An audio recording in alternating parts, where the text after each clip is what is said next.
Chapter 99. New Grudges during the journey from China to South Korea.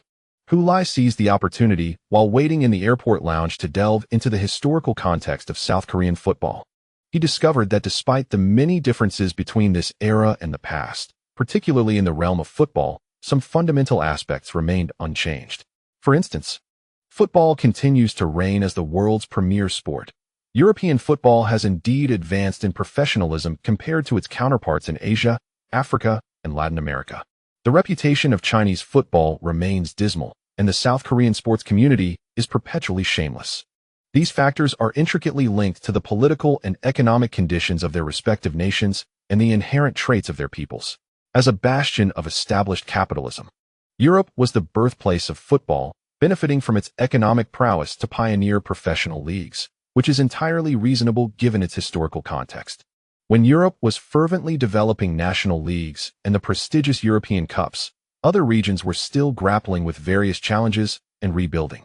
The shamelessness of South Korea's sports sector is largely reflective of its national character. Historically, Korea has been a small nation, long subjugated to the emperors of China and Japan.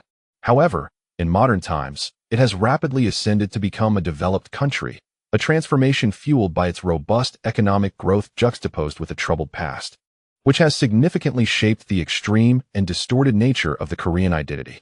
They have cultivated their domestic industries by prioritizing local products, effectively elevating their enterprises to the status of international conglomerates. This contrasts sharply with the sentiment of patriotic consumers in China, who often recoil at the mere mention of supporting domestic goods. Yet, in the arena of sports, an otherwise peaceful battleground, they are unrelenting in their pursuit of victory, often resorting to unscrupulous tactics whenever they possess an advantage in football or other sports. They seem fervently dedicated to enhancing their national pride and self-esteem through athletic success, using these achievements as a reflection of their nation's overall triumph. This phenomenon is, in essence, a manifestation of collective hysteria and the stark disparity between illusion and harsh reality. The Korean obsession with projecting strength and success in various domains ironically underscores their vulnerabilities. In this regard, Chinese football bears a faint resemblance to that of Korea. As a large nation, particularly in light of its rapid rise over the past 2 decades, China has experienced a significant boost in national confidence. However, the fervent proclamations of prowess often clash with the disheartening reality of Chinese football, creating a dissonance that leaves one questioning whether they are ensconced in reality or a dream. The criticisms directed at Chinese football are deeply intertwined with the contradictions between its inherent weaknesses and the burgeoning national strength. Hulai also took the time to investigate the 2002 World Cup, which was co-hosted by Japan and South Korea in both timelines. Interestingly, regardless of the time and space he traversed or the present era, South Korean football has achieved commendable results in that World Cup.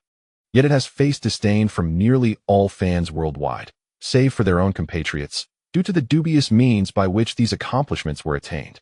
This vividly illustrates the shared operational principles across different temporal dimensions. After all, despite the myriad changes, the essence remains unchanged. Humanity is fundamentally the same, and history tends to repeat itself, making similar behaviors unsurprising. Upon the arrival of the national U-22 team at Incheon Airport in Seoul, the players eagerly deactivated their phones' flight modes. Some began to switch their SIM cards, while others activated their pre-purchased international data plans, enabling them to connect directly to local South Korean networks without the need to change cards, thus enjoying local internet services. These individuals looked with a sense of superiority at their flustered teammates fumbling with their cards, as they opened WeChat to catch up on what news they had missed during their hour-long flight. Then came an exclamation. "What the hell? That scoundrel Park Gyuhyun." This shout nearly caused a teammate to drop his card mid-switch. What on earth is Go Raemin yelling about? What nonsense has Park Gyuhyun stirred up now? Hulai quickly grasped the profound disdain the U-22 squad harbored for this contentious figure, even before knowing the specifics of his statements. South Korean media reports, Park Gyuhyun said that Kwon Sang-yeon's absence would not affect the Korean team. Go Raemin read aloud. And that's not all. Another teammate, who had also connected to the internet early, chimed in. When asked if Kwon Sang-yeon's absence indicated that the Chinese team was underestimating them, he retorted that the Chinese team had no right to underestimate anyone. What a scoundrel! Even if there is some truth to his words, they should not have come from his mouth. While awaiting their checked luggage after disembarking, the players gathered to discuss Park Gyuhyun's comments. His statements during an interview with South Korean journalists had quickly circulated across Chinese social media, igniting heated debates. Much like the trophy-stomping incident from 4 years prior. Some vehemently criticized Park Gi-hyun for his arrogance and disregard, while others contended that he merely spoke the truth. If it is a fact, what fault lies therein? If one does not bring their leading striker, who else can they blame? In essence, as Sun Gang articulated, weakness in competitive sports is an original sin. If one is weak and inept, then even humiliation may be seen as well-deserved by some. Additionally, certain fans, dissatisfied with the selection of the national U-22 training squad, or more bluntly, discontented with Kwon Sang-yeon's exclusion, found merit in Park Gyuhyun's words, believing that the Chinese U-22 team's humiliation by their opponents was self-inflicted, rendering any outrage pointless. Given their inherent inferiority to their opponents and the absence of their top scorer, what was the head coach Shi Woo-in attempting to achieve? Park Gi-hyun was not entirely incorrect. Did the current Chinese team truly possess the luxury of underestimating anyone? The online discourse is fervent. And before the baggage carousel at Incheon International Airport in Seoul, the team's leader, Ran Jiechong, solemnly addressed the assembled players of the national under-23 team. When you collect your luggage and step outside, do not utter a word to the journalists. Whether they are Korean or from our own country. Absolutely no comments. If anything arises, let Coach Shi and I handle it. Do you understand? His evident concern stemmed from the possibility that the players might be provoked by Park Gi-hyun, subsequently inciting them to speak impulsively under the reporter's scrutiny. Understood. Although the players verbally acknowledged his command, it was clear many felt discontented. Ran Jiechong, sensing the simmering emotions, added, "Anyone who speaks out of turn will be disqualified from the match. I am issuing this warning up front. Do not blame me for being harsh later. Let football matters be resolved on the field. Do not engage in off-pitch gossip like others. Otherwise, how are you different from Park Gi-hyun?" With this declaration, the players subdued their tempers, falling into a contemplative silence as they awaited their luggage. Meanwhile, Ran Jiechong exchanged a glance with head coach Shi Woo-in, both sharing a mutual sense of resignation. Park Gi-hyun's remarks had indeed escalated the tension, prompting suspicions that he might have intended to provoke the Chinese team. Park Gi-hyun, were you deliberately trying to incite the Chinese team with your comments? Inquired Su Yongja, sharing a hotel room with Park. Park Gi-hyun chuckled. Yongja, you've made the same mistake as that beautiful reporter. That reporter believed the Chinese team was underestimating their opponents. But how could they afford to do so? Su Yongja retorted. You think I said that to provoke them? To make them lose their composure and become easier to defeat? Isn't that the case? Su pressed. Park Gi-hyun smirked. Not at all. We don't need such tactics to overcome the Chinese team. He then asserted, our true competitors in this East Asian Cup are the Japanese. And Tatsuya Sugiyama is a formidable player. Su Yongja nodded in agreement, recognizing the strength of the Japanese team with Sugiyama in their ranks. Park Gi-hyun scoffed. I would rather have Sugiyama in place of the absent Kwon Sang-yeon. Have you all heard? Just because of Park Gi-hyun's remarks, fans from China and Korea are clashing online. Exclaimed a teammate on the bus transporting the Japanese U-23 team from the airport to their hotel. How do you know? Asked Yamamura. I read it on the 2CH forum. Replied Yamamura Yoichi, waving his phone. Oh, what does the forum say? They're all criticizing Park Gi-hyun. Ha. Laughter erupted among the passengers. Last year at the Asian Games, the Korean U-23 team defeated the Japanese U-23 team in the finals, and after winning the championship, Park Gi-hyun remarked to the media, although the Japanese team has Tatsuya Sugiyama, they lack a powerful striker to convert his passes into goals. It's quite pitiful. The words ignited a fury among Japanese fans. They were already discontented about losing the gold medal at the Asian Games, and then Park Gi-hyun went further by making a triumphant declaration after securing victory. Implicitly, he suggested that he, as a formidable forward, was the reason Japan fell short in the finals. Consequently, Park Gi-hyun became an unpopular figure on Japanese social media. Whenever his name was mentioned, fans would rush in to berate him. Tachibana Tatsuya cleared his throat, and the laughter abruptly ceased. The most talented, experienced, and renowned midfielder of the team spoke, stating that they should not underestimate Park Gi-hyun merely because of his provocative remarks. They had come to seek vengeance and should not be swayed by his off-field comments. While he may appear to be a mindless brute, his prowess was undeniable, as evidenced by the lessons learned during the Asian Games.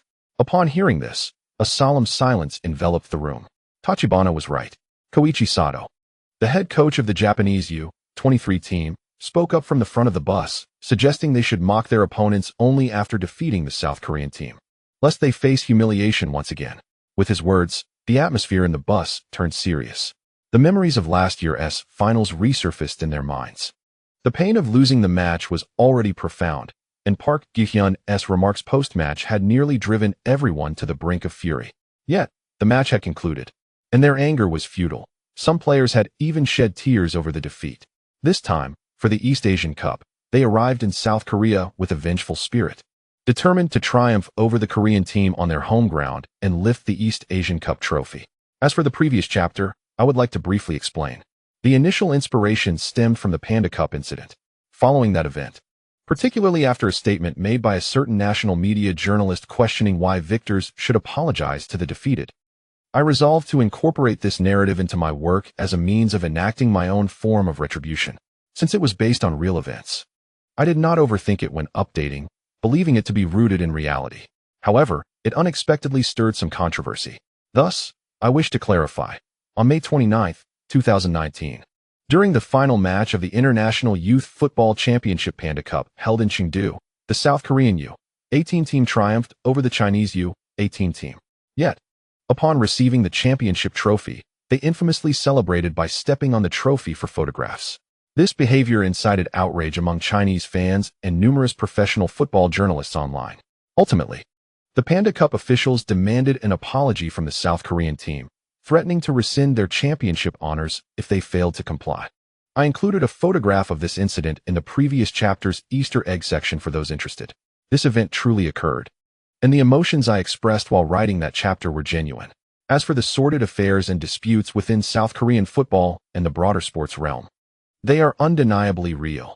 I assure you that I have not exaggerated or fabricated any aspect, nor have I engaged in any form of indiscriminate criticism.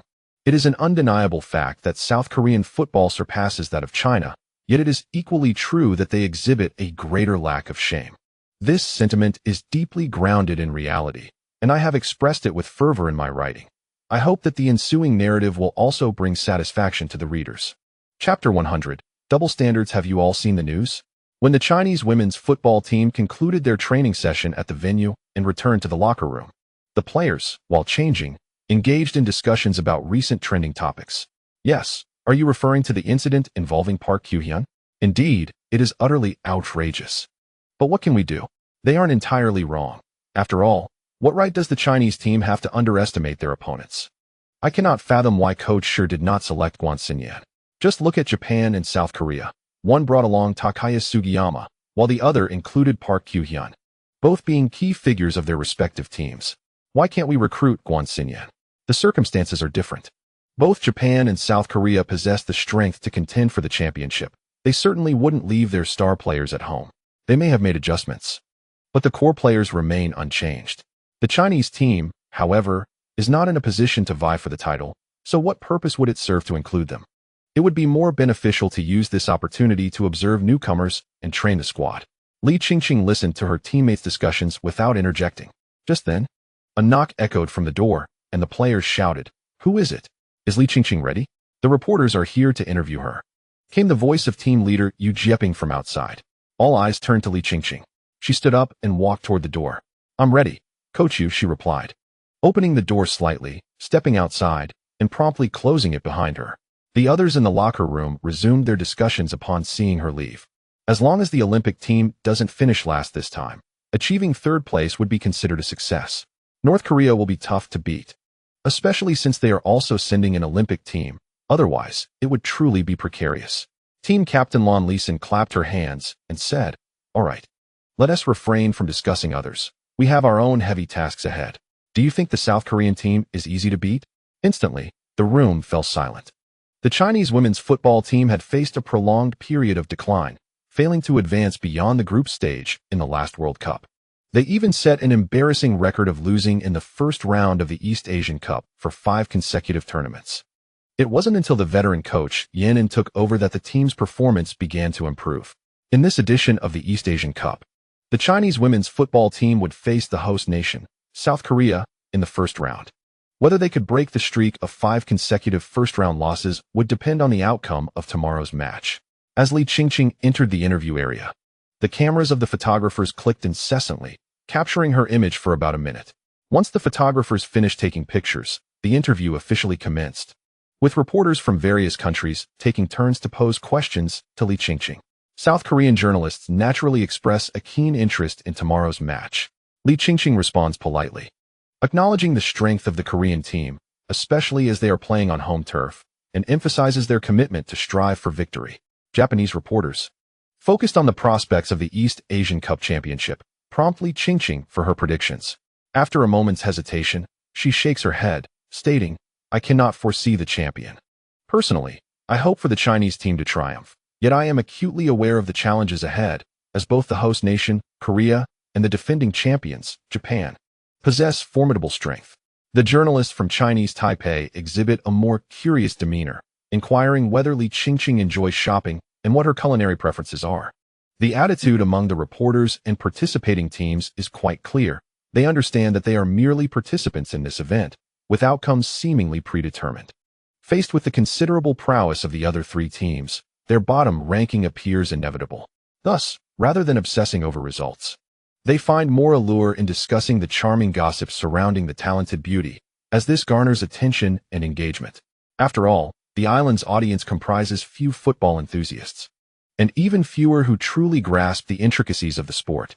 Instead of laboriously dissecting tactical analyses and team comparisons, it is far more effective to showcase captivating photographs of Li Qingqing, who is hailed as the flower of women's football from the mainland. When she recently emerged, the clicking of cameras was most prevalent among the island's reporters. Chinese journalists, however, are more focused on the upcoming World Cup this summer. The primary objective of the Chinese women's team participating in this East Asian Cup is to prepare for the World Cup. Frankly speaking, the outcome of this tournament holds little significance. What truly matters is the experience and performance they cultivate here. Although Yan Enkai does not explicitly state it, it is evident that the team's tactics revolve around Li Qingqing. As a central attacking midfielder, she has the ability to orchestrate plays and score goals. And how the entire team supports her will be pivotal in determining how far the Chinese women's team can advance in the World Cup.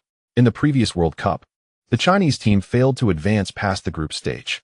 This time, with the tournament expanding to 32 participating teams, the competition is fiercer than ever, and everyone hopes that the team can at least reach the knockout stage.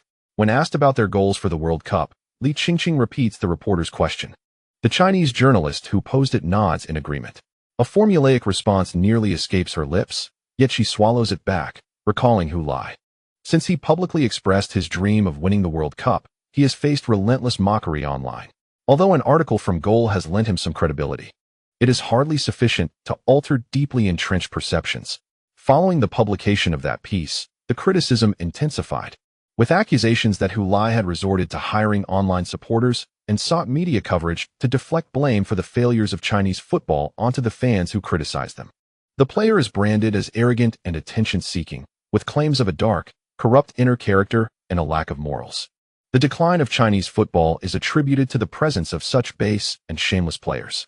By the way, let us also mercilessly criticize the journalist Zhang Chao, who, in pursuit of trivial gains, writes insipid articles without scruple and is destined to be forever condemned alongside Hu Lai on the disgraceful pillar of Chinese football. On the forum of Goal.com, a fan has even dubbed Hu Lai as Hu Lai, who aims to win the World Cup, mocking him. Of course, Hu Lai remains unfazed. He even liked the post using his account, who in the penalty area, and replied, "Thank you for your kind words." While Hu Lai is indifferent, Li Qingqing is not. Those individuals, in their ignorance, claim that Hu Lai hired the media to write flattering articles, whitewashing Chinese football and attributing actions he never committed, only to turn around and attack him. How is this fair? With this thought, she raised her brows and smiled. My goal is one day to don the national team jersey and lift the World Cup. The reporters were entranced by the sudden radiance of Li Qingqing's smile, only to realize what she had just proclaimed. Huh, did you really say that, Qingqing? Su Wen asked her roommate, the protagonist of the news article, while holding her phone. Yes, I truly said that. Li Qingqing nodded in affirmation. Wow, truly remarkable, Qingqing. To be able to express such a bold aspiration so effortlessly. Your smile as you declare your intention to win the World Cup is simply stunning. Su Wen gushed. Yet, Li Qingqing frowned. But Hu Lai also claimed he wanted that World Cup title, and you didn't speak this way about him. Su Wen quickly waved her hand dismissively. The situations are different. Our women's team has never missed a single World Cup, while the men's team hasn't even participated once. Can the same goal yield the same outcome? They should first focus on reaching the World Cup finals. Li Qingqing rolled her eyes at her roommate's double standards. However, she also realized that Su Wen's sentiments were not unique to her. She had encountered similar remarks on the goal. Forum, almost without exception. They praised her lofty aspirations. Even though a few detractors accused her of seeking attention, they were swiftly countered by others, asserting that a sparrow cannot comprehend the ambitions of a swan. Merely receiving praise would have sufficed. Yet the crux of the matter was that many people resurrected Hu Lai's name to criticize him. Look at that. Both expressed the desire to win the World Cup. Yet when it comes from Qingqing's lips, it carries far greater credibility and ignites a sense of fervor. Hu Lai, on the other hand, appears as nothing more than a clown seeking attention. He dares to employ unscrupulous media to write flattering articles, as if we live in an era where mere words can deceive the public. Disgraceful Hu Lai. Indeed, I support the original poster. When will the Chinese men's football team manage to participate in every World Cup finals like the women's team before they dare to speak of winning the World Cup? I fear that by the time Hu Lai retires, the national team will still be unable to enter the World Cup. I, for one, will never witness it. I wonder if my son will. Firstly, you need to have a son, and you must first have a wife. Li Qingqing set her phone down, sighed silently towards the heavens, and then lay back on her bed. For quite some time, she lay gazing at the ceiling before turning over to her side. Picking up her phone to send a WeChat message to Hu Lai. This is not what I initially envisioned. I did not intend for you to be dragged out as a negative example again. Hu Lai replied, what a vivid and surreal experience. And you're still laughing. Enough of worrying about me. Focus on tomorrow's match. We will be there to cheer you on, so set a positive tone for us. Rest assured, my ambition is the World Cup championship. How could I possibly lose to the Korean team here? Li Qingqing sent Hu Lai a victory gesture emoji. Hu Lai inquired, are you serious? Li Qingqing retorted, aren't you serious? Of course I am. Then so am I. All right, let us both strive for success. As Hu Lai's message arrived, a smile crept onto Li Qingqing's lips. Hu Lai and his teammates were seated in the stands, clad in the Chinese team's training jackets, watching the match between the Chinese women's football team and the South Korean women's team. This was the inaugural match of the East Asian Cup. Why did the women's team depart from the Hongfengling training base a day early? It was simply because their match was scheduled a day before the men's team, necessitating their early arrival for preparations. Not only this match, but throughout the East Asian Cup, all matches would be played by the women's team first, including the final round. As the television broadcast panned to the stands where the Chinese Olympic team was seated, the commentator remarked, the young men of the Olympic team have come to support our women's team. Xiaolon spotted her son Hu Lai, filling her with joy, while Hu Lisin stared intently at the five-starred red flag emblazoned on Hu Lai's training uniform, a garment he had once longed for, now worn by his own son. The scene quickly shifted from the stands to the field, where the Chinese team was launching an offensive. Li Qingqing skillfully turned with the ball. She surged forward, distributing the ball to the flanks, astute move. Accompanied by the commentator's enthusiastic shout, the football was passed by Li Qingqing to the sidelines, where Chinese winger Su Wen made a run to receive the pass. Faced with a South Korean defender, she feigned a shot and then broke through to the baseline. Gasps echoed from the stands filled with South Korean fans. Amidst their astonishment, Su Wen pretended to cross, deceiving the approaching South Korean fullback into a slide tackle. It was merely a feint. After eluding the defender, Su Wen crossed the ball again, not delivering it directly in front of the goal, but rather executing a reverse pass. The football sailed past the South Korean defenders, heading straight for the penalty spot. Meanwhile, the South Korean defenders had been pinned down by the Chinese forwards, leaving a gap behind them. That gap was located at the penalty spot. A flash of red surged forward, meeting the incoming football with a powerful strike. Li Qingqing. With the commentator's exuberant exclamation, the football rocketed towards the goal like a cannonball. The shot was so forceful that the South Korean goalkeeper only reacted after the ball had already entered the net, appearing almost comically slow motion. What a goal! Splendid. Li Qingqing has opened the scoring for the Chinese team. She scored the first goal of this East Asian Cup. This marks a splendid beginning for the Chinese team in the tournament. After the goal, Li Qingqing opened her arms and sprinted towards her teammate Su Wan, who provided the assist. Upon reaching Su Wan, she joyfully leaped into her embrace.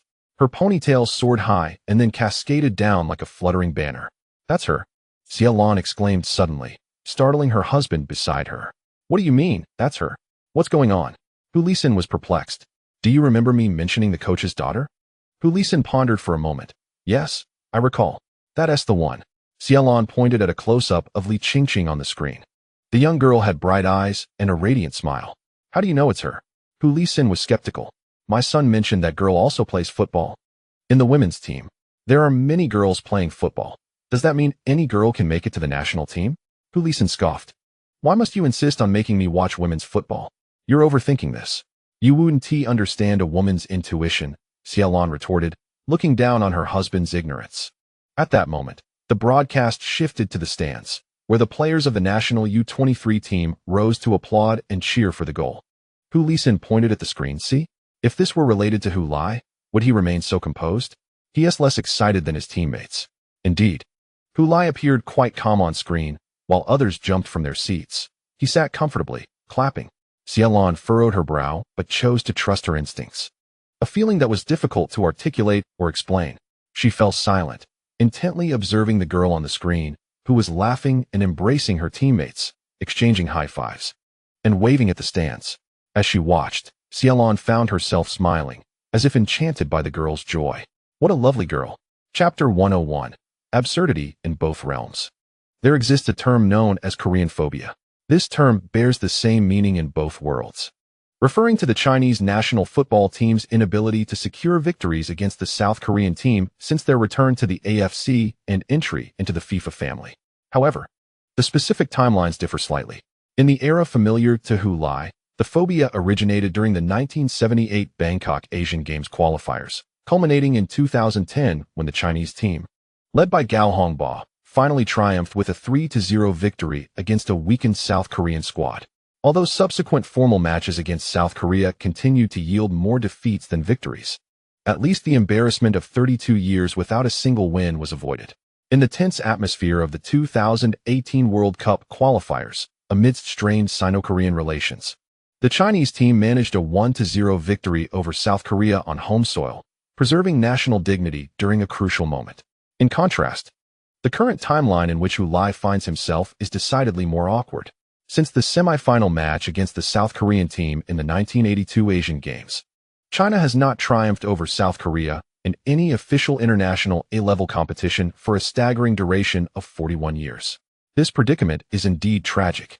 However, it should be noted that the phobia towards South Korea, in a strict sense, pertains solely to the men's football team. The women's team does not exhibit such apprehension. Thus, it is inaccurate to claim that Chinese football as a whole suffers from this fear. Rather, it is specifically the Chinese men's national football team that harbors such sentiments. In contrast, the women's team has engaged in competitive encounters where both sides have experienced victories and defeats. Historical statistical analysis reveals that not only has the Chinese women's team failed to defeat South Korea for 41 years, but they have also not surpassed a streak of 5 consecutive matches without a victory. Their record stands at 4 matches. Conversely, the South Korean women's team has an impressive streak of 12 matches without a win against the Chinese women's team. If one were to attribute a syndrome, it would likely be that the South Korean women's team once suffered from a fear of China. The opening match of the current East Asian Cup aptly illustrates that the female players are oblivious to any such fears. Li Qingqing opened the scoring for China just 28 minutes into the match, which significantly boosted the team's morale. They scored another goal in the second half, establishing a 2-0 lead. Subsequently, Yin and Kai began substituting players to provide them with experience. Li Qingqing was substituted in the 78th minute, and her teammates rose in applause to celebrate her contribution. Hu Lai also stood up from his seat, finally sparing his father from finding another reason to criticize him from the television screen. After her substitution, the broadcast focused on her. Capturing the moment, she accepted a towel from the assistant coach to wipe the sweat from her brow, her flushed face softening her striking features with an added allure. In a previous interview, Li Qingqing expressed her aspiration to one day represent China in winning a World Cup. Her performance today, marked by a goal and an assist, serves as a testament to her ambition. The commentators on CCTV Sports praised her outstanding display, eliciting joy from Xiaolan, who was watching at home. Hu Lisen remarked, "Don't get too excited. If it doesn't turn out as expected, you'll be greatly disappointed." "No, she is the one," Xiaolan asserted confidently. Hu Lisen was at a loss for words. "Even if she is that coach's daughter, what does that have to do with you? Do you really think Hu Lai has an extraordinary connection with her?" "Of course, it's extraordinary." "Why?" "Intuition." Hu Lisen rolled his eyes in frustration, realizing that reasoning with her was futile. After Li Qingqing's exit, the Chinese team's midfield control noticeably diminished, leading to pressure from the South Korean team, resulting in a goal conceded. Nonetheless, they secured a 2-1 victory, marking a triumphant start to the East Asian Cup.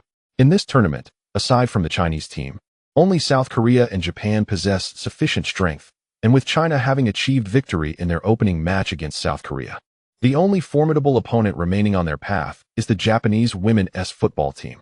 If the Chinese team can triumph over Japan, they will undoubtedly secure the championship, as they are unlikely to falter against Chinese Taipei.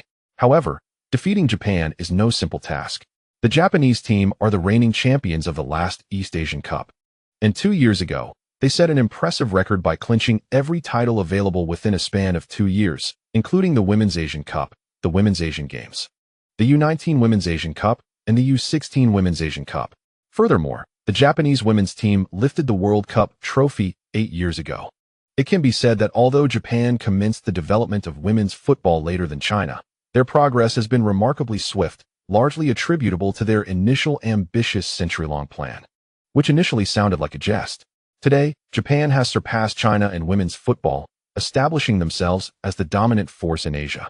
Despite the Chinese women's team achieving a victorious start, their level of attention pales in comparison to that of the men's team. Even when the men's team is criticized, their matches still garner significantly more attention. This is especially true for the upcoming match between China and South Korea, with just a day left before the game. Topics related to it have become trending on Chinese social media.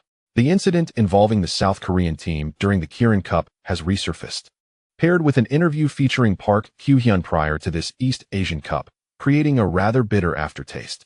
Those lamenting the misfortunes of the national team are vocally condemning the South Korean players as despicable and lacking sportsmanship. Meanwhile, those frustrated by the national team's underperformance express their disdain, suggesting that they are merely allowing their opponents to mock them in defeat. What adds to the sorrow or anger of Chinese fans is the realization that, even amidst such humiliation, vengeance may remain elusive. After all, this time, Coach Shi Wuyin has not even brought Guan Xinyan along. How can one expect to win without their top scorer? Such dreams are utterly fanciful. Concurrently, a theory has begun circulating online. The reason Shi Wuyin omitted Guan Xinyan is due to Hu Lai, the player who netted 11 goals in the last season of the China League One and was the top scorer for Shining Stars. Shi Wuyin is highly optimistic about Hu Lai's future and has even opted to reserve Guan Xinyan for the sake of providing Hu Lai with opportunities to develop. While this could be perceived as a plausible narrative, mere conspiracy theories abound, with hundreds of such rumors floating in Chinese online forums daily. Moreover, Hu Lai's performance in the last season was undeniably solid. 11 goals are not merely inflated claims. Nevertheless, Hu Lai is also the individual who previously made outrageous statements, seeking media attention while disparaging fans. The nature of his persona is thus altered. One might wonder why he is so brazen. Perhaps he has influential backers. It is unclear how much he has had to pay the leaders of the Chinese Football Association to secure a position in the training squad. Chinese football seems to be in dire straits, resorting to such a jester to represent the nation. Of course, some have attempted to explain to the irate netizens that Hu Lai is not merely a figure of empty reputation, but rather possesses genuine skill. However, amidst such extreme emotions, the voices of a few cannot make a significant impact. They are either dismissed as Hu Lai's supporters or are drowned out by the overwhelming tide of criticism. At first, it was merely speculation. However, it soon transformed into an undeniable assertion that Hu Lai secured his position in the U22 national team through financial means and connections.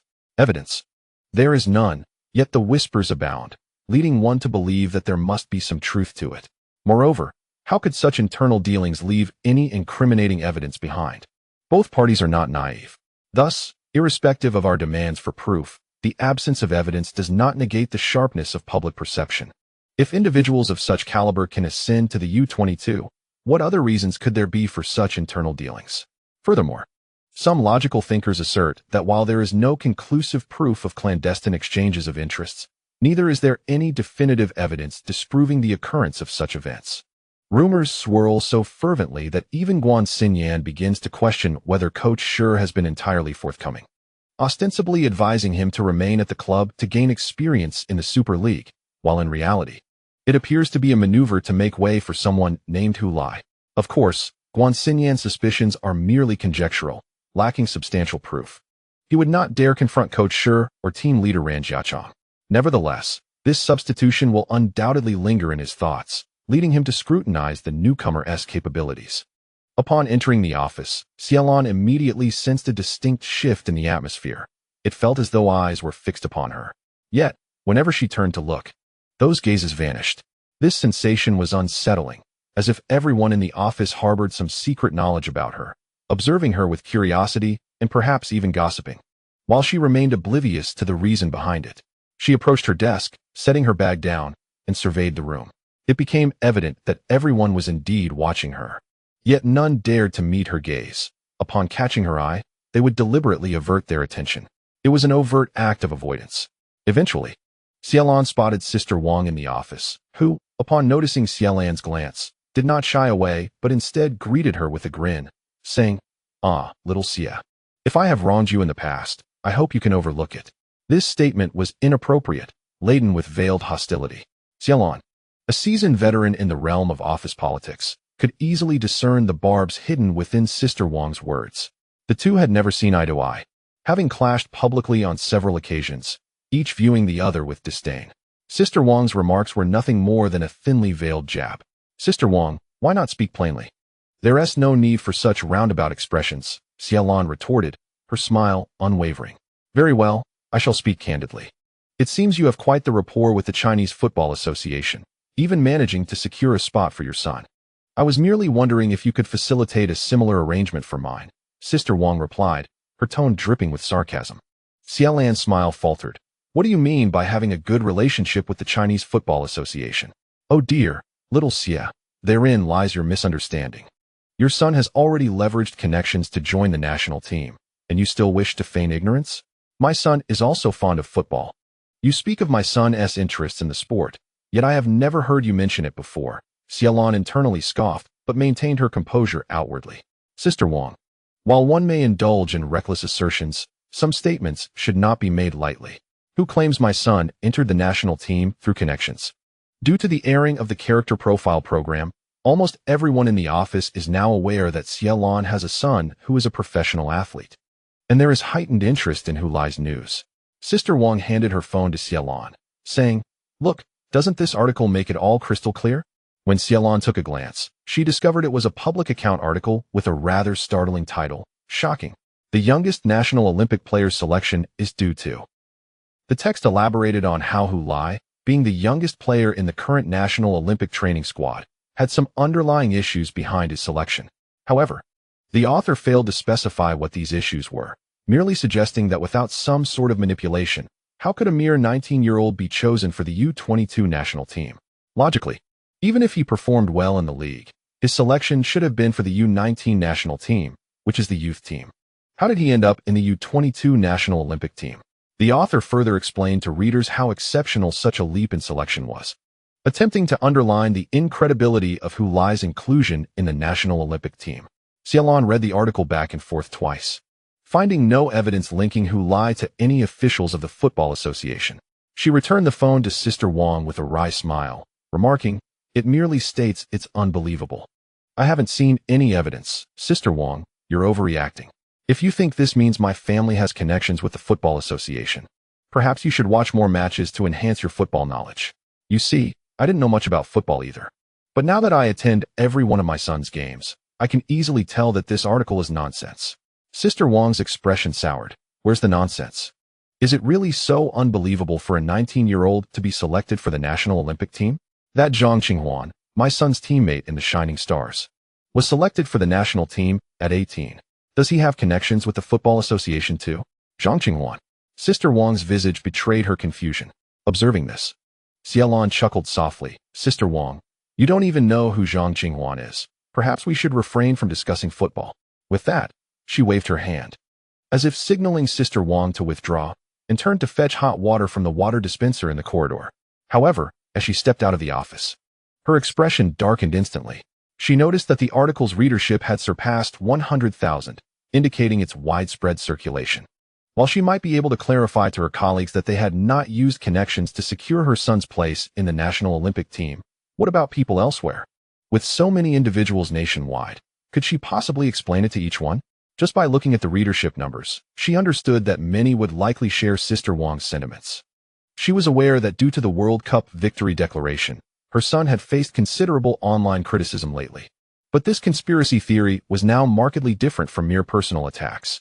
A seasoned veteran in the realm of disputes, Xiaolon even began to suspect whether her son had offended someone, thus becoming a target for such schemes. In the restaurant of the hotel where the Chinese Olympic team is staying, Xiao Xiao approached the table with a plate of food. As he settled in, he turned his head slightly and, lowering his voice with an air of mystery, remarked to the others, "Hey, have you heard? There's talk online about Hu Lai." Before he could finish his sentence, Guo interrupted him.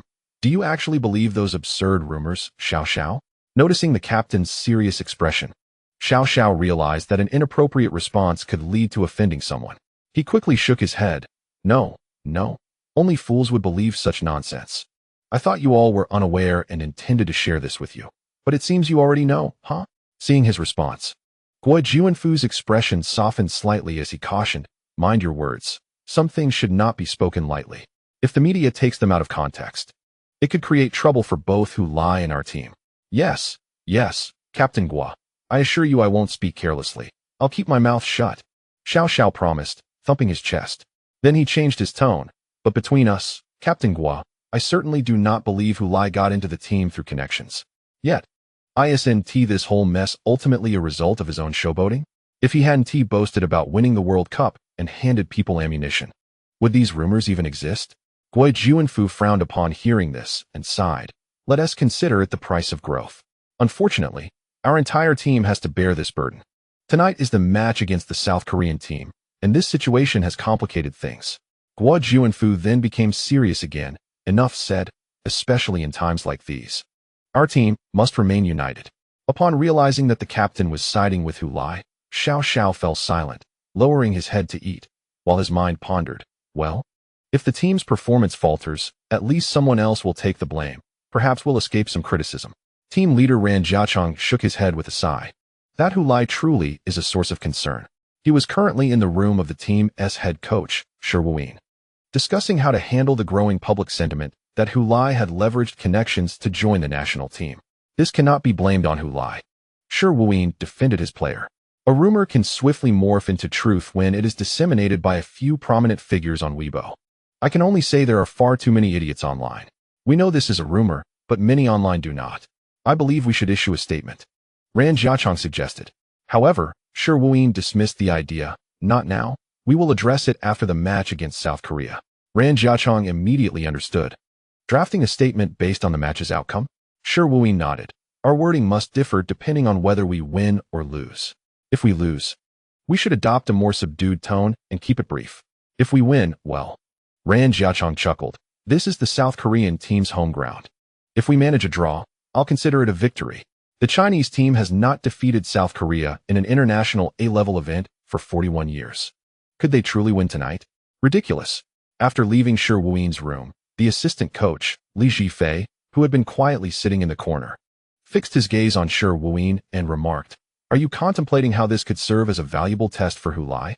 Shi Wuyin shook his head, expressing that this was not the trial he desired. It had exceeded the limits of what he could endure. However, there was little they could do, and they could only hope that he would persevere. "You may remove him from the starting lineup," Li Zhifei suggested.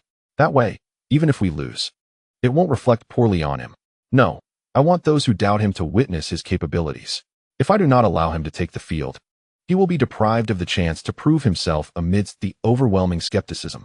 Yet, should he perform poorly, it might only solidify the rumors, rendering the Federation's statements meaningless." Upon hearing his assistant's words, Shi Wuyin fell into a contemplative silence. After a considerable pause, he finally spoke. Bring him in. I shall speak with him and hear what he has to say. Chapter 102. I want them all to know who I am, Director Shi. You called for me. When Hu Lai knocked on the door of Shi Wuyin's office, he found the latter seated on the sofa, gesturing for him to come in. He entered and closed the door behind him. Are you aware of what is happening online? Shi Wuyin cut straight to the point without any preamble. Oh, you mean the rumor that I got in through your connections? Hu Lai chuckled. How can you still laugh? Shi Wuyin frowned. Well, I find it rather absurd, Director Shi. Hu Lai replied, spreading his hands. Various prominent figures on Weibo are claiming that the internet has enlightened the masses. Yet these rumors spread faster than they did in the pre-internet era. In the past, news traveled slowly, allowing for only one rumor to be shared in a lifetime. Now, it's chaos. Shi Wuyin interrupted Hu Lai's rambling with a wave of his hand, but, in doing so, confirmed one thing. You seem entirely unfazed. And not at all angry? Shi Wuyin scrutinized Hu Lai. Director Shi, what I was just about to say is, in the past, news traveled slowly, but now, with the information highway, a story loses its heat in just 3 days. Why should we bother with them? The more we engage, the more they thrive. It's merely a group of opportunists. What is that saying? If I tell a rocket scientist that their rocket isn't functioning due to poor fuel, and that it needs to burn wood or, better yet, select coal, if that scientist even glances at me, they've lost the argument. If we pay attention to these opportunists, we lose, Hu Lai stated. Shi Wuyin was amused by Hu Lai's example. Your tongue is quite nimble. So, are you saying you will remain silent and act like a turtle withdrawing into its shell? How could I be a turtle? The essence of this matter lies in the performance I can deliver. If I take the field and play terribly, then their criticisms are warranted. But if I excel, can they still criticize me? Hu Lai remarked.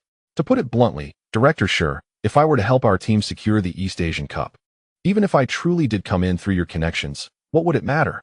Hearing Hu Lai's words, Shi Wuyin chuckled. I realize you have quite the audacity. Constantly speaking of championships. First it was the World Cup, and now the East Asian Cup. Hu Lai smiled broadly. Director Shi, for us footballers, our ultimate goal is the championship, isn't it? Are we to aim for mere second place? Do not concern yourself with talk of championships. This evening's match is upon us, and countless eyes are fixed upon you. Do you truly believe I can allow you to take the field? Hu Lai promptly thumped his chest, exclaiming, of course. Why wouldn't I, Director Shi? Don't you feel the pressure? If I perform poorly, I'll simply face some criticism. I've been enduring their scorn for some time now. I've grown accustomed to it, despite their harsh words. Look at me. I'm still here, aren't I? Hu Lai chuckled cheerfully. Very well, Director Shi replied. I intended to invite you here to alleviate your burdens. But it appears that is unnecessary. Thank you for your concern, Director Shi. If I underperform, feel free to substitute me. I shall harbor no resentment. Hu Lai promptly pledged his loyalty. Go on, go on. Shi Wuyin waved him off, wishing to converse no further. However, just as Hu Lai reached the door, he called him back. There is one more matter. You mentioned addressing that crowd. Regardless of our defeat, it's not that simple. Some truths must be clarified, otherwise, they may be mistaken for reality. Moreover, clarifications should be timely. If rumors take root, it will be too late to speak out. Thus, the team will issue a statement debunking the rumors after our match against Korea. Thank you, Director Shi. Hu Lai expressed his gratitude once more before departing. Not long after he left, assistant coach Li Zhifei knocked on Shi Wuyin's door. How did it go? What did you discuss? Did you mention how the home crowd booed you during the match, calling for your substitution? Upon entering, Li Zhifei could barely contain his curiosity. I had intended to bring it up, but once he arrived, I realized that my prepared narrative might be entirely unnecessary. Li Zhifei observed the peculiar expression on Shi Wuyin's face, piquing his interest further. What is going on? He entered with a smile, no ordinary smile, but one that was almost cheeky. Shi Wuyin replied, furrowing his brow. What do you mean? Li Zhifei asked, perplexed. Shi Wuyin elaborated. We were all concerned for him, worried that the pressure might hinder his performance. Yet this fellow seems utterly unfazed. To put it kindly, he possesses a strong heart. To be blunt, he's rather thick-skinned. Then you've decided to let him start? Yes, the starting lineup remains unchanged, as does our strategy. I am eager to see whether his nonchalance is an act, or if he truly possesses such an unflappable spirit.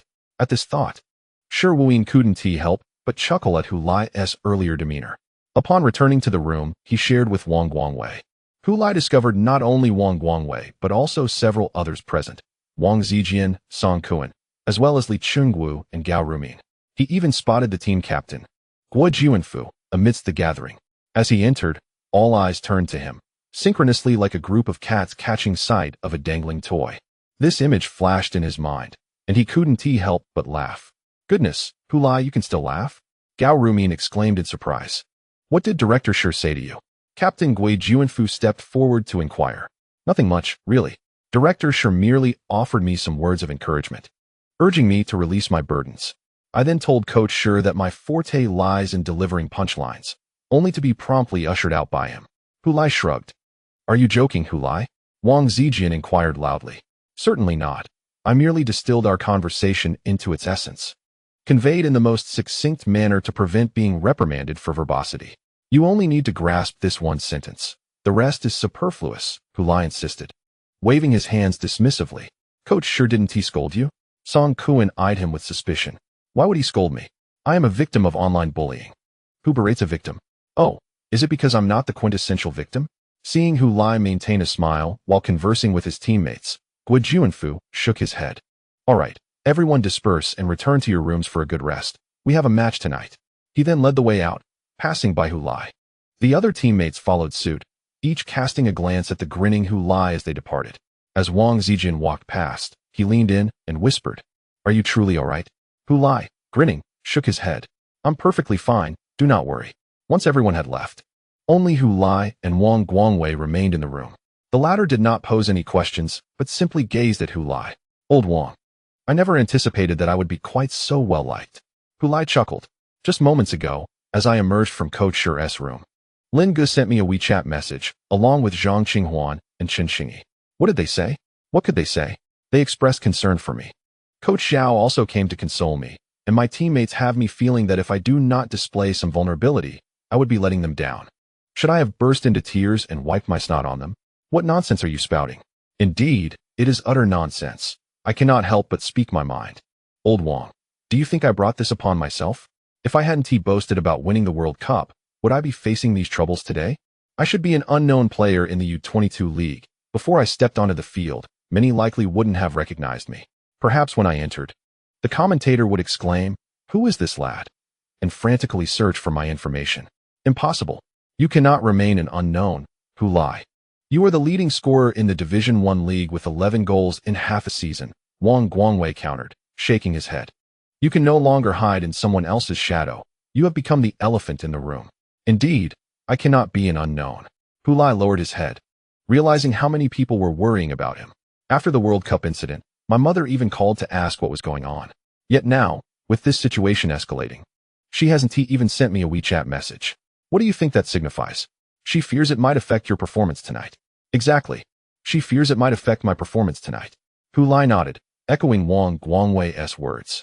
In fact, while in Coach Shi's room, I hesitated about whether to tell him to just keep me off the field during this tumultuous time. But you didn't say anything. No, I didn't. Because I wondered, is winning the World Cup a shameful endeavor? Why do I feel remorse for uttering those words? I ponder. Having finally obtained the opportunity to don the jersey of the Chinese national team and step onto the field, a chance I have long yearned for, why would I relinquish it? Upon further reflection, I realized that it is those individuals who have hurled insults at me, crafted mockery, and tarnished my reputation with baseless rumors. Yet I am the one contemplating retreat to the bench. On what grounds? Are they somehow superior? Hu Lai shook his head. Old Wang, you say the commentators are aware of my identity, but isn't it true that many online do not know who I am? Scoring 11 goals in the China League. So what? They are the ones who don't even watch the Super League. What of joining the national U23 team at the age of 19? That Zhang Qinghuan made it to the national team at just 18. Some even consider me merely a backup for Guan Xinyan. To be honest, I hardly know who Guan Xinyan is, but it matters not. After tonight, I will ensure that everyone knows who I am. Wang Guangwei observed the lean youth before him, his fierce expression somewhat ghastly, a Hu Lai he had never encountered before. Chapter 103. Underestimated, have you heard? Our opponents in this match are in quite the predicament. In the home locker room of the Seoul World Cup Stadium, the players of the South Korean U23 team were sharing news they had just gleaned that evening. I've heard. It seems that Chinese media and fans suspect their number 14 has entered the U23 team through improper means. Indeed, it's quite the scandal. I've long maintained that Chinese football is shrouded in darkness. Such occurrences are hardly surprising. Haha, this is surely a boon for us. The Chinese team must be overwhelmed by domestic news, completely preoccupied with the chaos. Park Gi-hyun waved his hand dismissively. What nonsense are you spouting? What do you mean by a boon for us? If such matters did not exist, would we not still be able to triumph over the Chinese team? A teammate reprimanded by Park Gi-hyun quickly countered, Gi-hyun is right. However, this should make our victory a tad easier, right? After all, following the match against China, we face Japan. If we can conserve some energy against China, we might have more stamina to confront the Japanese. Park Gi-hyun fell silent, accepting his teammates' rationale. Defeating the Chinese team was a foregone conclusion, yet achieving victory without exertion would be even more advantageous. Upon the arrival of the Chinese team at the away locker room of the Seoul World Cup Stadium, head coach Shi Woo-in announced the starting lineup for the match. Hu Lai was among them. As he pronounced Hu Lai's name, all the players in the locker room turned their gazes toward the individual bearing that name. Had it not been for this situation, they would have been entirely unsurprised, given Hu Lai's performance during training and Coach Shi's evident inclinations.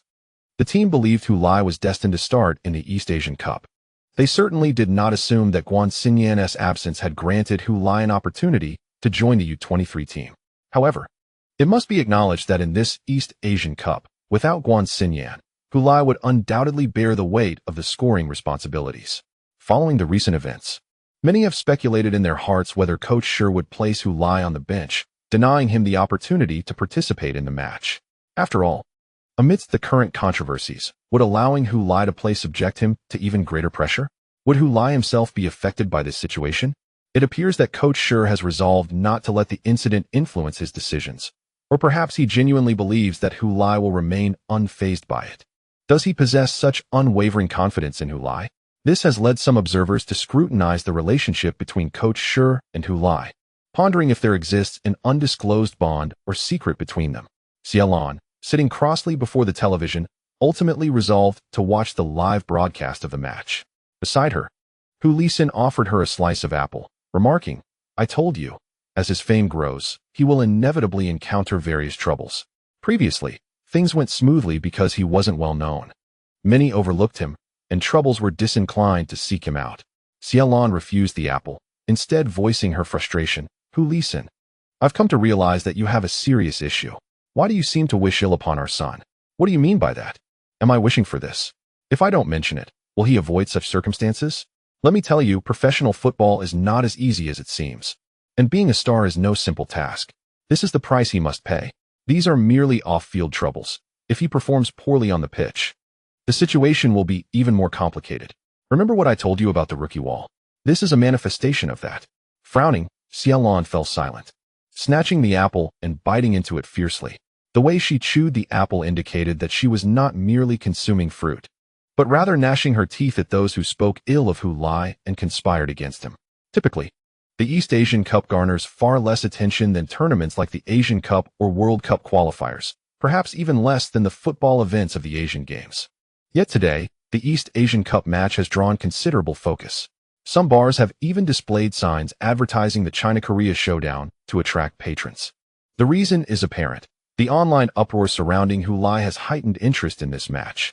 Yin Yin, along with his roommate and several classmates from adjacent dormitories, ventured to a bar outside campus to watch the game. By the time they arrived, the establishment was already nearly half full with eager spectators awaiting the match. Conversations buzzed about the impending game, with many expressing doubt that the national U23 team could muster their focus after such turmoil, predicting an inevitable defeat. Ultimately, the outcome was secondary. The crucial question remained, would Hu Lai take the field?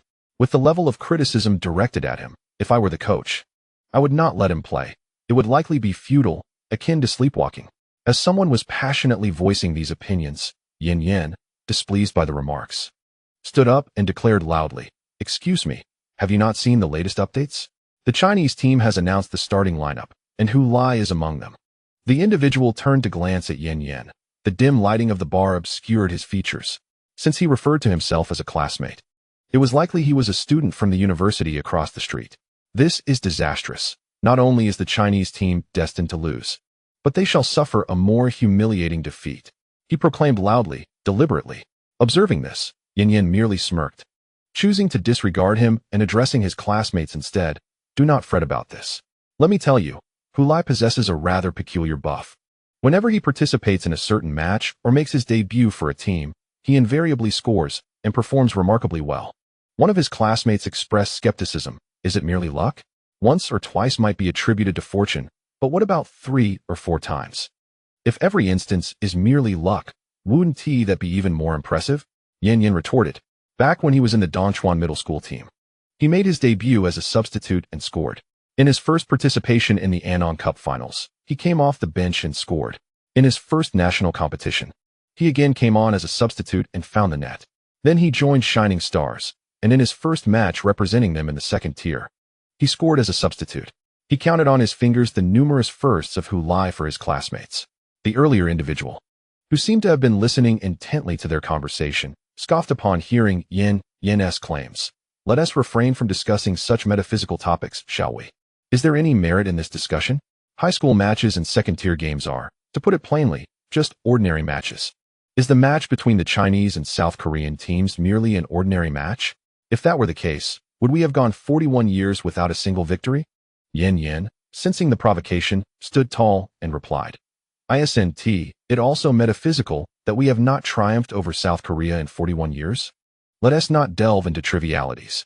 I declare here, if the Chinese team wins against South Korea tonight, I shall foot the bill for every expense in this establishment. Conversely, if the Chinese team loses to South Korea, the responsibility falls to you. Yin shook his head. Who says the Chinese team cannot win against South Korea? What I asserted is that Hu Lai will deliver an outstanding performance. What constitutes an outstanding performance, if not scoring?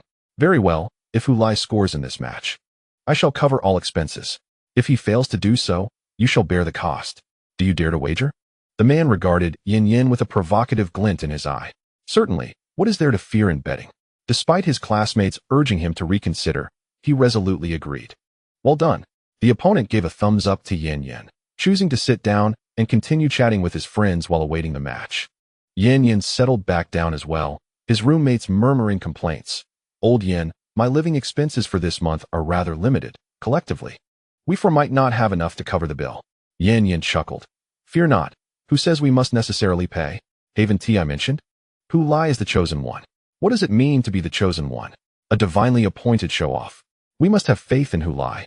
In the locker room, the Chinese team players, having concluded their warm-ups, sat in their designated places, awaiting the address from their head coach, Shi Wuyin. In just a few minutes, they would embark on their first match in the East Asian Cup. Shi Wuyin raised a printed A4 sheet with handwritten notes, shaking it to produce a rustling sound. I have obtained the starting lineup for the South Korean team, which deviates significantly from our expectations, as nearly half of the original lineup has been replaced. However, Park Gi-hyun remains on the field. Their starting goalkeeper is the former substitute, Kim Hyun-jun. And the central defensive pairing has changed to include starting defender Sun Ho-min alongside substitute defender Park Young-jae.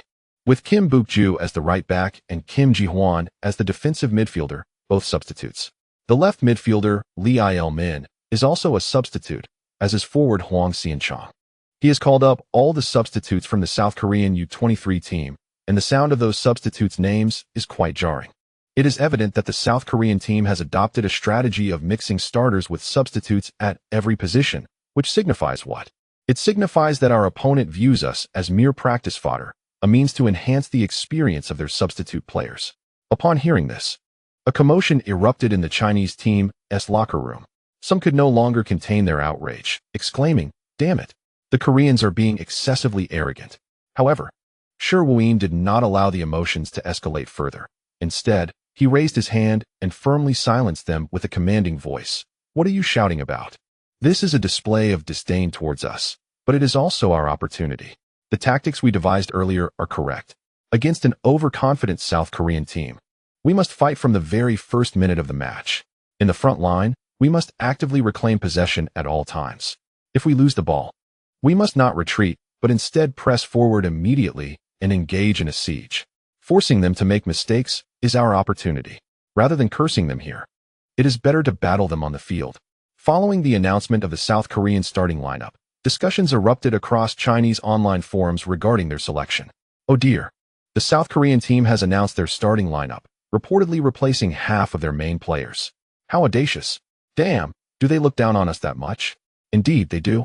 And what can we do about it? After all, we have not won a single match against the South Korean team in 41 years. Isn't that a form of disdain? They can secure a victory with half their main players, so why deploy their top squad? Furthermore, aren't the other substitutes also members of the South Korean team? I would argue that even if they fielded their substitutes, the Chinese team would still likely lose. The fear of Korea, the anxiety before battle, is palpable, as you all know. Are you all so enraged that the South Korean team did not field their main players? I find myself somewhat pleased, as this may lead to a smaller margin of defeat, and who knows, perhaps we may even have a chance to avoid losing altogether. It is crucial to maintain an optimistic and positive perspective. They have emerged, as the stands erupted in a thunderous cheer. Both the South Korean and Chinese players exited from the tunnel. The nearly filled arena reverberated with the deafening shouts of South Korean fans, who, while rallying for their team, also displayed their bravado towards the Chinese squad. This home advantage is even more daunting than what we faced during yesterday's match. Observing this scene from the stands, the players of the women's national football team could not help but change expressions. Hulai truly started the match. What was Coach Sure thinking? At such a critical moment, he should not have allowed him to play. If it were me, I might have completely lost focus on the game. Who could argue otherwise? Is it possible that Hulai's appearance on the field is a preparation for the U23 team's defeat? How so? If the team were to lose this match, there would inevitably be someone to blame, and it would be suggested that Hulai's underperformance led to the team's downfall. This is simply inconceivable. Li Qingqing, who had remained silent until now, could no longer contain herself amidst the cacophony of her teammates' discussions and interjected with a counterargument. Once she had captured everyone's curious attention, she continued, if the intention is to pin the blame on Hulai, he could very well be scapegoated regardless of whether he steps onto the field or not. There is no necessity for him to play. I firmly believe that no coach would contemplate defeat before the match has even commenced. Coach Sher's decision to field Hulai undoubtedly stemmed from his confidence that Hulai's performance would remain unaffected by these circumstances. How could it possibly not have an impact? One teammate inquired. This is a significant matter, and it has circulated widely online. It is said that even the leadership of the Football Association has intervened. Li Qingqing shook her head.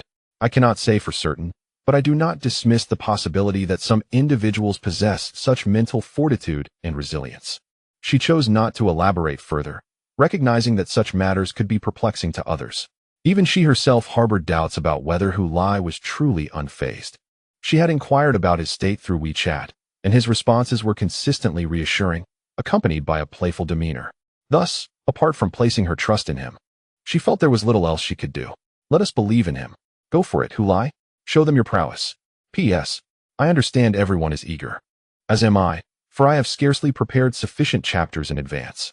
After the anticipated surge, I fear potential complications, leaving no room for maneuver.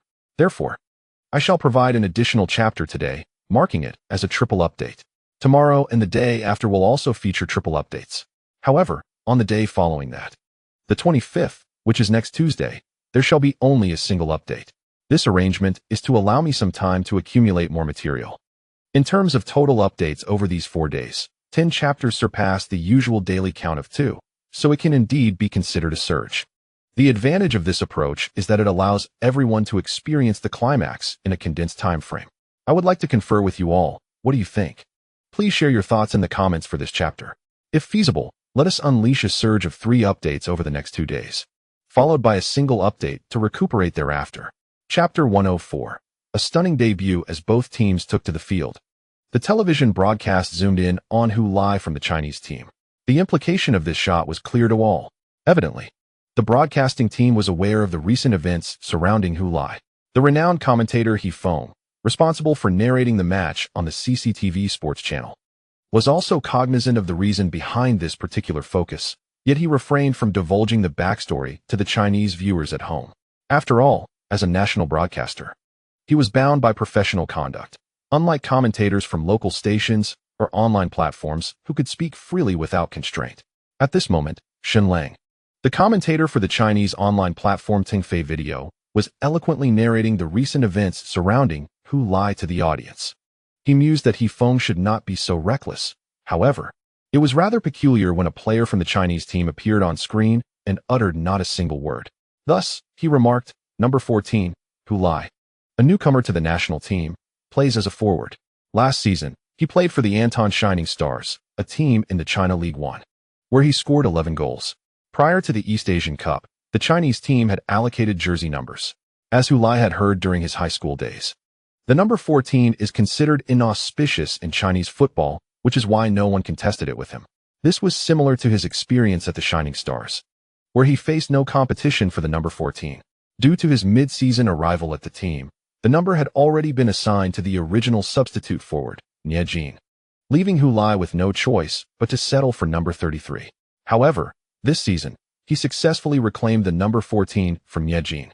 At that time, a teammate jestingly asked Hu Lai if he feared misfortune by choosing number 14. Hu Lai confidently replied that he was a robust man, filled with vitality, impervious to any ill fate. Yet, in hindsight, many recalled the widely circulated curse surrounding the number 14 in Chinese football, exclaiming, "You chose 14. Serves you right. I told you, those who do not believe in curses are all gone. Can you believe someone still dares to choose 14? And look what happened?" The online spectators reacted fervently, with numerous fans flooding the Tongfei video broadcast with comments. Fortunately, Hu Lai's mother was watching the television broadcast rather than the online stream. Otherwise, the barrage of comments would have surely distressed her. As Hu Lai followed his teammates onto the field, a subtle red string was tied around his wrist, not particularly conspicuous. This was a lover's red string he had purchased with points from the official store, a tradition he upheld to enhance his luck during debuts. After all, beginnings can be challenging, and he was unperturbed by the notion of utilizing a good luck charm. A favorable start could influence many outcomes. On the football field, sometimes a stroke of luck can decisively determine the final result. Regrettably, the efficacy of this charm could not be accumulated, otherwise he would have adorned both wrists. In addition, he retrieved the damaged giant bear shin guards, a reward from a previous task, from his storage to equip himself. This decision was made after careful consideration of the esteemed traditions of Korean sports. Although Hu Lai felt a pang of regret in parting with the shin guards, he reasoned that sustaining an injury during the match would be an even greater loss. It is worth noting that this was the home ground of the Korean team, where they could inflict severe punishment upon their opponents without the referee intervening. After firmly establishing himself on the field, the resounding notes of the Chinese national anthem filled the air. As the stirring melody enveloped him, Hu Lai raised his head, his heart brimming with emotion. Fortunately, in this alternate reality, only the realm of football had transformed. The national anthem remained unchanged. Otherwise, he might have felt a disconnection. Listening to the familiar strains of the anthem, he sensed that a dream was gradually materializing. Adorned in the Chinese national team jersey, emblazoned with his name and number, he stood on the international stage as a representative of his country. Such a scenario would have been utterly unimaginable for his former self, or even for the version of him that had just traversed into this timeline. Yet now, it had become a vivid reality. How wonderful it was. He slightly tilted his head, gazing at the spectators in the stands waving South Korean flags. The East Asian Cup, an international A-level event, was underway. Although this team essentially comprised the Olympic squad, it was nominally recognized as the Chinese national team. Thus, in a strict sense, today marked Hu Lai's debut appearance for the national team in his professional career. The first match was against South Korea, a truly significant occasion, Hu Lai mused. As the Chinese anthem concluded, the host nation's anthem resonated next, with tens of thousands of fans fervently singing along, creating an awe-inspiring atmosphere. Even before the match had commenced, many players from the Chinese Olympic team felt an immense pressure.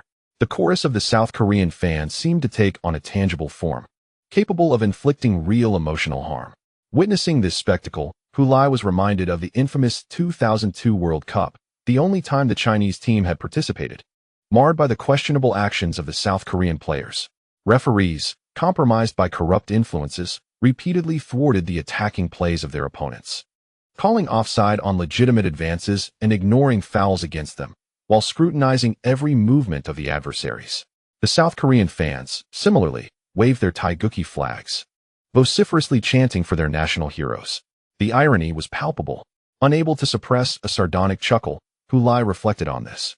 As the pre-match rituals concluded, both teams positioned themselves, and the match was on the brink of commencing. Hu Lai stood alone in the center circle, his foot resting on the ball. The Chinese team had been granted the kickoff. At that moment, the television broadcast zoomed in on him once more. Guan Xinyan, watching intently from his screen, scrutinized the figure before him. He did not appear particularly strong or imposing. Could Coach Shi truly forsake everything for such a player?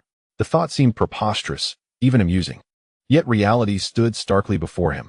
If Coach Shi was not closely connected to this individual, why would he allow Hu Lai to start at such a critical juncture?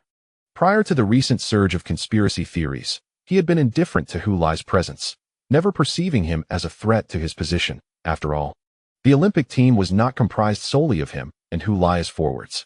However, observing the precarious situation, Coach Shi still insisted on having Hu Lai as a starter, which unexpectedly instilled in him a sense of being targeted. Perhaps the rumors circulating online held some truth. Hu Lai was indeed out to undermine him from the outset.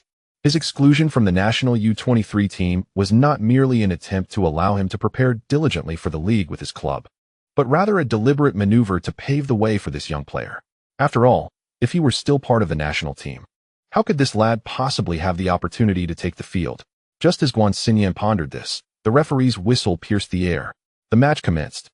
Once the game began, the Chinese team swiftly launched an attack, albeit without posing any real threat to the Korean goal. Possession changed hands rather quickly. The live broadcast on Tongfei displayed a flurry of typical comments. Yet, on the sidelines, the national U23 team's head coach, Shi Wuyin, appeared remarkably composed. For this was precisely his strategy. He had a detailed plan regarding how to approach the game post-kickoff. If the opponent gained possession, they would press and encircle from the outset. If they held the ball, they would promptly relinquish it, making a fleeting attack, achieving success if possible, but without lamenting failure. Subsequently, they would invite the opponent to attack, allowing for counter-pressing.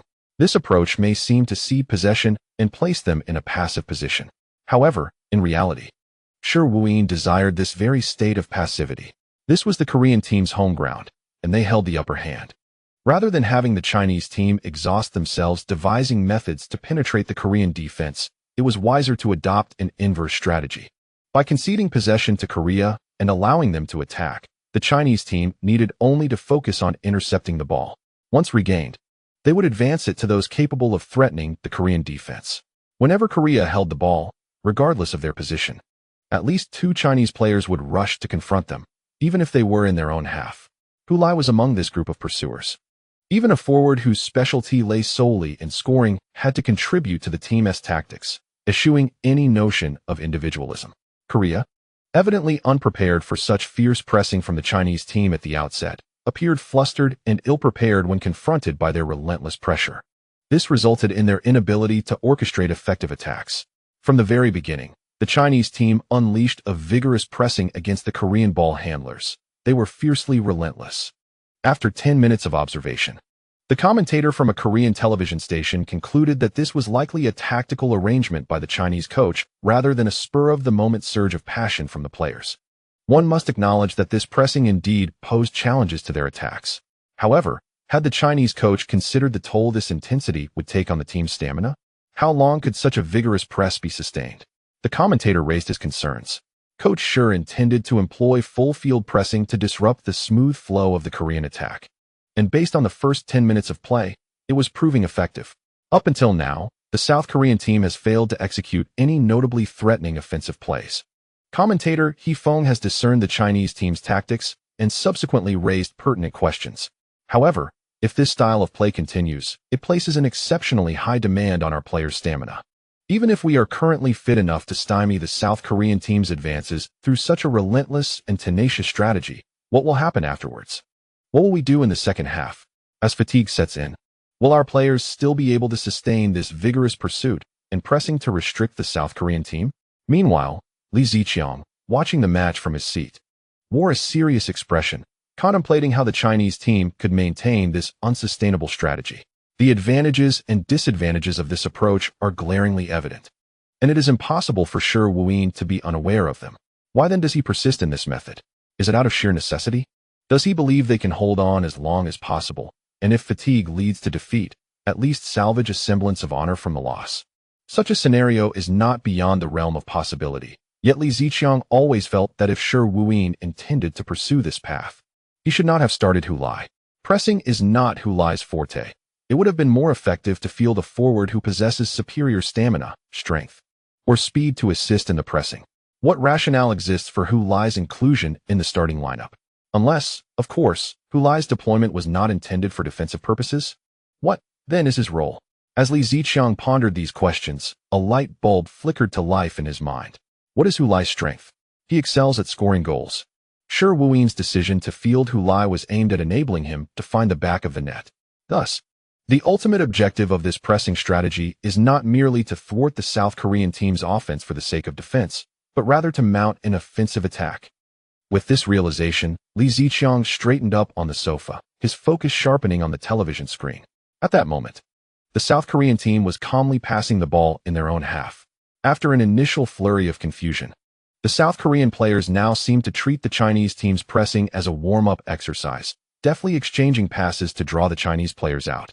Watching as they labored tirelessly, much like walking a dog, they had now completed 11 consecutive passes without losing possession. The South Korean fans in the stands were in tune with this, their unified chants counting each successful pass. Not only cheering for their team, but also mocking the futile efforts of the Chinese pressing. Amidst their cheers, South Korean right back Kim Beek-ju passed the ball to his right winger, Ju Yoon-kyu, who was coming back to receive the ball. However, as Ju Yoon-kyu retreated to collect it, he was closely followed by Chinese left back Lu Jinga. This tall player, who could easily play as a center back, lacked strength due to his slender build but possessed commendable speed, making him well suited for the role of a fullback, known for his aggressive pressing style. Originally, the starting position should have gone to Sun Gang, a close friend of Wang Zijian. But considering the tactical requirements of today's match, Shi Wuyin opted to field Lu Jinga, who, it seems, is executing his duties quite effectively. Even though Zhu Yunkue had returned to the back half, he was still closely pursued. Right behind him, an opponent shadowed his every move, incessantly jostling his arm, shoulder, and jersey, which instilled a palpable sense of pressure in Zhu Yunkue. Moreover, the Chinese team's defensive midfielder, Gao Rumin, was also racing towards him, intent on double-marking him alongside Lu Jinj. This compelled Zhu Yunkue to abandon his notion of receiving the ball and turning to break through. He could only pass the football back. But to whom? There were three potential receiving points behind him. One was the fullback Jin Beiju, who had just passed the ball to him. But Jin Beiju was encumbered by a Chinese player who had just lunged at him and had yet to retreat. Another was the center back Sun Haomin, who was also closely marked by the troublesome Chinese number 14. The third option was slightly more complicated, midfielder Jin Jihuan. The difficulty lay in the angle between them. To pass the ball to him, Zhu Yunkue would have to withdraw a bit to create a passing angle, otherwise, he could not deliver the ball laterally under the pressure of two defenders. At that moment, he noticed Jin Jihuan indeed retreating, clearly realizing that it was safer for Zhu Yunkue to pass to a midfielder rather than to the two defenders stationed at the back. With this thought, Zhu Yunkue hesitated no longer and decisively struck the ball towards Jin Jihuan. Under the duress from Lu Jinj, he passed with conviction and strength, leaving no opportunity for Lu Jinj and Gao Rumin to encircle him. Goal! The Korean fans in the stands erupted with excitement. The football was directed entirely towards Jin Jihuan. The usually substitute defensive midfielder raised his foot to control the ball, but he evidently underestimated the force with which Zhu Yunkue had passed it. The ball slammed against the inside of his foot and soared upwards. Under normal circumstances, such a miscontrol would not be deemed significant, merely requiring a slight adjustment. Yet now, as Jin Jihuan attempted to regain control, a figure suddenly surged in from his side, foot outstretched towards the ball. It was Gui Juanfu. Fong shouted. Jin Jihuan sensed the impending danger, abandoning his attempt to control the ball, and hurriedly lunged to fend off the Chinese player. The two collided, and in his hasty effort, Jin Jihuan could not displace Gui Juanfu, who instead nudged the ball forward. The football bounced and rolled towards the Korean center back, Sun Haomin. Sun Haomin swiftly advanced to clear the ball. Gui Juanfu, aware of the potential risk of colliding with Sun Haomin and sustaining an injury, sprang first, lunging towards the football. In a narrow encounter, the brave triumphed. He felt his foot connect with the ball. Shortly thereafter, he collided with Sun Haomin. He could no longer afford to watch where the ball fell, because as he lunged for the football, he noticed, just behind Sun Haomin, a figure clad in a yellow jersey, prompting him to deliberately direct his kick towards that direction. Hu Lai, Hefeng shouted loudly. In front of the television, Li Ziqiang leaned forward, his legs straining, his bottom slightly lifted from the soft cushions of the sofa. Xie Lan let out an uncontainable shriek, quickly stifled by her hand over her mouth. Hu Lisan's lips parted, though no sound escaped. Not just them, but all the Chinese fans before the screen, as well as the South Korean supporters in the stands, bore witness. As Sun Haomin charged towards the football, the Chinese team's number 14 player did not pursue the ball. Instead, he cast a quick glance back to the flank, where South Korea's right back, Kim Beek-ju, lingered after passing the ball, failing to advance. He was closer to the byline than Hu Lai. The ball rolled swiftly over the watered pitch, almost instantaneously reaching Hu Lai's feet. He found himself in a vast expanse of space. A chance, not offside, Hefeng bellowed. Hu Lai did not halt the ball, but deftly nudged it into the penalty area and turned to pursue. A one-on-one opportunity. Kim Hyunjun charged out. The commentator from Tongfei Video also shouted in excitement. The live broadcast displayed the barrage of comments celebrating Gui Juanfu's successful interception. The jubilant cheers of the South Korean fans in the Seoul World Cup Stadium faded into a chaotic cacophony of indistinct boos and screams. Facing Hu Lai, the starting South Korean substitute goalkeeper, Kim Hyunjun, rushed forward, attempting to block Hu Lai's shooting angle. Yet, halfway through his sprint, he witnessed Hu Lai, catching up to the ball, unexpectedly strike it with the outside of his right foot. It was a shot executed without warning, lacking any preparatory force. The ball soared towards the far corner of the goal. So sudden was the shot that Kim Hyunjun barely had time to dive. His body had only descended halfway when the football slipped past him under his arm. In the blink of an eye, it surged into the net, nestling within the goal and ceasing its movement. The tumultuous boos scattered like fireworks bursting in the sky, drifting and dissipating in the wind.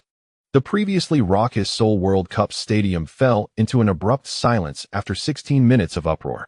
As for the words of Chun Yu-kuan, he remarked, "In the kingdom, there exists a great bird, which rests in the king's court, neither flying nor singing for 3 years. The king wonders what this bird signifies. The king muses, if this bird does not fly, it is still capable of soaring to great heights. If it does not sing, it can still astonish with its song." Consequently, he summoned the 72 county magistrates, rewarding one and punishing another, mobilizing the troops.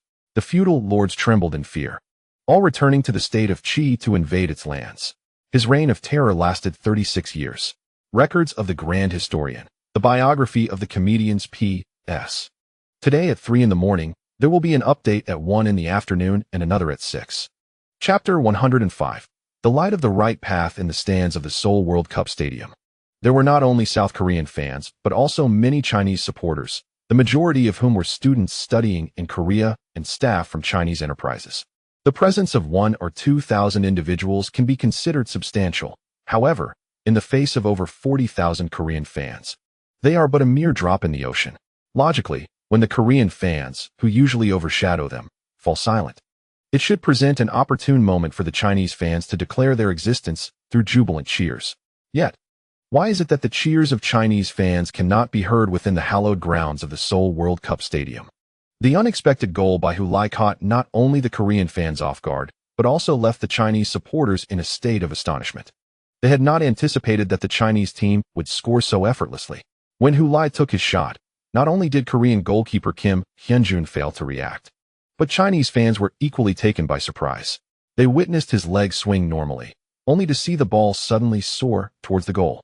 Stunning. The silence enveloping the section occupied by the Chinese women's football team was shattered by the piercing screams and cheers of Li Qingqing. This pivotal player leapt from her seat, raising her arms in celebration. Around her, the other Chinese players, awakening from their stupor, rose to cheer and applaud Hu Lai's goal. Not far away, a small group of Chinese fans waved their 5-starred red flags. Soon, an overwhelming cacophony of noise, shouts, and jeers descended upon the stadium, akin to a powerful strike from above. Boom.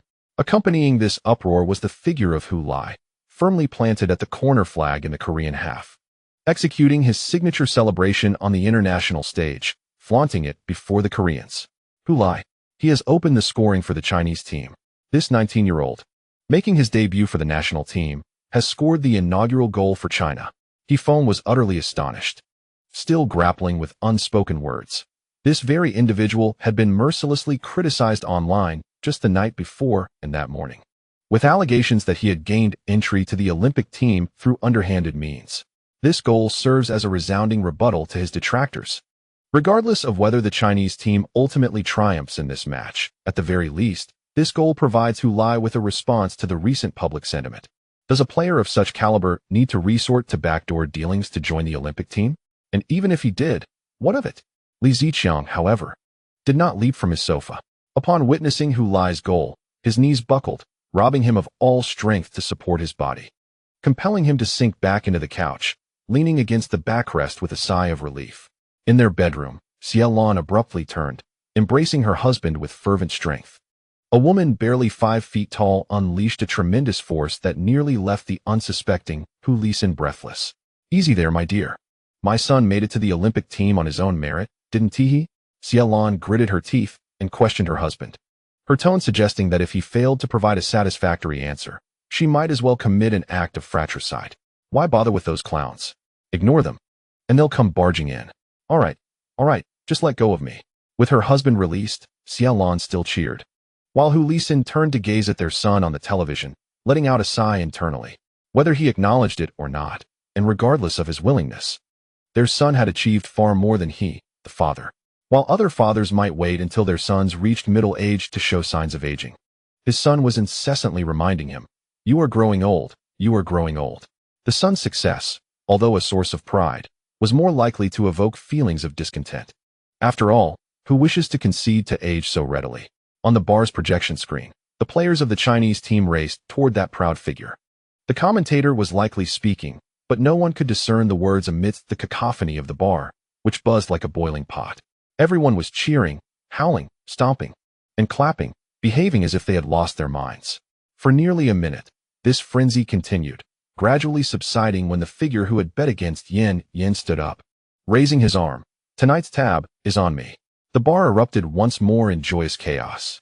Yan's classmates shouted, "The boss is generous," while urging the bartender for more drinks. Yan, on the other hand, maintained a calm demeanor as he observed the excitement around him, remarking, "What did I tell you? Even if you don't believe in science, you must believe in divine selection. That kid possesses an undeniable talent for scoring on his debut. What does it mean to be the chosen one? This is it." The noise from the stands remained deafening, and on the Chinese team's coaching bench, head coach Shi Wuyin and assistant coach Li Zhifei had finally ceased their celebration. When Hu Lai scored, the two leapt up and embraced one another, parting only moments later. After separating, Shi Wuyin approached team leader Ran Jiachong, extending his hand. Ran Jiachong understood the gesture, delivering a firm high five, shaking his head in disbelief with a smile. "How did you manage that?" Shi Wuyin explained his tactical design, which involved pressing the opponent to disrupt their rhythm. However, Ran Jiachong interrupted, No, that's not what I'm asking. I want to know how you were so certain Hu Lai would score. You insisted on starting him despite the pressure and skepticism. Did you foresee this performance?" "No, I didn't expect him to score." Shi Wuyin shook his head, turning to look at Hu Lai, who was embracing his teammates. "I merely wanted to see what he could deliver, but he certainly exceeded my expectations." Li Zhifei chimed in. "We took the lead within the first 16 minutes. What's next?" Shi Wuyin struck his palm with a fist. "Keep playing like this. Maintain the full-court press, and aim to score another one. Damn it, a precise strike. Hu Lai, was that your first shot of the match? The national team's debut and first goal. What a remarkable script." Teammates rushed to surround Hu Lai, expressing their excitement and disbelief. In their midst, Hu Lai wore a beaming smile, allowing his comrades to touzle his hair, pat his shoulders, and slap his cheeks. He appeared as if intoxicated, his face flushed, swaying slightly as though he needed his teammates to support him to remain upright. The live broadcast on Tongfei Video was inundated with a barrage of 666 comments, in various lengths and colors, completely overwhelming the screen. A truly overwhelming sight. Feng found himself unable to express certain thoughts during the commentary, but Shen Lang, the commentator for Tongfei Video, had no such reservations. He laughed heartily, remarking that prior to the match, many had claimed Hu Lai secured his spot in the Olympic team through backdoor deals and monetary influence. Now, after witnessing this goal, How many can still cling to that narrative? If anyone dares to argue otherwise, I truly admire you. It takes a certain blindness to still care about Chinese football. Simultaneously, on Weibo, prominent voices who suggested Hu Lai's selection was due to corruption faced an influx of comments from netizens. Hey, did you see? Hu Lai scored. The very player you claimed was bribed has just netted a goal. Haha. Even the foolish digital KOLs have intruded into football matters. Stick to your tech circles. The light of righteousness shone upon your round face. Soon, some netizens discovered they had been blocked by those self-righteous influencers who proclaim, I may disagree with what you say, but I will defend to the death your right to say it. One such influencer tweeted, for the record, changing one's viewpoint upon discovering more aspects of a situation is neither a slap in the face nor a reversal. Though unnamed, it was clear what he referred to, prompting fans of Hu Lai to comment. For your information, you are misguided. You haven't even conducted basic research or considered the opposing perspective. Are you spreading rumors? Unsurprisingly, this ardent fan of Hu Lai was promptly blocked by the influencer. Park Gi-hyun stood on the pitch, frustrated as his team conceded a goal while he lingered in the attacking zone. Even the defenders of the Chinese team celebrated, passing him by with hands raised in exasperation, igniting his fury. 16 minutes into the match, as a key forward, he felt utterly stifled. He had only managed a single shot on goal, and often found himself in position only for his teammates to fail to deliver the ball, forcing him to retreat frequently for support. To his dismay, his team conceded first. What are you doing? An enraged Park Gi-hyun shouted at his teammates. Pass the ball forward. Why are you playing it back? To him, if the team hadn't been playing backward, the opposition would not have been able to threaten the goal during their interception. Hu Lai has concluded the celebrations with his teammates and gradually returned to his half of the field. The television broadcast closely followed him, and after a few seconds of close-up shots, it shifted back to the replay of his recent goal. This time, the slow-motion replay did not merely capture Hu Lai's moment of striking the ball. It also included the repeated passing sequences of the South Korean team prior to the goal. Many may have overlooked this at the time, but upon rewatching the sequence, it becomes evident that throughout the South Korean team's continuous passing, the Chinese team consistently advanced their defensive line, relentlessly pursuing the ball and pressuring every South Korean player receiving a pass. In this process, the space for the South Korean team's passing was increasingly constricted. Ultimately, when Goi Juinfu intercepted the ball, it was indeed due to Zhu Yunkuei's overly forceful pass to Kim Ji-hwan, which caused Kim to miscontrol the ball. However, without the tireless pressing from the Chinese team, how could Zhu Yunkuei have made such a misplaced pass? And how could Kim Ji-hwan have miscontrolled it? Moreover, if the Chinese team's pressure had not been present, even if Kim Ji-hwan had miscontrolled the ball, he could have calmly adjusted it without any pressure and regained control, thus denying the Chinese team any opportunity. This exemplifies a tactical victory. Hu Lai's eventual shot, however, represents a triumph of personal skill. That strike was indeed cunning. Although Feng described it as cunning, he was actually praising Hu Lai. It was remarkably sly. During his normal running motion, right up until the moment of his shot, there were no signs indicating he would shoot. Everyone assumed he would continue dribbling or adjusting. One would expect a striker to wind up and assume a shooting posture before taking a shot. Instead, Hu Lai, maintaining his running form, suddenly flicked out his right leg, his ankle twisting, unleashing a powerful shot with the outside of his foot. The ball was propelled forward with astonishing suddenness. At such close range, South Korean goalkeeper Kim Hyun-woo had no time to dive and block the shot, likely only noticing the ball speeding towards him as a reflex. Without fully comprehending that it was a shot, it was precisely due to Hu Lai's cunning shot that he deceived Kim Hyun-woo and found the back of the net. Otherwise, no matter how aggressively the Chinese team had pressed or how many opportunities they created, it would have been futile if the forwards squandered them. Scoring a one-on-one chance is no easy feat. Countless forwards have missed such opportunities, particularly in crucial matches, where a one-on-one can serve as a litmus test for determining whether a forward is truly top-tier. In the annals of Chinese football history, there are numerous instances where missed scoring opportunities by forwards led to unfavorable outcomes in matches. Now, Hu Lai has seized a hard-earned opportunity for the Chinese team. Although only 16 minutes into the match, it does not guarantee victory, but it certainly marks a promising beginning. P.S. There will be another update at 6 in the evening. End of chapter. Chapter 106. Boom. Although Hu Lai's goal has given the Chinese team a lead, it has also brought great joy to everyone. However, once the initial elation of scoring faded, nearly all Chinese football fans began to experience anxiety, fearing that an early lead might lead to a reversal by their opponents in the ensuing match. This concern is not without merit. In the past 41 years, during 30 encounters between the football teams of China and South Korea, such occurrences have indeed transpired. Often, a lead would be followed by an equalizer from the opponent, resulting in disarray among the Chinese players, some eager to push forward for another goal, others advocating for a cautious counterattack, while some solely wished to defend, clinging desperately to the drawn scoreline. Ultimately, this disunity would render the team vulnerable, often culminating in a decisive goal from their adversaries, leading to a comprehensive defeat. The final scores varied widely, with a loss by a single goal regarded as a commendable performance. Now, with the Chinese team having taken the lead just 16 minutes into the match and with 74 minutes remaining, ample time remains for the South Korean team to respond, especially as this match unfolds on their home turf. The loss of an early goal is bound to provoke their ire, and once the South Koreans unleash their fury, the Chinese team may find themselves with no avenues for escape.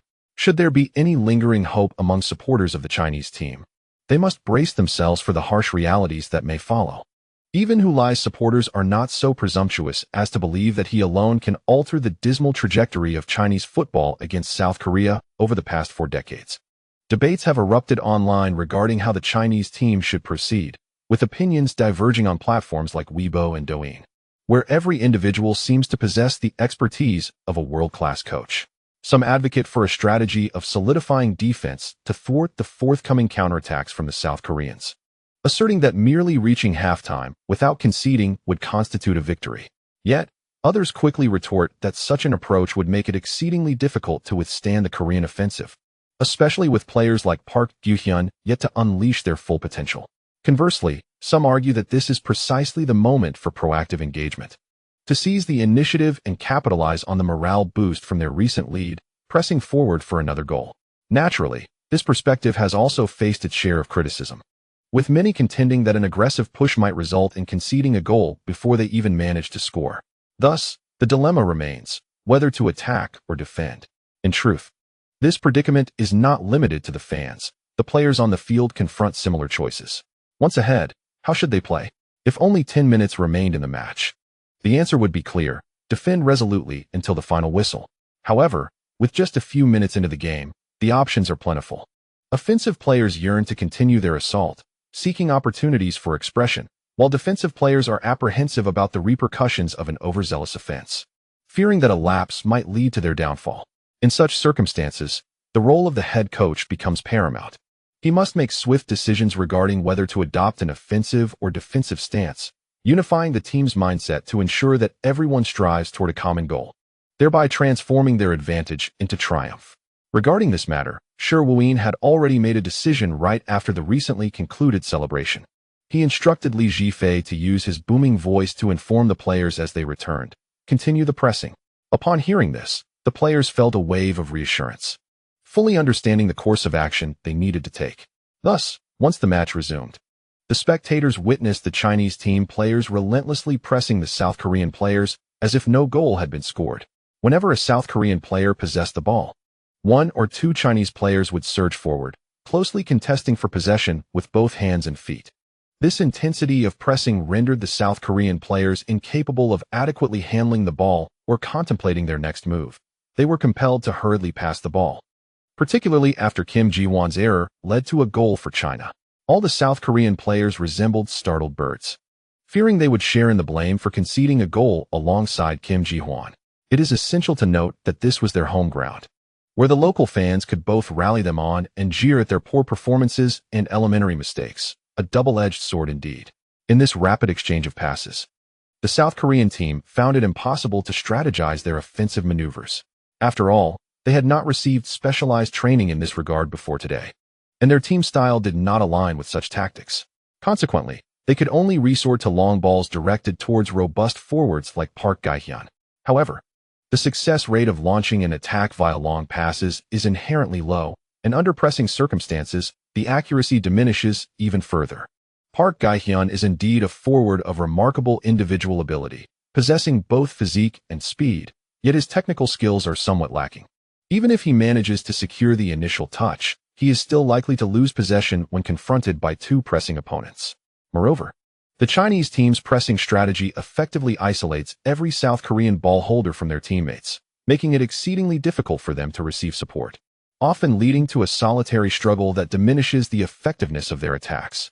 Thus, 14 minutes after conceding a goal, as the match approached the 30th minute, the South Korean team still failed to equalize. Each time the South Korean team advanced the ball towards the Chinese half, the crowd of Korean fans erupted in tremendous cheers and shouts, rallying behind their team. Yet, this fervor would quickly dissipate.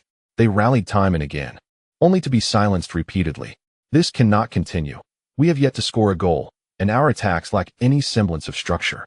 The commentator from the Korean television station expressed with urgency. What do you think, Yong-cheol? The guest named Yong-cheol remained remarkably composed.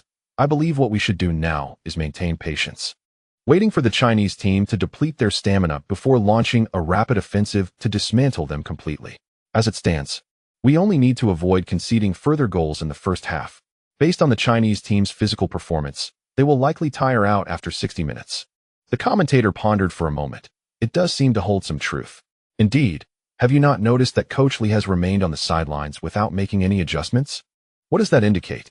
Lee Nguyen, the coach, possesses a profound understanding of the current situation. He is acutely aware that the performance exhibited by the Chinese team is merely a facade. To alter tactics based solely on such pressure would be to invite chaos within the ranks. However, it would be inaccurate to assert that Coach Lee has made no adjustments at all. At the very least, we have intensified our strategy of employing long passes from the backline to find Park Gi-hyun. This approach not only leverages Park's formidable individual prowess to break the deadlock, but also minimizes the frequency of the ball circulating within our half, thereby reducing the risk of being intercepted and counterattacked. This undoubtedly reflects a tactical adjustment made by Coach Lee. As the guest commentator elaborated, the Chinese team seized a long pass from the South Korean team and launched a swift counterattack. Wang Zijian utilized his speed, surging down the flank and swiftly traversing midfield. He executed a 1-2 wall pass with Gui Juanfu, receiving the ball and once again breaking through. Observing this, the South Korean commentator could only exclaim loudly, interrupting the guest's analysis. Watch out. A rapid counterattack from the Chinese team. In the face of the advancing Wang Zijian, South Korea's left back, Choi Young-jing, clutched Wang's jersey, bringing him down just as he entered the 30-meter zone. The ball rolled out of play, and Wang fell to the ground. The referee's whistle pierced the air, penalizing Choi for the foul. The South Korean fans in the stands expressed their discontent with boos regarding the decision. Choi did not attempt to defend himself. He understood that when he reached for Wang's jersey, he was committing a foul if successful. Nevertheless, he felt justified in using a tactical foul to thwart China's counterattack. Considering he had escaped without a yellow card, he retreated to the penalty area to prepare for defense. Wang Zijian continued his advance into the 30-meter zone. Nearing the penalty area, a free kick from this position on the flank is almost equivalent to a corner kick, necessitating vigilant defense. Is this it? No card. Not even a yellow card? The home crowd gasped in disbelief. Haven't they seen normal operations from the Koreans before? This foul was clearly tactical. Had he not pulled Wang, he would have broken through. Once passed, whether crossing from the byline or penetrating the box, it would warrant at least a yellow card. To issue none is simply excessive. Online, whether on Weibo or the live comments on Tongfei video, Chinese fans vocally condemned the South Koreans as despicable and shameless. CCTV commentator He Fong also expressed dissatisfaction with the decision. Although this foul may not appear visually alarming, its implications are far more severe. Without the foul, the Chinese team would pose a direct threat to South Korea's goal. Shin Lang, during the live broadcast, stated more bluntly, "We all understand the South Korean team, huh?" Shi Wuyin jumped up to vocally express his discontent to the fourth official, but did not engage in any further extreme actions. After all, it is the home ground of the South Korean team, and one must adhere to a certain measure of protest. We must express our anger without granting the referee an opportunity to penalize our head coach. To be frank, it is quite challenging. Fortunately, the Chinese team is currently in the lead, so even if this offensive play fails, it remains bearable. Thus, the true emotions of Shi Wuyin are not as furious as he outwardly displays. Were the Chinese team to be trailing by a goal, and this offensive maneuver thwarted by a foul, without the referee issuing even a yellow card, Shi Wuyin would be uncertain if he could maintain his composure. Guo approached to take the free kick, akin to a corner kick, and first signaled for Wang Zijian to collaborate with him, then gestured for his teammates to position themselves in the penalty area. Given the considerable angle of the free kick, the South Korean team refrained from forming a wall, instead retreating to the vicinity of the penalty box, entangled with the Chinese players. Guo placed the ball and instructed Wang Zijian, "In a moment, you will run toward the ball from the outside, feigning an intention to take the free kick. Then bypass the ball and sprint down the flank. I will pass the ball to you, placing it ahead of you, allowing you to decide whether to cross it or advance down the line." Wang Zijian comprehended the tactical approach. Rather than directly delivering the ball into the penalty area for a cross, this strategy would draw the opposing players out, creating space in front of the goal.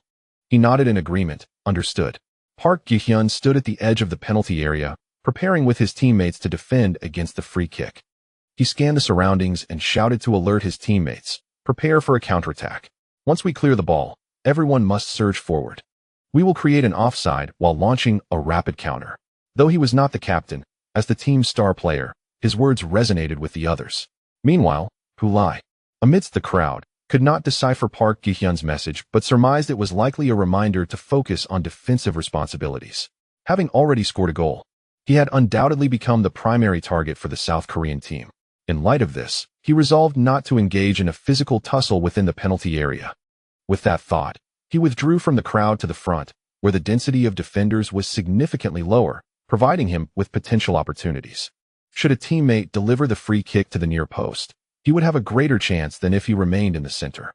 Once both teams had established their positions and formations, the referee blew the whistle.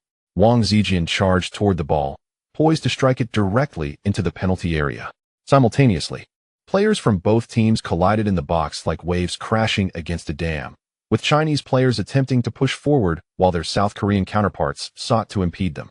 However, Wang Zijian did not strike the ball. Instead, he leapt over it. After vaulting the ball, he suddenly accelerated forward.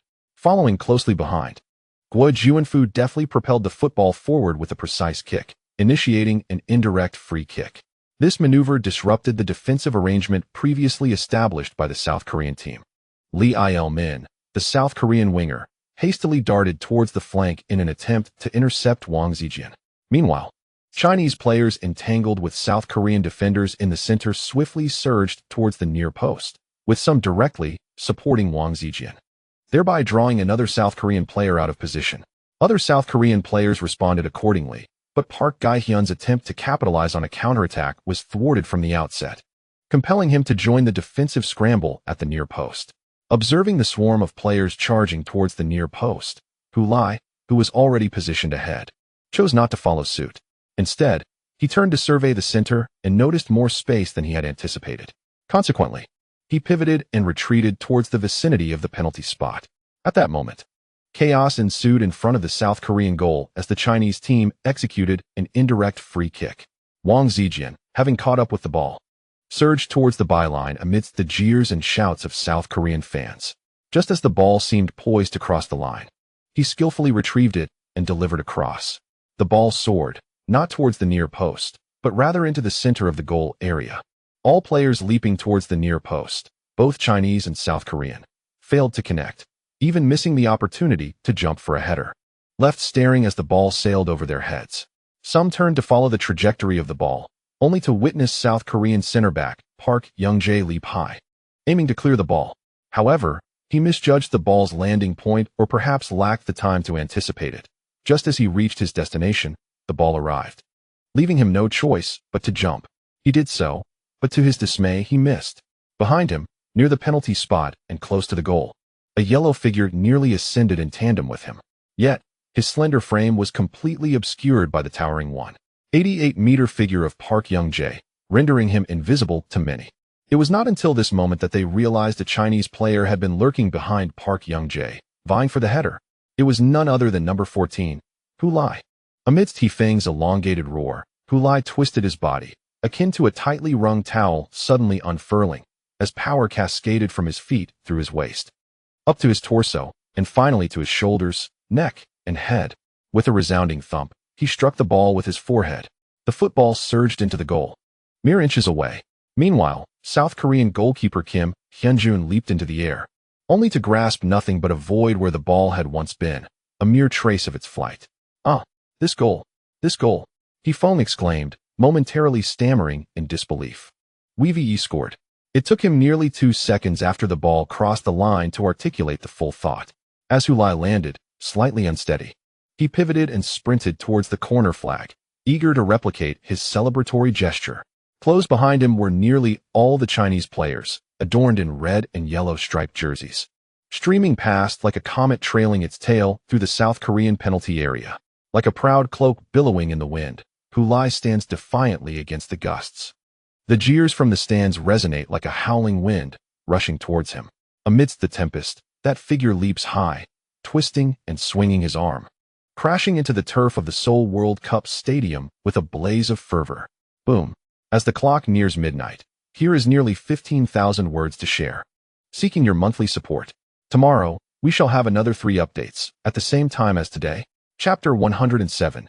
Did I receive the wrong script? When Hulai, with a lion-like flick of his head, directed the football into the South Korean net. The other members of the women's national football team leapt from their seats in jubilant celebration before Li Qingqing could lead the cheer. In the midst of the raucous crowd, Li Qingqing felt somewhat overshadowed. She even found the leisure to observe her teammates, their exuberance making her smile.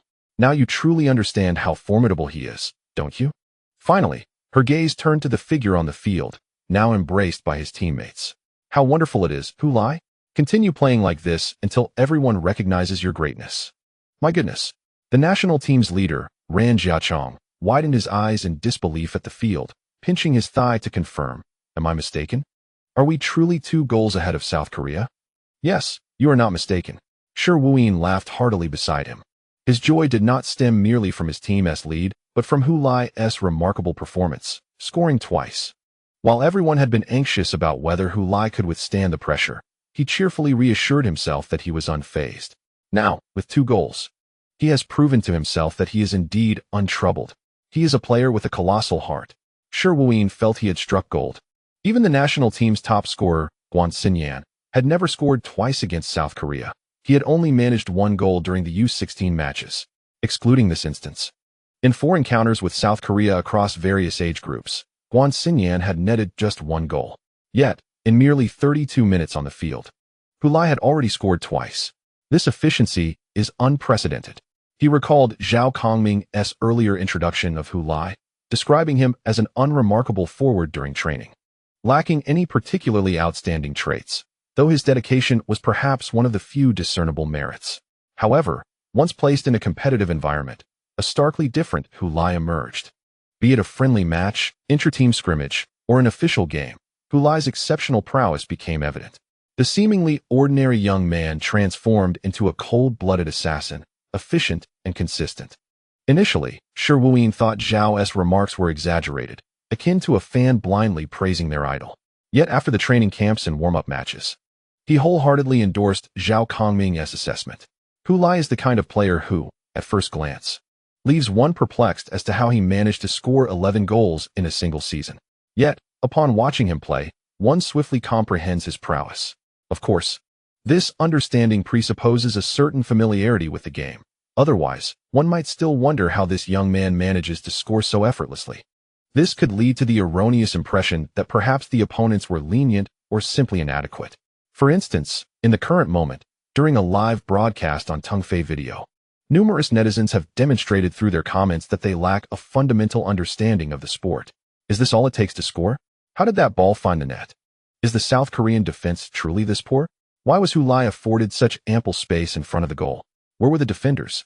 One might think I am the only one perceiving a significant defensive lapse from the South Korean team. However, there are also many knowledgeable Chinese fans online who are correcting these misconceptions.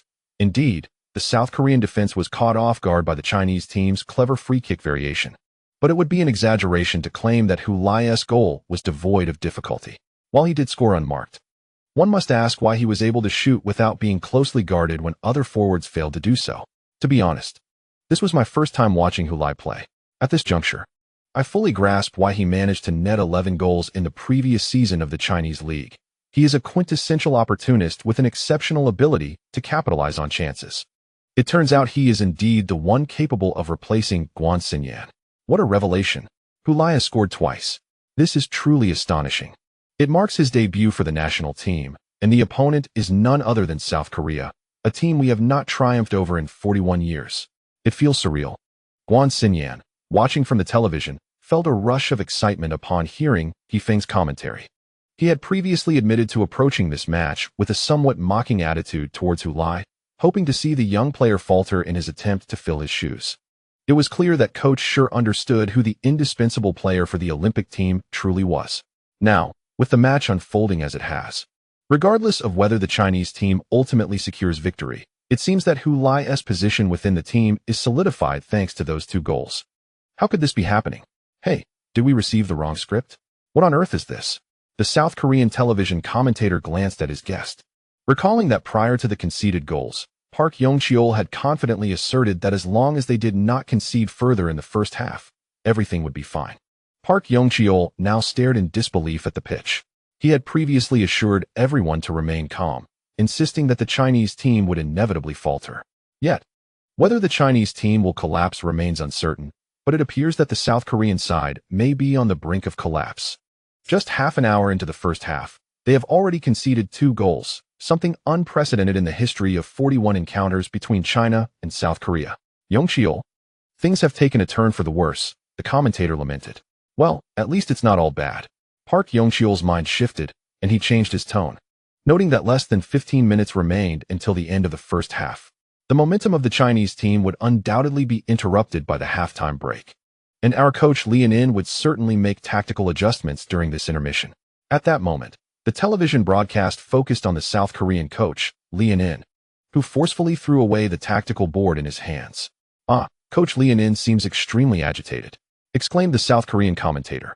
Indeed, Coach Lee In's dissatisfaction with the team's first-half performance would compel him to make necessary adjustments during halftime. I firmly believe that, after his modifications, we can surely turn the tide. After all, in terms of strength, we are still far superior to the Chinese team. The commentator Park Yong-cheol appeared to have finally found a coherent logic, growing increasingly invigorated and raising his voice. Moreover, our starting lineup is not even at its strongest. During halftime, Coach Lee In is likely to make personnel changes. Once the match resumed, Coach Shi Wuyin refrained from allowing the Chinese team to maintain a full-court press, as he understood the high physical demands of such a strategy. Previously, due to the lack of goals and a slender 1-goal lead, it was deemed necessary for the players to endure. Now, with a 2-goal advantage, there was no need to further exert the players. Could they realistically net another goal before the end of the first half? There exists a balance between tension and relaxation, which is also the essence of football. After 30 minutes of high-intensity play, the players' stamina had reached a critical juncture. It was essential to slow the pace, allowing for a brief respite to recuperate. In truth, even without Hu's goal, Coach Shi Wuyin had intended to temporarily abandon the full-court press strategy after approximately 30 minutes, opting instead for a more compact defense, hoping to maintain the 1-goal lead until halftime. Given that the team's performance had far exceeded his expectations, there was no reason to squander energy unnecessarily. Utilizing the remaining 15 minutes to recover stamina, combined with the 15-minute halftime, would amount to 30 minutes of rest, preparing for a continuation of the full-court press in the second half. Indeed, Coach Shi Wuyin did not intend to abandon this tactical approach. Rather, he aimed to persist with it. Prior to scoring, the purpose of this strategy was to secure a goal. After gaining the lead, it naturally reverted to its fundamental defensive positioning. With the Chinese team intentionally slowing the pace, the South Korean team did not concede any further goals in the first half. In fact, Coach Lee In had been contemplating whether to seize this opportunity to launch an offensive and strive for a goal before halftime. However, upon observing the players' performance, he furrowed his brow and abandoned this notion. Should they fail to score, they risked allowing the opposition to capitalize on an opportunity and score again, thereby rendering the match devoid of suspense. As the Chinese team slowed their tempo, he too adopted a more measured approach. The two sides navigated the last few minutes of the first half in mutual testing and maneuvering. After a minute of injury time, the referee's whistle signaled the end of the first half. A cacophony of boos erupted within the World Cup stadium, leaving one to wonder whether the disgruntled Korean fans were expressing their dissatisfaction with the referee's decision to allow only a minute of stoppage time, their team's performance, or perhaps the 2 goals scored by the Chinese players. Amidst the chorus of disapproval, however, the Chinese players wore beaming smiles, each face radiating joy. Among them, Hu Lai's smile was the most resplendent as he gazed at the despondent Korean supporters. His eyes scanned the crowd until they landed on the small section occupied by the Chinese women's national team, prompting him to raise his arm and wave in their direction. The other Chinese players, following him off the field, noticed his gesture and turned to wave as well, discovering the women's team in the stands. In response, the players from the women's team stood up, waving back, giving thumbs up, and applauding enthusiastically. Look, Ching is waving at me. No, she is clearly waving at me. Haha. I am 100% certain Ching was looking at me when she waved. The young men from the Olympic team began to bicker over whom the goddess was truly acknowledging. Hu Lai rolled his eyes at them and, shaking his head, jogged into the tunnel, leaving the field behind. Unbeknownst to him, a camera had been following him throughout, capturing the moment until he disappeared into the tunnel. Consequently, television viewers witnessed Hu Lai shaking his head while trotting into the passageway. Hu Lai, the standout player for the Chinese team in the first half and the key architect of their 2-goal lead over Korea, appeared somewhat unsatisfied with his performance. He phone, commenting on the footage, chuckled as he pondered, what could he possibly be dissatisfied with?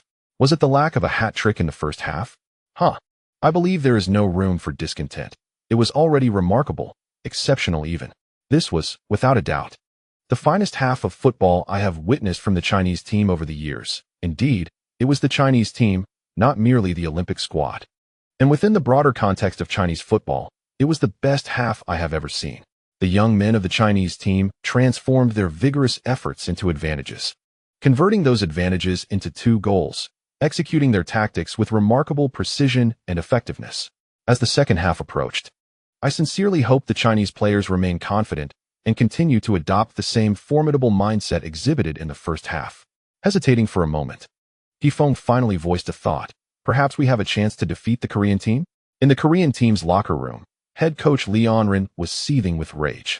He had just thrown 2 water bottles in front of all the players, leaving the floor drenched with the spilled contents, resembling a scene as if someone had taken a shower there. At that moment, he remained silent, abruptly beginning to smash water bottles in front of the entire team, startling all the players into a stunned silence, fully aware of their coach's fury. In front of such a vast audience, you have tarnished the reputation of Korean football. We have not lost to the Chinese team in 41 years. Are you to be the ones to shatter this proud record today? Let me be clear, if that happens, you shall all be branded as traitors to Korean football. Amidst Leonin's roar, every player on the Korean team bowed their heads, too afraid to meet their coach's gaze. Even the typically arrogant Park Kyu-hyun appeared as meek as a kitten at this moment. He had performed poorly during the first half, feeling frustrated and stifled. Yet before the coach, he knew better than to show any signs of discontent. Otherwise, he would become the scapegoat, and even the young tiger, Park Kyu-hyun, would find himself berated in front of his teammates. After venting his frustration at the players, Leonin seemed to release a heavy sigh, his breathing gradually returning to normal. He then proceeded to make substitutions, utilizing 2 of his allotted changes at once and retaining 1 for contingencies. The defensive midfielder, Kim Ji-hwan, who had made a critical error in the first half, was naturally taken off. His head hung low, on the verge of tears. Now, his only hope rested on the Korean team mounting a remarkable comeback in the second half, ultimately turning the tide in their favor. In that case, his mistake would merely be a minor incident in a victory against the Chinese team. Though somewhat embarrassing, it would eventually be forgotten with the passage of time. However, if the Korean team were to lose to the Chinese squad, the implications would be entirely different. His blunder would be etched in memory, frequently revisited, and he would be labeled as the chief culprit responsible for the nation's disgrace. People would say, that match, the one where Kim Ji-hwan's error led to our first goal conceded, subsequently opening the floodgates to defeat. Thus, Kim Ji-hwan would be immortalized in infamy. Prior to this match, he had felt a sense of joy upon learning he would be starting, relishing the opportunity to gain experience in what seemed to be a certain victory. Now, however, he regretted it deeply, wishing he could travel back 50 minutes in time to deliver a punch to himself, rendering himself unconscious, thus avoiding the burden of blame. After making the substitutions, Leonin began to adjust the team's tactics. If, at the start of the second half, the Chinese team continued their full-court press, let them press. Our priority must be to avoid making mistakes. The 2 goals conceded in the first half were entirely due to our own panic. If you all remain composed, you will see that the Chinese team's pressing is ineffective. It merely serves to exhaust their stamina in vain. We must remain calm and methodical, waiting until they tire themselves out, at which point it will be our turn to launch an all-out assault. I assure you, as long as we do not falter, the Chinese team's pressing strategy cannot be sustained for long. Li Onren's words were resolute, seemingly convinced that the Chinese team's stamina would inevitably falter. He was well aware of the strengths and weaknesses of both the Chinese and South Korean Olympic teams, having faced them numerous times. Historically, the Chinese team has struggled with endurance, while stamina has long been a hallmark of South Korean football. Our physical condition does not permit us to press relentlessly. Thus, the plan was to maintain an aggressive approach for the first 15 minutes of the second half before retreating to a defensive counterattack. In the Chinese team's locker room, head coach Shi Wuyin was meticulously devising strategies for his players. One might wonder why not adopt a defensive counterattack right from the start of the second half. There were concerns that initiating a defensive stance might lead to vulnerability. Allowing the South Korean team to dominate the 30-meter zone could result in a precarious situation, making it uncertain whether they could withstand an onslaught for another 45 minutes. On the other hand, Shi Wuyin pondered the possibility that by aggressively pressing for those 15 minutes, the South Korean team might become flustered, potentially conceding another goal and securing the match for China. Although this outcome seemed unlikely, one must hold on to ideals. What if it actually happened? Who could have predicted that the Chinese team would lead South Korea 2-0 at halftime? Even Shi Wuyin did not foresee such a swift and favorable turn of events when he devised his tactics. After expressing these thoughts, Shi Wuyin's gaze turned to Hu Lai, who sat in his designated spot. Chinese fans found themselves in a rare conundrum, simultaneously yearning for the second half to commence while also wishing it would not. The apprehension stemmed from a fear that the team might repeat past mistakes, allowing their opponents to catch up and ultimately overturn the match, leaving them with nothing but disappointment. The first half felt like a beautiful dream, enchanting every Chinese supporter who wished to remain in that blissful state. Yet, there remained a flicker of hope that, under such favorable circumstances, the team could sustain their momentum. Despite the fact that China had not triumphed over South Korea in 41 years, there always existed a temptation to dream. It was akin to the fervent declarations made by fans, vowing not to watch another match, yet when the next game arrived, many would find themselves eagerly glued to the television, barking in excitement. Such is the plight of the endearing yet pitiful Chinese fans.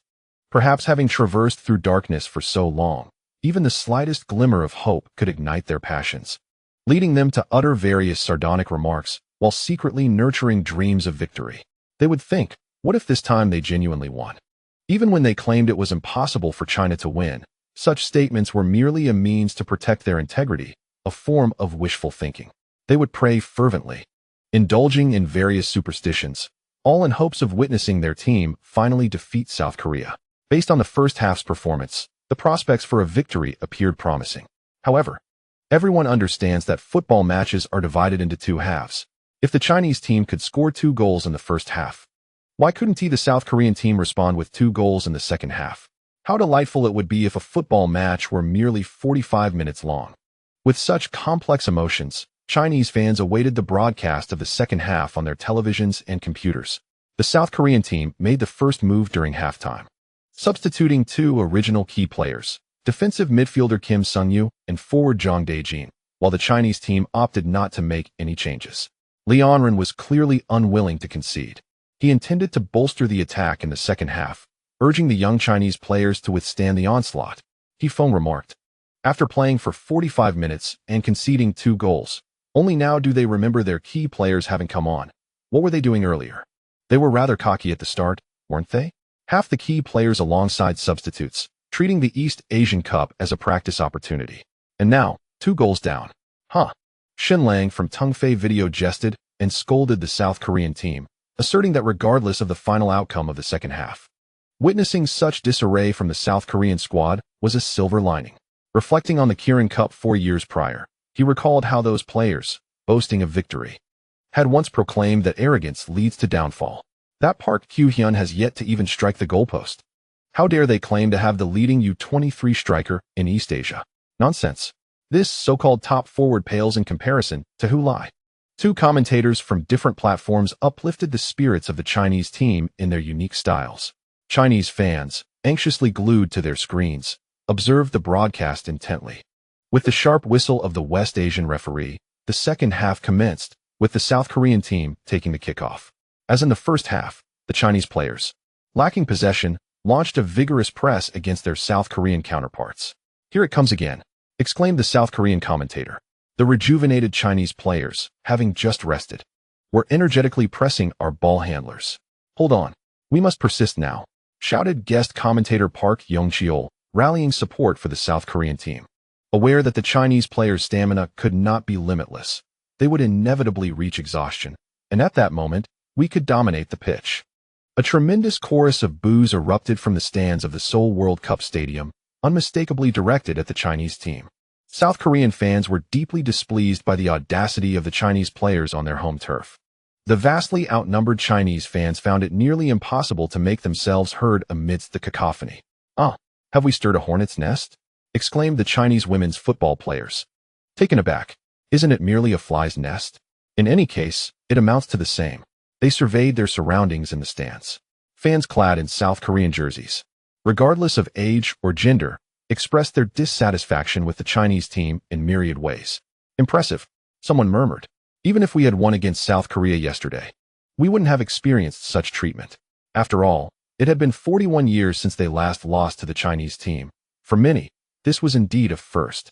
"I feel my heart racing irregularly," remarked one individual, hand over heart, uncertain if the young players of the Olympic team could withstand the pressure. "Endure what cannot be borne. Grit your teeth and persevere," declared Lon Leeson, the captain of the national women's football team, in a grave tone.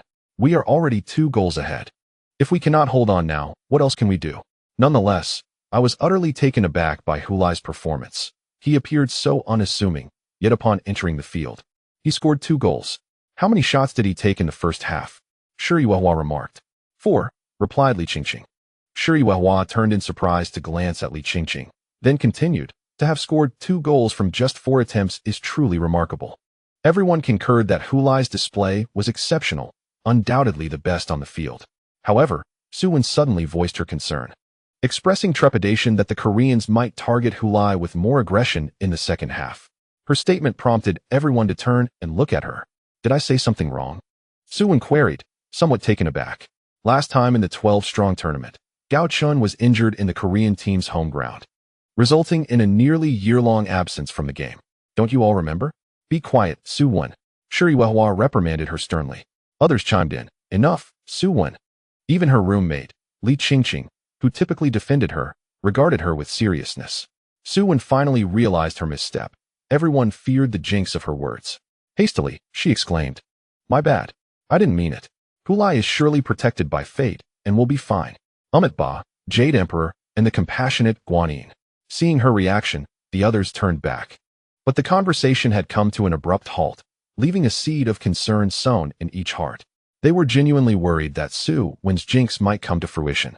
After all, Hulai had already demonstrated to both the Korean players on the pitch and the coaches off it that he was the most threatening player on the Chinese team. To eliminate the threat posed by the Chinese side, one would naturally need to neutralize the player capable of inflicting such peril. The smile that had adorned Li Qingqing's face for the entire first half faded, as she gazed intently at the ongoing match.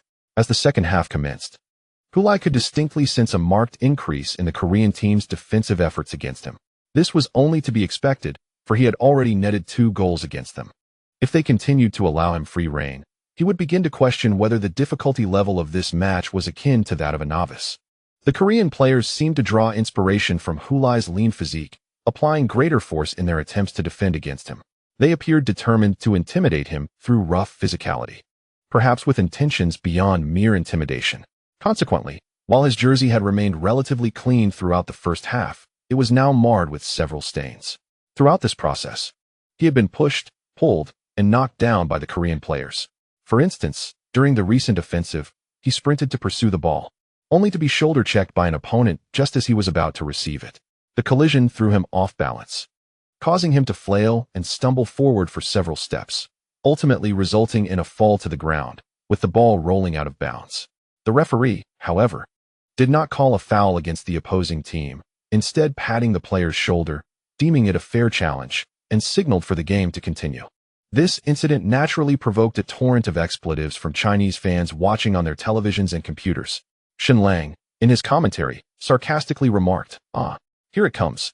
The traditional artistry of Korean football. Despite the outrage from the Chinese fans and commentators regarding the outcome, the Korean supporters in attendance were thoroughly amused. They particularly enjoyed watching Hu Lai, whose arms swung wildly like a windmill while his legs flailed behind him, resembling a figure struggling against gravity, ultimately succumbing to the ground. The entire scene evoked memories of childhood cartoons like Tom and Jerry, with movements exaggerated to the point of absurdity. Laughter erupted, filling the Seoul World Cup stadium with a palpable sense of joy.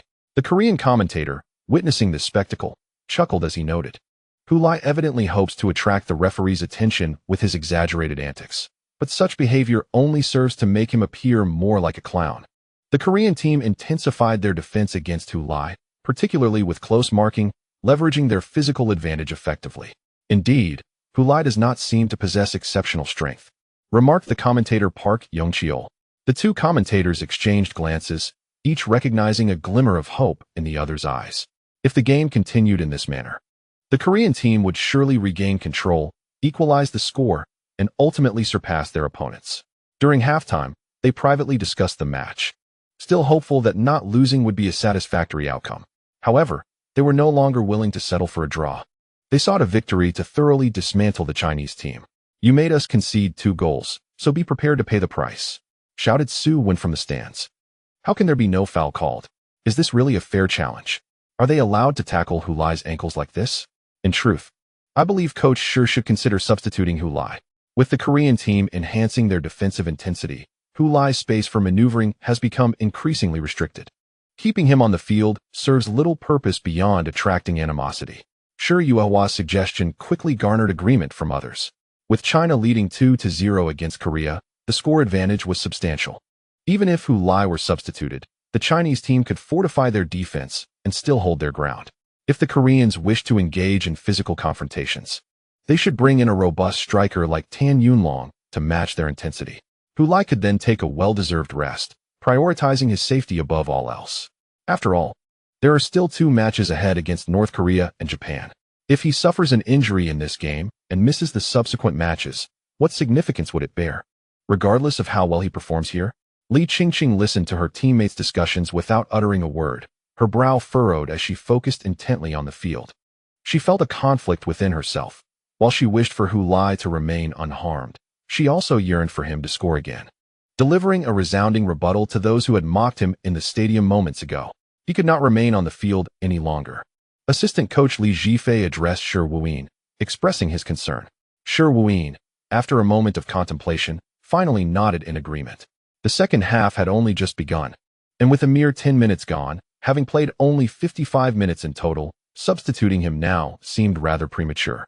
Yet, the opponent was evidently fierce, and he genuinely feared Hu Lai might suffer a fate akin to Gao Chen's during the 2022 Qatar World Cup qualifiers. In a match against South Korea held in this very stadium, the starting forward Gao Chun was injured in a clash with South Korean player Park Sung-hong just 30 minutes into the game. He was unable to continue and had to be substituted. Post-match, he was diagnosed with a ruptured ankle ligament, undergoing surgery and rehabilitation that took nearly a year before he could return to the pitch. Even after his recovery, his performance was no longer comparable to what it had been prior to his injury. At just 26, Gao Chun was once a celebrated figure in Chinese football, seen as a key player who could bear the flag of Chinese football's offensive efforts. Yet, due to this severe injury, his upward trajectory was abruptly halted, and the speed that had once defined his game was diminished. Although Gao Chun still participates in the Chinese Super League, his current performance pales in comparison to his former self. This unfortunate circumstance was a gift, as it were, from the South Koreans. To put it dramatically, Shi Wuyin would almost willingly concede this match, provided that Hu Lai emerges unscathed. On a smaller scale, it would be difficult to explain to Zhao Kongming. On a larger scale, it would be unacceptable for Chinese football. He had recognized that Hu Lai's future held boundless potential. Go call Tin Yunlong to warm up. Inform him that he has only 5 minutes for warm-up, and he must return immediately afterward. Hu Lai rose from the ground, directing his gaze towards the South Korean defender, Sun Hajin, who had just collided with him. Upon sensing Hu Lai's stare, Sun Hajin turned to look back, and upon realizing it was Hu Lai, he waved his finger dismissively, indicating that Hu Lai was inadequate. Observing this gesture, Hu Lai smiled, raised 2 fingers towards him, then retracted one, leaving just a single finger, while shaking it in a taunting manner. I've scored 2 goals against you. You are the ones who are inadequate. The language barrier did not hinder their friendly exchange. Witnessing Hu Lai's actions, Sun Hajin's expression shifted, though he ultimately managed to suppress his inner fury and refrained from confronting Hu Lai. Instead, he took a deep breath to steady himself. Hu Lai felt a twinge of disappointment. He genuinely hoped that his counterpart would be unable to contain his anger and would seek him out for a confrontation.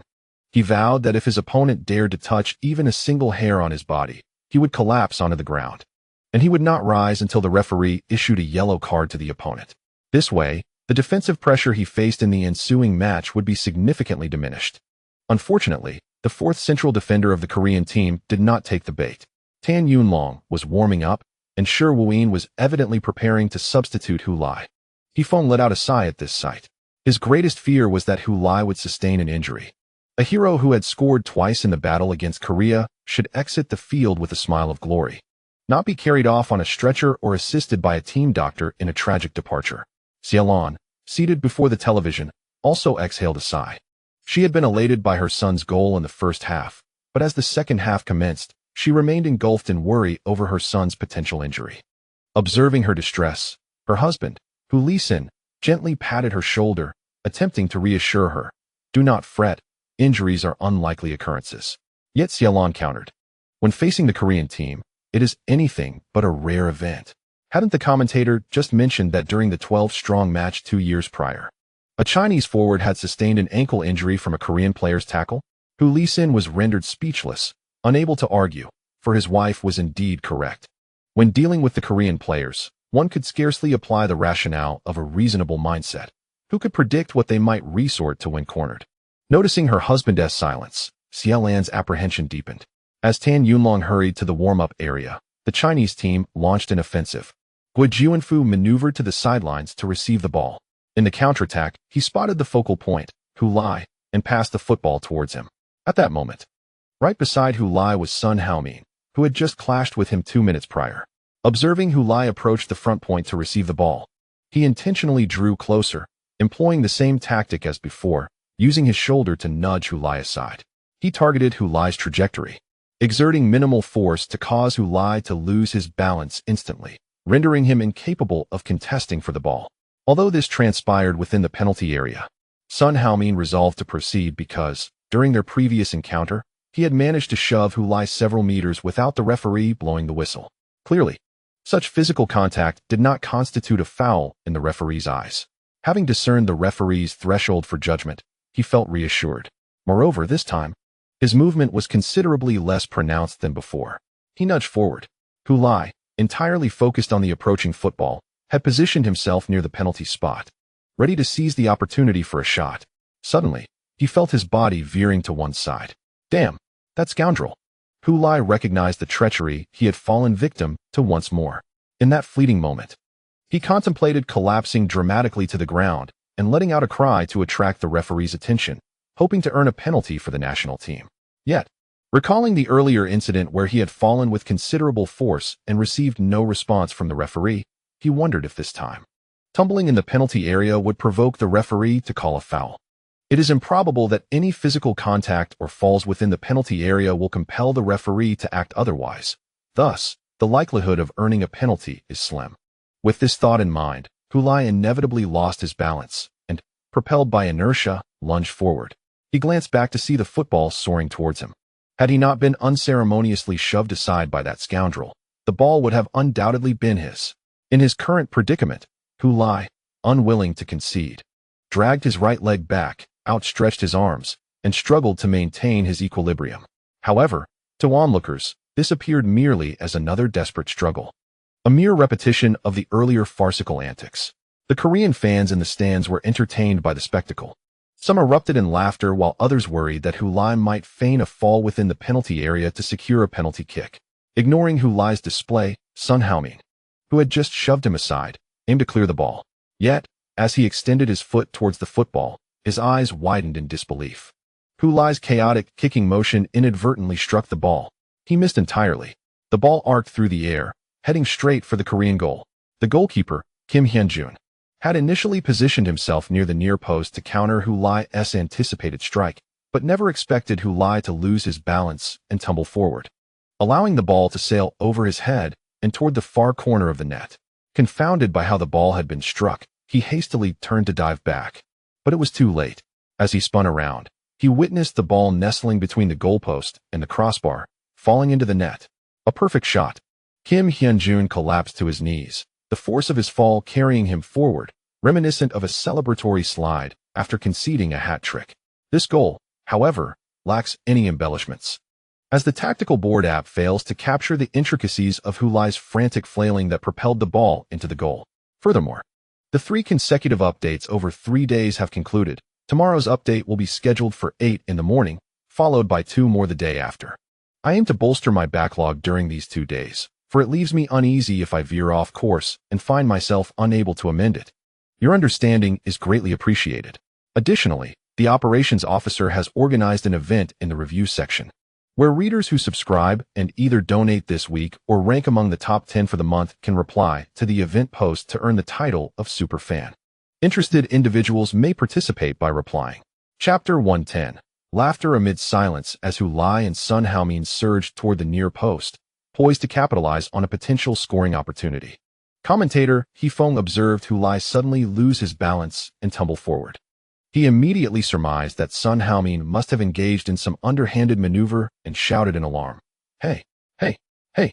It was as if he believed that his outcry could alert the referee to the unfolding scene before the goal. Yet, amidst his shouting, he witnessed the football curving in a peculiar arc into the Korean net. What a stunning goal. He Feng elongated his voice, roaring with a mix of protest, dissatisfaction, and then delight, transitioning seamlessly into a state of euphoria. Hu Lai, a hat trick. He has completed a hat trick. Splendid. His debut for the national team. Against Korea? A hat trick. There could be no more memorable debut performance than this.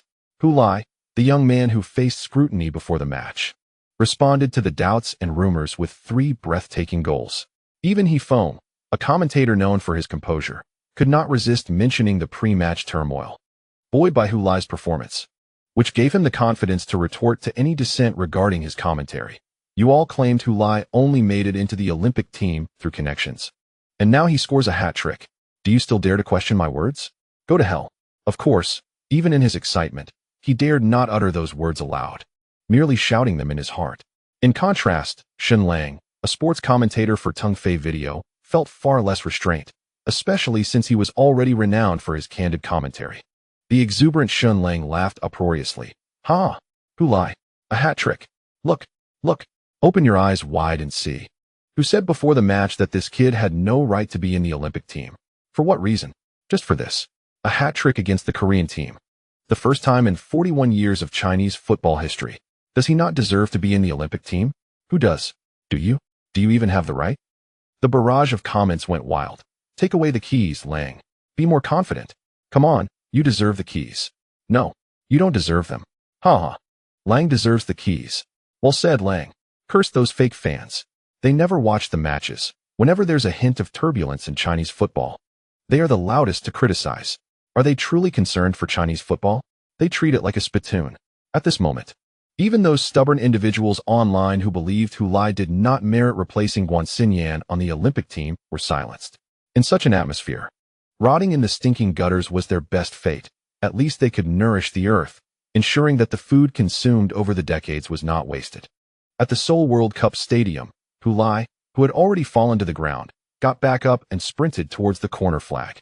This time, he did not perform his signature move. Instead, as he ran, he stumbled, flailed his arms, and spun like a windmill, ultimately losing his balance and tumbling down. Then, on the grass that once hosted the World Cup opening ceremony, he executed a low-altitude gliding celebration. This was the very action that Sun Haomin had mocked him for after colliding with him, the same movement he made to score after that encounter. Once again, he showcased this sequence to the audience, marking the 3rd time within just 3 minutes. Did you not mock my clumsiness? No worries, let me perform it for you again. Laugh to your heart's content. Whoever does not laugh is my grandchild. Yet this time, no one laughed. Or rather, among the Korean fans, not a single soul found amusement. All gazed at him with an expression of profound sorrow. In contrast, amidst the stands occupied by the Chinese women's football team, laughter erupted. Ha ha ha. Li Qingqing laughed heartily, her thoughts clear and her spirit elated. Well done, Hulai. Yet, she was the sole source of merriment, for her teammates stood in stunned silence. Their eyes fixed on Hulai, who had collapsed to the ground. Did he just complete a hat trick? Suwon exclaimed. Though she had witnessed the feat with her own eyes, an incredulous part of her still sought confirmation. No one responded, as the others remained in a state of shock. Hearing Li Qingqing's laughter, Suwon turned to her roommate, marveling at her joy. She had never seen Li Qingqing so exuberant, her ponytail bouncing with each chuckle. What an incredible moment!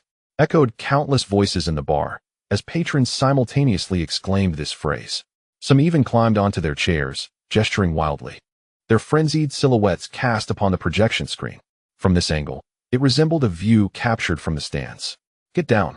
You're blocking my view. What is there to watch? Hulai is the star of the show. The bar was a cacophony of excitement, a whirlwind of exhilaration. Yin Yan's friends gathered around him, their fervor palpable. Yin Gu. Yin Yi. I truly believe in you now. Hulai is phenomenal. He is the chosen one.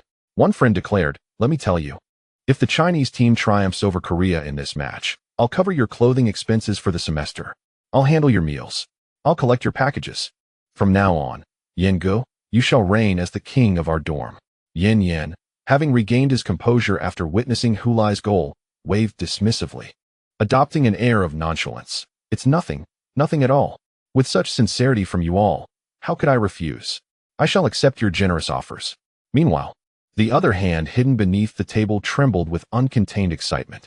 Damn it, Hulai, you are not merely the chosen one. You are a being from another realm. Will the 41 years of our fear of Korea be cured by your 3 goals? Luo Kai sat in the living room of his rented apartment, staring blankly at the television screen. This narrative was not meant to unfold in this manner. The world ought not to be this way. Clearly, my talent surpasses his. I have always been in the spotlight since childhood. Yet, why is it he who leads the Dongchuan High School team to a national championship? Why is it he who scores the first goal in the professional league? And now, why is it he who scores for the national team? And moreover, a hat trick. Against none other than Korea. This was supposed to be my script, my storyline.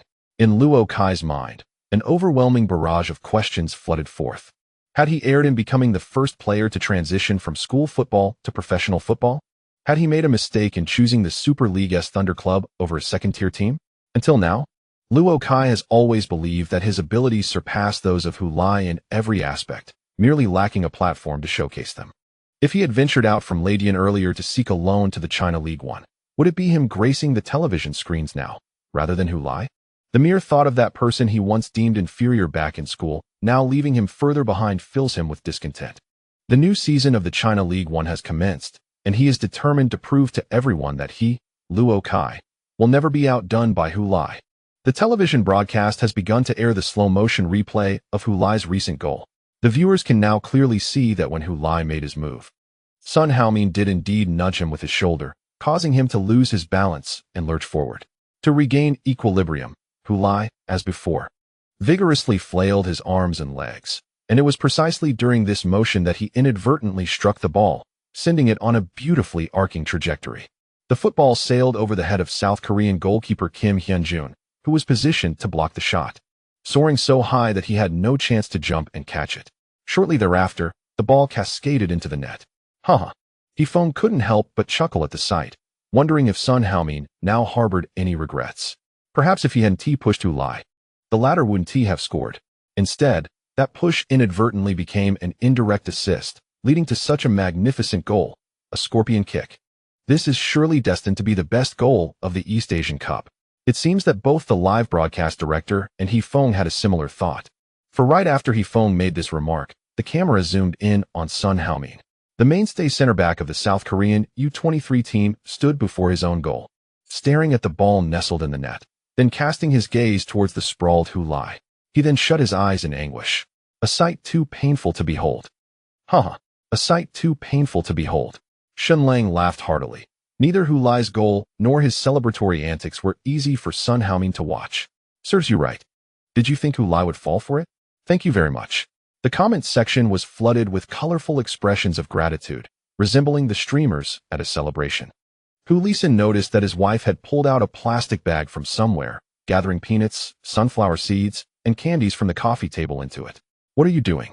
He inquired. I'm taking this to the office to share my joy with my colleagues tomorrow. Xiaolon replied, beaming. My son completed a hat trick in the national team match. We must celebrate properly. I'll distribute candies to let them share in the joy. Hu Lisin rolled his eyes. Is it really necessary? Absolutely necessary. I've realized that when you don't speak up, thinking to remain low-key. Some people genuinely believe you lack talent. Xiaolon said as she continued to fill the bag with sweets. Observing his wife's enthusiasm, Hu Lisin shook his head. Hey, shouldn't you pack some to share with your colleagues? Xiaolon turned back to ask. Hu Lisin quickly waved his hand, saying, I'll pass. There is no one among our colleagues like Sister Wang from your unit, who meddles in everything. Xiaolon did not persuade him. Instead, she hummed a tune while continuing to grab handfuls of candy, peanuts, and sunflower seeds.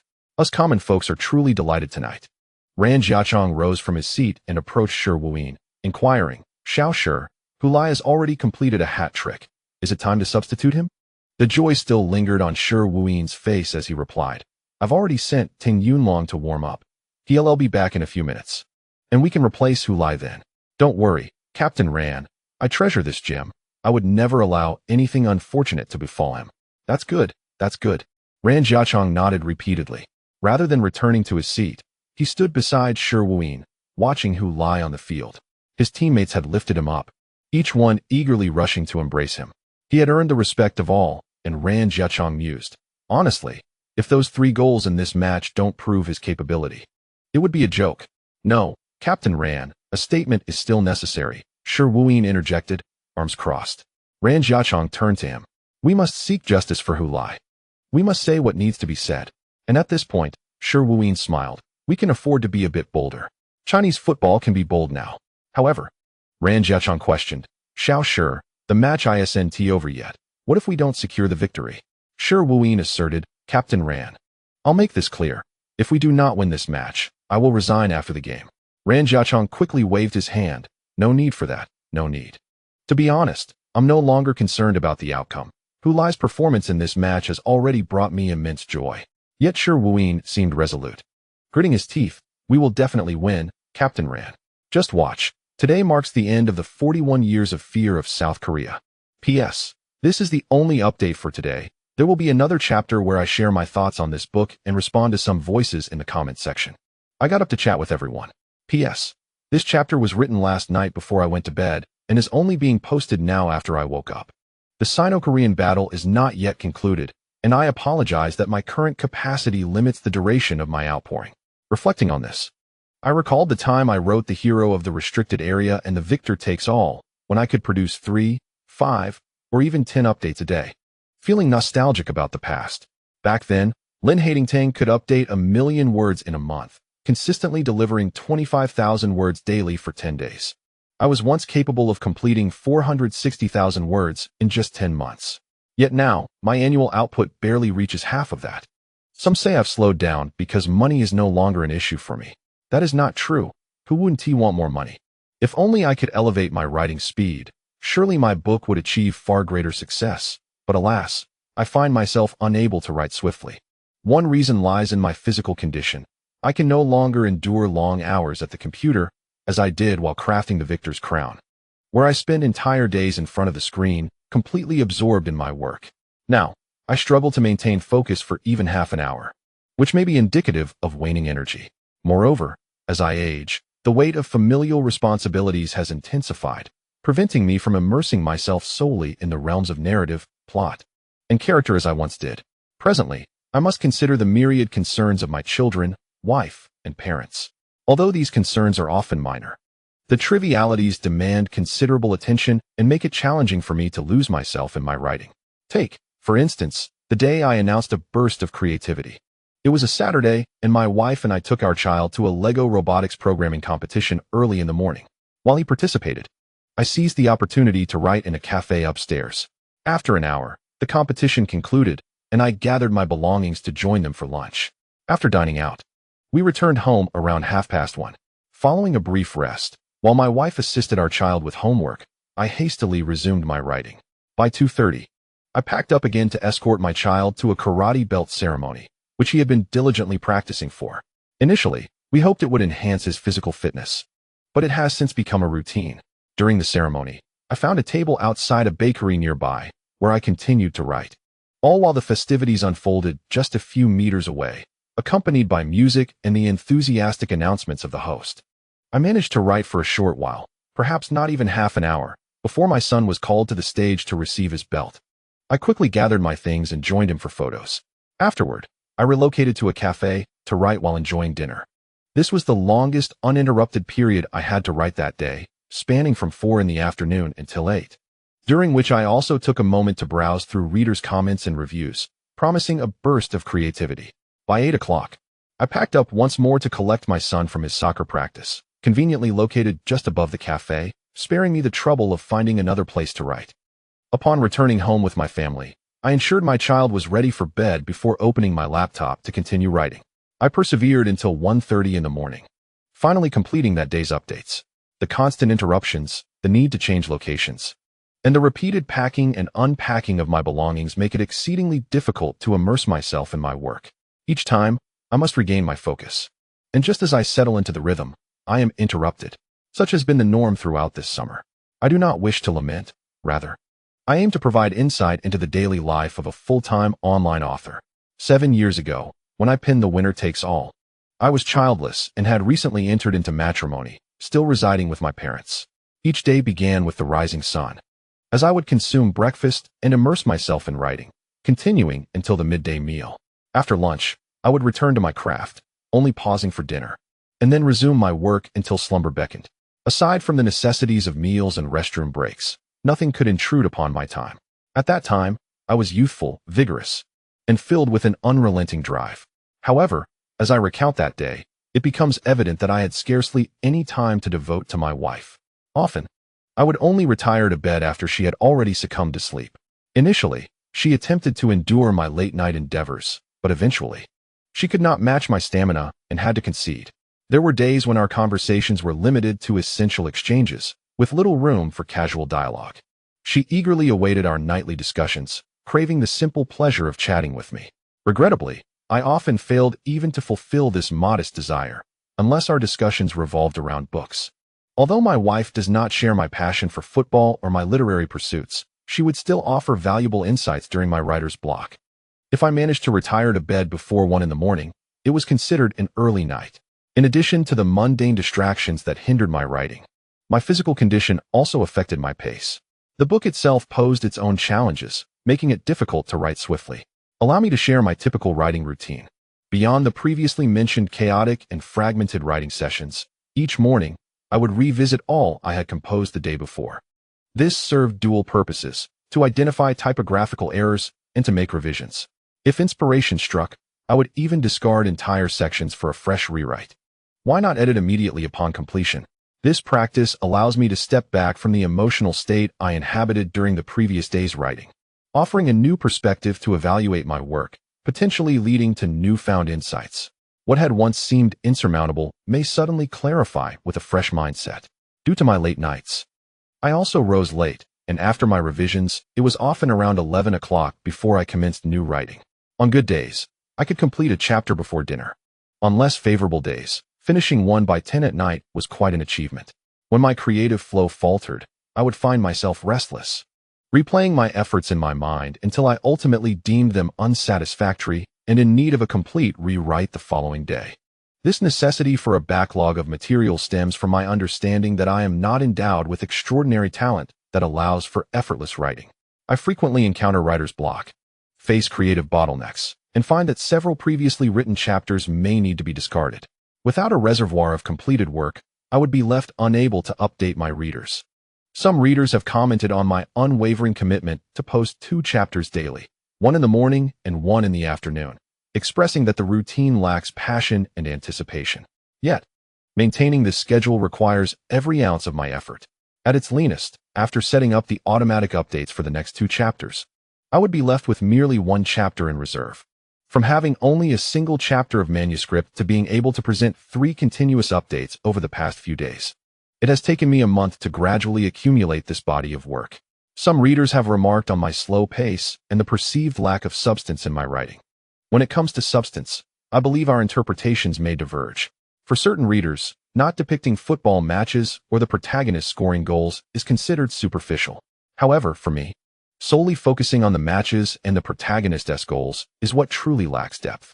Writing one match after another, following the schedule of Europe's top 5 leagues, with every game featuring the protagonist scoring and collecting various championships and personal accolades across seasons, is undeniably simple to compose. Yet, it is not what I wish to write. This is not football, it is a mere football strategy guide. In the Fox and the penalty area, I have entirely constructed an alternate reality. Thus, why should I adhere to the rhythm of real-world football? Why can't I delve into the stories and destinies that unfold around the sport? The elements that may appear unrelated to football are equally significant, for they, alongside the matches, sculpt each character. Without the context of the game, Hu Lai becomes merely a goal-scoring machine, devoid of origin or purpose. From his initial desire to join the school team to his current aspirations for championships, the evolution he undergoes cannot be conveyed solely through matches. What is his living environment like? What are his parents' personalities? How have such parents and surroundings shaped him? The individuals around him, those who admire him and those who disdain him, must all converge to create a complete portrait of Hu Lai. Otherwise, what remains is merely a two-dimensional figure, appearing human from one angle, yet revealing itself as cardboard upon closer inspection. This applies not only to Hu Lai but also to Li Qingqing, Li Ziqiang, Xiaolan, Hu Lisin, Zhao Kongming, Wang Guangwei, Zhang Qinghuan, Chen Xingyi, and many others who have appeared in my narrative thus far. Of course, due to constraints of length, less significant characters will receive less emphasis, and their surroundings will be less elaborated upon. Nevertheless, the essence remains. No one exists in isolation, confined solely to the narrative of football matches. Without the descriptions beyond the realm of football, those elements some readers dismiss as trivial, the characters cannot stand firm. They become devoid of meaning, reduced to mere symbols. For instance, without the preceding narrative of Hu Lai's journey from entering the national youth training squad, how could his hat trick against the South Korean team generate sufficient impact? Would mere mention of the historical rivalry between Chinese and Korean football suffice? As I stated at the conclusion of the first volume, even during times of poor performance, I steadfastly adhered to my original vision, completing the campus football narrative in my mind without altering a single word. Regardless of the multitude of opinions regarding the events beyond the football field, I remain steadfast in my commitment to write, to elaborate, and to enrich the narrative. Each word within these plot lines serves as a foundational stone in the edifice of this world. They embody the clouds and winds in the sky, the fish in the water, the soil beneath our feet, the greenery that flourishes, the bougainvillea blooming on the balcony, and the sunset captured in photographs. Without these elements, the world remains incomplete, lacking in resonance. In their absence, my endeavor to craft this story would be rendered meaningless, prompting me to distill the central theme into a single statement and declare the conclusion of this book. My purpose in writing this work transcends the mere portrayal of how Hu Lai triumphs in an alternate football universe. It also encompasses my reflections over the years on football, life, family, children, dreams, love, and numerous other facets of existence. When I immerse myself in the books I cherish, I feel as though I am enveloped in the world conjured by the author, unable to extricate myself. Upon reaching the final chapter, a profound sense of melancholy washes over me, leaving my heart feeling desolate. I recall experiencing this sensation after devouring Fu Huan in a single breath over several days. In penning my tale of fictional football, I carry the aspiration of creating a world. Thus, even if certain plot lines may seem superfluous to some readers, I shall persist in writing them, for I recognize their necessity. I possess my own convictions and stubbornness in this regard. Moreover, do I believe that the narratives beyond the matches are excessive? I do not. Every word penned in their necessity is warranted. For instance, from the conclusion of last season's Chinese Super League to the present Sino-Korean clash, some readers have tallied the chapters devoid of competitive matches. However, my writing does not adhere to a formula dictating that matches must occur within a specified number of chapters. Instead, I structure the content based on character development and plot progression. Between chapters 66 and 103, nearly 40 chapters contain only two inconsequential matches. One, a ceremonious final round of the Chinese Super League, and the other, a warm-up match for the training team. These two matches could essentially be deemed negligible. So, what have I written beyond these two matches? Hu Lai returns home, seeking to mend relationships with his parents, attempting to reunite with Coach Li, and gradually developing his connection with Li Qingqing. Additionally, he finalizes a new contract with the club, witnesses a reconciliation between his mother and grandfather, and seizes the opportunity presented by the World Cup to provide a brief overview of the global football landscape. Utilizing a game reminiscent of Football Manager, he makes Hu Lai's abilities more tangible while also laying the groundwork for future plot developments, as such football games are essential for shaping this world. There is interest from national teams, and the fates of Chun Xingyi and Luo Kai intertwine with Hu Lai's journey. The national youth team's training camp serves as a new chapter, introducing new teammates and roles, allowing Hu Lai to further develop his relationship with Li Qingqing. Through the perspective of Guo Juanfu, Hu Lai's current abilities are depicted. A celebration showcases both Hu Lai's talents and the subtle nuances of his relationship with Li Qingqing. The East Asian Cup is used to illustrate the historical rivalries between Chinese and Korean football, ultimately leading to the emergence of two key adversaries in the thrilling clashes between the two nations. Summarizing such a wealth of content in a few hundred words may seem excessively simplistic, suggesting that the preceding chapters were somewhat superficial. However, can one truly grasp the intricacies of the world and its characters through mere summarization? Alternatively, if I were to narrate Hu Lai's date with Li Qingqing, detailing their meeting over a meal, followed by a stroll where they discuss their aspirations, Hu Lai might feel a sense of melancholy and loss, knowing that Li Qingqing is set to compete in the World Cup while he remains uncertain about his own future. Upon returning home, he receives a call from Uncle Yong, informing him that the contract negotiations have been successful, prompting him to bid farewell to his parents and return to the club. Is this the essence of what I wish to convey? Perhaps, but it does not encapsulate my intentions. I aspire to delve into the complexities surrounding the protagonist, presenting a narrative that may appear tedious and slow-paced from a serialized perspective. Nevertheless, my focus is on the holistic effect of the book once completed.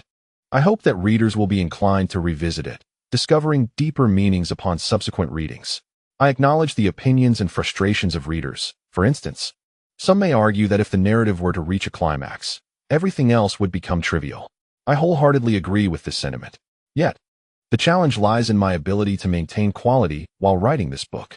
Regardless of the frequency of updates, I find it increasingly difficult to sustain both quality and quantity. This paradox of quality versus quantity is often unavoidable. I, too, wish to achieve multiple updates daily while preserving the standard of my work. However, that remains beyond my current capabilities. Occasionally, as in this instance, when significant matches occur and I have the luxury of time, I am able to create bursts of inspiration, which, at this point, feels quite commendable. Essentially, this reflects my spontaneous writing process, which may appear somewhat fragmented and disordered. This chapter is composed merely for casual conversation with all of you, distinct from the main narrative. I need not meticulously craft the plot, nor deliberate on the optimal arrangement of paragraphs. I have not even polished the typos. This nearly 5,000-word piece was written in a brief moment before sleep. After completing a day's work on the main text, by the time I reached this point, it was already 1:40 a.m. on August 25th. My wife had fallen asleep, and before she did, I embraced her and expressed my apologies, as it was, strictly speaking, already the Qixi festival. The primary intention behind this chapter is to foster mutual understanding among us. When you perceive that the narrative does not unfold at the pace you anticipated, please refrain from hastily condemning it as filler. If keeping up with the updates proves arduous, feel free to activate automatic subscriptions and take your time, whether it be a week or a month. What I can assure you is that I shall endeavor to craft this book to the best of my abilities, hoping the quality remains intact until the very end. I will create this world according to my own plans and rhythm. You must have faith in me. I shall write at my own pace, and you may read at yours. I do not predetermine word count nor set specific lengths. The narrative will conclude when it is meant to. Whether that results in 300,000 words or 700,000, it matters not. Currently, with over 1 million words written and no international travels yet, such matters do not concern me in the least, for the story flows smoothly. Hu Lai is evolving, His football career has only just commenced, and his future is still brimming with possibilities. The path lies ahead. We shall walk it without concern for its length. When we eventually look back at our journey, it will encompass both rugged challenges and grand legends, as well as the simple beauty of ordinary lives. This is Hulai's tale and the world he inhabits. At that time, I hope that as we part from this world, we carry with us a sense of melancholy, a feeling of emptiness, yet also a sense of fulfillment. Thank you. End of chapter 111. The damn stick. The match resumed following the kickoff by the South Korean team. Yet it was evident that they had been dazed by a series of unexpected blows. Contrary to the expectations of certain South Korean and Chinese fans, who envisioned an explosive retaliation leading to a swift equalization and a subsequent dismantling of the Chinese team, the reality was starkly different. Instead, the South Korean players appeared bewildered, as if each individual were uncertain of their next move, particularly Son Heung-min, the promising center back who had erred in defense, inadvertently allowing Hulai to score. The invigorated Chinese team continued to implement their high-pressing strategy, undeterred by the absence of a directive from their coach to retreat and adopt a defensive stance, thereby exacerbating the discomfort of the South Korean side. This scene astonished many Chinese fans, as the live broadcast on Tongfei Video was flooded with comments questioning, "Is this the South Korean team we know?" The spirit and mental fortitude of South Korean football have consistently been a focal point for the media, both in China and Korea, which have heralded the psychological attributes of South Korean players as their greatest asset.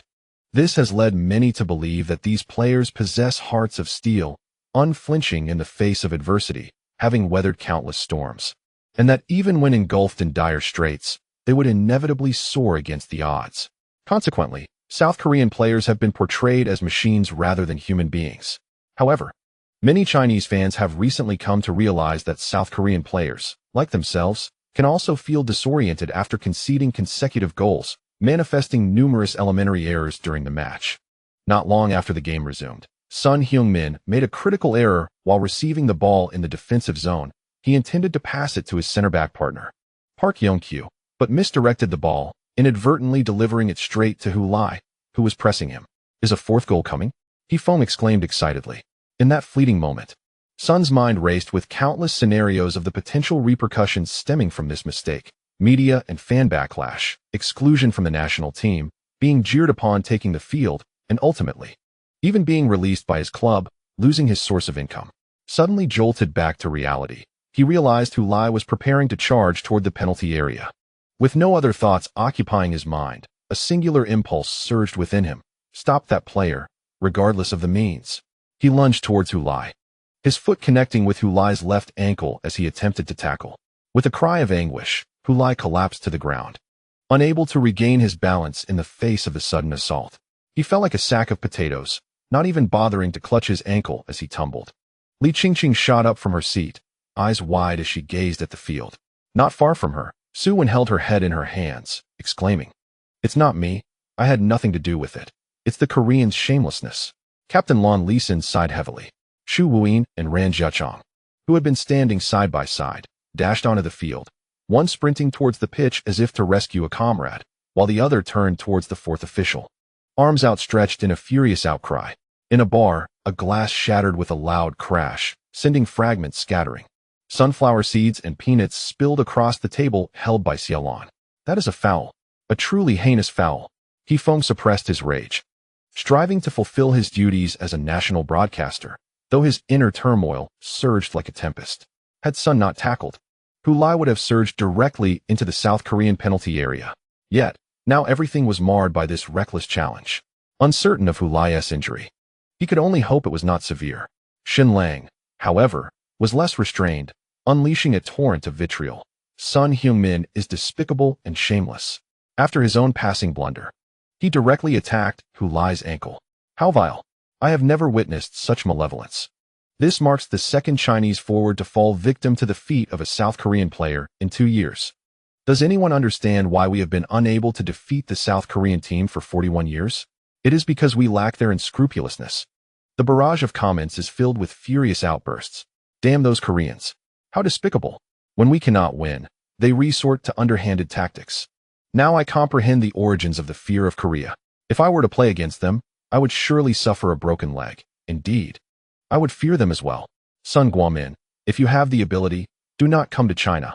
If you do not expect to leave alive. After he tackled Hu Lai, Sun Guomin sat on the ground, raising both hands in a gesture of innocence, yet the referee's whistle echoed urgently. Normally, it would not matter how biased the referee was towards the home team, but in such a critical moment, he needed to assert his authority. Otherwise, he would no longer be fit to officiate. Both teams' players rushed to the scene of the incident.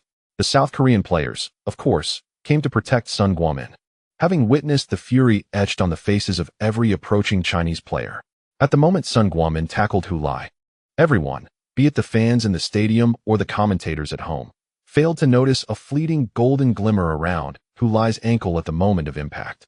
Even Hu Lai himself merely caught a glimpse of that brief flash, unaware of its significance, thinking it was a trick of his eyes. Lying on the ground, he grasped his ankle, which throbbed painfully. He feared he was gravely injured. He opened his mouth to shout, but could not produce any sound due to the pain. At this point, he thought to himself that surely the referee must have noticed the irregularity without him needing to call out. If no card was issued now, it would be utterly unacceptable. Amidst the surrounding noise, Hu Lai focused on testing his ankle's mobility to assess the extent of his injury. To his astonishment, he found he could rotate his ankle freely, and the pain was rapidly subsiding. Hu Lai paused in disbelief. This reaction did not align with the foul he had just endured. Wait a moment. He recalled the damaged bare shin guards he had donned before the match. Damaged bare shin guards. When equipped, they significantly reduced the likelihood of injury during confrontations in the game. Indeed, this must have played a crucial role. Thus, that golden flash was not merely a figment of his imagination. It was proof of the shin guard's effectiveness. Yet, it seemed that no one else had witnessed it. The thought that he was unscathed filled Hu Lai with a desire to rise. However, as he propped himself up, another realization struck him. While the golden glimmer indicated that the shin guards had protected him, it also implied that had he been wearing ordinary shin guards, he would have sustained a serious injury by now. After all, the shin guards could not safeguard his ankle. Contemplating this, Hu Lai felt a surge of dread. If it weren't for my fortunate circumstances, I would have truly fallen victim to your foul play. Upon reflecting on the situation, Hu Lai let out a mournful wail and collapsed once more, clutching his ankle and curling up on the ground, trembling uncontrollably. The Chinese team players, rushing towards him, were filled with concern and simultaneously protested to the referee.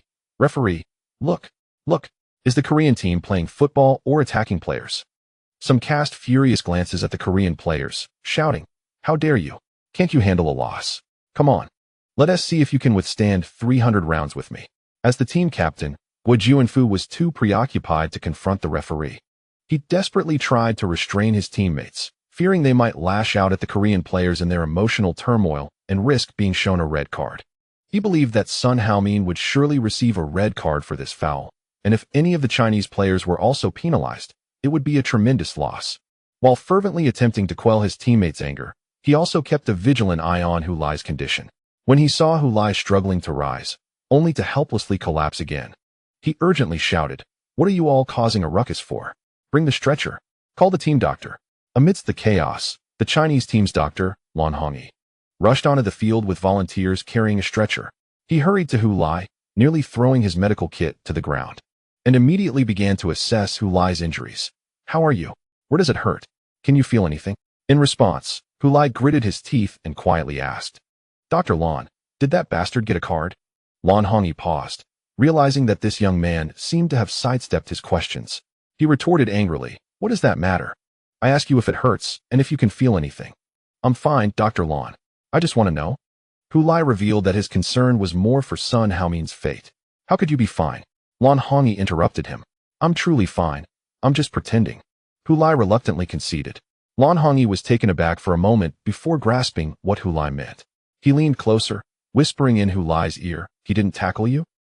He did, but I was lucky. Hu Lai could only say this. He certainly could not reveal that he had an advantage. However, Lan Hongyi was unconvinced and shook his head. No, we still need to check.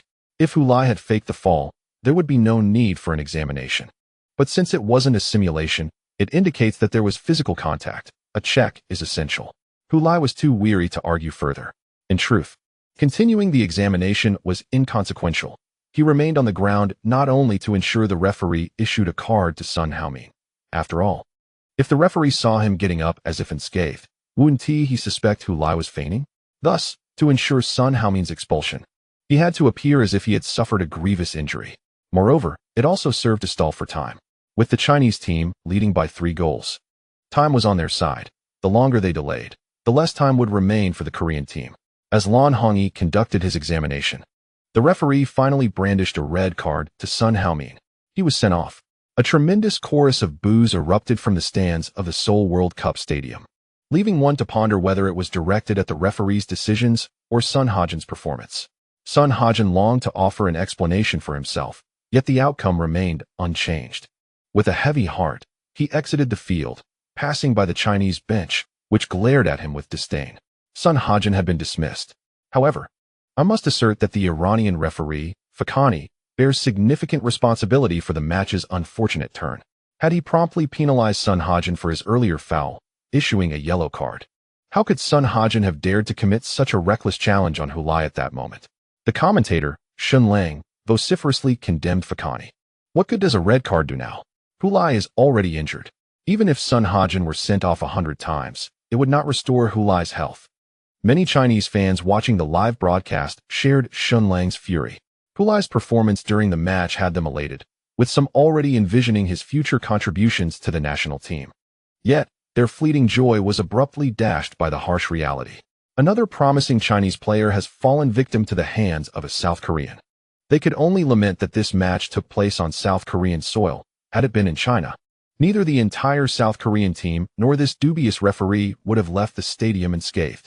Despite Hu Lai's insistence that he was uninjured, the team physician, Lan Hongyi, opted to carry him off on a stretcher after a preliminary examination.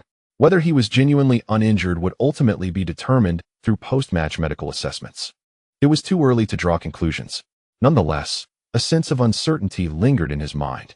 As Hu Lai was taken off the field, head coach Shi Wuyin and team leader Ran Jiachong rushed forward, both squatting beside Hu Lai simultaneously, their anxious gazes fixed on physician Lan Hongyi. "Old Lan, how is he?" Lan Hongyi furrowed his brow and remained silent. The expression on his face sent a chill through everyone present. This was dire. Shi Wuyin felt as though the sky was collapsing. "Strange," Lan Hongyi muttered. "Strange? What do you mean strange?" Ran Jiachong inquired impatiently. He clearly was fouled. Yet Hu Lai claims he is uninjured. "I conducted a brief examination and found no signs of injury," Lan Hongyi replied, still frowning. "That is why I find it peculiar. I cannot ascertain whether he is truly hurt." Upon hearing this, the two men ceased their gaze upon Lan Hongyi, turning instead to question Hu Lai. "Are you really uninjured?" Hu Lai nodded. "I am truly uninjured. Otherwise, should I demonstrate by standing up?" As he attempted to rise from the stretcher, Shi Wuyin quickly pressed him down. "No, no, no." He exchanged a puzzled glance with Ran Jiachong, both feeling bewildered. Hu Lai's demeanor did not suggest he was feigning, and if he were indeed injured, there would be no reason to pretend otherwise. Could it be that he truly was not hurt? Yet, they had all witnessed that Sun Hajin's challenge had been solidly executed. "Are you really uninjured?" Shi Wuyin asked Hu Lai once more. Hu Lai shook his head, asserting that he was indeed uninjured and was uncertain about the incident. While he felt considerable pain at the moment of the tackle, it subsided shortly after, and he discovered that his ankle could move freely without any hindrance. He articulated the explanation he had long contemplated.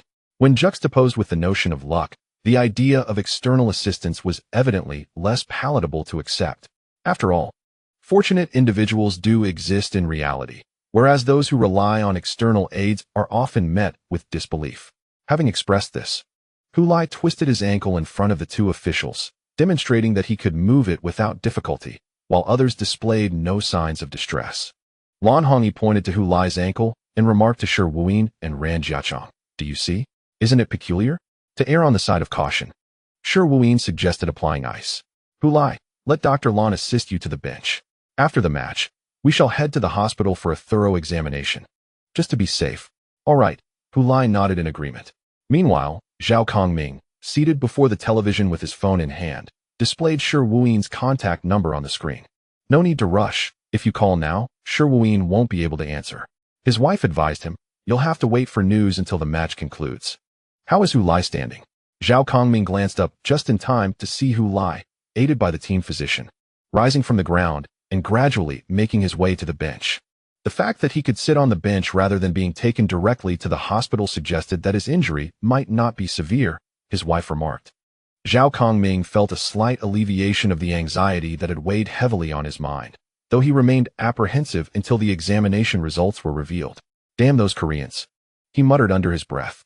With the support of the team doctor, Hu Lai returned to the bench, while Tan Yunlong was substituted in for him.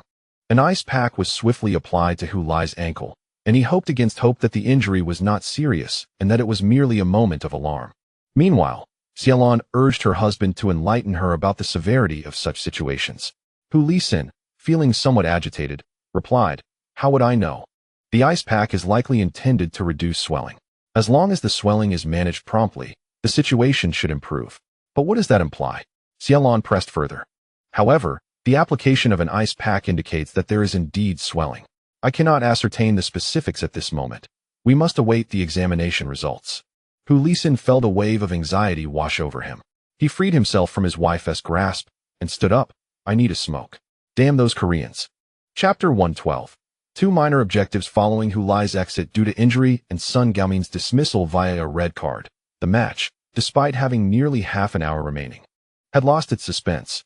The Korean team, now down a player and missing a key center back, compelled Lianren to substitute the forward Zheng Dajin, who had only just entered the match in the second half, for another main defender, Su Yongxia. Under these circumstances, even on their home ground, it would be exceedingly challenging to recover a 3-goal deficit. Let us not even mention that the current players of the Chinese national team, united by the injury of Hu Lai, remain oblivious to the fact that Hu Lai is, in truth, unscathed. Shi Wuyin swiftly adjusted the tactics, opting not to continue with the full-court pressing strategy, instead adopting a more defensive stance, relinquishing control of areas beyond the third defensive zone. Nevertheless, even with this approach, the South Korean team struggled to mount any effective offensive maneuvers. The so-called premier forward of East Asia's U23, Park Gi-hyun, found it exceedingly difficult to seize opportunities during the match, often unable to even enter the penalty area, relegated to attempting long-range shots from the periphery. Originally, everyone anticipated that this match would serve as a stage for Park Gi-hyun to showcase his prowess, especially after the humiliation he faced post-Kirin Cup, where he was compelled to apologize to Chinese fans and media. Now, hosting the East Asian Cup on home soil, was this not the perfect opportunity for revenge? Leading up to the match, numerous South Korean fans eagerly awaited Park Gi-hyun to unleash his fury, transforming his humiliation into goals. Who would have imagined that the true star of the match would be a relatively unknown Chinese player, donning the number 14 jersey, with a hat-trick and a drawn foul? He effectively stripped the South Korean team of nearly all their combat effectiveness. Before the match, Park Gi-hyun claimed that the presence of Kwon Seon-yong would not affect the outcome. In hindsight, he was mistaken. Had Kwon Seon-yong participated, the Chinese team might not have secured victory. South Korean fans are somewhat familiar with Kwon Seon-yong, a prodigious talent who has emerged in Chinese football in recent years. He, alongside Park Gi-hyun and Japan's Sugiyama Tatsuya, is heralded as one of the most promising young players in East Asian football.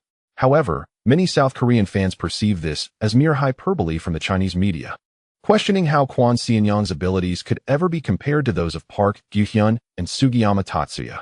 This sentiment stems from the enforced elevation of China's international standing, as they seek to showcase their talent. As the match progressed, the expectations of South Korean fans and commentators shifted from a desperate hope for a miraculous comeback to merely wishing to equalize the score, thereby preserving the 41-year unbeaten streak against China. Eventually, the hope dwindled to merely scoring at least one goal to salvage some pride. Otherwise, suffering a humiliating defeat would be too disgraceful. Yet, even such a modest goal proved elusive for the South Korean team. By the end, Park Gi-hyun found himself ensnared in a trap of solitary struggle. Despite his commendable physical attributes, relying solely on brute strength against the Chinese defenders would not suffice. Tasked with defending against him was Wang Guangwei, also making his debut for the Chinese national team. Throughout the match, he rendered Park Gi-hyun quite ineffective. While he may have been slightly less physically gifted than Park Gi-hyun, his defensive skills were far superior. With impeccable timing and precision, he executed tackles with unwavering confidence, never hesitating even within his own penalty area. Once he was glued to Park Gi-hyun, It was akin to gum stuck to the sole of a shoe. Nearly impossible to shake off. In truth, Wang Guangwei's debut performance for the national team undoubtedly deserves to be featured prominently in the headlines following the match. But who could have predicted that this match would be overshadowed by such an extraordinary presence? Hu Lai's hat trick and subsequent injury nearly eclipsed everyone else. In the remaining half hour of the game, both Chinese fans and commentators primarily discussed Hu Lai's condition. Observing that he neither retreated to the locker room nor was whisked away by ambulance to the hospital, everyone sighed in relief, suggesting that his injury might not be as severe as feared. It is worth recalling that during the last round of the World Qualifiers 2 years ago, Gao Chun was severely injured by South Korean player Park Sung-hyung and was immediately taken to the hospital, with no chance to sit on the bench and ice his injury while watching the match. While it is possible that Hu Lai could miss the remainder of the East Asian Cup, as long as his injury does not pose a threat to his future career, everyone seemed willing to accept it. In the final minutes of the match, the South Korean team's offense became increasingly aggressive. Yet, the Chinese team resolutely withstood their assaults. With time dwindling and the score still 3-0 in favor of China, it was clear to all that the Chinese team was on the brink of victory over South Korea. Tifone gritted his teeth and declared, "We have uttered this phrase countless times in the past, transforming it into a jest aimed at Chinese football. But now it is time to return it to South Korea. Their time is running out." Shortly after he spoke, the referee blew the final whistle. And after a lengthy 7 minutes of stoppage time, the match concluded. The match was over. The match was over. Tifone raised his arms in triumph from the broadcasting studio in the capital. "We won. We won. We defeated South Korea. The embarrassing record of not winning against them for 41 years has been shattered today. The phobia of South Korea is finally laid to rest." The bar was in disarray. Someone was shouting into a phone, exclaiming, "Yes, yes, it's 3-0. Yes, it's China. Yes, it's the men's team. Of course. South Korea is also a men's team." Others were weeping alone, while some cried out in anguish. Meanwhile, countless individuals were wailing in joy and disbelief. At that moment, the person who had promised to cover the tab for the entire venue squeezed his way to Yan Yan, holding a bottle of beer, and said, "Incredible, my friend. You truly called it." Yan Yan, upon recognizing the man's face, paused momentarily and replied, "Aren't you a student at our school?" The man chuckled, "Look at me. I hardly resemble a student. I would love to be a college student again, but I fear the school might not accept me, haha." Yan Yan glanced at the jubilant classmates around him and remarked, "Then, old chap, it seems you'll be spending quite a bit today. Not a problem, after 41 years. This first time is worth the splurge." The middle-aged man raised his beer bottle and asked, "Is there any more beer?" "Yes, yes there is." Yan Yan quickly grabbed a bottle from his table. "How do you know so much about Hu Lai? Are you one of his fans?" the middle-aged man inquired. Yan Yan shook his head and puffed out his chest proudly, stating, "No, I am his teammate." The middle-aged man was surprised. "What brings a star like you here?" "It's a bar, after all, and as a fan, seeing a professional player here is quite a rare sight." Yan Yan quickly clarified, I mean I was his teammate on the Dongchuan middle school team." The middle-aged man, who had emerged from the realm of campus football, suddenly comprehended, You were his teammate back then. No wonder you know him so well." He raised his bottle, and the two clinked their drinks together, producing a delightful chime. At that moment, someone stood atop a chair and proclaimed, "I hereby declare that everyone's tabs tonight are on the house." "Who are you?" someone shouted. "The bar owner," came the confident reply. "Wow, the owner is generous. How grand. May your business thrive." Thank you, thank you. The Chinese team triumphed over Korea today. Let us celebrate." The owner gestured to the crowd with a bow. The middle-aged man returned his gaze to Yan Yan, sharing a knowing smile, and downed his beer.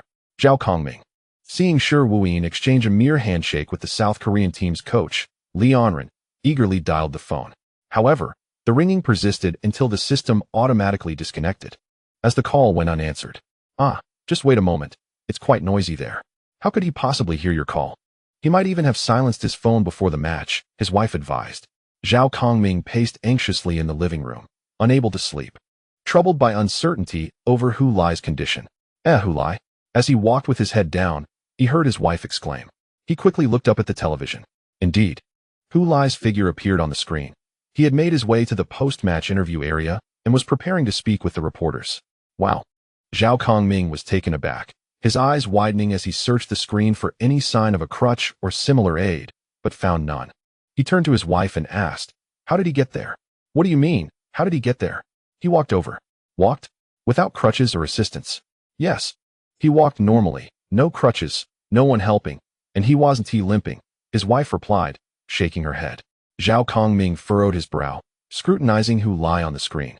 "This kid isn't injured? Is he really that lucky? Look, he walked into the frame by himself, which suggests his injury might not be serious. Or perhaps he isn't injured at all," Hu Lisin remarked, pointing at the television. Xiaolong glanced at her son, but still shook her head. "I'll ask him directly after this." "Why don't you believe me?" Hu Lisin replied. "If he had sustained a serious injury, he wouldn't still be here. He would have been sent to the hospital long ago. The team would never allow him to walk over for an interview. I think his ability to participate in the interview indicates that he is likely fine." Just then, the reporter on television asked Hu Lai, "First of all, Hu Lai, everyone is very concerned about your injury." "I was lucky. It hurt a bit at the time. But now I feel no pain in my ankle at all. Thank you all for your concern. I'm doing quite well." "Is that really true?" The CCTV journalist appeared somewhat incredulous. "Naturally, if not, Coach sure would not have allowed me to participate in this interview, would he?" The journalist felt that Hu Lai had a valid point and thus remarked, "Congratulations, Hu Lai. This is your first match with the national team, and you have achieved a hat trick against South Korea. It is indeed your hat trick that has put an end to the fear of Korean teams. At this moment, do you have anything to say?" Hu Lai expressed his joy, exclaiming, "I am exceedingly happy." His smile lent a remarkable credibility to his response. "I never anticipated such a performance in my debut. I had only hoped to score a single goal, yet here I am with 3. He paused, his gaze evidently drifting upwards towards the camera, as he noticed Li Qingqing waving at him from the stands directly opposite. His smile grew even brighter. He quickly returned his focus to the camera and continued, "I feel that the Seoul World Cup Stadium is my lucky ground. I truly relish the experience of playing here. If given the opportunity in the future, I would love to compete here again."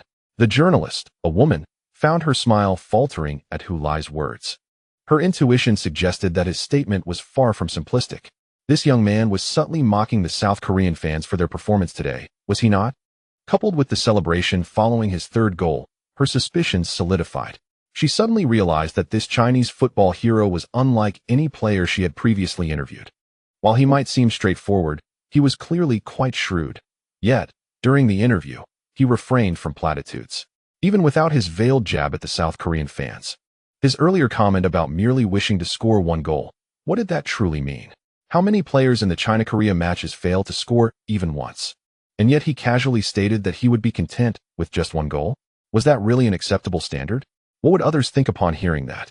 The journalist recognized that she needed to remain focused on her interview and quickly redirected her thoughts, asking, having achieved a victorious debut by defeating the formidable South Korean team, what are your ultimate goals for the East Asian Cup? Or what expectations do you have for your performance in this tournament? Hu Lai chuckled, replying, "I have 2 modest goals. First, to help the team secure the championship. Second, to become the tournament's top scorer." The journalist paused, finding his response eerily familiar. Oh, wasn't he that what Park Go-asian had said? When interviewed by the South Korean media before the East Asian Cup, he had responded similarly. Was Hu Lai positioning himself in opposition to Park Go-asian? Setting aside the matter of the championship, in terms of personal accolades, Hu Lai currently led the scoring chart with 1 goal, while Park Go-asian stood at 0, a significant disparity. It is worth noting that in past East Asian Cups, even 2 goals have sufficed to claim the title of top scorer. Even if Hu Lai fails to score in the next 2 matches, those 3 goals might still secure him the title of top scorer in the East Asian Cup. He genuinely stands a chance, a notion that others might hesitate to articulate. It suddenly dawned upon the female journalist that the most peculiar aspect of this situation lay in the audacity of his words. Historically, many Chinese players, regardless of their capabilities, have refrained from expressing such confidence. Should anyone dare to vocalize such sentiments, they would undoubtedly face severe backlash from both the media and fans alike. Labels of arrogance and disrespect towards opponents would rain down upon them, drowning any player who dares to be so presumptuous. Consequently, even a journalist like her was taken aback not by the content of his response, but by his boldness in making such a statement. Yet this young man not only spoke candidly, but also evoked a thoughtful consideration from her regarding the feasibility of his claims. After all, he had previously expressed his dream of leading the Chinese team to victory in the World Cup and clinching the East Asian Cup title. Clearly, Winning the World Cup is a more exhilarating aspiration than merely being the top scorer in the East Asian Cup. If he could voice the latter, what might the former signify? In the grand scheme of things, compared to the World Cup, both the East Asian Cup title and the accolade of top scorer seem like modest goals. With this realization, the journalist felt it hardly warranted an exaggerated reaction. And thus she smiled and said, "I wish you the best of luck. Hu Lai." Chapter 113. The night is truly beautiful for the first time in 41 years. The Chinese team triumphed over South Korea, and this momentous event quickly became the talk of the nation that very evening. It soared to the top of the trending topics on Weibo with astonishing speed, igniting a frenzy among fans and humorists alike. What does it matter if Chinese football has won? It does not alter the fact that South Korea remains our grandson. I dread the day Koreans claim Hu Lai as one of their own. Thanks to Hu Lai, China, Japan, and Korea have become a verb. Whether South Korea is truly the descendants of the sun, I cannot say, but China is undeniably the descendant of the dragon. If miracles have a color, it must be the vibrant red of China. Comrades, friends, the Chinese team has defeated South Korea, a team they had not conquered in 41 years. What excuse do you have left not to strive harder? WeChat moments flooded with countless posts, and nearly everyone shared their excitement, garnering an abundance of likes. Even from those who typically abstain from such platforms, leaving others exclaiming, "I had no idea you were also a Chinese football fan." On the Goal Forum, threads related to this match overwhelmed the Chinese football section. 30 years of Chinese fans reporting in. 45 years of Chinese fans moved to tears.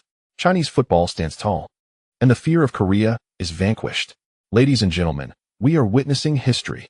On Bilibili, quick-witted creators have paired the moment with the viral coffin dance video. With the coffin labeled Fear of Korea and 4 dancers sporting Hu Lai's face, humorously capturing his animated expressions, perfectly aligning with the theme. Accompanied by the soulful strains of a Swana rendition of the funeral march, the atmosphere is truly resonant.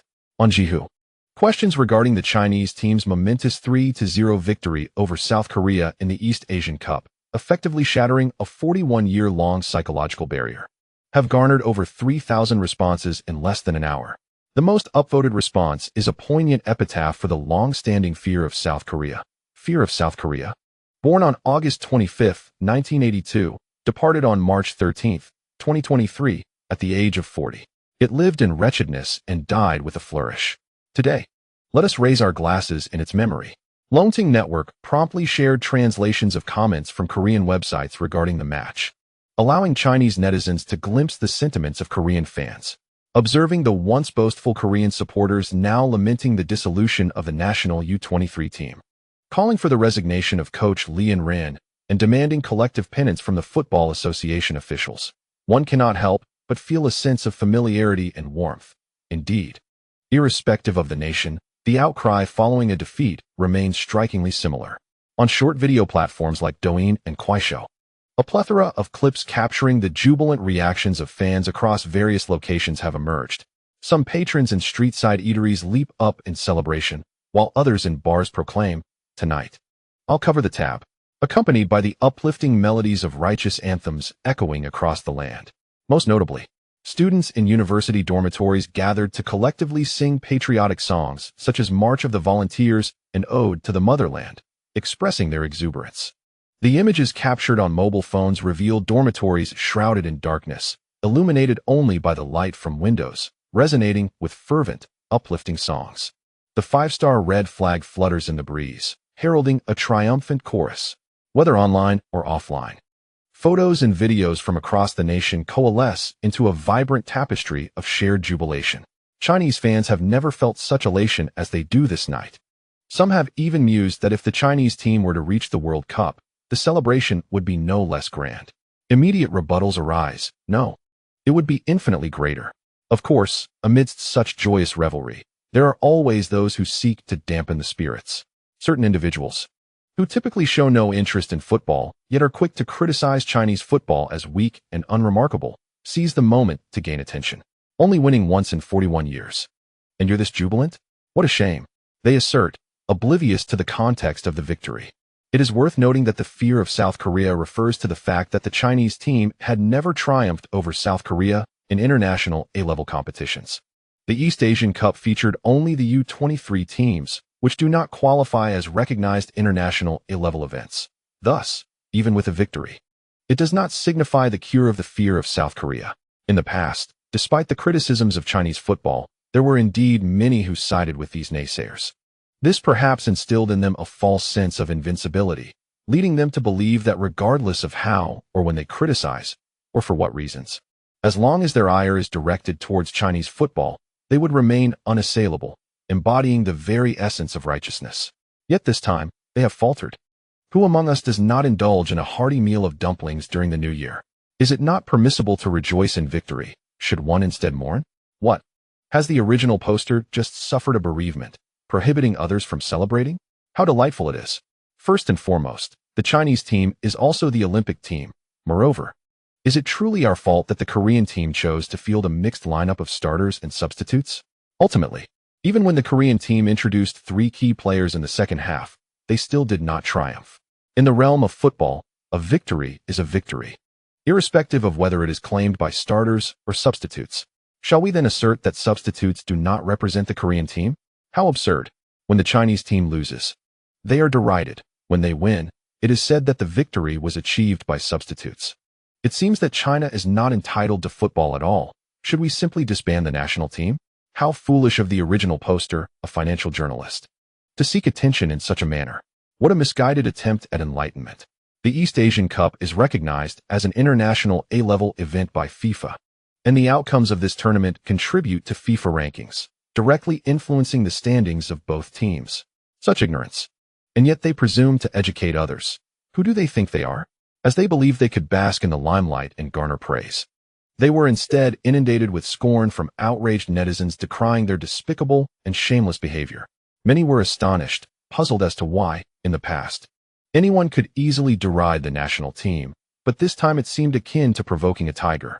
These individuals, who typically show little interest in football or the state of Chinese football, fail to comprehend that regardless of which club or national team Chinese fans support, tonight, in this very moment, they can proudly declare, "We have won."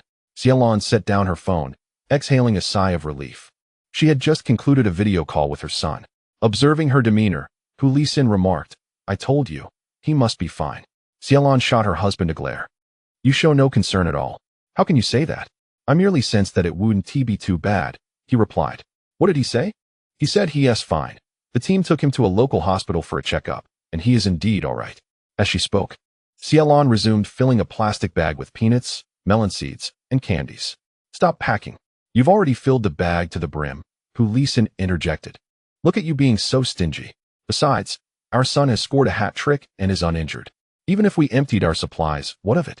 Xiaolon rolled her eyes at her husband, but relented, ceasing to fill the large plastic bag. She then meticulously tied the bag shut, ensuring no gaps remained to prevent the seeds from becoming damp.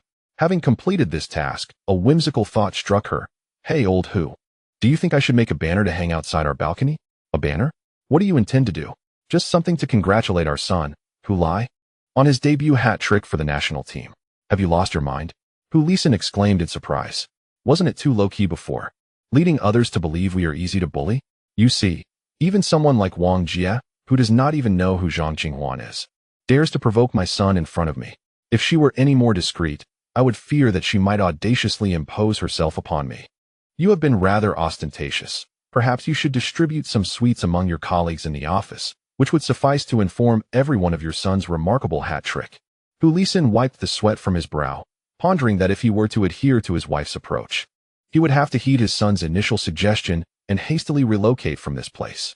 Zhao Kongming hung up the phone, a smile unable to be contained upon his face. "Xiaoshi assured me that Hu Lai is perfectly fine, not a single issue."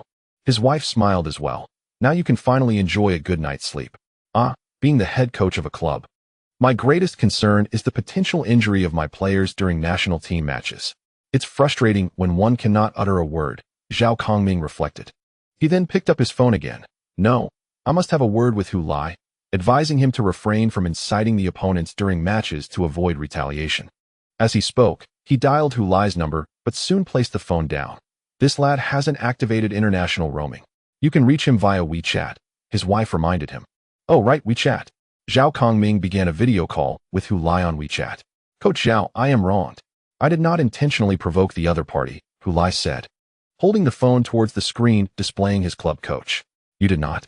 Do not think I am unaware of your gestural conversation with that Sun Gaoman. Zhao Kongming retorted with a cold smile.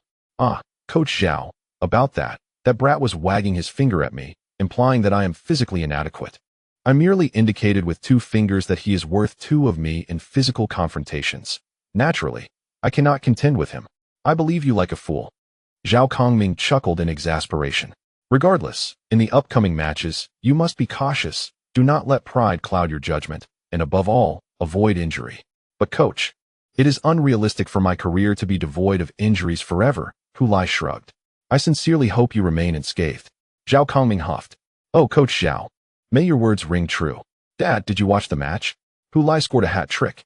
Li Qingqing exclaimed excitedly during a video call with her father, Li Ziqiang. I witnessed it, Li Ziqiang replied, somewhat helplessly, observing his daughter's exuberance. So are you happy? Just asking if you are happy. After all, he is your prized disciple. You seem happier than I am, Li Ziqiang retorted coolly. Realizing the misunderstanding, Li Qingqing hastily clarified, I am indeed thrilled, Dad. Because I had this peculiar feeling while watching from the stands today. Back in school, I watched him yearn to participate in the boys' football matches, yet no one wanted him. He could only stand by the sidelines as a spectator. Who would have thought that they rejected a forward who would later score a hat trick against the South Korean team? Just thinking about it brings a smile to my face. Li Ziqiang coughed lightly, steering the conversation away. By the way, how is his injury? His injury? Oh, it's nothing serious. Apparently, he has already undergone examinations at the hospital, and there is no cause for concern. That is indeed good news. Everyone is already aware of this matter. It has spread throughout the team. Li Qingqing discreetly made a patch. Is everything truly all right? Li Ziqiang pressed for clarification. Everything is fine. It is said that Hu Lai was merely fortunate. Although he fell, he did so quickly, dissipating most of the impact. So there was actually no significant harm done. Some people online even claimed that Hu Lai faked the fall. Had he not fallen in time, it could have been disastrous. Even if it were a feigned fall, what difference does it make? Speaking of this incident, Li Qingqing could hardly conceal her indignation. After she spoke, she noticed her father on the screen seemed to have sighed in relief, though she could not confirm it due to the dim lighting on his side, which obscured her view. All right, I won't keep you any longer. Get some rest. Don't let your excitement keep you awake, Li Ziqiang advised. Rest assured, Dad. That won't happen. It's not as if I scored 3 goals. Li Ziqiang nodded and ended the video call, setting her phone down. Li Qingqing gazed up at the night sky over Seoul. To have this video call with her father, she had chosen a secluded corner in the hotel's garden rather than remaining in her hotel room. Just an hour prior, the Chinese Olympic football team had returned to their hotel by bus, and she, along with her fellow teammates from the women's national team, stood in the lobby, divided into 2 lines, applauding and cheering for the victorious Olympic players.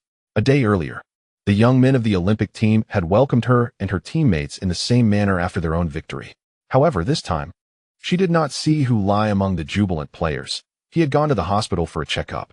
It wasn't until she received a message from Hu Lai on WeChat, stating that after examination, there was no issue with his left ankle and that she needn't worry, that the heavy stone in her heart finally fell away.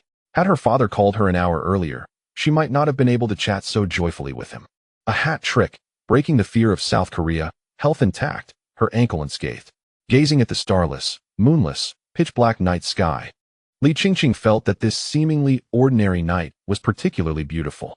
The evening breeze was gentle, and the soft chirping of insects filled the air. Spring was on the horizon. Chapter 114. After his remarkable performance as Li Ziqiang stepped through the gates of Dongchuan High School, he spotted Principal Zhai Guangming standing at the entrance, seemingly waiting for someone. Upon seeing him approach, the principal waved him over. Here's the situation, Shaoli. I just received a call from the publicity department. CCTV is coming to our school for an interview. Both of us will be on camera to discuss matters related to Hu Lai. As they walked side by side toward the sports field, Principal Zhai explained his reason for seeking out Li Ziqiang. They were quite prompt about it. Li Ziqiang was not surprised. In fact, after witnessing Hu Lai complete his hat trick and help Chinese football overcome its fear of South Korea, becoming a hero in the process, he had anticipated that such a day would eventually arrive. Oh, and Goal Network wants to film a documentary about our school. Li Ziqiang was puzzled. Hu Lai is no longer on the team. What documentary could they possibly want to film now? They do not intend to film Hu Lai, but but rather a documentary chronicling the Dongchuan middle school football team's pursuit in the national competition. Perhaps it would also capture the post-Hulai era of our team, Li Ziqiang inquired. Zhai Guangming chuckled. That might be somewhat the intention. But what truly matters is promoting Dongchuan Middle School. The filming of this documentary requires your consent, as the crew will accompany the team to the national competition. Li Ziqiang turned to the old principal. Principal Zhai, am I permitted to decline? Zhai Guangming paused for a moment before responding. Of course you may. Are you concerned that the presence of the crew might interfere with the team's training and preparation? Li Ziqiang shook his head. No, it's fine, Principal Zhai. I've agreed to let them film the documentary. Really? Zhai Guangming was somewhat taken aback, not expecting Li Ziqiang to change his mind before he had even articulated his thoughts. Initially, he assumed that Li Ziqiang would not easily acquiesce. He had prepared a heartfelt argument to persuade him. Now, however, those preparations seemed entirely unnecessary. Curiosity piqued. He asked, I thought you would refuse. What prompted this sudden agreement? Are you particularly eager for the media to document our football team? Li Ziqiang did not respond directly, but countered with a question. Of course, Zhai Guangming nodded. Do you know how I felt when the website Goal filmed a documentary for Shuguang High School? After watching it, I thought it was such a waste. They should have documented our journey to victory, capturing every moment of our triumph. That would have been splendid. But this time, we may not clinch the championship, Principal Zhai. Since our victory, the team's strength has diminished year by year. Last year, we qualified for the national competition thanks to our status as defending champions. This year, our performance against Jiaxiang High School in the Anong Cup was fiercely contested. Given our current performance, I genuinely do not hold much hope for our showing at the national competition, Li Ziqiang candidly conveyed. The difficulty in securing the championship undoubtedly stems from our lack of a stable and efficient scoring option. Xia Xiaoyu, as a midfield orchestrator, has found himself sidelined. Consequently, he had to transform the senior Xia Xiaoyu into a scoring-oriented attacking midfielder. It matters little. What's important is participation, not merely the outcome. There can be only one champion. Should other schools that do not win the championship refrain from participating? Zhai Guangming waved his hand dismissively. After all, Hulai is no longer with us. There is nothing we can do about it. Upon hearing the principal mention that name, Li Ziqiang silently pondered why he had initially hesitated to agree to the documentary. It was precisely because he knew the theme would likely revolve around Hulai, essentially serving to elevate that boy's fame. So why did he ultimately consent? Upon reflecting on yesterday's hat trick, he realized that the boy had already garnered considerable renown. What more could a documentary by the Goal Campus Football Division accomplish? Perhaps it was merely an attempt by Goal to ride on Hulai's coattails. Rest assured, Principal Zhai, I will cooperate fully with the film crew, as long as they do not interfere with my regular training and preparation. I will not concern myself with what they choose to film. Zhai Guangming expressed his delight. Excellent. I shall certainly negotiate on behalf of the school, ensuring that all matters are discussed in advance, culminating in a signed agreement, black and white, adhering to the rules, for only with regulations can order be established. Thus, the matter was settled. Xiaolon, carrying a large plastic bag brimming with peanuts, sunflower seeds, and sweets, timed her entrance perfectly, stepping into the office as the last arrival. Upon entering, she raised her voice in exuberance. Come, come. Today we have a joyous occasion at home, and I am here to share the happiness with everyone. She began distributing sweet treats and snacks from table to table, starting from the one near the entrance. Almost everyone was aware of the joyous event Xiaolon referred to. Those who were on friendly terms with her playfully inquired, Oh, Sister Xia, what is the happy occasion at home? Xiaolon, radiating joy, responded with enthusiasm, of course. It's about my son. Did you watch the match between the Chinese and South Korean teams yesterday? My son scored 3 goals. A hat trick. The television proclaimed he has shattered the 41-year-long fear of South Korea in Chinese football. 41 years. Isn't that a cause for celebration? Indeed, indeed. A momentous occasion. Her companions echoed, gratefully accepting the peanuts and sweets she offered. Xiaolon continued her rounds until she reached Wang Jia's desk, presenting her with a generous handful of snacks. Wang Jia, would you like some? Wang Jia, her expression rather sour, shook her head. No, no. I've been feeling unwell recently with mouth ulcers. I can't eat fried snacks. Xiaolon, noticing her evident displeasure, cheerfully returned the snacks to her pocket. All right then. It's a pity you won't partake in the joy. Disregarding Wang Jia's gaze, She turned to distribute treats to the next person. Just then, the director arrived at the office door, beckoning Xiaolon. Xiaoxia, come here for a moment. The director is here? Come, have some candy. Have some seeds. Have some peanuts. Xiaolon set the plastic bag on the desk, scooping a generous handful to present to the director. The director quickly waved his hands. No. I came to discuss something with you.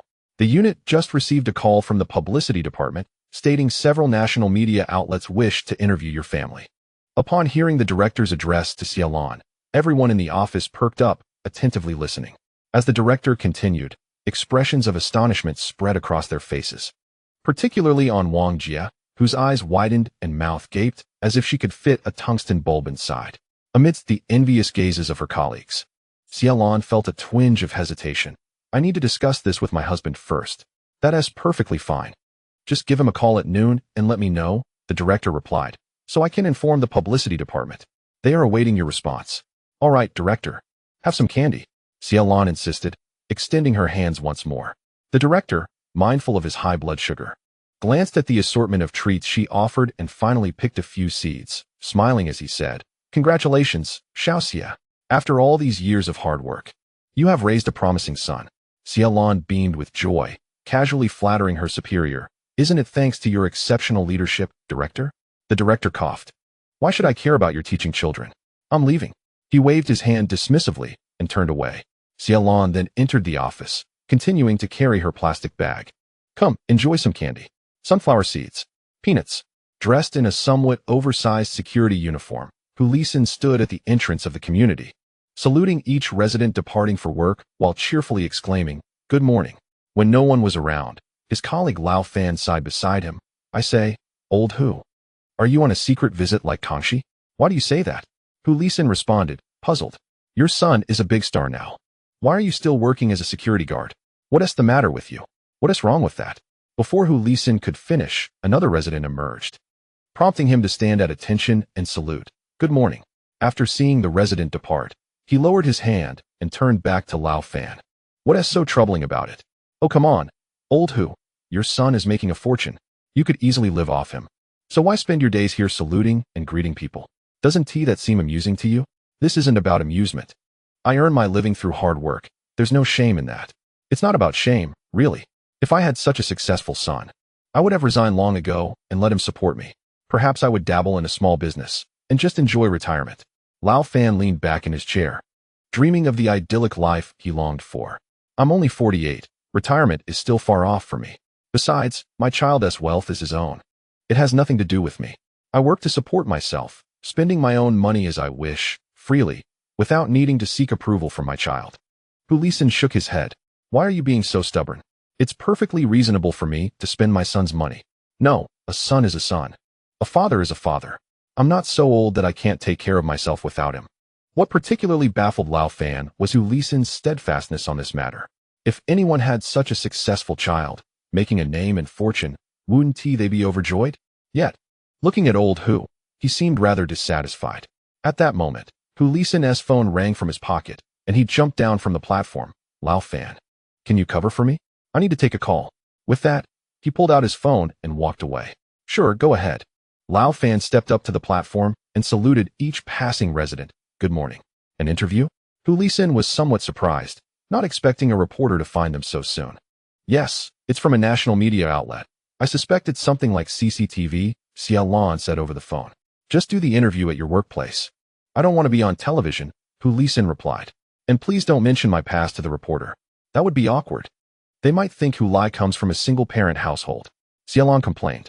You may state my current endeavors, but refrain from mentioning my past. I understand. And I acknowledge your sentiment. Xiaolon comprehended her husband's intentions. He has yet to fully relinquish the shadows of his previous failures. Unwilling to expose such bygone moments to a national audience, she empathizes with him, not wishing to pressure her spouse.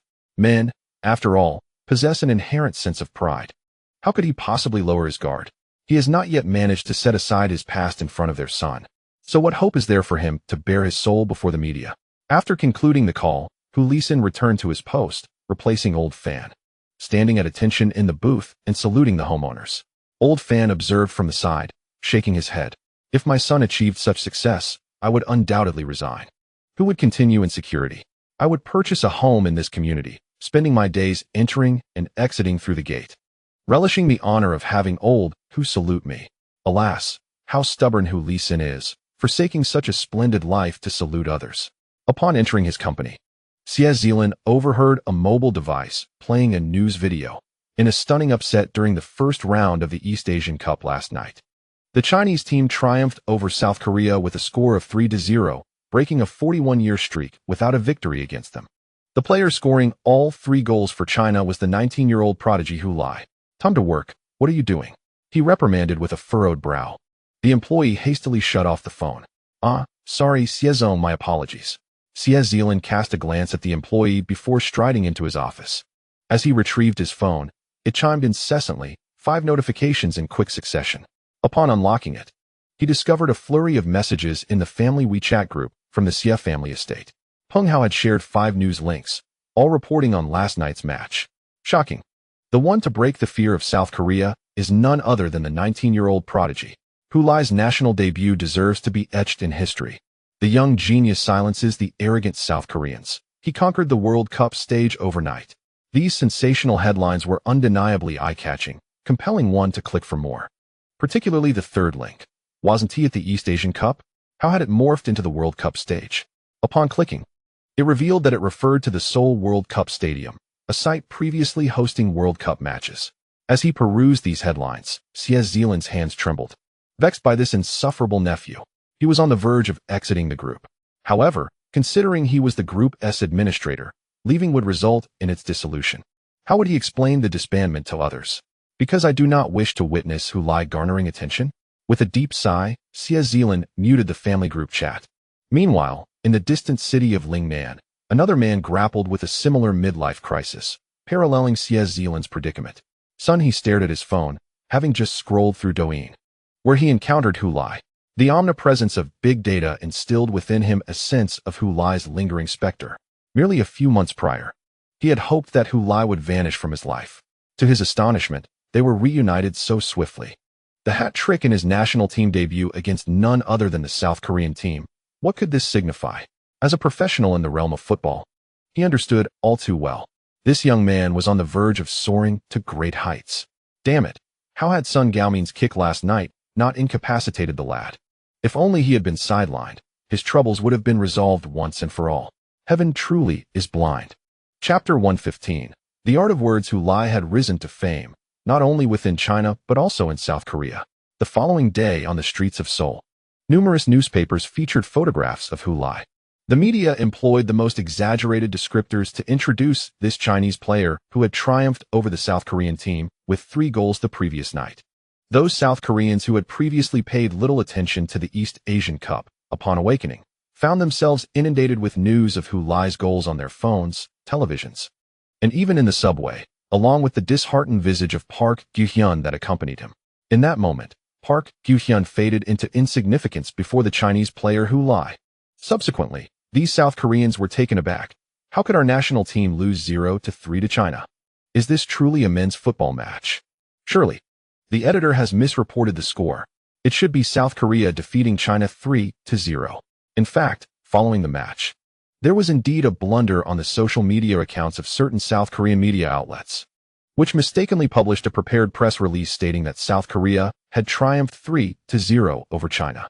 Although it was swiftly deleted, quick-fingered netizens captured screenshots, leading to further dissemination.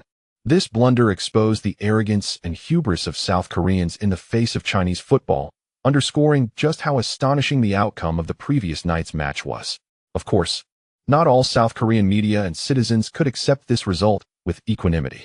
Some South Korean outlets criticized Hu Li, alleging that the injury which led to Sun Gaomin's red card was a theatrical fall, presenting their arguments with apparent logic. Look at Hu Li, bouncing around and accepting interviews post-match. What does that indicate? It proves he wasn't injured. The subsequent medical examination corroborated this. If Sun Gaomin had truly tackled Hu Li, how could he possibly emerge unscathed? This implies that Sun Gaomin didn't touch him at all. It was a dive. He deceived the referee with his remarkable acting skills. Despite the multitude of online replays capturing Sun Gaomin's flying tackle from various angles and speeds, revealing the truth of whether or not he had indeed made contact with Hu Li, some South Korean media continued to fabricate falsehoods with their eyes wide open.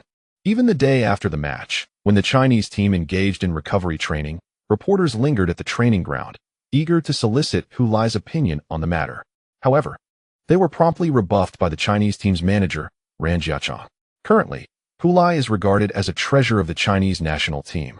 How could Ran Jiachang possibly allow the Korean media to disturb him? Hu Lai feels quite regretful about this, as he would not mind speaking in front of the Korean media. After all, to become a remarkable figure, one must inevitably engage in confrontations with journalists. How can one aspire to legendary status without vociferously challenging the press? Of course, the team leader has his best interests at heart, and Hu Lai understands that. Following this competition, the Chinese Football Association issued a statement clarifying the online rumors regarding Hu Lai's alleged purchase of a place in the national youth team. They firmly asserted their right to pursue legal action against those who spread such slanderous claims, adopting a notably strong and severe tone, unlike their previous communications. Initially, some believed the association was merely bluffing, that they wouldn't dare take legal action against fans.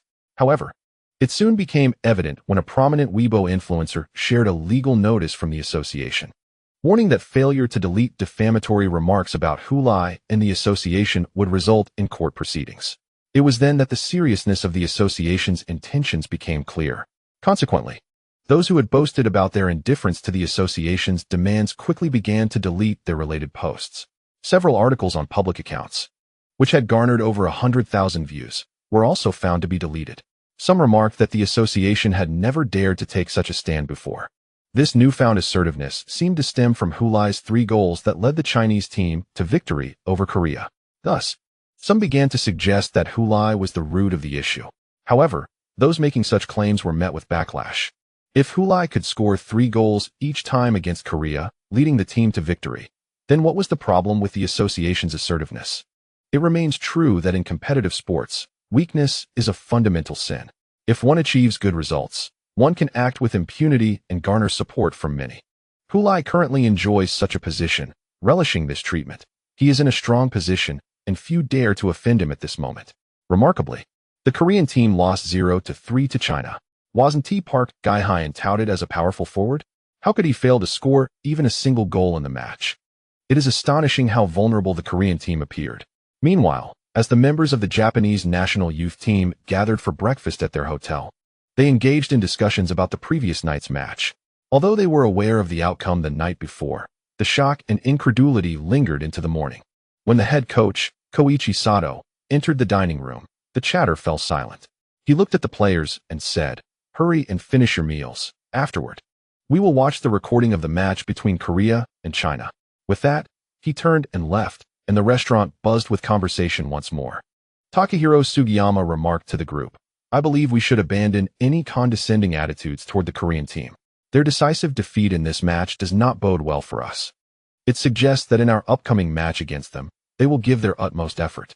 We are facing a wounded beast, which is far more formidable than one that is unscathed." Upon his utterance, the other players from the Japanese national Olympic team fell into a profound silence, realizing that this was not the opportune moment to revel in the misfortunes of the South Korean team. In just 3 days, they would have to face the wrath of Park Gi-hyun. Indeed, Park Gi-hyun was incensed. His performance in the previous match was dismal. Upon returning to the locker room, he had kicked over a case of bottled water, stomping on the bottles with such fervor that they were crushed beneath his feet. His fury only intensified when he perused the scathing remarks from the Korean media, which claimed he had been thoroughly outperformed by the relatively obscure Hu Lai. They labeled him, the so-called premier forward of East Asia's U23, as merely a figure of empty notoriety. In truth, Park Gi-hyun ought to extend a handshake to Hu Lai, for both the Chinese and Korean media exhibited similar uncouthness. Yet, in that moment, Park Gi-hyun's singular desire was to obliterate Hu Lai. Unfortunately, the match against the Chinese team had already concluded, and rather than vanquishing Hu Lai, he found himself bested. While it was true that he was a forward and not a defender, thus not directly challenged by Hu Lai, the essence of a forward lies in scoring goals. And in this department, Park Gi-hyun had been decisively outclassed. He had learned from the media that Hu Lai had achieved 2 modest goals the previous day, identical to his own aspirations. This revelation only served to amplify his indignation. They had triumphed over us and dared to usurp my ambitions. The matches already played could not be altered, but when it came to the East Asian Cup, both the championship title and the top scorer accolade would not be relinquished without a fight. In his hotel room, he addressed his gathered teammates, proclaiming that the Japanese team would underestimate their resolve, and they would deliver a surprise. He emphasized the surprise with such intensity that he nearly shattered his teeth. 3 days later, with a fervent desire to reclaim their confidence and maintain their championship hopes, the South Korean team faced an alert and prepared Japanese squad, who showed no signs of complacency. Although Park Gi-hyun did score during the match, it did not suffice to secure victory for South Korea. However, they did not suffer defeat. Yet a draw signified their definitive farewell to the championship contention of this East Asian Cup. Park Gi-hyun could hardly fathom that his initial goal would dissolve into mere fantasy before the conclusion of the tournament. His second objective was also on the brink of fading away. Following the match between South Korea and Japan, the subsequent encounter featuring China versus North Korea saw Hulai starting once again, netting another goal to aid China in a 2-1 victory over North Korea. His tally had risen to 4 goals, positioning him firmly at the pinnacle of the East Asian Cup's scoring chart. Below him, all other players on the list had a uniform count of just 1 goal. The 3-goal gap nearly assured Hulai the coveted title of Golden Boot for the East Asian Cup. The reason for the uncertainty lies in the fact that the final round of matches has yet to commence. There remains a theoretical possibility of losing the Golden Boot, should the South Korean team, for instance, decide to lavishly bribe certain players from North Korea, allowing Park Gi-hyun to net 5, 6, or even 7 goals against them. It would not be entirely implausible for him to surpass Hulai and claim the title of top scorer. Although such a scenario is exceedingly unlikely, it cannot be entirely dismissed, can it? Thus, even during his post-match interview, Hulai unexpectedly refrained from arrogantly proclaiming his early victory of the Golden Boot. Instead, he humbly stated, "With 1 round of matches remaining, no one can predict what may transpire. Therefore, I believe it is premature to assert that I have already secured the Golden Boot." After all, prior to the first round of matches, nobody, myself included, anticipated that I would achieve a hat trick against the South Korean team. Football is unpredictable. Anything can happen. What if Park Gi-hyun also manages to score a hat trick in the final match while I fail to find the net? He would then have the opportunity to share the Golden Boot with me. The journalists interviewing Hulai could only muster a smirk at his modesty, wondering whether he was genuinely being humble or simply mocking the South Koreans. Indeed, Hulai's response incited discontent among the South Korean media, who, through a translator, posed a rather unfriendly question that struck the Chinese journalists as quite confrontational. "Hulai, did Son Heung-min truly foul you in the last match? If he did, why are you unscathed? This seems quite perplexing." Upon hearing the translated inquiry, the Chinese journalists turned to glare at the South Korean reporter, who, unfazed by their scrutiny, fixated on Hulai, attempting to exert pressure with his piercing gaze.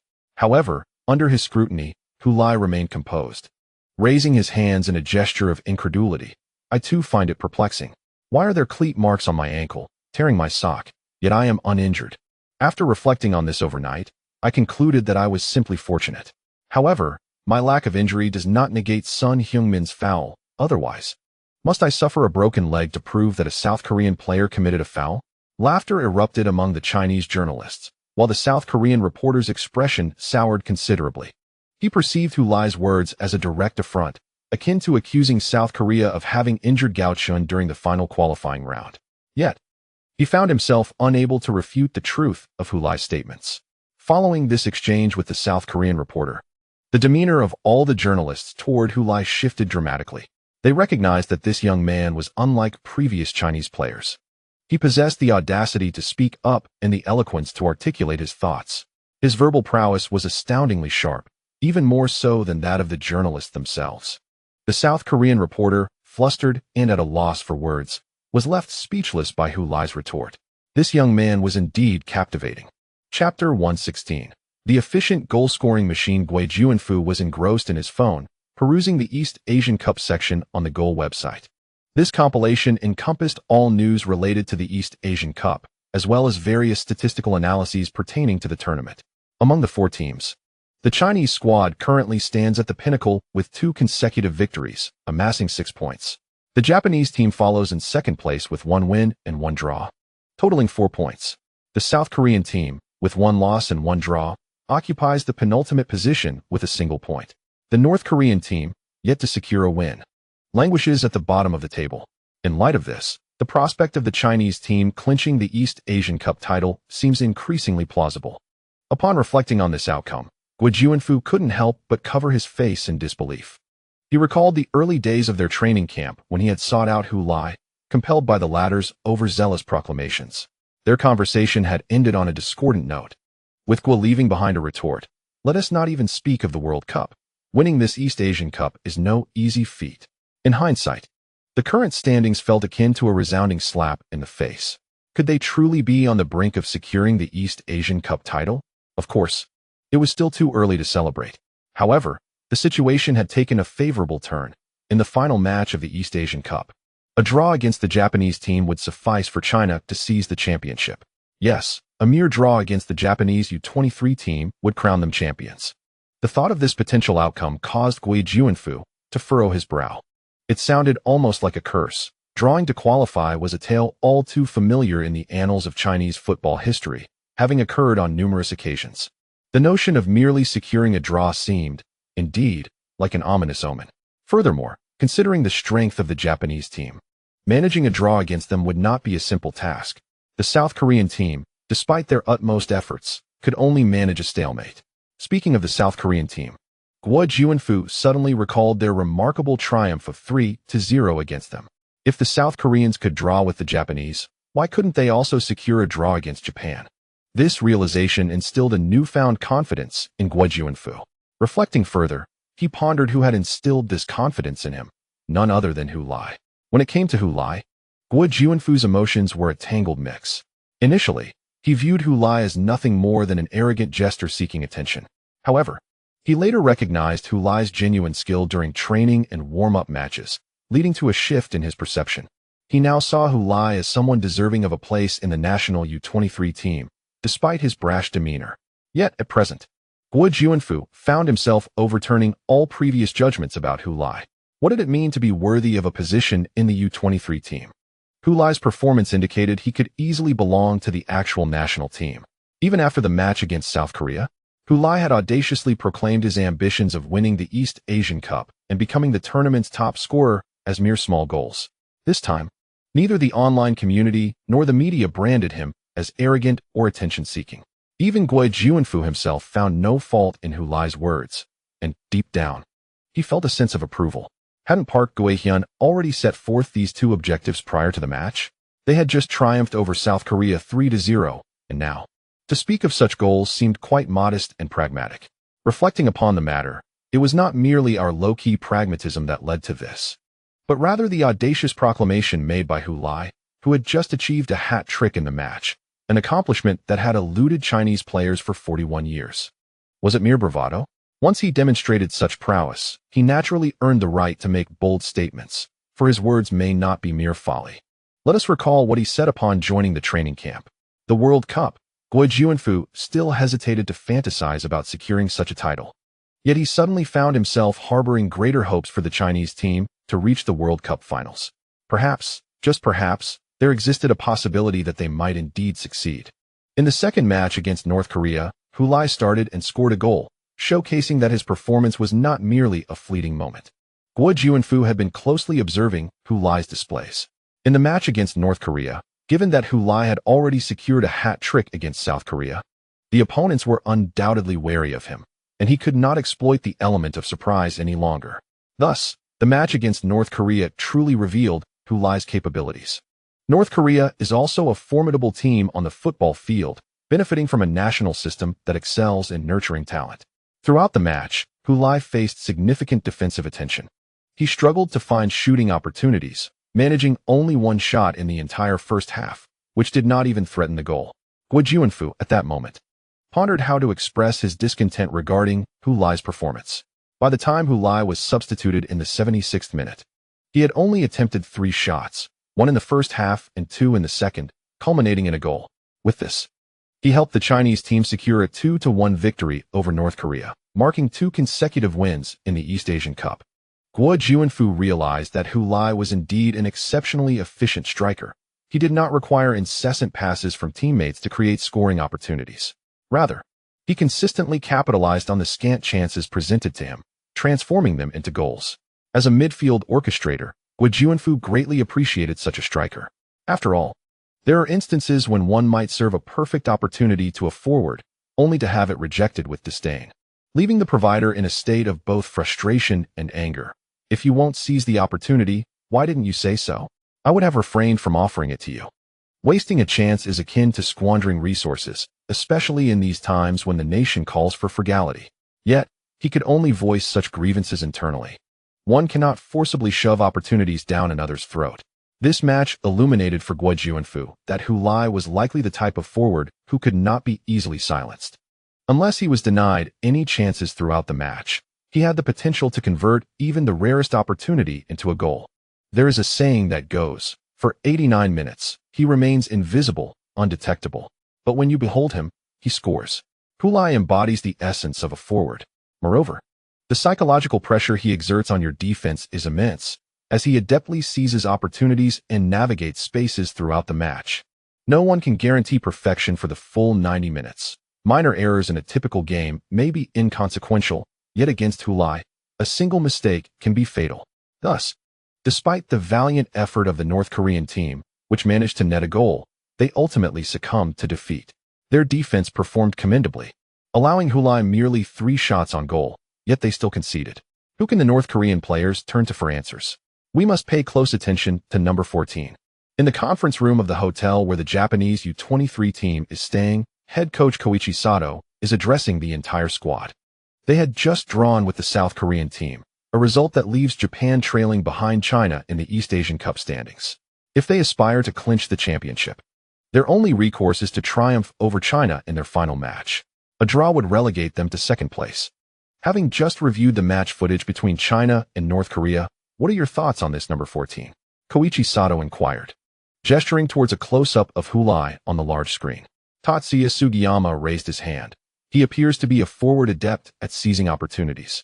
His technical skills may not be exceptional, and his physical confrontations are rather average, yet his off-the-ball movement and ability to find space are remarkable, coach. Sato nodded approvingly at Sugiyama's observations. Very astute, Sugiyama. What else have you discerned? Sugiyama furrowed his brow, sensing that the coach's inquiry suggested there was something he had overlooked, though he felt he had scrutinized the footage thoroughly. Off-the-ball movement is indeed the greatest strength of this Chinese forward named Hulai. While watching the video, he even entertained the notion that if the Japanese U23 team had such a forward, coupled with my passing, we could surely triumph by a significant margin in every match. Noticing Sugiyama deep in thought, Sato decided to offer a hint. Did you notice how many shots he took in this match? Upon hearing this, Sugiyama jolted upright and shook his head. Apologies, coach. I did not keep track of that statistic. Sato raised 3 fingers, 3 shots on goal. In 76 minutes, 3 shots. 1 goal. What does this signify? He is highly efficient. Sugiyama almost exclaimed. Exactly. His efficiency in front of goal is remarkable. Sato then turned to the entire team, emphasizing, do not solely focus on players who display flashy skills. Do not assume that only those capable of dribbling past multiple opponents to score a spectacular goal pose the greatest threat. I am telling you now, the most dangerous players are like him. He pointed again at the still image of Hulai on the projection screen. With the fewest shots taken, he achieves the most goals. An efficient forward is the coveted asset for every team in contemporary football. Why did the South Korean team stumble against the Chinese squad? It is solely due to the folly of Lee Ren, who failed to grasp this crucial fact. His mind was consumed with thoughts of Xian Yen. What extraordinary prowess does he possess? Merely a swifter pace. Yet, this talent is formidable, with 5 shots against the Korean team resulting in 3 goals, and 3 shots against the North Korean team yielding 1 goal. What terrifying efficiency that is. Thus, we must completely neutralize him in the upcoming matches, ensuring he does not even get a single shot off. In the match against Japan, we shall not employ a full-court press, as it would be futile and could potentially hand opportunities to the Japanese team. Sure, Wuyin articulated during the tactical meeting with the entire squad that the Japanese team excels at ball control, orchestrating their play around the central midfielder, Sugiyama Tatsuya. Through intricate passing and movement, our pressing would only play into their hands. This match will be centered on a defensive counterattack strategy, establishing 3 defensive lines. Upon retreating to the midfield, We will initiate a layered blockade starting from the forward line, compressing their passing space, particularly around Sugiyama Tatsuya, accompanied by a PowerPoint presentation. Shi Wuyin elaborated on specific tactics. Since a draw secures the championship, his strategy is somewhat conservative. However, no one can fault him. Facing a formidable opponent like Japan necessitates a cautious approach. Given the current capabilities of the national youth team, engaging in a direct offensive against Japan would lead to inevitable failure. Guo Juanfu also serves as an organizer in attack, yet his prowess pales in comparison to Sugiyama Tatsuya. Even with a forward like Hu Lai, after witnessing the previous two matches, can Japan's coach, Sato Koichi, truly be oblivious to Hu Lai's significance? Thus, in the third match, one can easily anticipate the considerable defensive challenges Hu Lai will encounter. Shi Wuyin's strategy is to bolster defense, thwarting Japanese attacks while simultaneously diminishing their morale. Adjustments will be made according to the unfolding circumstances. Should Japan aspire to clinch the championship, they must commit to an all-out offensive, presenting China with opportunities for counterattacks. Naturally, if Japan fears China's counterstrikes and hesitates to advance, Shi Wuyin is unbothered by the prospect of engaging in a slow contest, even accepting a 0-0 draw as a means to secure victory. Upon concluding the tactical meeting, the players returned to their rooms, while Hu Lai pondered the name of Japan's national youth team coach, Sato Koichi, which struck a familiar chord. His musings were overheard by Wang Guangwei. Of course it sounds familiar. He is the Japanese defender who, during the 2004 Asian Cup final, scored a hand goal against the Chinese team, leading to our disintegration. Goodness, is it not a case of enemies meeting with enmity? Wang Guangwei sighed. That animosity has long waned. 18 years have passed. The more grievances one harbors that cannot be avenged, the better it is to refrain from mentioning them, lest one finds oneself in an awkward position. The vast disparity in strength between Chinese and Japanese football has only exacerbated the animosity, which initially ignited righteous indignation and calls for revenge. Ultimately, it was discovered that seeking revenge was an exercise in futility. Gradually, the matter faded from conversation, for it was the individual who repeatedly brought forth their own wounds who bore the embarrassment, rather than the adversary. Hu Lai comprehended this helplessness. He sighed, pondering aloud. This East Asian Cup is essentially a reckoning of past grievances, isn't it? Let us not dwell on such trivialities. Old disputes are of no concern to us, Hu Lai. You mustn't bear the weight of history. Hu Lai retorted, my ability to shake off burdens is of historical proportions. Upon hearing this, Wang Guangwei chuckled, a sentiment he wholeheartedly believed. Chapter 117. The match that decides the champion on the final day of the East Asian Cup. The first match featured the Chinese team against Japan, while the concluding match showcased South Korea facing North Korea. This scheduling was arranged for two reasons. Firstly, as the host nation, South Korea's match naturally deserved the spotlight of the final game. Secondly, the organizers must have believed that the South Korean team had a strong chance of clinching the championship, making this last match, a peninsula derby, potentially decisive, with South Korea playing last. Should they secure victory, a seamless award ceremony could follow. It was a perfect plan, yet they miscalculated entirely. The South Korean team did not attain the championship, despite their match against North Korea still pending. Presently, with only 1 point to their name, South Korea found themselves second to last, prematurely exiting the title race. The championship of this East Asian Cup would be determined between China and Japan, rendering the final match between South Korea and North Korea meaningless. Perhaps this was why the number of South Korean fans at the Seoul World Cup Stadium was disappointingly low, leaving numerous empty seats in the vast arena. In stark contrast, the sections occupied were conspicuously filled with a sea of red.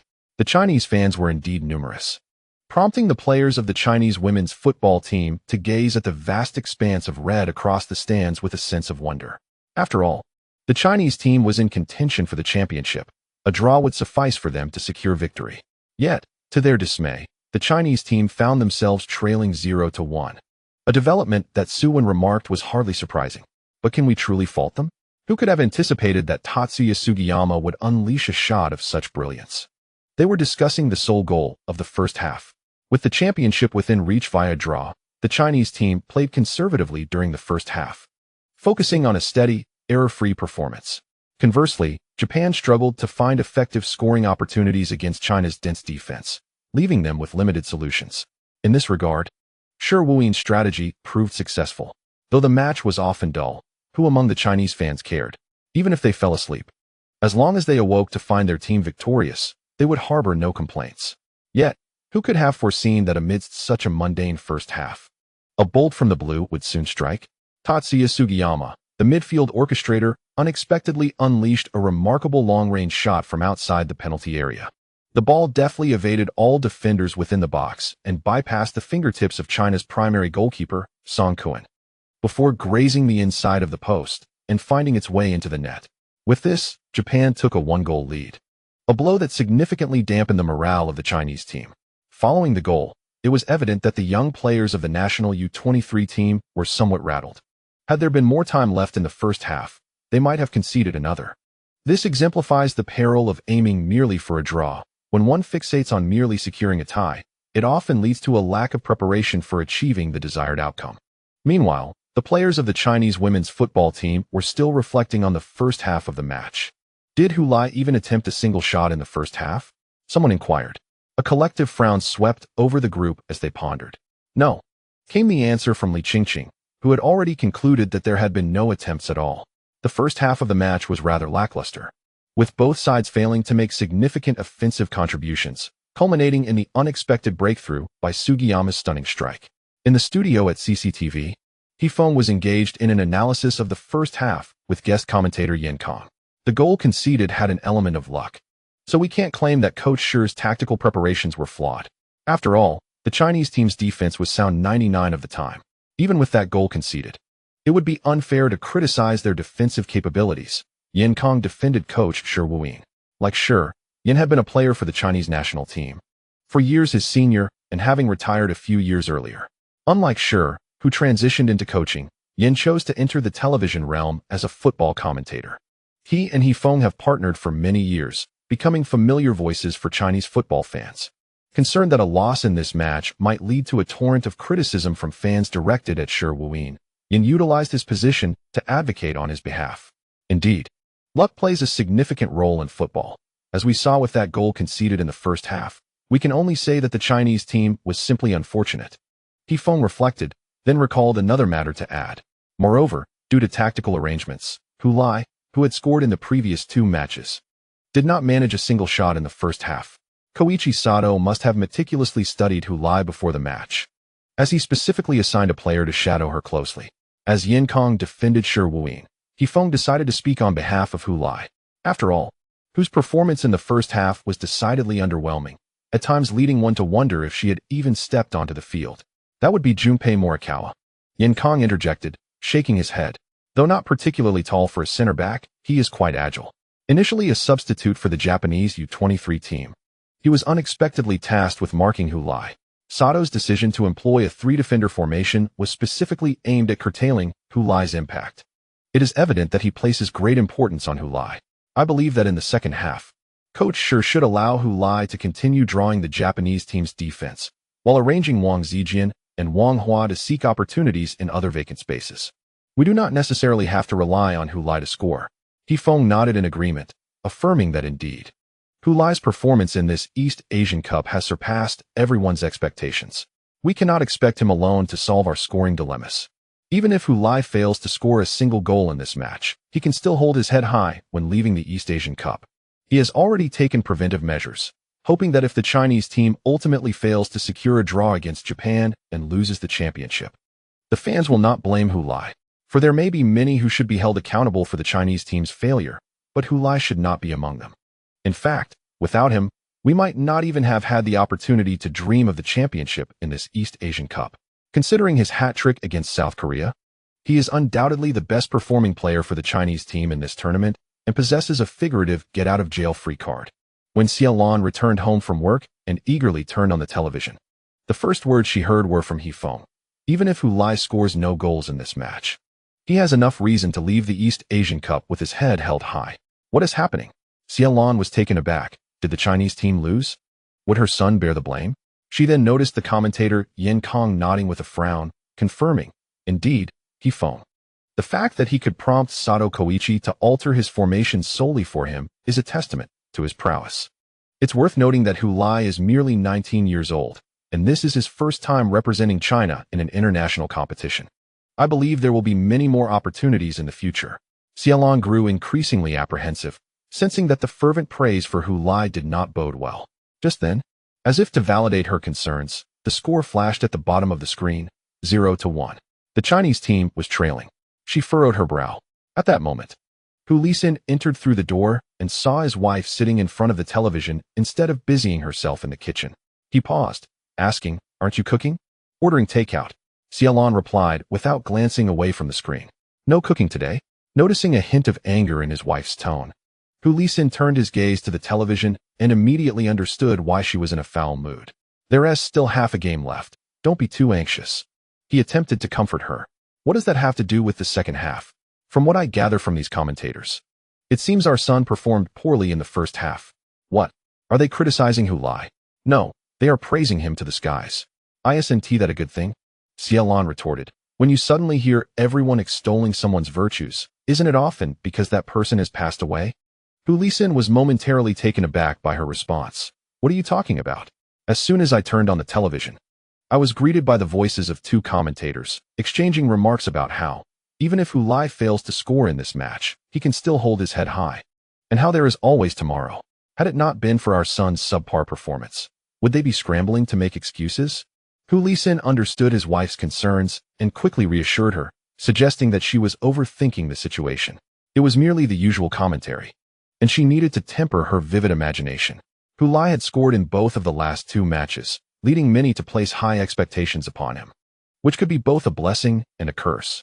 Thus, the commentators were attempting to temper the public's expectations, for who can guarantee a goal in every match? Failing to score is the norm. Scoring in every game is the exception, especially with the current score, should the Chinese team lose. How would some fans react by directing their frustrations towards Hu Lai? Therefore, the commentators were, in fact, advocating for Hu Lai, preemptively dousing any unrealistic hopes. After hearing her husband's explanation, Xiaolong recognized that perhaps she had been overly anxious, and she felt a bit more inclined to prepare dinner. "I'll just make a simple bowl of noodles," she remarked as she headed to the kitchen. "I'll start boiling the water." Meanwhile, in the stands, the Chinese women's football team continued to discuss the match, having reached the point of speculating on what tactical adjustments head coach Shi Wuyin might implement in the second half. "If I were Coach Shi, I would have Hu Lai act as a decoy, allowing Wang Zijian, Wang Hua, and others to strive for scoring opportunities," Su Wen suggested. Her viewpoint quickly garnered consensus among the others. Given the circumstances, this indeed seemed the optimal strategy after Hu Lai was effectively contained by the opposition.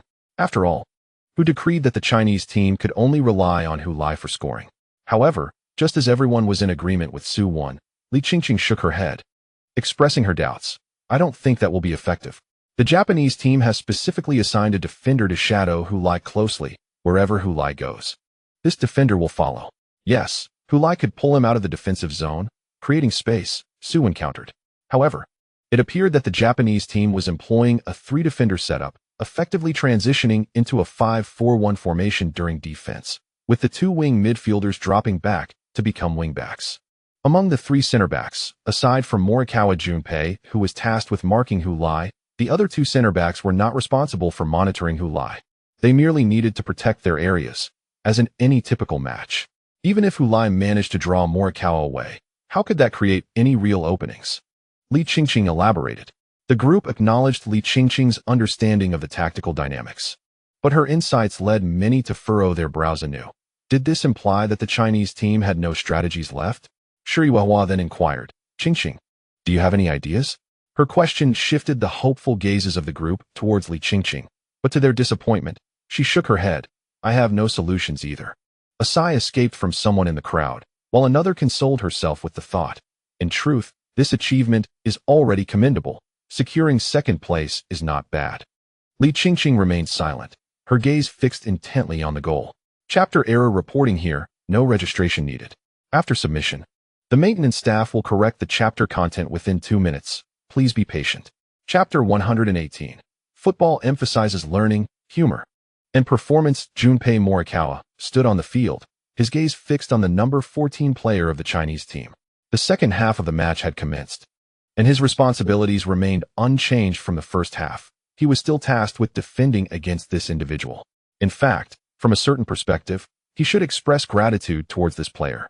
For it was precisely this encounter that afforded him the opportunity to participate in the East Asian Cup.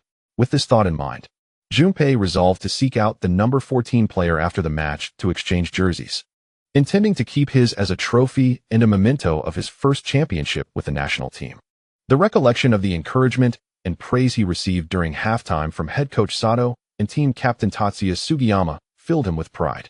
In the position of center back, Junpei Morikawa, lacking even a height of 1.80 m, was inherently at a disadvantage. He was neither tall nor robust. Yet, he possessed his own strengths and firmly believed that these advantages would secure him a place in Japanese football. His agility and tenacity were his hallmarks. To excel, he consistently exerted himself in training, convinced that his efforts would not go unnoticed by the coaches, whether at his club or the national under-23 team. This very match, the final and most crucial of the East Asian Cup, saw him take to the field as a starter. Prior to his entrance, Coach Sato patted him on the shoulder, saying, "Junpei, I recognize your talent, and I trust you believe in yourself as well. However, some outside voices doubt your potential due to your height and weight, deeming you unfit for the role of center back. This match is your opportunity to prove them wrong. You can become an exceptional center back." Team captain Tatsuya Sugiyama also encouraged him, stating, "Now is the time to showcase the fruits of your training, Junpei." With everyone rallying behind him, what reason did he have not to repay their support? His way of giving back was to focus on thwarting Hulai during the match. He performed admirably in the first half, preventing Hulai from even attempting a shot on goal. Hulai sensed someone was watching him. When he turned around, he met the gaze of Japan's number 24, whom Coach Schur referred to as Junpei Morikawa. The look in Junpei's eyes was not one of animosity, but rather one of resolve and determination, filled with fighting spirit. Perplexed by the intensity of Junpei's gaze, Hulai wondered about the source of such fervor. Junpei, noticing Hulai's attention, could not resist expressing his thoughts directly. "Hello, I am Junpei Morikawa, and I will show you my capabilities. I regret to inform you that you will have no opportunity to shoot today. After this match, everyone will know my name." Hulai was further bewildered, surprised that this player had engaged him in conversation. "The issue, dear brother, is that your incessant chatter in Japanese has exceeded the boundaries of comprehension. Not a single phrase I can grasp has been uttered. Given the fervent enthusiasm of the other party," Hulai mused, "if I remain entirely silent, will the media later portray me as arrogant and disrespectful towards my opponent?" Yet, he truly could not decipher what was being said. However, this did not deter him. He recalled a video he had once seen that instructed individuals on how to converse with Japanese speakers despite a complete lack of understanding of the language. Thus, he imitated what he had observed, nodding repeatedly. "Hi, hi, hi." So Morikawa Junpei, witnessing Hulai's response, became even more animated. "Hulai-kun, if possible, I would like to exchange jerseys with you after the match. I consider you a respectable opponent." "Oh, Sakao Machu no Neru?" Morikawa Junpei was taken aback by Hulai's agreement. Elated, he was about to express his gratitude with arigato when he noticed Hulai's figure sway slightly before suddenly darting away from his side. Gujuanfu's pass. Hulai. A shot on goal. Amidst the exclamations of commentator Hifone, Hulai sent the football soaring towards the Japanese goal. The Japanese goalkeeper, Yushima Hiroki, leaped into the air, deftly parrying the ball away. "Wow, that was close," exclaimed the commentator from NHK, relieved that Yushima Hiroki had executed an impressive save, safeguarding the goal. In the fleeting moment it took for Hulai to move away and then shoot, Morikawa Junpei had not even an instant to react. It was only after the ball had sailed past the goal line that he realized Hulai had taken his first shot of the match. Just half a minute earlier, he had boasted before Hulai that he would ensure he had no chances to shoot. "Hey, Mori, what are you doing?" The goalkeeper Yushima Hiroki shouted at the dazed Morikawa Junpei, having just risen from the ground after a crucial save. "It's a match, not a social gathering. Why are you chatting with the opponent?" "Ah, my apologies." Morikawa Junpei turned to offer his contrition. "Forget the apologies. Focus on marking him." Yushima Hiroki forcefully nudged Morikawa Junpei back towards Hulai. Once again, Morikawa Junpei looked at Hulai, feeling a pang of shame and guilt for his earlier distraction. Thankfully, Yushima-kun remained as composed as ever. Otherwise, he would have been the scapegoat for the entire team. At that moment, he noticed Hulai glance back at him, this time without a word, merely offering a subtle smile. Hu Lai had taken a shot. The Chinese women's football team in the stands, feeling regretful that the attempt had not resulted in a goal, also recognized it as Hu Lai's first shot of the match. What a pity it didn't go in. Such a rare opportunity. And that number 24 was completely outmaneuvered by Hu Lai. Indeed, a golden chance gone awry. If that had scored, the Chinese team could have leveled the match. Yet, Li Qingqing shook her head. No, even if it didn't score. It's not a significant issue. Her perspective drew the attention of the others. That number 24 cannot contain Hu Lai, Li Qingqing asserted with conviction. Hu Lai will have more opportunities to shoot. It is only a matter of time before he finds the back of the net. Qingqing, your words are rather bold, remarked Li Qingqing. She neither explained nor refuted, instead resting her chin on one hand, intently observing the court. That Morikawa Junpei cannot possibly defend against Hu Lai, exclaimed Yin Yin, pointing at the scene on the projection screen in the bar. How can you say he cannot defend against Hu Lai when he has only allowed him one shot on goal? Someone in the bar curiously inquired. Because Hu Lai is chatting with him, Yin Yin replied. The others in the bar exchanged puzzled glances, failing to grasp the connection between this and Morikawa's defensive capabilities. A middle-aged man seated beside Yin Yin voiced the collective question lingering in their minds. Yin Yin chuckled. Uncle, you don't understand Hu Lai as well as I do. It's only natural to have such doubts. Would you like me to tell you a story? It was during the first time Hu Lai came off the bench in the Anong Cup finals in our province. When he saw Hu Lai's shot being saved, the other players on the Chinese team felt regret, but Wang Guangwei's reaction was different. He twitched his lips, haunted by bad memories, yet was soon filled with curiosity. When did Hu Lai learn to speak Japanese? He was even conversing with the Japanese players. He decided to approach and inquire. As a corner kick was about to take place, and he wanted to contest for the header. Once in the penalty area, he found Hu Lai and asked, "What were you talking about with that guy?" "I don't know." Hu Lai shrugged, his hands raised in confusion. "I can't understand Japanese. How would I know what he was saying to me?" Wang Guangwei couldn't help but laugh. "You don't understand what you were discussing? He spoke to me, and I didn't respond at all. Isn't that a bit rude? Can you speak Japanese?" "Not at all. So you two were just speaking past each other." Wang Guangwei rolled his eyes before moving to position himself. He had initially thought Hu Lai could indeed speak and comprehend Japanese. "Wait, clarify this.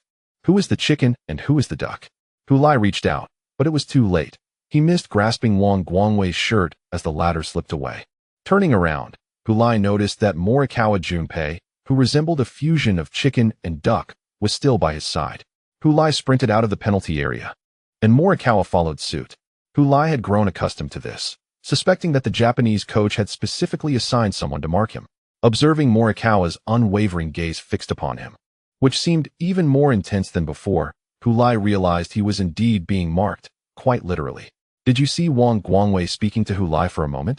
He was utterly tormented by Hu Lai's comedic football antics and ultimately succumbed, granting Hu Lai the chance to shoot. Yin Yin pointed at the projection screen and continued. It was that very shot that led to our Dongchuan High School's historic victory over Jiaxiang High School, thus securing our qualification for the national competition. Now do you understand why I am so confident that Hu Lai will score? Yin Yin asserted. When he starts chatting with the opposing defenders, it signifies that he is entirely at ease and has found his rhythm. Don't think that just because Hu Lai was stifled in the first half by this fellow, with no shots on goal, he will become anxious. Look, I am not worried at all. Why? Because I understand Hu Lai. How could a mere Morikawa Junpei possibly contain him? Did the head coach of the Japanese team truly believe that he could simply substitute a player and effectively neutralize Hu Lai? How absurd. With that thought, Yin Yin leaned back slightly in his chair at the bar, crossed his legs elegantly, and raised his glass for a sip, moistening his throat after recounting the tale. The others, observing his leisurely demeanor, exchanged glances in silence. Many had never heard this story before and could not ascertain its authenticity. After all, it was utterly ludicrous. Who would have the leisure to engage in conversation during a match? Yet, they recalled that before the first East Asian Cup match, this young man had confidently asserted that Hu Lai would score, and indeed, his prediction had come to fruition. This left them in a state of hesitant belief. A middle-aged man seated beside him suddenly inquired, "I have a question. Does Hu Lai speak Japanese?" Yin Yin shrugged. "I haven't heard that he does." "Then how does he converse with the Japanese players?" Yin Yin waved his hand dismissively. "That's inconsequential. As long as Hu Lai is willing, he could engage in witty banter even with a monkey. Isn't that a bit exaggerated?" Not at all, my friend. You cannot interpret the events surrounding Hu Lai through the lens of conventional logic. Do not attempt to rationalize his actions or ponder the reasons behind them. Otherwise, you may find your worldview shattered. Yin Yin swung his crossed leg playfully. How about this, my friend? Shall we place another wager? If Hu Lai scores against that Japanese defense, you treat the entire table today. The older man nodded. All right. If he doesn't score, the bill is on you. No problem. Yin Yin replied with a nonchalant smirk. The others who overheard their conversation erupted in cheers. Waiter, bring more drinks. A dozen of the 82 Qingdao for me. The bar was filled with an atmosphere of jubilant excitement.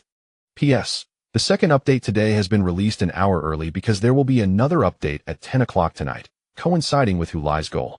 Surprised? Unexpected? As the month draws to a close, I'd like to ask everyone for a few monthly votes to aim for a top 50 ranking this month. Would that be agreeable? End of chapter. Chapter 119.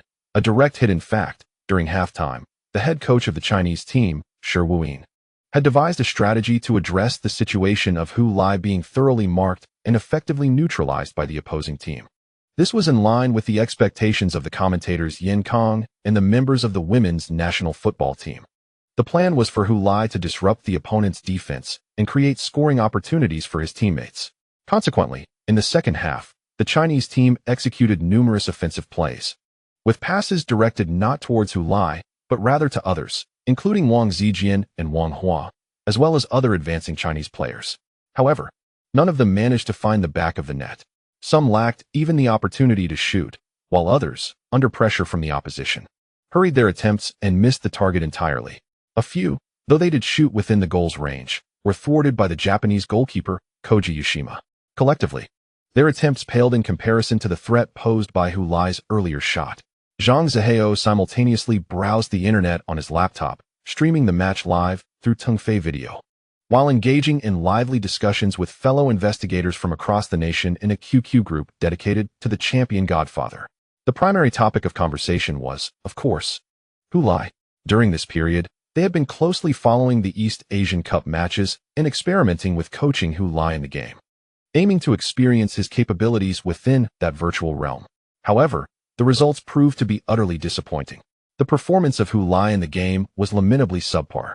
His shooting skill was rated a mere 7.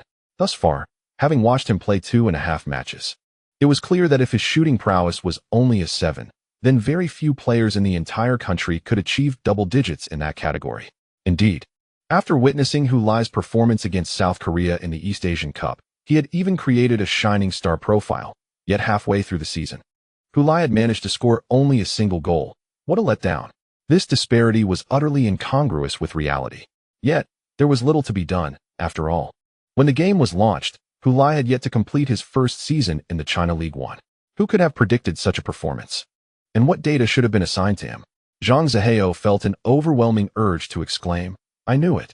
However, given that the investigator from the Qianshan Qianfan was also present in the group, and since the shining star profile had been managed by him, speaking out would be tantamount to slapping him in the face.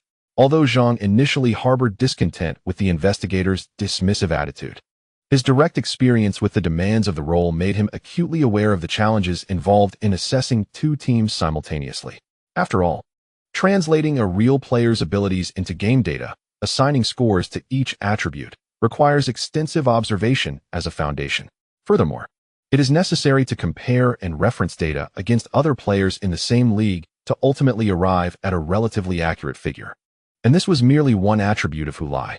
Aside from shooting and passing, attributes that are relatively easy to quantify, there are also psychological qualities that are difficult to assess accurately based on just a few matches. Moreover, all data concerning shining star players, as well as club statistics, fall within the purview of this investigator's responsibilities. Not to mention that undertaking such tedious and labor-intensive tasks is entirely voluntary, with no monetary compensation, merely an opportunity to appear on the acknowledgement list. Were it not for a profound love for the team one supports, who would willingly engage in such endeavors? I believe Hu Lai's shooting should be rated at least a 14. He exclaimed, Brother, your data is even more generous than what I initially assigned to H. And he's in the group too. Aren't you afraid of the awkwardness if he sees it? Just as Zhang Zihao was feeling embarrassed for Hero, a private message popped up from H in his QQ. The data has been submitted. I estimate the update package should be released after the East Asian Cup. However, it seems that by the time the data is out, it may already be outdated, haha. Seeing that H's mindset appeared to be rather upbeat, Zhang felt a wave of relief. He was more concerned about H taking out his embarrassment on him. It's all good, H. I think when the 2024 data for Hu Lai is released, it should be much closer to reality. Now, it was his turn to comfort H. After all, with the support of a national team, it becomes easier for the sports scouts to trust the data we submit. He certainly cannot assert it as a fact, especially since he did not heed my earlier warnings. H, however, offered an apology. I truly regret my oversight. I failed to recognize the emerging talent. Could it be that Chinese football is finally on the rise? Zhang Zihao awkwardly chimed in, haha. Perhaps. Following his conversation with H, the group continued to deliberate on Hu Lai's statistics. A cadre of seasoned investigators meticulously discussed each attribute based on their observations from the 2 recent matches. I believe Hu Lai's off-the-ball movement could be rated a perfect 20. Isn't that a bit exaggerated? Let's settle on 18, at least allow for some room for improvement. Improve what? This is pure talent. The average person might spend a decade honing their skills and still not catch up to Hu Lai's current prowess. Yet, Hu Lai is not without his flaws. I hope we do not excessively glorify him and inadvertently stifle his growth. For instance, I doubt his physical attributes can rank highly. Having not completed 2 consecutive matches, does this not suggest a lack of stamina? I do not concur. Have you not noticed that while he may not have played the full duration, he exhibits no signs of fatigue when on the field? In the first half, he tirelessly roamed the pitch alongside Sin Chuanjun, often without receiving the ball, seemingly wasting energy. However, in the second half, he continued this relentless running. Would a player with poor stamina be able to maintain such a pace? Moreover, the fact that he did not complete the matches could be a protective measure from Shi Wuyin. After all, in the first match, Sun Haomin's tactics were excessively aggressive. Had Hu Lai not been fortunate, his career could have been irreparably damaged. Hu Lai's endurance appears to be quite robust, but his strength is indeed an area of concern. I suspect his physicality does not even reach a score of 10. Wishing for a strength rating of 10? If he can achieve a 7 or 8, we would be grateful. Zhang Zihao, observing the ongoing discussions, recalled that in the data he previously submitted to H, he had rated Hu Lai's strength as 10. In reality, at the time of his submission, Hu Lai's strength should not have been rated as high, but he assigned it a 10 due to the comprehensive news and materials he had gathered, noting that the Star Club had prepared specialized training to enhance Hu Lai's strength. Given the delay from his data submission to the time it was reflected in the game by the sports scouts, he believes that once updated, Hu Lai's strength should indeed approach a score of 10. Originally, Hu Lai's strength was rated a mere 3, which seemed excessively low. However, this remains merely speculation, as he lacks concrete evidence. Hence he refrained from joining the group discussion at this juncture. To date, Hu Lai's goals have predominantly come from finding space to receive the ball and shoot, often with minimal opposition from defenders nearby. The third goal against the South Korean team stands as an exception. However, it was also a result of Sun Haomin's push, causing a loss of balance. Had it not been for a stroke of luck that resulted in a spectacular goal from his heel, given the referee's performance during that match, it is quite possible that no penalty would have been awarded at all. Zhang Zihao believes that if Hu Lai's robust attributes truly merit the score of 10 he has assigned, his performance in the new season should elevate even further. After all, there are occasions when he must engage in physical confrontations within the penalty area. Mere sprinting is insufficient. Take the current moment, for instance. He has been running tirelessly in both halves, yet when the opposing team clearly designates an individual to shadow him persistently, what can one do? He diverts his attention from the group chat to focus on the live match, eager to observe how Hu Lai will navigate this predicament. Miyagawa Junpei's breathing has noticeably become heavier compared to the first half. He rises from the ground, half of his jersey stained by the grass. Hu Lai, under his defensive pressure, has just attempted another shot on goal, marking his second attempt in this match. Miyagawa Junpei is keeping track of Hu Lai's endeavors. This shot again falls within the goal frame, but due to his own frantic interference, it was executed too accurately, allowing goalkeeper Yushima Hiroki to catch it effortlessly. Although these 2 attempts did not yield goals, inside Miyagawa Junpei's heart, a tempest brews. This should not be happening. Under my close defense, he should not have had the opportunity to shoot. Yet, Hu Lai consistently finds such chances, particularly with this second shot, which he executed while enduring Miyagawa's pressure. Unlike his first shot, where he had caught his opponent off guard. It seems that once something begins, it must continue. Where there is one, there will be two. And two will lead to more. Miyagawa Junpei dares not ponder further. He watches Hulai's figure as the latter turns to look at him and smiles. That smile sends a chill down Miyagawa's spine. Is he mocking my earlier arrogance? Otherwise, why, after my remarks, has he managed 2 consecutive shots? It feels as if he is deliberately challenging me. Indeed, a forward capable of scoring a hat trick against the South Korean team is not easily dealt with. It seems I have inadvertently provoked a beast. Hulai smiles at Miyagawa Junpei, thinking to himself that this defender is rather fragile, with just a slight collision. He has toppled him without committing a foul. He feels elated, reveling in the notion that he too can overpower others. Those months of basic strength training have not been in vain. In Hulai's imagination, he envisions himself as a muscular powerhouse, proudly displaying an 8-pack of abs, ready to dominate within the Japanese team's penalty area. Meanwhile, on the stands, the players of the Chinese women's football team remark on the poor physical confrontation abilities of the Japanese team's number 24. Of course, looking at his physique, he is almost comparable to Hulai. They could indeed be seen as rivals. In the first half, I thought this defender was quite adept at marking. But now I understand why he does not hold a starting position on the Japan U23 team. Ching, did you realize this long ago? Which is why you believe he cannot defend against Hulai. Shiriwahua turned to inquire of Li Qingqing. Li Qingqing smiled and nodded. But wait, previously. It seemed that Hulai wasn't particularly strong. How can you be so certain that Hulai will triumph over Morikawa Junpei? Suwon suddenly interjected. Li Qingqing's smile faltered momentarily as she felt compelled to explain. The two individuals share a similar physique, and their strength should be comparable. In such circumstances, the offensive party naturally holds a greater advantage. A realization dawned upon everyone, acknowledging the validity of Li Qingqing's reasoning. Observer Guijuanfu, of course, had also noticed the physical confrontation between Hulai and Morikawa Junpei. Unlike some who might naively consider it a mere coincidence, he perceived it as anything but that. On the contrary, Guijuanfu, ever the vigilant observer, sensed that this scenario concealed an underlying inevitability. To uncover the truth, it would be simple enough to test it once more. For minutes later, the Chinese team seized another opportunity to attack. As Guijuanfu retreated to request the ball from his teammates, he turned to observe Hulai's positioning. Upon receiving the pass, Hulai deftly made a diagonal run towards the near post, having effectively blocked Morikawa Junpei behind him. This was an opportunity. Although a Japanese defender stood between him and Hulai, Guijuanfu was undeterred. He skillfully lifted the ball, sending it soaring over the Japanese defense. Moreover, it would be intriguing to see whether Hulai could secure the ball amidst the opponent's physical interference. Guijuanfu mused internally, his gaze unwaveringly fixed on Hulai, eager to witness how he would handle the situation. As he observed, Hulai arrived at the ball's landing point. Being a high pass, he adeptly controlled it with his chest. Morikawa Junpei, noticing Hulai's chest trap, recognized that Hulai had yet to fully gain control of the ball. This was his chance. Thus, he charged forward, aiming to disrupt Hulai's possession. However, the anticipated scene did not unfold as he had envisioned. Hulai's body swayed slightly, yet he maintained his balance, protecting the ball as it descended. When it reached an appropriate height, Hulai spread his arms wide, bracing himself against the advancing Morikawa Junpei, and then swung his right leg to strike the ball. Bang! Morikawa Junpei, positioned behind Hulai, distinctly heard the resounding thud, feeling a pang of urgency as he exerted force in an attempt to topple Hulai.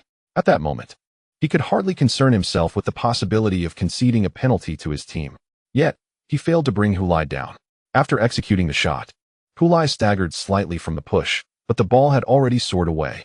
It hurtled towards the upper corner of the goal. Japan's U23 goalkeeper, Kamishima Hiroki, leaped once more, striving to save the net. However, Hulai's shot was powerful and expertly angled. Even the goalkeeper, who had thwarted numerous attempts from the Chinese team, found himself utterly helpless against this high-quality strike. In the air, he could only watch helplessly as the football slipped into his goal from a theoretical dead angle. Hulai, with his third shot of the match, scored. In the 67th minute, he equalized the score for the Chinese team. Observing this scene, Guijuanfu was left dumbfounded. Wasn't it just a trial? How did it suddenly become a perfect strike? Chapter 120. The meaning of the gift of clothing. Hulai made a forward run, seizing an opportunity. A shot. It's in. Beautiful. He exclaimed excitedly. In the 67th minute of the match, Hu Lai leveled the score for the Chinese team. This marked his 5th goal in the East Asian Cup. Remarkable. Hu Lai's shot was impressive. 1-1. The Chinese team equalized. Hu Lai scored. Without stopping the ball in the penalty area, Hu Lai struck directly with precision and decisiveness. Shen Lang, the commentator for Tongfei Video, shouted exuberantly. So what if there were no shots in the first half? We're competing based on goals, not the number of attempts. If the score of 1-1 holds until the final whistle, it means the Chinese team will claim the East Asian Cup Championship, their 2nd title in history. The commentators were thrilled, and one can only imagine the joy of Chinese fans. Countless viewers leapt from their seats, cheering for Hu Lai's goal. In truth, they were unprepared for the goal, as there were no signs indicating it was forthcoming. The goal itself wasn't particularly spectacular. It followed the classic Hu Lai routine. He found the right position, received the pass, took the shot, and scored. But as long as the ball finds the net, who cares about the aesthetics? Especially in a match against Japan, which determined the championship. Even if Hu Lai had scored with his face, the crowd would still have erupted in cheers, praising him with exclamations of how incredible he was. Back in 2004, during the Asian Cup, the Chinese team allowed Japan to steal their only chance at an international title through a handball. While the East Asian Cup and the Asian Cup cannot be directly compared, any form of retribution is welcome. Not to mention, the head coach of the current Japanese team is none other than Sato Koichi, who had once handled the ball into the Chinese goal. Whether the goal was beautiful or not was of no consequence. What mattered was scoring. More importantly, it was a goal against the Japanese team. Hu Lai accomplished that. After scoring, Hu Lai did not perform his signature celebration. Instead, he ran towards Guo, who had assisted him, embracing him in gratitude for the pass. His playing style relies heavily on the support of his teammates, so he certainly wanted to express his appreciation to everyone who aided him. He had expected Guo to be delighted when he approached to celebrate, but to his surprise, Guo stared at him in astonishment. Hu Lai, how did you score so easily? Huh, should I not have scored? No. I mean, how did you manage to score so effortlessly? Should I have dribbled past Morikawa Junpei 3 times before scoring next time? Guo shook his head, realizing it was a conversation that would be hard to clarify. He embraced Hu Lai with fervor, vigorously patting his back, exclaiming, "Well done, Hu Lai. A perfect strike." Hu Lai responded with a smile, acknowledging the praise. "It was your impeccable timing, old Guo." The two finally fell into a harmonious rhythm of celebration as their teammates surged forward, engulfing them in excitement. "Fantastic. Impressive. Amazing." They cheered. Yin turned to the middle-aged man beside him, bowing slightly. "Thank you, boss." The man withdrew his gaze from the projection screen, shaking his head with a resigned smile. "All right, spending this money feels more satisfying.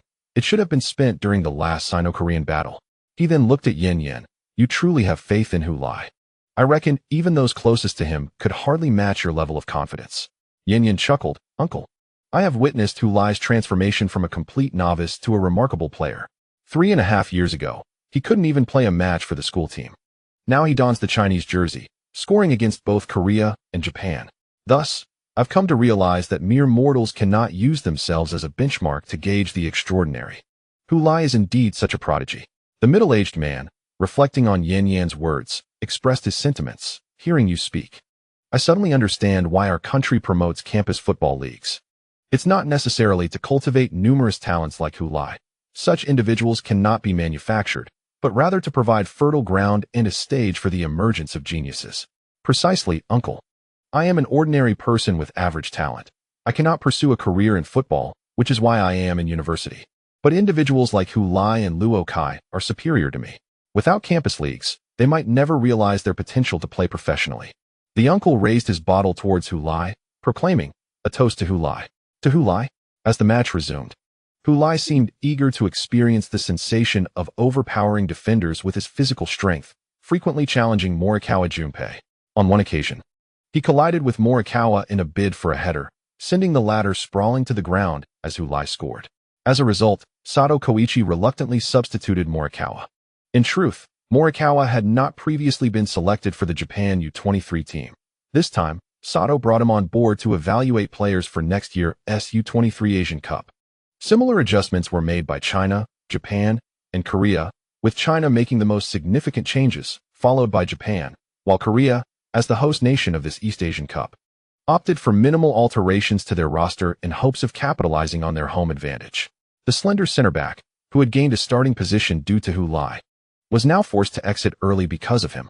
He failed to fulfill his duties, as under his defense, Hu Lai not only attempted 4 shots, but also scored a goal. If his task upon entering the field was to thwart Hu Lai's attempts at scoring, he must concede that he has utterly failed. He is acutely aware of this reality, as evidenced by his slumped shoulders and downcast gaze on the bench after being substituted, his towel drawn over his head to shield his expression from prying eyes. This substitution irked Hu Lai, who had only just begun to relish the thrill of physical confrontation, only to have his opponent removed. "What are you thinking, Sato Koichi? You could have taken out Morikawa Junpei without issue, but instead, you bring in a towering defender to continue the struggle against me? Are you truly that intimidated? I never imagined you, Sato Koichi, such a large figure, would turn out to be a coward. Where has your courage gone, the one that made you deny your handball back then?" Upon the arrival of this new adversary, Hu Lai attempted to engage physically once more, only to realize that he had not transformed into a muscle-bound titan, but rather that Morikawa Junpei had simply been lacking in skill. This revelation cast a shadow over Hu Lai's spirits. He had fancied himself evolving into a human tank. It also deepened his nostalgia for his former opponent, Morikawa Junpei, the spirited youth. He contemplated exchanging jerseys with him post-match as a token of admiration, contingent upon the Chinese team triumphing to secure the championship. Otherwise, he would find little motivation to engage in such camaraderie. Despite being at a disadvantage physically after Morikawa's departure, Zhang Zihao was elated, confident in his assessment. He firmly believed that Hu Lai's physique had markedly improved. Morikawa, standing at 179 meters and weighing 4 kilograms more than Hu Lai at 70 kilograms, possessed a strength not to be underestimated. The fact that Hu Lai managed to outmaneuver this player to score indicated a significant enhancement in his core strength compared to the previous season. Targeted strength training had proven effective.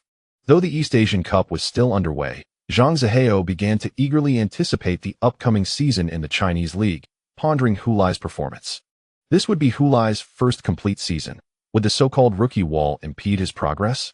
With his enhanced physical capabilities, what feats would he achieve in the league? What statistics would Hu Lai boast in the latest edition of Champion Godfather? Amid Zhang Zihao's musings, the referee's whistle signaled the conclusion of the match. The game ended. Thanks to Hu Lai's goal, the Chinese team drew 1-1 with Japan and clinched the East Asian Cup Championship. Yifeng exclaimed excitedly that this team, initially not regarded as contenders, had achieved what many deemed impossible. Merely avoiding last place was seen as a successful outcome, yet now they had accomplished a dream beyond imagination. As he narrated the event, the players of the Chinese team surged onto the field, embracing their teammates in celebration.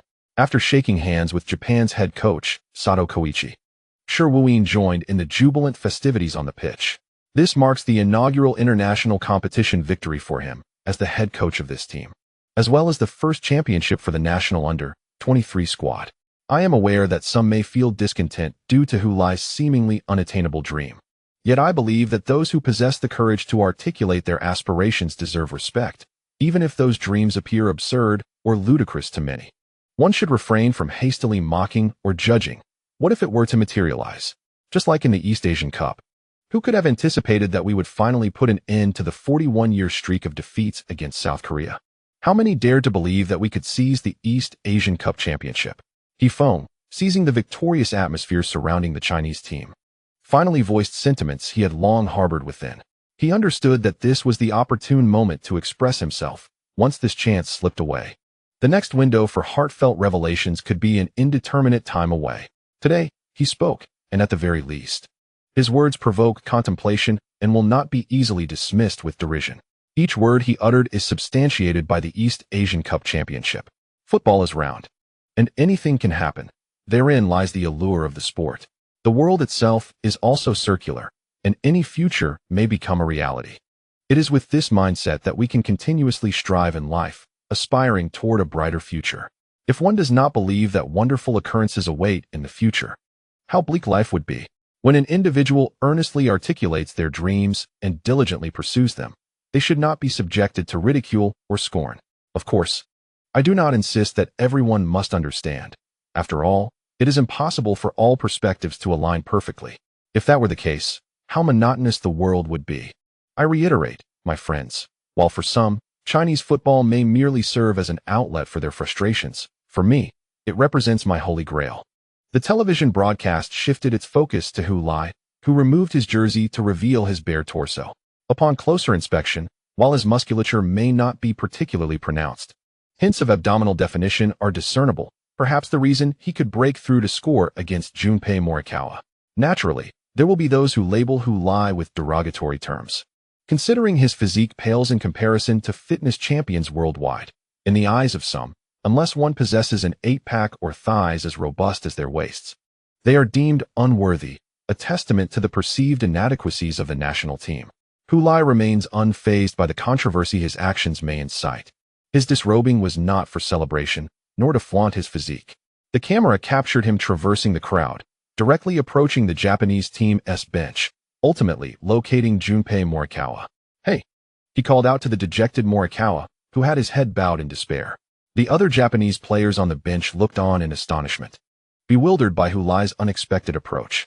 Was he there to flaunt his victory? Morikawa lifted his head, surprised to see Hu Lai. Hu Lai extended his jersey toward him. "Here?" Upon comprehending Hu Lai's intentions, Sun Quan Junping, somewhat flustered, removed his jersey and handed it to Hu Lai. Hu Lai accepted the jersey, patted his shoulder, and encouraged him in Mandarin, saying, "Keep it up. I hope to see you again in the next match." After draping Sun Quan Junping's jersey over his shoulder, he turned and returned to the field. After a couple of steps, he broke into a run, exhilarated as he joined his teammates in their celebration. The substitute players from the Japanese team observed this scene, rendered speechless and unsure of what to say. However, Sun Quan Junping was already in tears, the emotions he had bottled up since losing the championship erupting forth. He clutched the jersey Hu Lai had given him, weeping profusely.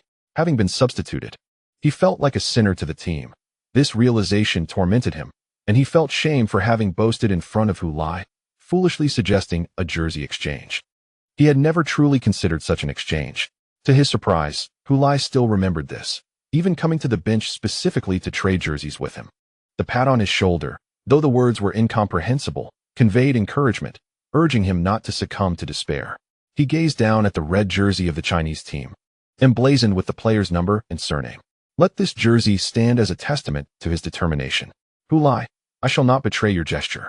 We shall meet again, and by then, I will triumph over you with honor.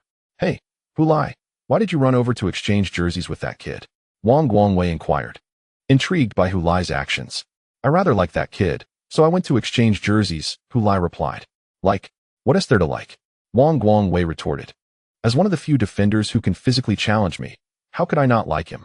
Wang Guangwei rolled his eyes at Hu Lai's response. All right then. P.S. As this month draws to a close, I am grateful for everyone's enthusiasm, which has propelled our monthly votes to such heights that we have entered the top 50. Given that we have come this far, it is only natural to aspire for more. I hope everyone will cast their monthly votes for Hu Lai at the end of the month, helping us maintain our position in the top 50 of the monthly vote leaderboard. Thank you all. Chapter 121. The second group photo when the Chinese Olympic football team and the Chinese women's national football team boarded the same flight back to the capital from Seoul. The team leaders and coaches were informed that a gathering of media and fans awaited them at the arrival hall of the Capital International Airport, there to welcome them. The airport authorities inquired who would disembark first. After a brief discussion, the leaders of both teams ultimately decided to exit together. They would disembark the aircraft, retrieve their checked luggage, and then present themselves before the reporters and fans as a united front. Such scenes were rare in past East Asian Cups, where the men's and women's teams typically parted ways, especially when their performances differed. When the women's team excelled, it was a point of pride. Conversely, if both teams appeared together amidst contrasting achievements, it could lead to awkwardness. The same was true in reverse. Regardless of whether it is the media or the fans, the sight of a triumphant team elicits cheers and the presentation of flowers. However, such accolades naturally do not belong to teams that perform poorly. If two teams were to appear simultaneously, would the act of presenting flowers not be awkward? Would the cheers not leave a bitter taste in the hearts of some? Would the players who underperformed not feel a pang of envy? Yet today, the situation is markedly different. Both the women's and men's teams of China have achieved commendable success in this edition of the East Asian Cup, winning the championship together. Such an occurrence has never transpired in the history of the East Asian Cup. The simultaneous triumph of both the men's and women's teams is unprecedented. It is precisely because of this remarkable achievement that the leaders of both teams could confidently make the decision to present themselves before the media and fans together. Upon retrieving their luggage at the baggage claim, the players formed an orderly line, with the men's team on the left and the women's team on the right, led by their respective captains proudly holding the championship trophy. As they emerged, a thunderous cheer erupted from the airport terminal. Immediately, designated individuals presented flowers to the players, coaches, and officials. Following this, a representative from the Football Association, who was there to welcome the victorious teams back, delivered a speech. During the trophy presentation, it was initially planned for only the captains to hold the trophies for photographs. However, a voice from among the journalists proposed, "Could Li Qingqing and Hu Lai hold the East Asian Cup trophies for a picture together?" This suggestion was met with enthusiastic agreement from fellow photographers. Indeed, in this edition of the East Asian Cup, Li Qingqing and Hu Lai were the standout performers for their respective teams, and their exceptional contributions were integral to their team's triumphs. Li Qingqing, a cornerstone of the Chinese women's national football team, scored 2 goals and provided 1 assist during the tournament, earning the title of best player in the women's competition. Hu Lai, as the starting forward for the U23 team, scored in every match, totaling 5 goals. In addition to leading his team to victory in the East Asian Cup, he also garnered the titles of top scorer and best player for his 5 goals. If one were to select representatives from these 2 teams, they would undoubtedly be the foremost choices. The journalist's suggestion sparked excitement among the fans present. Both captains readily agreed. Li Qingqing's prowess was unquestionable, and Hu Lai had garnered considerable goodwill within the U23 team throughout the tournament. His prominence was well-deserved, as without his contributions, it is likely that the Chinese team would not have claimed the championship. Thus, amidst the cheers of the crowd, Hu Lai and Li Qingqing stepped forward from their teams. Dressed in a dark navy wool suit representing the U23 team and a unified beige cashmere overcoat of the women's national team, they took the East Asian Cup trophies from the hands of their captains and positioned themselves before the cameras of the journalists. Before them stood a semi-encircled formation of reporters, 3 layers deep. The first layer comprised journalists seated on the ground, cameras poised. The second layer consisted of reporters kneeling on one knee, their cameras raised high, while the third layer was occupied by television cameramen, their equipment set upon tripods. The dark lenses of the cameras glinted ominously, focused intently upon them. "Hey, you two. Move a little closer." "Yes, that's right. You're standing too far apart. Come in a bit, just a little more." The photographers directed the duo to shift towards the center. "Hold the trophy with your outer hand, otherwise it'll obscure your faces." "Perfect. Shoulders touching, no gaps." "Yes, just like that. Keep smiling, and make it a cheerful one. After all, you are the champion's finest players." As the 2 figures drew closer together, among the crowd behind them, Wang Zijin muttered, "Damn, I've never been so envious of Hu Lai." Me too, came the chorus of murmured agreement. Amidst their repeated whispers, the photographers clicked away, the sound of shutters echoing like a continuous applause, flashes bursting forth like fireworks. The image of the 2 best players standing shoulder to shoulder with their trophy was immortalized in the collective memory of all present. In no time, this photograph would grace the pages of major media outlets, appear on television screens, and proliferate across the internet at lightning speed. Eventually, someone would dub this image the first frame of China's golden boy and girl in football. Yet unbeknownst to all, this was, in fact, the second photograph featuring the 2 of them together. Guan Xinyan gazed at the image on his phone. In the photograph, Li Qingqing beamed like a radiant flower, the reflected light from the trophy enhancing her beauty. How enchanting! This was precisely the scene he had long envisioned in his mind. Of course, he wished to replace the person beside her with himself. His gaze drifted towards Hu Lai, who stood next to Li Qingqing. This fellow. After the match against the South Korean team, Guan Xinyan had pondered repeatedly whether he could have achieved a hat trick had he been in that game. Could he have helped the Chinese team break their 41-year-long winless streak against Korea? After much contemplation, despite his reluctance to admit it, he had to concede that if it had been him, he would not have been able to succeed. Not only him. Throughout the annals of Chinese football history, no one had ever accomplished a hat trick against the South Korean team. Even if Hu Lai's goals had an element of luck, it could not be solely attributed to fortune. He no longer dwelled on whether Coach Shi Wuyin had chosen Hu Lai over him to give the former a chance, as such questions had grown irrelevant. The reality was that Hu Lai had, to some extent, supplanted him. However, it mattered not. The new season had only just begun, and before the U23 Asian Cup next year, he had an entire season to showcase his abilities to everyone. He did not need to perform a hat trick against the Korean team. He merely had to prove that his goal tally in the Chinese Super League could surpass Hu Lai's in the China League 1. Luo Kai pressed and held the image of Hu Lai and Li Qingqing on his screen, selecting the option to save the original photo. After successfully saving the image, he reopened it and selected the editing function, meticulously cropping it in half to carefully remove Hu Lai from beside Li Qingqing. He then trimmed the scene to the right of Li Qingqing, ultimately leaving behind a portrait of her in a vertical composition.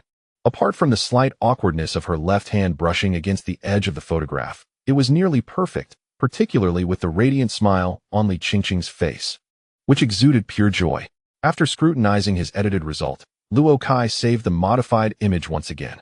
Thus, he acquired a solitary portrait of Li Qingqing.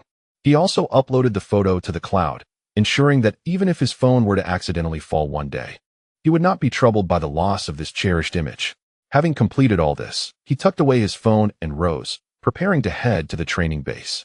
The China League 1 had already commenced its third round, and he had been given 2 opportunities to come off the bench, scoring his inaugural league goal in his professional career. The team's head coach, Pan Hongwei, even had a personal conversation with him, assuring him that if he maintained his current form, his playing time would significantly increase. This filled Luo Kai with confidence about his future. He had come to the China League 1 this season specifically to confront Hu Lai head-on. Regardless of how well the national U23 team performed, it was but a fleeting moment. Only the league mattered in the long run. As long as he excelled in the league, he too would receive an invitation from the national team. Thus, his resurgence began now. Hu Lai. The image on his phone, upon enlargement, displayed some loss of quality, resembling a delicate layer of mosaic. Chen Xingyi gazed at Hu Lai, who nearly filled the entire screen, and sighed. The East Asian Cup had concluded, and Hu Lai was about to return. He had initially planned to flaunt his performance in Shining Stars before Hu Lai, intending to boast, "Apologies.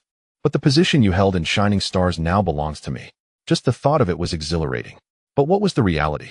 After 3 rounds in the China League 1, he had appeared twice as a substitute and once as a starter.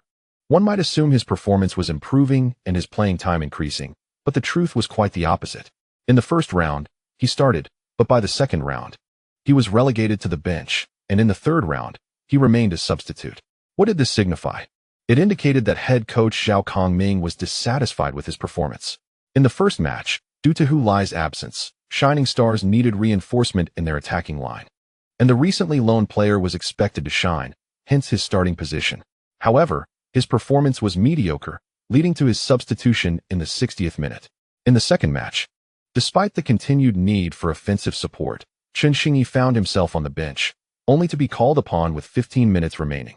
By that time, the team was already in the lead, indicating that he was not being relied upon for a crucial impact, but rather to gain experience and rhythm alongside the team.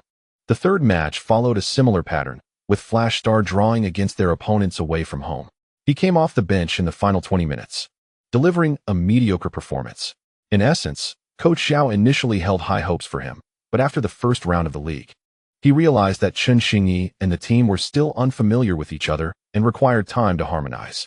After all, he had only joined the team a week before the domestic transfer window was about to close, missing out on Flash Star's training sessions. He had participated in merely one warm-up match, which was against Flash Star's own reserve team. The quality of that match was lacking, serving primarily to help first-team players regain their confidence.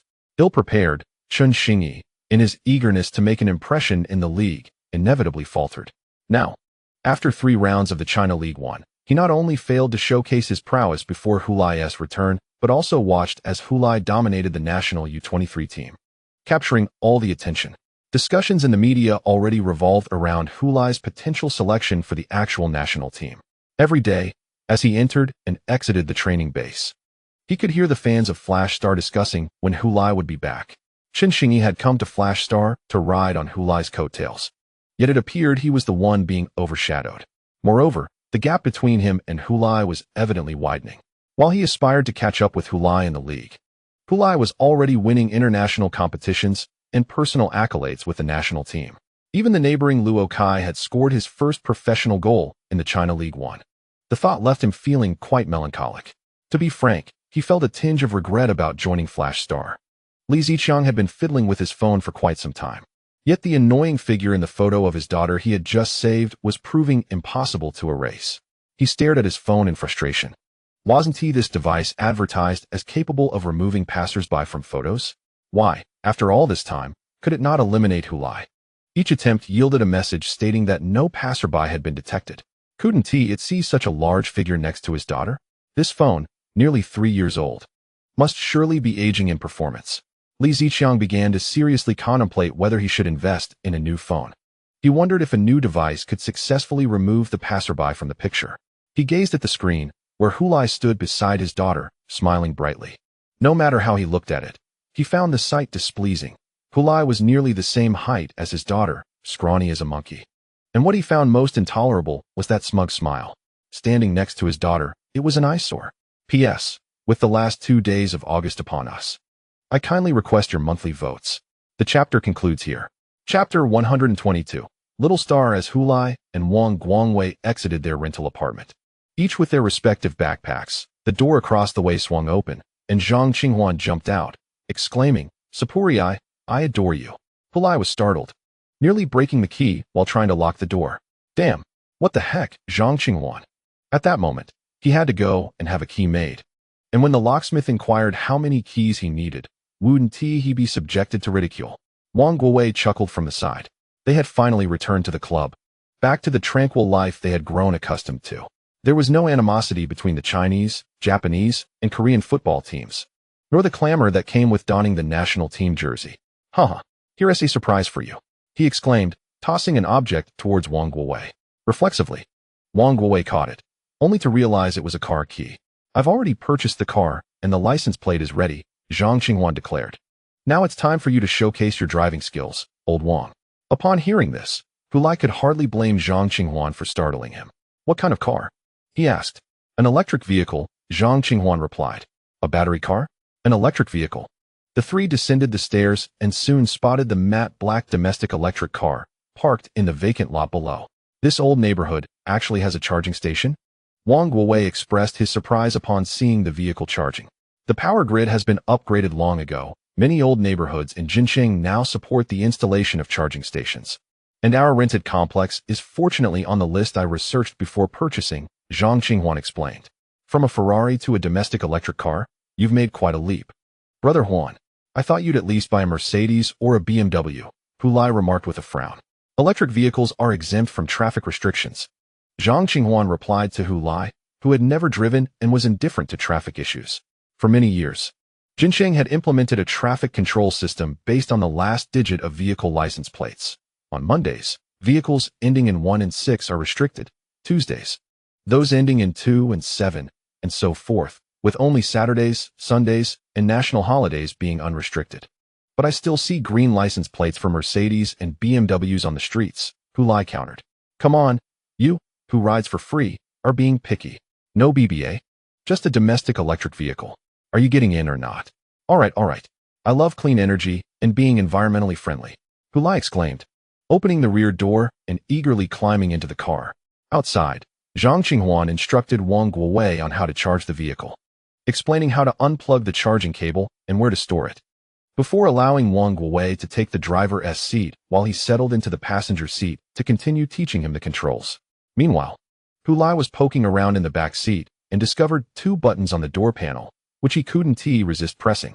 Suddenly, Zhang Qinghuan, seated in the passenger seat, felt his seat moving forward, bringing him closer to the glove compartment. What on earth are you doing, Hu Lai? He exclaimed, startled, quickly deducing who was responsible. I didn't do anything. I just pressed this button. You press the boss button. What is the boss button? It adjusts the passenger seat forward, allowing those in the back to stretch their legs. This feature is designed for the boss, hence the name. Now stop it, Zhang Qinghuan hurriedly explained, but his seat continued to inch forward, threatening to trap him between the glove compartment and the seat back. Seeing this, Hu Lai adjusted the seat back, grinning. So this is the boss seat. Quite nice. He tapped on the backrest of the driver's seat in front, saying, Driver Xiao Wang, Stop fooling around and get moving. We're going to be late for training.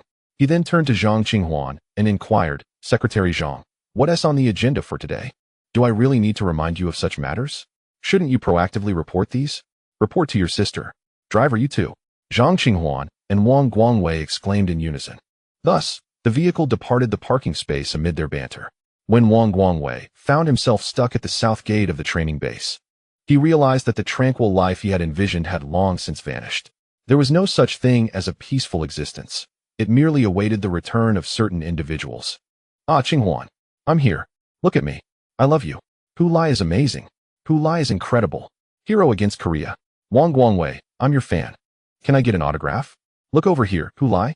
Eventually, security personnel had to intervene to maintain order, allowing the three of them to enter the training base smoothly. As soon as they arrived in the parking lot, Hu Lai eagerly opened the door to exit, then retched slightly, exclaiming, Old Wang, what's wrong with you? Why does riding in your car make me feel nauseous?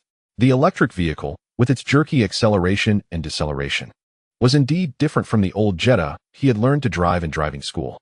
It's fine, we just need to adjust the energy recovery to the lowest setting. Zhang Qinghuan interjected diplomatically.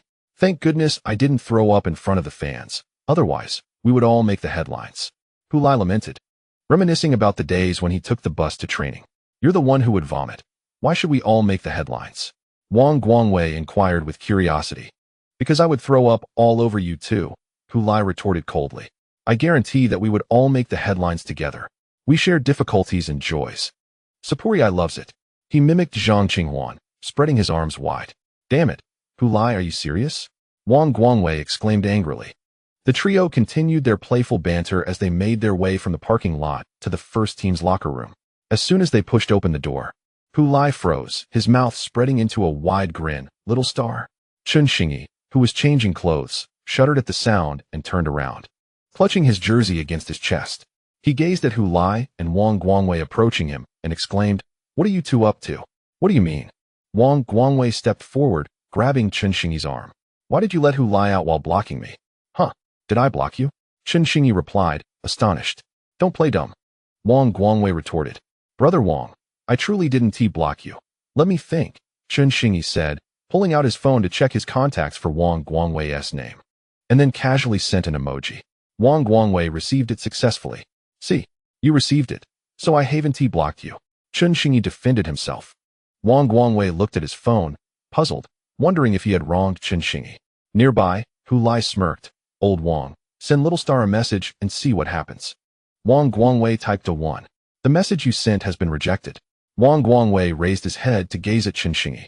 Under his scrutiny, Chun Xingyi widened his eyes, staring at his phone screen. Oh, so that is how it is. After being blacklisted, one can still send messages. It's just that the person who has been blacklisted cannot respond. Wang Guangwei inquired of Hu Lai, how did you know? Didn't he send me a WeChat message before the match against the Korean team? I was unable to reply to him, Hu Lai responded. Chun Xingyi suddenly understood. I was wondering why you were ignoring me. How dare you say that? Hu Lai playfully punched Chun Xingyi on the shoulder. You blacklisted me and never let me out. Chun Xingyi attempted to evade but was held in place by Wang Guangwei. In a moment of panic, he squatted down, cradling his head with both hands. This is what you get for blacklisting me. I loathe it when people blacklist me. No slapping. Is that clear? Slapping? Just then, Captain Li Tailin entered the locker room and caught sight of Hu Lai and Wang Guangwei fiercely beating someone in the corner, who was crouched down, shielding their head, making it difficult to discern their identity.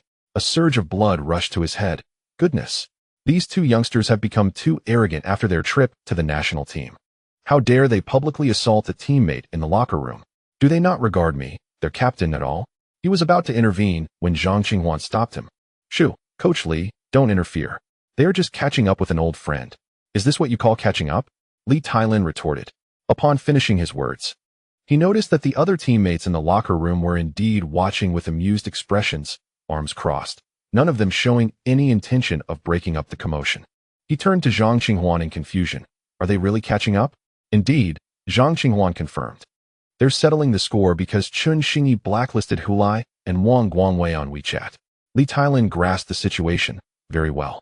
However, as the captain, he simply could not stand idly by while the others found such entertainment in the locker room's lively chaos. Thus, he opted to step outside, preferring to avoid witnessing the ruckus. Inside the locker room, the commotion persisted unabated. "Daddy, can you sing Twinkle Twinkle Little Star?" "Daddy can't." "But Daddy can fight the little star." "What are you three up to?" On the training ground, Zhao Kongming stood with his hands behind his back, observing the disheveled Chen Xingyi, Hu Lai, and Wang Guangwei, his brow furrowed. "It's been a while. The reunion is quite exuberant," Hu Lai cheerfully explained to the head coach. Zhao Kongming, however, paid him no mind, directing his gaze towards Wang Guangwei instead. Wang Guangwei added, "It truly is exuberant, Coach Zhao. I've known Chen Xingyi since his first national competition. Who would have thought we'd become teammates one day?" Zhao Kongming then turned his attention to Chen Xingyi, whose bruised face struggled to form a smile. "Exuberant indeed, Coach Zhao. I can truly feel the warmth of our shining stars." Behind the three, someone lowered their head, their shoulders shaking gently. Zhao Kongming, upon observing the teammates behind him who were struggling to stifle their laughter, was certain that the trio had not spoken the truth. However, he chose not to delve deeper into the matter, recognizing the unspoken understanding among them. After all, they had just ambled onto the training ground with their arms linked. If there were any discord, such camaraderie would be inconceivable. "All right, everyone, let us warm up and prepare for training," he commanded with a wave of his hand. Hu Lai and Wang Guangwei finally returned, which brought a slight sense of relief to him as the head coach of the team. Despite their absence in the first 2 rounds of the league, the team managed to secure 1 victory, 1 draw, and 1 loss. Not an entirely poor outcome, yet far from satisfactory. Their sole victory came against the feeble Kunying City, and even with the home advantage, they could only muster a narrow 1-0 win. Currently, the team sits at 4 points, with a negative goal difference of 1, ranking 14th in the league. Over 3 matches, the team had only scored a mere 2 goals, indicating that their offensive issues remained unresolved. Wang Guangwei's return bolstered the team's defensive strength, while Hu Lai's presence promised to refine the offensive strategy. It could be said that the previous 3 matches had not seen the team perform at its full potential. With the return of both Hu Lai and Wang Guangwei, the team was poised to unveil its strongest lineup. This season, Zhao Kongming faced immense pressure. It was his final opportunity to prove himself at Shining Star. The club's board had made it unequivocally clear that failure to secure promotion would result in his dismissal, even if the team managed to avoid relegation. Last season, considering it was his inaugural experience coaching a first team, the board had shown understanding and patience. However, in this second season, having acquired the players he requested and with the experience gained from the previous season, failure to achieve promotion would be unacceptable. He wouldn't even need to wait until the season's conclusion, should he exhibit any signs of being unable to lead the team towards promotion. He would face termination from the club. In this regard, professional football clubs are devoid of any sentimentality. P.S. I discovered that blocking someone still allows them to send messages, but they cannot respond, an experiment I conducted with my wife's WeChat after blocking her. I intended to discreetly test it, but was caught red-handed. "Why did you block me?" she inquired. "Dear, let me explain. It's not what you think. Given my meticulous approach to writing, I humbly ask for a few monthly votes to comfort me." End of chapter 123. Not joining the national team in Zhao Kongming's perspective. The return of Hu Lai and Wang Guangwei was remarkably timely. The upcoming China League 1 matches would be paused due to the international match day, with the next game resuming only on April 1st. This provided them with over 10 days to recuperate and re-establish their synergy with the team. Otherwise, he would have no choice but to exclude Hu Lai and Wang Guangwei from the roster for the 4th round, allowing them to rest at home. However, this would entail the risk of potentially failing to secure a victory in that match. The 2 individuals may be compelled to take the field even before their physical condition has fully recuperated, facing league opponents without adequate rest. Following this, they will be engaged continuously until May, with no opportunity for respite. This year, due to the Asian Cup being held in June, the domestic league must pause in early May to accommodate the event. After all, the national team requires time for assembly and training, necessitating approximately a month of preparation. It is impractical to suspend the league just before the Asian Cup commences. The conclusion of the Asian Cup will not occur until the end of June. Thus, by this calculation, there will be a direct loss of 2 months of match days this year, often resulting in a compressed schedule with double fixtures within a single week. Under such circumstances, if players are not adequately prepared physically, the likelihood of injury during the intense schedule increases significantly. Currently, Hu Lai and Wang Guangwei have returned and are afforded ample time to rest. When the league resumes, they will undoubtedly be revitalized, having shed the fatigue from their consecutive battles in the East Asian Cup. Fortunately for Shining Star, they are a second-tier team, devoid of any national team players. The international match days from the previous season provided a rare opportunity for rest, as many players were oblivious to the concept of international fixtures. Both Hu Lai and Wang Guangwei excelled during the East Asian Cup, which is beneficial for the players. However, it might not be entirely favorable for their head coach, Zhao Kongming. In fact, even before the East Asian Cup concluded, fans began discussing Hu Lai's qualifications to join the national team. Logically, having completed a hat trick against South Korea and aiding Chinese football in overcoming a 41-year psychological barrier, Hu Lai undoubtedly stands out among young players in China. How could such a talent possibly be deemed unworthy of inclusion in the national squad? Fueled by this rationale, many fans eagerly envisioned Hu Lai's entry into the national team. Had it not been for the immediate onset of international match days following the East Asian Cup, there would have been suggestions from fans for the national team to summon Hu Lai at once. Zhao Kongming, of course, does not oppose his players serving their country. However, from the perspective of Hu Lai's club coach, he believes that it is premature for Hu Lai to join the national team at this juncture.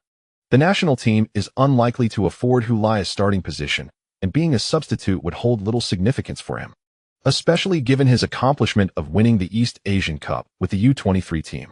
Furthermore, as a club coach, Zhao Kongming is reluctant for Hu Lai to be called up, as this would significantly impact his performance at the club level. He harbors concerns that the national team may overutilize promising young players, a concern rooted in historical precedents. Many young talents, having showcased their abilities, have been hastily elevated to the national team and forced to participate in friendlies and training camps, only to find themselves sidelined during matches. This frequent call-up disrupts the club's preparation plans, causing considerable disarray. No head coach is inclined to entrust significant responsibilities to a player who perpetually departs for national team training, particularly when their frequent call-ups drain their energy, leaving them in a state of disarray. From the perspective of the club's interests, why would one invest in a player who is unable to contribute meaningfully to the team? When a young athlete fails to gain recognition at their club and struggles to secure a stable position in matches, their development stagnates. Consequently, if the national team observes that this young talent cannot even secure playing time at the club level, what purpose does their selection serve? Thus, they find themselves abandoned by both sides. As a former youth training supervisor who has nurtured numerous young players, Zhao Kongming has witnessed this scenario all too often. He perceives it as a distorted approach to cultivating young talent in Chinese football, which has long lagged behind. The urgency to spotlight young prodigies is palpable, as Chinese football desperately needs to invigorate public interest and bolster collective confidence. This leads to a situation where a young player, upon showing the slightest promise, becomes the focus of nationwide attention from fans, media, and the Football Association alike. If the player excels, the national team exploits this talent to the fullest, delighting fans and media who relish witnessing youthful prowess elevate the team's performance. A 19-year-old may find themselves participating in matches for the national youth team, the U23 team, and the senior national team in succession, engaging in tournaments without respite until injury forces a halt.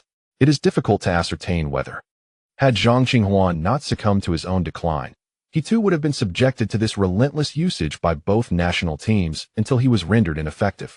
In hindsight, perhaps Zhang Qinghuan's self-deterioration inadvertently spared him from injury during a crucial growth period, free from the burdens of an overwhelming match schedule. In light of this, Zhao Kongming sought out Hu Lai and Wang Guangwei for a private discussion upon their return to the team.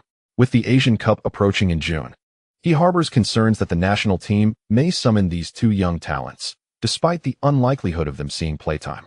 He believes it would be more beneficial for them to take a break, rest at home, and recuperate their fatigued bodies during these 2 months. However, young players might not share his perspective, yearning instead to don the national team jersey and compete in prestigious tournaments like the Asian Cup. Therefore, Zhao Kongming felt compelled to clarify his stance to both individuals, expressing his reluctance for them to participate in the Asian Cup, and even appealing through personal connections to dissuade the national team from calling them up for any matches, including friendlies. He elucidated his rationale to prevent any misunderstandings that might sow discord between mentor and Mintz. ensuring Hu Lai and Wang Guangwei did not perceive him as obstructing their advancement. Of course, if after hearing his explanation they conclude that he is merely making excuses to exert control over two promising young players who recently shone at the East Asian Cup, that would be their interpretation. Zhao Kongming would not choose to conceal the truth out of concern for their potential misunderstandings. As for how the young individuals who have experienced the world perceive things, that is their own affair, beyond his influence. Fortunately, both Hu Lai and Wang Guangwei held a profound trust in Zhao Kongming. Hu Lai even went so far as to assert that should the national team seek to recruit him, he would decline. This prompted Zhao Kongming, touched yet exasperated, to scold him. Have you lost your mind? A player refusing a call from the national team is a grave misstep, unless one is injured. It has always been a matter of whether the national team desires you, not of your own right to refuse. Shielding you from rejection is one matter, but for you to outright decline is another. As for the national team, remain silent on that topic unless you wish to forfeit any chance of joining in the future. Hu Lai promptly expressed his gratitude to Coach Zhao, realizing he had momentarily spoken without consideration, forgetting this crucial point. It's my fault. I certainly wish to bring glory to my country, Coach Zhao. Zhao Kongming, observing Hu Lai's swift acknowledgement of his mistake, replied with a smile. I too do not wish to see you miss out on the national team. After all, I look forward to witnessing you fulfill your dreams in my lifetime, Hu Lai was, of course, aware of the dreams Zhao referred to, which indeed belonged to the realm of aspirations within one's lifetime. I will strive for that. Coach Zhao, seeing his determination, Zhao Kongming shook his head. But do not take it too seriously. In truth, everyone understands this reality. How many across the globe aim for such lofty goals? Countless. But how many actually achieve them? A rare few. It is commendable to have grand ambitions. However, one must keep a long-term vision while remaining grounded and pay heed to the path ahead. Otherwise, if you stumble right at the outset, your magnificent goals may become fodder for others' ridicule. Rest assured, Coach, my singular goal this season is to help our shining stars achieve promotion successfully. Moreover, when I returned, Coach Sure discussed with me the importance of my performance in the league, indicating that my participation in the upcoming U23 Asian Cup will depend on my club performance this season. Zhao Kongming nodded. Coach Sure Wuyin mentioned to me as well that I would release players for this year's warm-up matches for the Olympic team, provided you are in good health. Let us not dwell on the national team for now. However, we must take the Olympic team seriously. After chatting for a while longer, Zhao Kongming waved to send Hu Lai on his way. Yet, just before Hu Lai opened the door, he was called back by Zhao Kongming. You truly have a good relationship with Chen Xingyi? Hu Lai was taken aback by this inquiry from Coach Zhao, wondering if the incident prior to training had led to a misunderstanding. He quickly clarified, certainly, I do not share a bond as strong as with old Wang, but it is not lacking either. You were once rivals contending for the championship, and you even thwarted his quest for a third consecutive national high school championship. Oh, Coach Zhao, I had forgotten about that. We are all professional players now, who still harbors grievances from high school competitions. Is there really no conflict? Hu Lai resolutely shook his head. No conflict whatsoever. How could blocking someone on WeChat be considered a conflict? No conflict at all. In any case, little Xingxing has already treated us to appease our grievances, showing a commendable attitude. Not only did he remove us from his blacklist, but he also gifted each of us 200 yuan in red envelopes. Upon hearing Hu Lai's words, Zhao Kongming refrained from pursuing the matter further and waved his hand dismissively, signaling Hu Lai to return. Once Hu Lai had departed, Zhao resumed contemplating Chen Xingyi's situation and resolved that he should not be overly eager for immediate results. Chen Xingyi undoubtedly possessed talent. However, his tenure with the team had been rather brief, merely a month, and developing synergy is no simple feat with Hu Lai's return. Zhao felt he could afford to relax his expectations regarding Chen Xingyi, allowing things to unfold naturally. He recognized that imposing excessive pressure on Chen would be detrimental to both parties. With this in mind, he decided that in the upcoming home match against the Black River North Star, he would continue to have Chen Xingyi play as a substitute. He would then assess Chen's performance to determine whether to grant him a starting position in the third round of the FA Cup. Chapter 124. Awaiting opportunity. Old Hu. Which hotpot restaurant in Jincheng is the best? Hu Lai's phone chimed with a WeChat message from Li Qingwu. Any place is fine. Are you planning to treat me and old Wang? Hu Lai replied. Sure. Once we win against you, I'll treat. Cheapskate. If you don't want to treat, just say so. Why make promises you can't keep? How about this? After the match, let Chen Xingyi treat us. Who is Chen Xingyi? Come on, Li Qingwu, are you messing with me? Is this joke too much? No, I genuinely don't know who Chen Xingyi is. You don't know the strongest high school player in China? How are you even managing? Ah, I remember now. The one with the golden arrow, right? He has joined your team, Shining Star? Exactly. In Saturday's match, your Black River North Star will face an attacking lineup composed of me, Chen Xingyi, and Zhang Qinghua. Are you scared? Huh. Didn't the media say Chen Xingyi wouldn't start? Li Qingwu noted the inconsistency. Then he observed Hu Lai retracting his earlier message. Huh. Li Qingwu's eyes widened. Initially, he had dismissed it as a casual inquiry, but Hu Lai's retraction piqued his curiosity. He suddenly realized that Hu Lai must have let slip some critical information. What a fortunate turn of events. He had inadvertently extracted vital intelligence regarding the Shining Star lineup. With this revelation, he feigned ignorance. Hey, why did you retract that, Hu Lai? I don't eat hot pot often, but if you're craving it, you can search online for reviews, and the ones with more stars are better. Oh, changing the subject. Got it. Well, thank you in advance. Li Qingwu located the WeChat ID of head coach Yuan Jiang in his contacts. Director Yuan, I've discovered some new information about the Shining Star lineup. The stands of the Anong Province Sports Center were abuzz with excitement. This was the team's second home game of the season and the first match featuring both Hu Lai and Wang Guangwei in the starting lineup. Just moments ago, the home team, Shining Star, scored a goal, taking a 1-0 lead. The goal was not scored by the starting Hu Lai, but by his striking partner, the foreign player Murphy. Yuan Jiang, the head coach of Black River North Star, glanced back at Li Qingwu, who sat on the substitutes bench, his expression far from pleased. Li Qingwu naturally noticed the gaze of the head coach directed at him. He leaned back slightly, striving to minimize his presence among the physical shadows of his teammates. His eyes then fell upon Hu Lai, who was exuberantly celebrating a goal with his fellow players on the pitch. That rascal! How could he deceive me like this?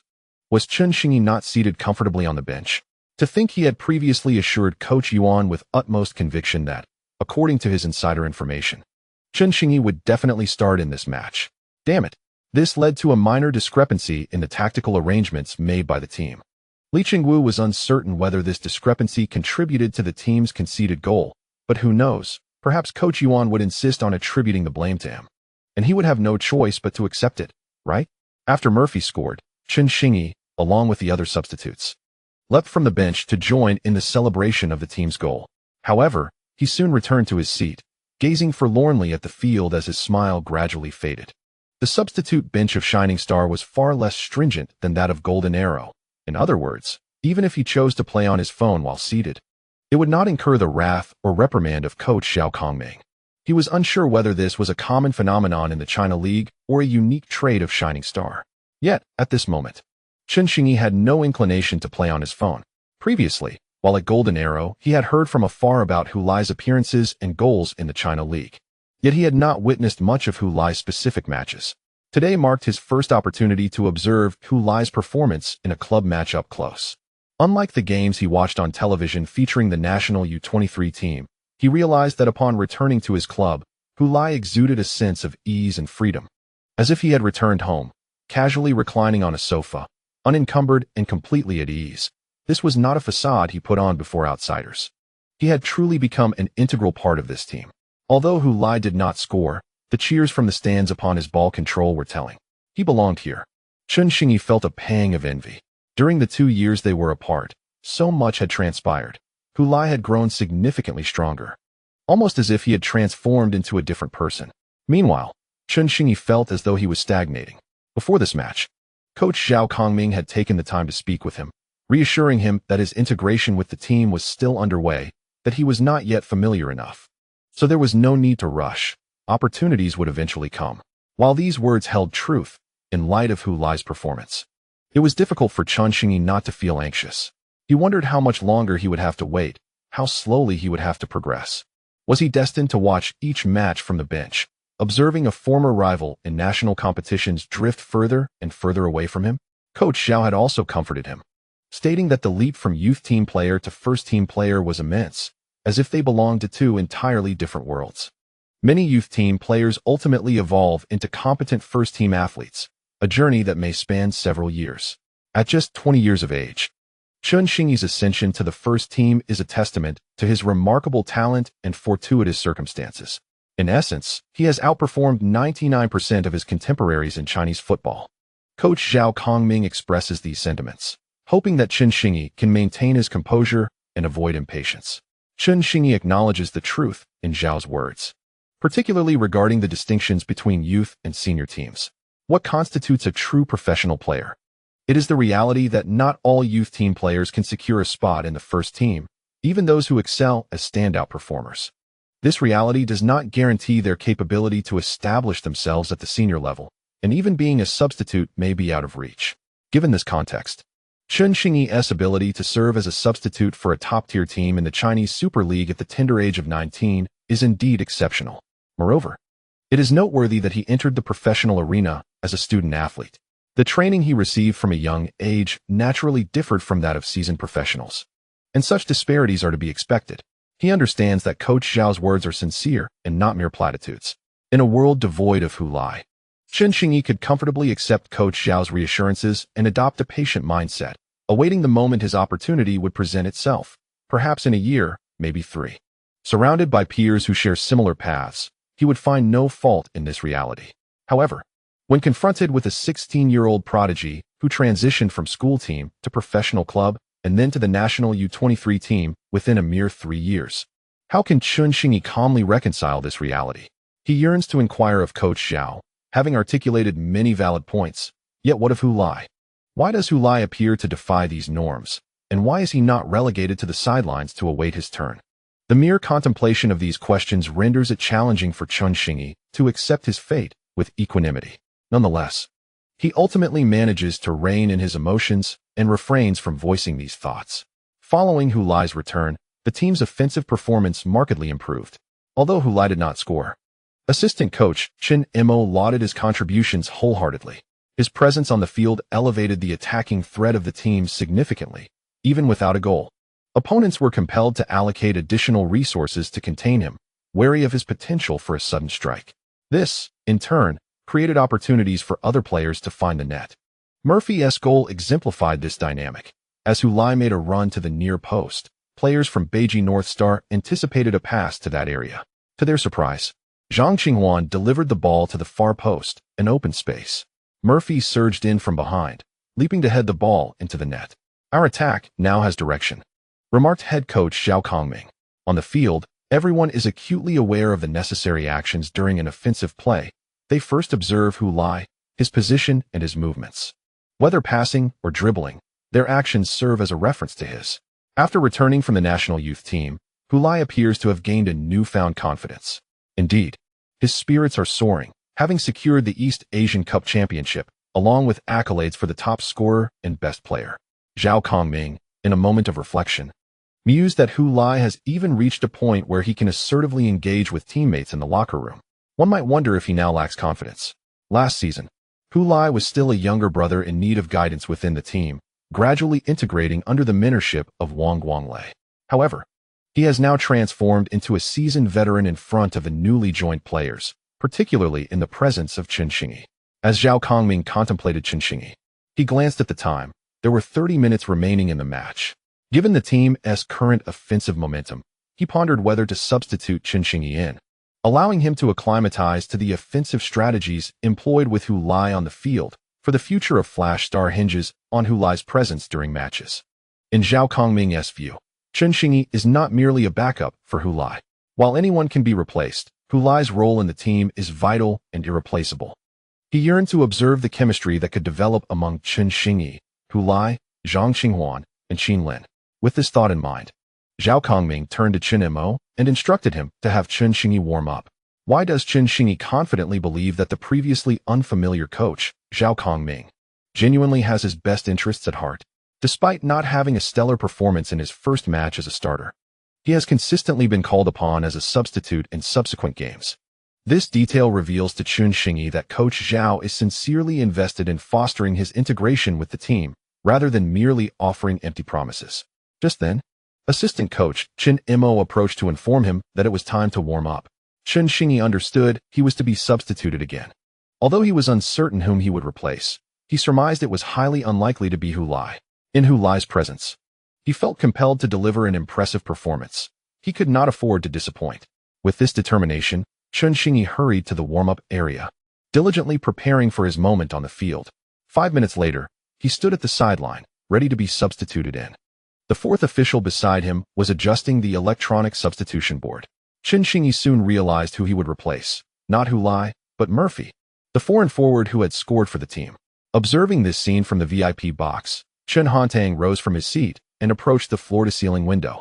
Gazing down at his son's figure, he understood all too well that choosing to loan his son to Flash Star was a venture fraught with uncertainty, a somewhat reckless gamble. If his son failed to succeed at Flash Star, despite China's vastness, he would be at a loss for where to guide him next. Would he consider taking his son abroad to seek fortune, in pursuit of his son's professional football career? He made the significant decision to resign from his job in order to become his agent, hoping to pave a smooth path for his son. However, as the journey unfolded, it seemed to deviate further from the intended course. He initially believed that transitioning from the fiercely competitive Chinese Super League to the China League One would allow his son to easily distinguish himself, given his talent. Unfortunately, due to arriving at Shining Star near the transfer deadline, his son missed the team's training camp and the opportunity to acclimatize with his new team. A misstep led to a cascade of further errors. To this day, his son remains in the process of familiarizing himself with the team and the new environment. Zhao Kongming's advice to exercise patience and wait was not unfounded. The pressing concern, however, is that his son has only one season at Shining Star. How much longer can he afford to be patient? If half the season elapses, what then? Chen Hantang glanced at his watch, realizing that in this match, Zhao Kongming had allotted his son approximately 25 minutes of playing time. In the previous match, it was 20 minutes, and the one before that was 15. Each game, he received an increment of 5 minutes. Surely, Zhao Kongming does not wish to abandon Xingyi so readily? Seize the opportunity, my son. Chen Hantang thought to himself as he stood in the box, observing his son's silhouette. His head coach may not always be so generous, especially with Hu Lai's return, which likely diminished the urgency of offensive demands. Chapter 125. The talent scout and the thoroughbred after Chen Xingyi was substituted onto the field. It took only a few minutes for Hu Lai to identify the young player's challenges. He struggled to integrate with the team's dynamics. A reasonable outcome given his brief tenure with the squad. However, Hu Lai was unaware that another factor was at play. The tactical requirements set forth by Zhao Kongming at Shining Star were entirely different from the tactical training Chen Xingyi had received at Golden Arrow. At Golden Arrow, Coach Wang Xinke emphasized a balanced attack from both flanks. Thus, when given the opportunity to play, Chen Xingyi primarily occupied the roles of winger or wide midfielder. His main responsibility was to execute breakthroughs on the flanks and deliver crosses.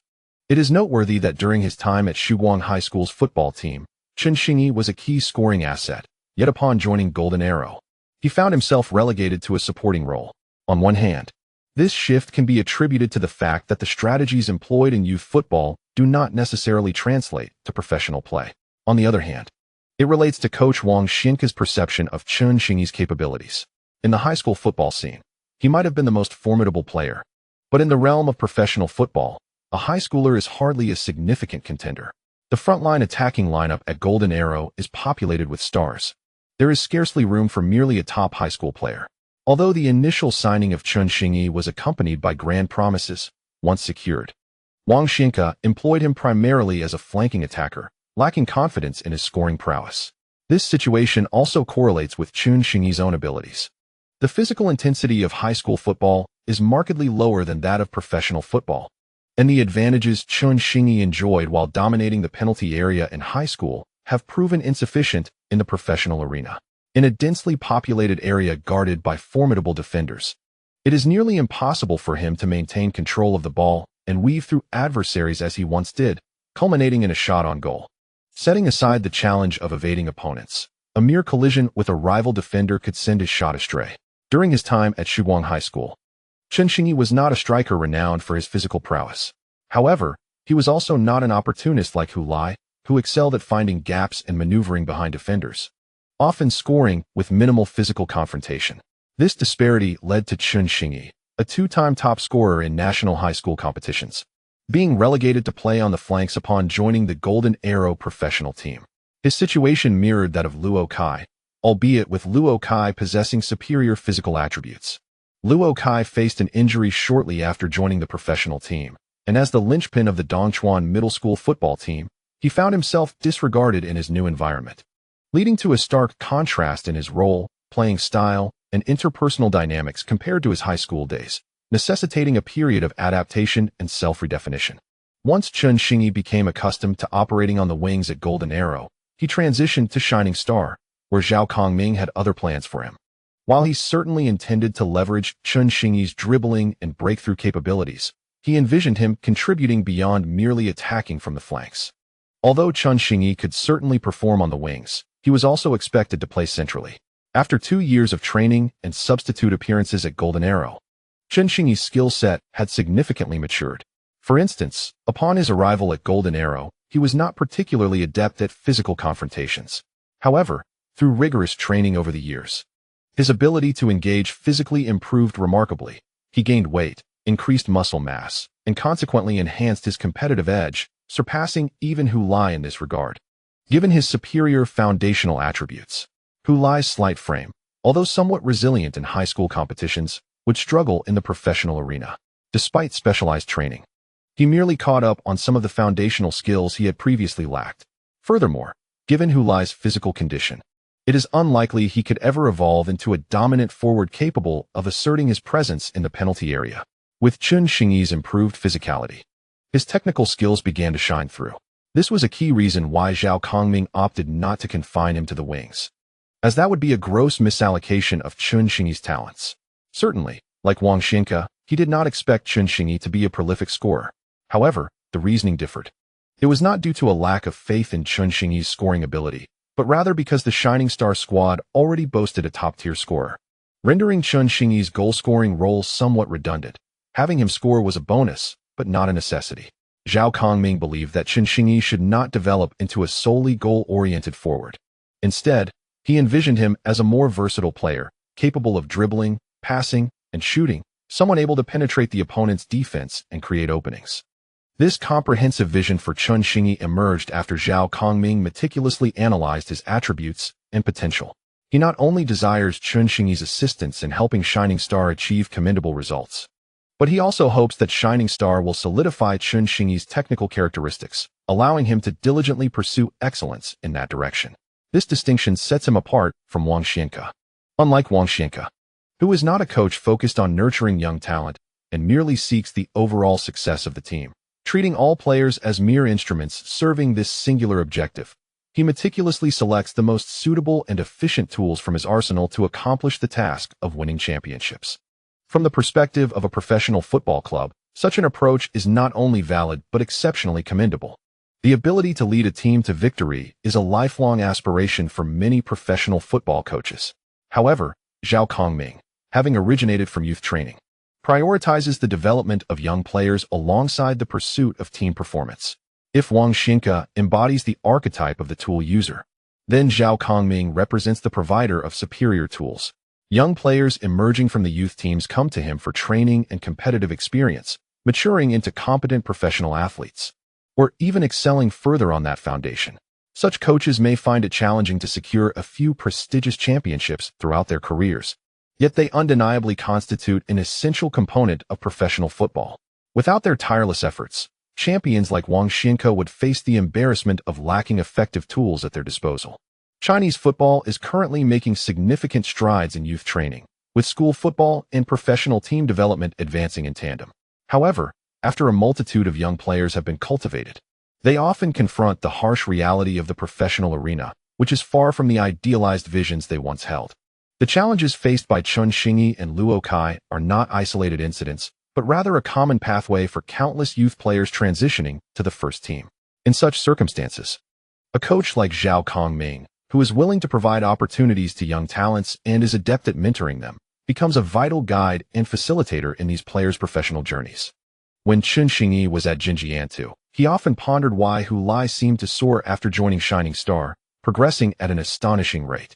This remarkable growth was not solely due to Hu Lai's own efforts. It was significantly influenced by the mentorship of Zhao Kongming, a discerning talent spotter. Now, it is Chun Xingyi's turn to experience the benefits of such mentorship. Yet, he He must first demonstrate to this mentor that he is indeed a steed capable of galloping 1,000 miles a day. Zhang Qinghuan delivers a precise, through ball. Alas, Chen Xingyi is offside. The commentator from Anong Television exclaimed with regret. This was poised to be a splendid offensive opportunity for Shining Star. Zhang Qinghuan had spotted the opening. But unfortunately, Chen Xingyi had anticipated too early and ended up offside. After scoring a goal, Shining Star's offensive momentum was vigorous. Yet actual threats to the Heihe North Star's goal were few and far between. Leading by only one goal remains precarious, as commentator Lu Guanlin shook his head. His unspoken concerns evident. Any fan with a modicum of understanding of the game knows that a one-goal lead is a perilous scoreline in competitive matches. Observing Chen Xingyi's offside that thwarted the attack, Zhang Qinghuan turned and sprinted back, neither shaking his head nor vociferously chiding Chen Xingyi. After all, he had previously accompanied Hu Lai and Wang Guangwei for a meal, thus he found it inappropriate to express his dissatisfaction towards Chen Xingyi. Especially given the adage that one who has partaken of another's hospitality ought to refrain from harsh criticism. Meanwhile, Chen Xingyi, filled with remorse, gave a thumbs up to Zhang Qinghuan's retreating figure, signaling that the pass was commendable and that the fault lay with him. He then lowered his head and jogged back. In the private room, Chen Hantang observed this scene with a furrowed brow, pressing his lips together tightly, feeling a pang of sorrow for his son. How spirited Chen Xingyi had been during his high school days at Shuguang High School. Yet, Chen Hantang was acutely aware of the chasm between high school football and professional leagues. Keep pushing, my son. As a father, he found himself powerless to assist, only able to reveal his anxiety in solitude. Hu Lai, witnessing Chen Xingyi's dismay, could only shake his head in disbelief. This was the formidable high school athlete who had bewildered the Dongchuan middle school football team by scoring 2 goals in the national finals. Back then, he and his teammates had exerted every ounce of effort to defeat him, ultimately securing victory through sheer luck. Now, the once dreaded adversary was reduced to this sorry state. Although Hu Lai repeatedly sought to showcase his own accomplishments before Chen Xingyi, he did not wish to see his rival falter. Nor did he desire to witness Chen Xingyi's downfall. Otherwise, what would have been the point of their arduous battles during the national competition? To see a once mighty opponent decline into obscurity would render their struggles a mere farce. Hu Lai yearned to extend a helping hand to Chen Xingyi, especially since he had benefited from the latter's generosity and accepted a 200 yuan red envelope. It was evident that Chen Xingyi's primary issue lay in his lack of synergy with the team, not only with Zhang Qinghuan, but with Hu Lai himself as well. This match was, after all, their first as teammates, having previously faced each other as rivals in only one game. The disconnect between Chen Xingyi and Hu Lai was particularly pronounced, given that Hu Lai had spent nearly a month training and competing with the other players while Chen Xingyi had just recently joined the team after Hu Lai's stint with the national youth team. Upon Hu Lai's return from the East Asian Cup, he had only trained alongside Chen Xingyi for a mere 10 days. 10 days of practice was hardly sufficient. One cannot hone their skills to perfection at the 11th hour, if their coordination remained lackluster. Could Chen Xingyi truly embark on a solo endeavor to navigate through the opposition like a hero in a grand tale? In a high school match, perhaps he could have. But in professional play, such feats were fraught with difficulty. Though Hu Lai could not enhance the overall camaraderie among Chen Xingyi and his teammates, he possessed the means to significantly improve the rapport between himself and Chen Xingyi. In the depths of the system's repository lay a card that had once aided Zhang Qinghuan in his redemption, the Lingxi card. A bond of understanding awaits to be forged. The card can be utilized on any teammate, enhancing the synergy between the selected player and the card user for a span of 3 consecutive matches. This succinctly encapsulates the card's entire functionality, perfectly aligning with Chen Xingyi's current circumstances, a remedy tailored to his needs. Initially, Hu Lai intended to reserve this card for use after his transfer from Flash Star, yet now he believes the moment to employ it has arrived. Given the system's propensity, he knows that once he utilizes the card here, it will inevitably reappear in the official store, though he remains uncertain about the points required for acquisition. However, as a blue card, it is reasonable to assume it would not demand the exorbitant sum of 1 million points like the orange WorldWave Experience card. If the point requirement is modest, by the time he transfers from Flash Star and needs to utilize this card, he may well have accrued enough points. With this in mind, Hu Lai selected the Lingxi card from the system space and activated it with his will. He then observed transformations among the players within his field of vision. The opposing players appeared in shades of gray, displaying no discernible reaction, likely indicating they were not eligible targets for the card.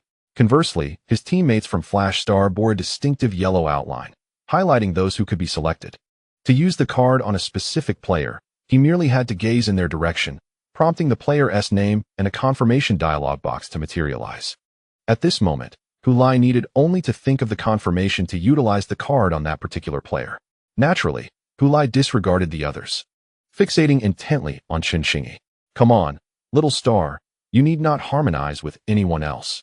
You only require a connection with me." He confirmed his choice in the dialog box, and a radiant beam of light emanated from him, enveloping Chen Xingyi as he returned to his position. Suddenly sensing something, Chen Xingyi looked up to find Hulai staring at him intently from a short distance away. In Hulai's eyes, it seemed as though flames danced, intense and fervent, as if they could reduce him to ashes. As for Chen Xingyi, during his high school football days, he was quite the renowned star. Shen Lang was seizing the moment of Chen Xingyi's offside to introduce him to the viewers on Tengfei Video. Previously, Tengfei Video had secured the online broadcasting rights for this season's China League One matches, marking a significant milestone with nationwide live coverage. The new media rights do not conflict with local television stations' broadcasting rights, thereby preserving their interests while simultaneously enhancing the league's visibility. Additionally, the revenue from online broadcasting rights is a substantial financial boon for the China League One. After retaining a necessary portion for the Football Association, the remaining funds will be distributed as bonuses to the clubs at the season's conclusion, with the allocation determined by the team's rankings throughout the season.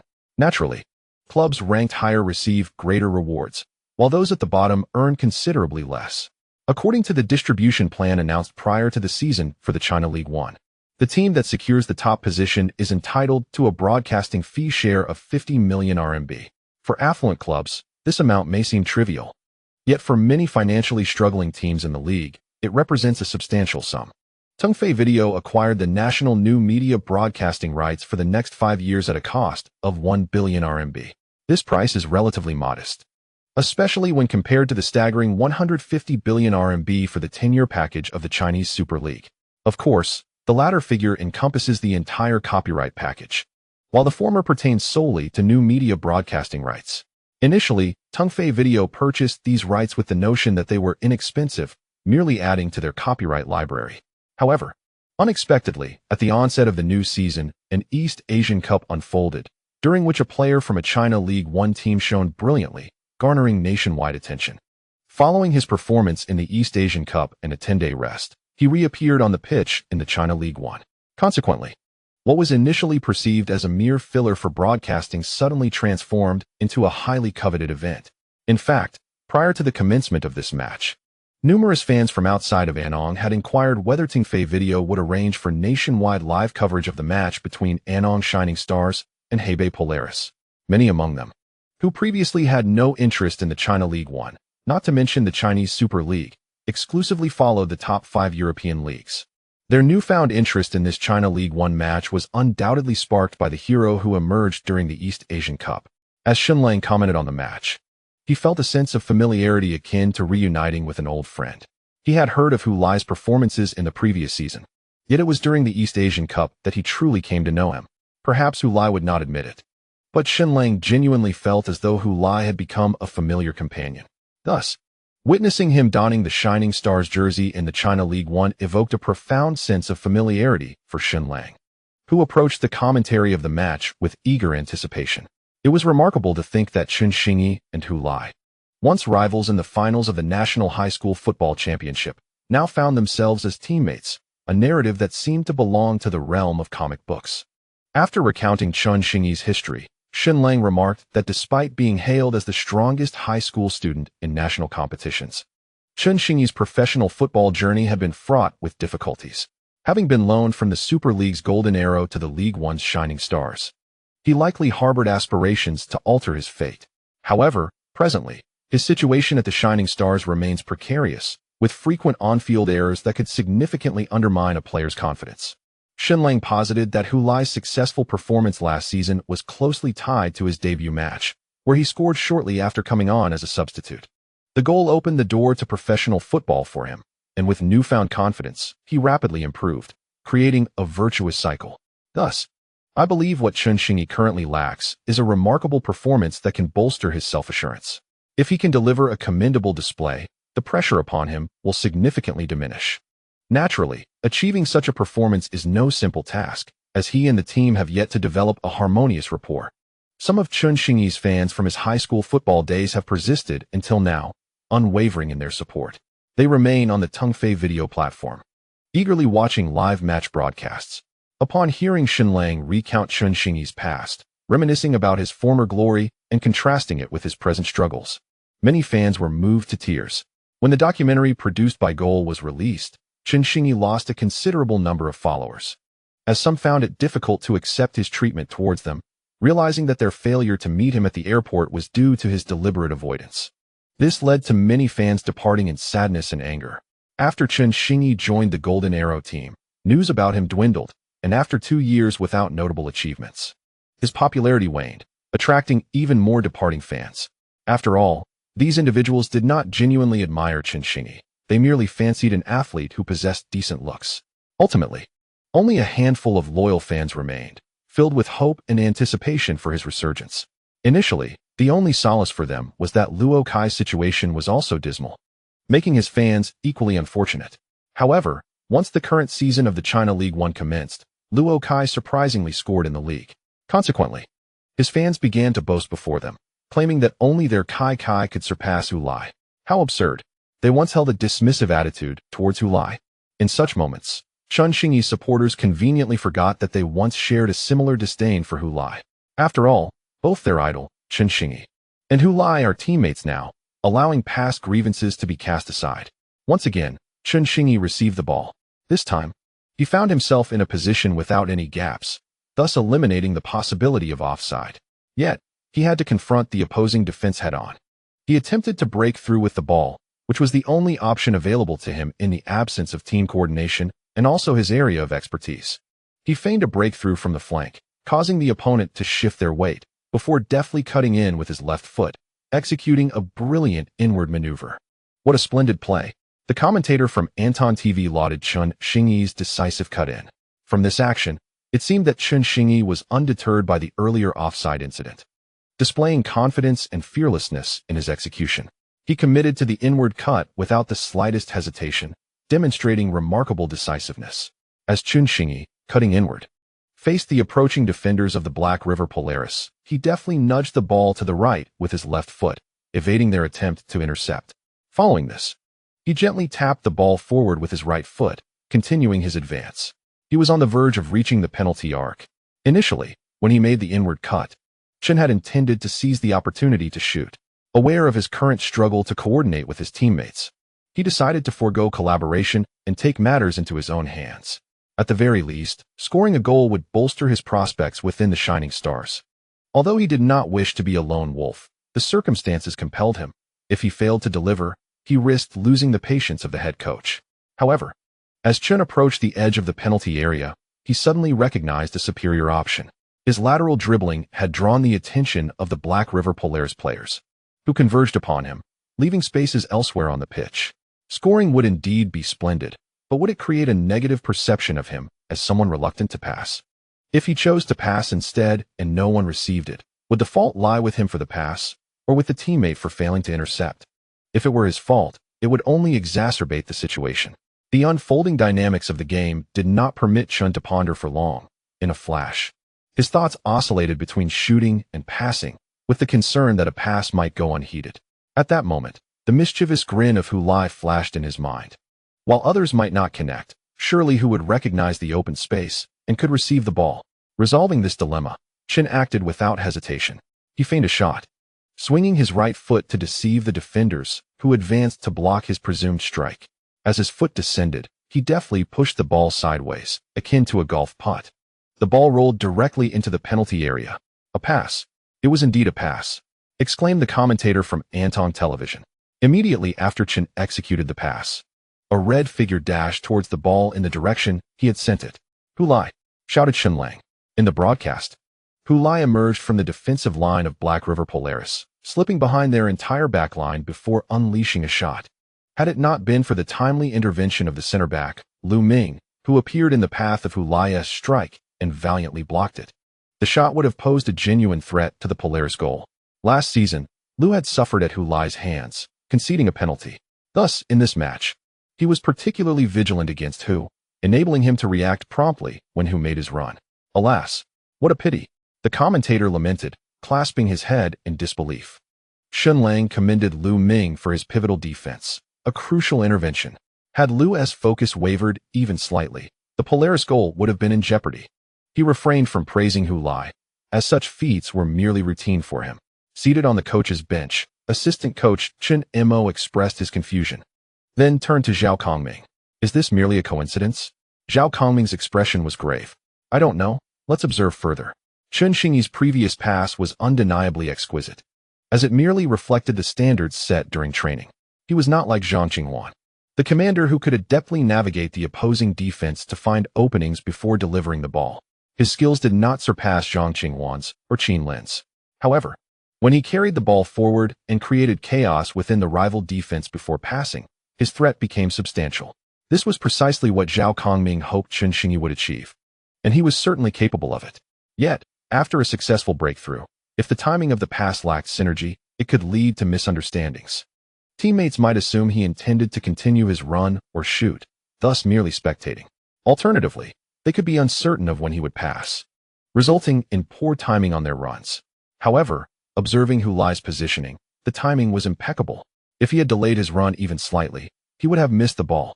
If he had started his run too soon, he would have been offside. Conversely, Chen Xingyi's passing timing was equally masterful. A premature pass would leave Hu Lai unable to receive it, while a delayed one would result in Hu Lai being offside. It was this realization that suddenly exhilarated Chen Mo. If this timing was not merely a stroke of luck, it felt as though they had been coordinating for an extended period, as Chen Xingyi had not even glanced up to assess the situation before passing. This very aspect deceived the players from Heihe North Star into believing he was solely focused on shooting, completely neglecting the possibility of a pass. Then, he delivered the ball to Hu Lai. Chen Xingyi stared blankly at Hu Lai, who, after having his shot blocked and sent out of bounds, showed no signs of frustration or regret, but instead turned to him with a bright smile. That was a splendid pass, little star. We truly have a connection. Chen Xingyi snapped back to reality. Don't call me little star. Then shall I call you big star? Hu Lai inquired. Let's stick with little star, Chen Xingyi conceded, aware that Hu Lai would not alter his affectionate nickname based on his protests. Ah, that's more like it. To be honest, that pass was truly magnificent. From the moment you started bringing the ball towards the center, I noticed the opening that appeared diagonally behind you, and to my surprise, we were in sync. What does it mean to have a tacit understanding? This is it. Hu Lai vigorously patted Chen Xingyi on the shoulder, striving to reinforce the effect of their tacit understanding card. He wanted Chen Xingyi to genuinely believe that even if the rest of the team failed to synchronize with him, he and Hu Lai shared a unique connection. Indeed, after hearing Hu Lai's words, Chen Xingyi fell into contemplation. He had always thought that having only practiced together for 10 days meant he and Hu Lai were the least in sync. But after Hu Lai's remark, he began to ponder. Could it be that the reality was not as he had imagined?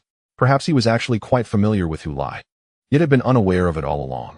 To say that I am familiar with the team would not be entirely inaccurate. The two individuals I have known the longest in this squad are Wang Guangwei and Hu Lai. In fact, my understanding of Hu Lai surpasses even that of Wang Guangwei, whom I encountered earlier. Upon discovering that Hu Lai was capable of scoring even under Wang Guangwei's vigilant defense, my interest in him deepened. Whether it was his debut in a national competition or later during the Anong Cup in his sophomore year, even without access to live broadcasts, I sought every possible avenue to learn about Hu Lai's performances. Thus, if familiarity is defined as an understanding of Hu Lai's playing style, I would undoubtedly rival anyone on this team. This is precisely why I did not hesitate to pass the ball earlier. I was acutely aware that the individual ahead was Hu Lai, not just anyone else. Perhaps this reflects my subconscious trust in Hu Lai, for he is indeed Hu Lai. Even though Chen Xingyi has been somewhat tempered by the rigors of professional football, he still possesses a sense of pride. After all, it was this very individual who snatched the national championship, the title of top scorer, and the accolade of best player right from under my nose. If it were him, he would certainly be worthy of my unwavering trust. Although the pass Chen Xingyi made to Hu Lai did not directly threaten the goal of Beijixing, Zhang Qinghuan astutely noted this and wondered if perhaps they could try again. Shortly thereafter, when the attack from Heihe Beijixing encountered resistance and was intercepted by Wang Guangwei, the ball found its way to Qin Lin, who then passed it to Zhang Qinghuan. Without hesitation, Zhang Qinghuan turned and sent the ball forward along the flank where Chen Xingyi was positioned. The ball sped across the grass as if gliding on ice, moving swiftly. This kind of pass was tailor-made for Chen Xingyi, allowing him to accelerate unreservedly without fear of being offside. It was a moment meant solely for his display. "Wow, his speed is incredible," exclaimed Shen Lang. In the footage, Chen Xingyi trailed behind the Beijixing left back by nearly 2 body lengths, yet after only a few strides, he had drawn level with his opponent. The opposing player sensed the pressure from Chen Xingyi's sprint and attempted to impede him by spreading his arms wide, only to be brushed aside by Chen Xingyi. The pent-up energy from several matches surged forth in this one explosive sprint. He surged ahead, accelerating even further. "Go, son." Chen Hantang, watching from the VIP box, could not contain his excitement, inadvertently revealing his identity to the other guests. But he paid little mind to that. It had been far too long since he had witnessed his son displaying such vigor. All he wanted was to cheer for his child. Now, as he beheld his son racing across the field, he was transported back to the time when Chen Xingyi first made a name for himself on the grand stage of national competition. He was a raw, unrefined talent, unblemished by the constraints of societal norms, radiating brilliance and dreaming of embarking on a grand adventure. Before them stood the reigning champions of the national tournament, Chongwen High School. "Damn it, I'm Chen Xingyi from Shuguang High School." Chen Hantang fell silent, his fists clenched tightly, teeth gritted, as he fixed his gaze upon the lightning-fast figure on the field. Good heavens, he's accelerating even more. Just how swift is Chen Xingyi? Accompanying Shen Lang's exclamation was a vibrant comment streaming across the live broadcast. "This is the speed of our star." Chen Xingyi surpassed the left back of Heilongjiang Beijixing, finally catching up to the ball ahead. One must commend Zhang Qinghuan's exquisite precision in his passing. He didn't decelerate to adjust, but instead propelled the ball forward with renewed vigor, charging ahead once more. This time, Heilongjiang Beijixing's center back, Lu Ming, had no choice but to rush over from the center to defend. Although he was aware that Hu Lai was surging forward in the middle, he could only relinquish Hu Lai to his teammates and confront Chen Xingyi himself. As Chen Xingyi forcefully overtook and reached the ball, the cheers from the stands at the Provincial Sports Center erupted, akin to an explosion. Such a daring move was seldom witnessed in the previous season. Chen Mo leapt from the coach's bench, exuberantly shouting to the equally standing head coach, Zhao Kongming. "This is precisely why I brought him here," Zhao Kongming replied with enthusiasm. Initially, Zhang Qinghuan continued to run forward, but after a short distance, upon witnessing Chen Xingyi bulldozing past the left back of Heilongjiang Beijixing, he came to a halt. He realized that regardless of the outcome of this attack, he could not catch up after falling so far behind. "Damn, that relentless speed is truly enviable," he mused. As Lu Ming approached, Chen Xingyi finally decelerated. He stepped over the ball with his left foot and, with the outside of his right foot, flicked the ball towards the inner line, intending to suddenly halt and cut inside. Lu Ming, having just arrived, quickly braked and shifted his weight to stay positioned inside Chen Xingyi, unwilling to allow him a straight path into the penalty area. As Chen Xingyi changed direction, he flicked the ball again with the outside of his right foot, seemingly adjusting. However, this time his right foot missed the ball, wrapping around it instead, and swiftly swung back, using his heel to nudge the ball to the left. Simultaneously, he supported his body with his left foot, abruptly halting, turning swiftly, accelerating, charging, directly towards the penalty area. Lu Ming attempted to chase back, but felt his legs grow heavy, his knees unable to endure the rapid directional changes. Though he did not fall, it was clear he could not catch up to Chen Xingyi in such a short span. "Beautiful," he s through. The cheers from the stands swirled like a tempest stirred by Chen Xingyi's breakthrough, not hindering him but lifting him, propelling him forward, like a mighty rock soaring with the winds, rising to great heights. Chen Xingyi surged into the vicinity of the penalty area. Then he did not cut in again. Instead, after casting a glance towards the center, he decisively launched a left-footed cross. The ball soared, though not high, approximately at knee level, tracing a distinct arc, akin to a crescent moon blade cleaving towards the goal of Beiji Black River.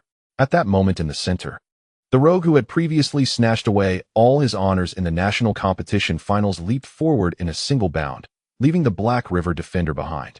In midair, he positioned his left foot back and his right foot forward in a lunge, with his taut right foot making solid contact with the approaching soccer ball. Bang! The ball was struck as if by a bullet unleashed from a firing pin. Maintaining its flight height, it veered towards the goal. The goalkeeper stationed in the center for Beiji Black River, faced with such a swift ball, made no reaction, merely watching as the ball sailed into the net behind him. In the 127th chapter, Chemical Reaction, Chun Xingyi observed as he initiated the cross. When Shunlang saw the ball flying towards the penalty area center, he immediately recognized the high quality of Chun Xingyi's pass, though it was not easy to receive. Its quality was high because the ball was low, fast, and precise. Such a cross is exceedingly difficult to defend against, indicating Chun Xingyi's exceptional capability in delivering crosses. Most crosses are lofty and floating, allowing defenders and goalkeepers ample time to prepare, forcing forwards to halt and engage in physical tussles with defenders. However, this low and swift cross could fully exploit the forward's momentum during a counterattack. Yet, the rapid pace of the ball made it quite challenging for the central receiving player. Stopping to shoot was impossible, and attempting a direct shot would severely test the forward's shooting skills and touch. Typically, such swift crosses are at least at head height, enabling the central player to capitalize on their sprinting force to execute a header, thus posing a significant threat. Nevertheless, Chun Xingyi's cross was at knee height, a position that rendered it nearly impossible for the central players to head the ball. Would they leap to header it? That would indeed be a formidable challenge. As Shunlang observed Chun Xingyi's cross, a myriad of thoughts flashed through his mind. He believed Hu Lai would either attempt a volley or leap for a header. Yet, regardless of the chosen method, both presented considerable difficulty.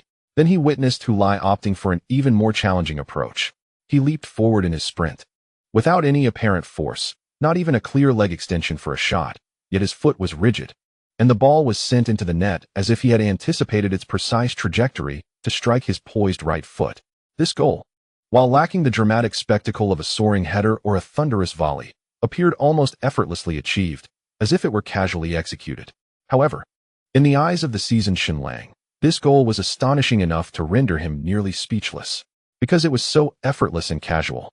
Only those who truly understand the game can grasp just how challenging and exquisite Hu Lai's goal was. The ball is in. Splendid. Magnificent. A breathtaking strike. Indeed. This is a world-class goal, Shunlang exclaimed with exuberance, emphasizing that it is not solely the long-range shots from outside the box that deserve to be labeled as world-class. This is equally deserving. Among the fans watching the live stream of the match, some were taken aback by Shunlang's sudden fervor, unable to comprehend what was so exhilarating about the goal. Yes, it was a goal, but isn't it just that? Chun Xingyi delivered a cross from the flank, and Hu Lai made a well-timed run to finish. That's all there is to it. A world-class goal? What makes it world-class? It was neither a spectacular header nor an acrobatic volley. Where lies the essence of a world-class strike? The barrage of comments was filled with question marks, expressing confusion over Shunlang's enthusiasm. Yet, there were also knowledgeable fans, evidenced by the numerous exclamation points in the comments. Equally perceptive was the commentator from Anton Television, who, upon witnessing Hu Lai's goal, blurted out, "Oh my." The expletive nearly escaped his lips, but he quickly regained composure, letting out a series of wow. He repeated it several times, worried that the audience might misconstrue his excitement for something else. Hu Lai and Chun Xingyi executed a beautifully orchestrated goal, akin to a football version of an aerial relay. His remark helped many viewers understand the reason behind his excitement. After all, the airborne relays in basketball are often spectacular, and so too are the moments of brilliance on the football pitch. We have witnessed countless instances of well-timed runs and shots, but the synergy between Hu Lai and Chun Xingyi was unprecedented. It was simply poetic. Guest commentator Lu Guanlin eagerly elaborated, conveying that it appeared entirely natural, devoid of any forced coordination. Not just him. Shunlang also took time during the broadcast to explain to viewers why he considered Hu Lai's goal to be world-class. Furthermore, any true football aficionado could discern the goal's intricacies, making an effort to enlighten those around them who were still perplexed. They seemed determined to ensure that everyone comprehended the immense difficulty of Hu Lai's strike and the beauty of this goal. Does this goal seem rather ordinary? Does it evoke a sense of mediocrity? That is precisely the point. The ability to handle such a challenging cross with such grace and ease speaks volumes about Hu Lai's exceptional instincts in front of goal. His control and finishing has surpassed that of many strikers in the Chinese league. Shen Lang made a bold assertion, unafraid of future rebuttals. I stand by my words. In the entirety of Chinese football, it is likely that only Hu Lai could have scored this goal. The outspoken Shen Lang is once again making grand claims. Indeed, the difficulty of this goal is far greater than you might imagine. Only pseudo-fans would incessantly complain, believing they could perform better in such circumstances. If given the chance to play, they would be fortunate to merely touch the ball, let alone score as effortlessly as Hu Lai. After netting a goal, instead of rushing to the corner flag for his signature celebration, Hu Lai sprinted towards Chen Xingyi, enveloping him in an embrace. What a beautiful pass, little star. Chen Xingyi appeared momentarily bewildered. How did you manage to score? He certainly had not witnessed Hu Lai's shooting motion. Enough of that analysis. You've earned yourself an assist, Hu Lai exclaimed, patting him vigorously on the back. Chen Xingyi suddenly realized, right, I have statistics to prove it. He had always aspired to demonstrate his prowess on the field, and while scoring was one way to do so, it was not the only one. Assists held significant value too. After all, he was not primarily a goal scorer, making assists all the more crucial. However, upon this realization, he was struck with astonishment. Wide-eyed as he gazed at Hu Lai. Wow, you actually scored from that pass. He had genuinely not anticipated that his cross would result in an assist. Of course, just look at who was in the center to receive it. Hu Lai declared with pride. Let me tell you, as long as you dare to pass, I will dare to score. Before Chen Xingyi could utter another word, a throng of stellar players rushed in to embrace the duo, their jubilant cheers echoing around them. They had come to celebrate Hu Lai's goal, but swept Chen Xingyi into the festivities as well. From the sidelines, head coach Zhao Kongming clapped his hands vigorously upon witnessing the goal, exclaiming, That's right, old Chen. These two have a special chemistry. Chen Mo grinned widely. I told you. Hu Lai is a treasure detector. Who hasn't he influenced? Even those who have joined the national team were affected by him. Zhao Kongming fondly stroked his chin, admiring the jubilant group. Neither he nor Chen Mo felt overly excitable about the goal, despite acknowledging Hu Lai's splendid execution. But what did it matter? For those familiar with Hu Lai, this was merely his standard performance. In comparison to an exquisite goal, they were evidently far more concerned with the overall performance of the team. Chen Xingyi's assist not only forged a connection between him and Hu Lai, but also ignited a glimmer of hope in Zhao Kongming. Indeed, the young man was still getting acclimated to his teammates, but that was of little consequence. As long as he could link up with Hu Lai, he would seamlessly integrate into the team's strategy. After all, Stellar's offensive tactics ultimately revolved around finding Hu Lai. As long as he could connect with Hu Lai during matches, he would be considered part of the team's tactical framework. Moreover, the speed and incisive thrust he exhibited during this attack were precisely what Zhao Kongming had hoped to see when he arranged for his loan. Of course, Zhao Kongming understood that a single goal in one match did not suffice for a conclusive assessment. He needed to continue observing Chen Xingyi's performance. However, the former youth training director, adept at nurturing young talents, was acutely aware of how pivotal this assist was for Chen Xingyi. In his moment of utmost need for confidence, it was bestowed upon him, a boon that would undoubtedly benefit his future performances. The initial steps are often the most challenging, now that the journey has commenced. For Chen Xingyi, it is merely a matter of accelerating further. Youngster, demolish any obstacles that lie before you. Upon witnessing the football soar into the net, Chen Hantang felt an immense sense of relief, his demeanor markedly less exuberant than that of others in the box. He stood with his hands hanging by his sides, gazing through the floor-to-ceiling glass as Hu Lai raced towards his son and enveloped him in an embrace. A sigh of relief blossomed within him. He understood that from this moment onward, his son's days at Shining Star would be significantly more favorable. Though uncertain if the choice to join Shining Star was indeed the correct one, he now possessed a renewed confidence in the future. Zhao Kongming, a coach skilled in cultivating young players, combined with a teammate like Hu Lai, who was particularly supportive of Xingyi, indicated that Shining Star was indeed a more suitable stage for his son than Golden Arrow. Chen Hantang resolved to find a rental home for both himself and his son after the match, transitioning from their hotel accommodation.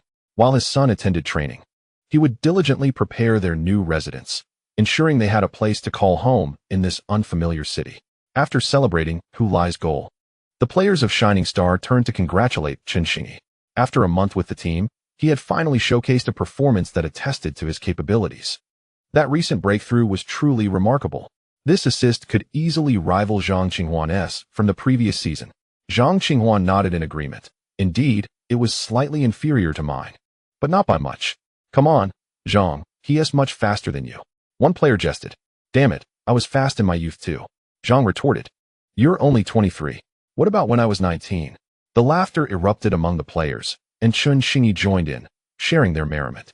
Shining Star is a youthful football club, and within its brief history, it has amassed remarkable achievements. Serving over 3 seasons here qualifies one as a veteran. And the club promotes itself by emphasizing its local roots and commitment to youth rather than boasting of championships or international players, as it has neither. Everything about this experience starkly contrasts with his time at Golden Arrow. On his very first day, Manager Xue had taken him and his father on a tour of the club's honor room, recounting the titles won and the legendary players who had graced the team. Initially, he felt a surge of excitement, yearning to stand alongside those legends and become part of this storied traditional powerhouse. Yet, he later realized that those legends and glorious pasts bore no relation to his own journey, and attaining legendary status at Golden Arrow was a formidable challenge. The weight of history became a burden he was compelled to carry. Moreover, the stern demeanor of Coach Wang Xinke, known for his serious disposition, often imposes considerable pressure on him. He has come to realize that, given his somewhat laid-back nature, he feels more at ease in the company of Shining Star. Here, even the elder statesman Qin Lin carries no airs, and the once superstar Zhang Qinghuan can be playfully teased without consequence. There exists a remarkable absence of rigid hierarchy among them. He has begun to comprehend why Hu Lai thrives effortlessly in this environment. Recalling his first day at Shining Star, he remembers Coach Zhao Kongming's words, "Shining Star is a youthful team, imbued with a vibrant spirit. You shall find joy here." Zhao did not deceive him, it rings true. During the live broadcast of Tengfei video, countless fans of Chen Xingyi found themselves moved to tears upon witnessing their idol's radiant smile. From the national high school competition to the present, only they can fully appreciate the darkness and hardships endured along the way. They are uncertain whether Xingzi has genuinely found her footing. When she first stepped onto the pitch as a substitute in the Super League, many among them had cheered exuberantly, celebrating what they believed to be the culmination of their perseverance. Yet, the harsh realities have repeatedly admonished them not to rejoice too soon, not to rejoice too soon. It is as if their hopes for Xingzi to replicate her national competition brilliance are but an elusive dream. Nevertheless, after traversing such a long and shadowy path, they have finally glimpsed a faint glimmer of light. This mere flicker is enough to fuel their dreams and sustain their hope for a little while longer. Chapter 128. A drop of kindness should be repaid with a fountain of gratitude after Hu Lai scored. The stands at the Provincial Sports Center erupted in jubilant applause. This goal secured the victory for Shining Star, with mere moments left in the match. A 2-goal lead effectively clinched the win. Hu Lai marked his return to the team with a goal, much to the delight of Shining Star's fans. What more could they desire from attending the match? Primarily, they wished for their beloved team to triumph, and secondly, they yearned for Hu Lai to net a goal. Now, both aspirations have been fulfilled. Fans in the stands have already begun to pull out their phones, coordinating with fellow supporters about where to dine and celebrate the day's match. Those in the culinary business in Jincheng are equally thrilled, anticipating a prosperous evening ahead. Li Qingwu remained seated on the substitute bench, watching his teammates from the national youth team bask in the adulation of the crowd, feeling a pang of envy. Just look at their marketability, look at their treatment. Of course, Hu Lai is not merely a star in the national team. He is also a key player at the club. This sets him apart from someone like Li, who finds himself on the bench, both at the national team and club level. If only one day I could shine on the field like Hu Lai, how delightful that would be. Just as Li Qingwu was lost in reverie, imagining how he would celebrate after scoring in a match, the assistant coach beckoned him from the substitutes bench. Go warm up. Li Qingwu quickly rose and dashed towards the warm-up area. Meanwhile, he was acutely aware that Coach Yuan had essentially conceded the hope of winning this away match. The fact that he was being sent onto the pitch as a young player clearly indicated that Coach Yuan's intention was not to rely on him to turn the tide. He simply lacked that capability. Li Qingwu's intuition proved correct. Upon his entry onto the field, the Black River North Star did not launch a fervent counterattack. the players seemed devoid of ambition. The Shining Stars, in turn, cooperated by decelerating the pace of the game. Thus, the two teams exhausted the remainder of the match time in a lackluster manner. As the final whistle blew, the Anton Shining Stars triumphed over the Black River North Star with a score of 2-0, securing their second victory of the season. The team celebrated the win bonus, and spirits were high. During the post-match press conference, head coach Zhao Kongming expressed his delight at Hu Lai's scoring in his first match back with the team, noting his excellent condition and absence of fatigue.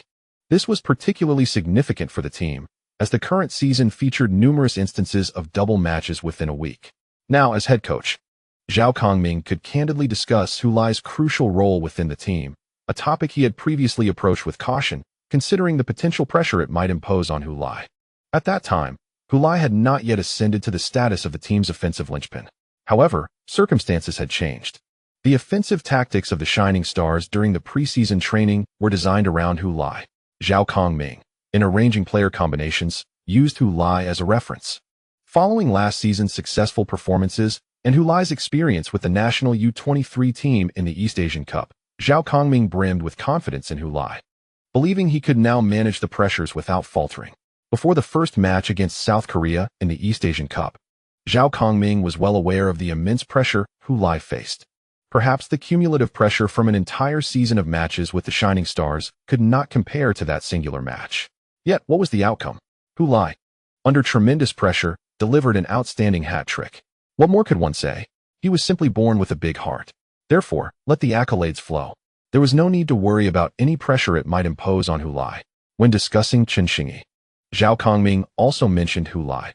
I know the two of them have been acquainted since their student days, which is why I arranged for Chen Xingyi and Hu Lai to play simultaneously. I wanted to see if they could spark some chemistry. The result, as everyone witnessed, was a truly splendid goal. It was no mere spark, but a roaring blaze. At this point, the reporters erupted in laughter, and Zhao Kongming joined in the merriment. In fact, after the match concluded, Chen Xingyi was approached by reporters who inquired about his relationship with Hu Lai. Are you quite familiar with him? Indeed. We became acquainted during our days as student athletes. Did you anticipate a goal when delivering the cross? In truth, I didn't overthink it. My sole intention was to ensure the ball reached its destination, confident that Hu Lai would be positioned centrally. As it turned out, Hu Lai did not disappoint me. His presence in front of the goal is truly exceptional. Do you prefer playing on the wing or in the center? Frankly, it doesn't matter to me. As long as the coach calls upon me, I shall fulfill the role assigned, whether on the flank or in the middle. How do you assess your performance in this match? It was satisfactory, though I shall strive to maintain such form. What is Hu Lai's perspective on Chen Xingyi? Our relationship is quite strong. To what extent? On the field, I need not glance his way.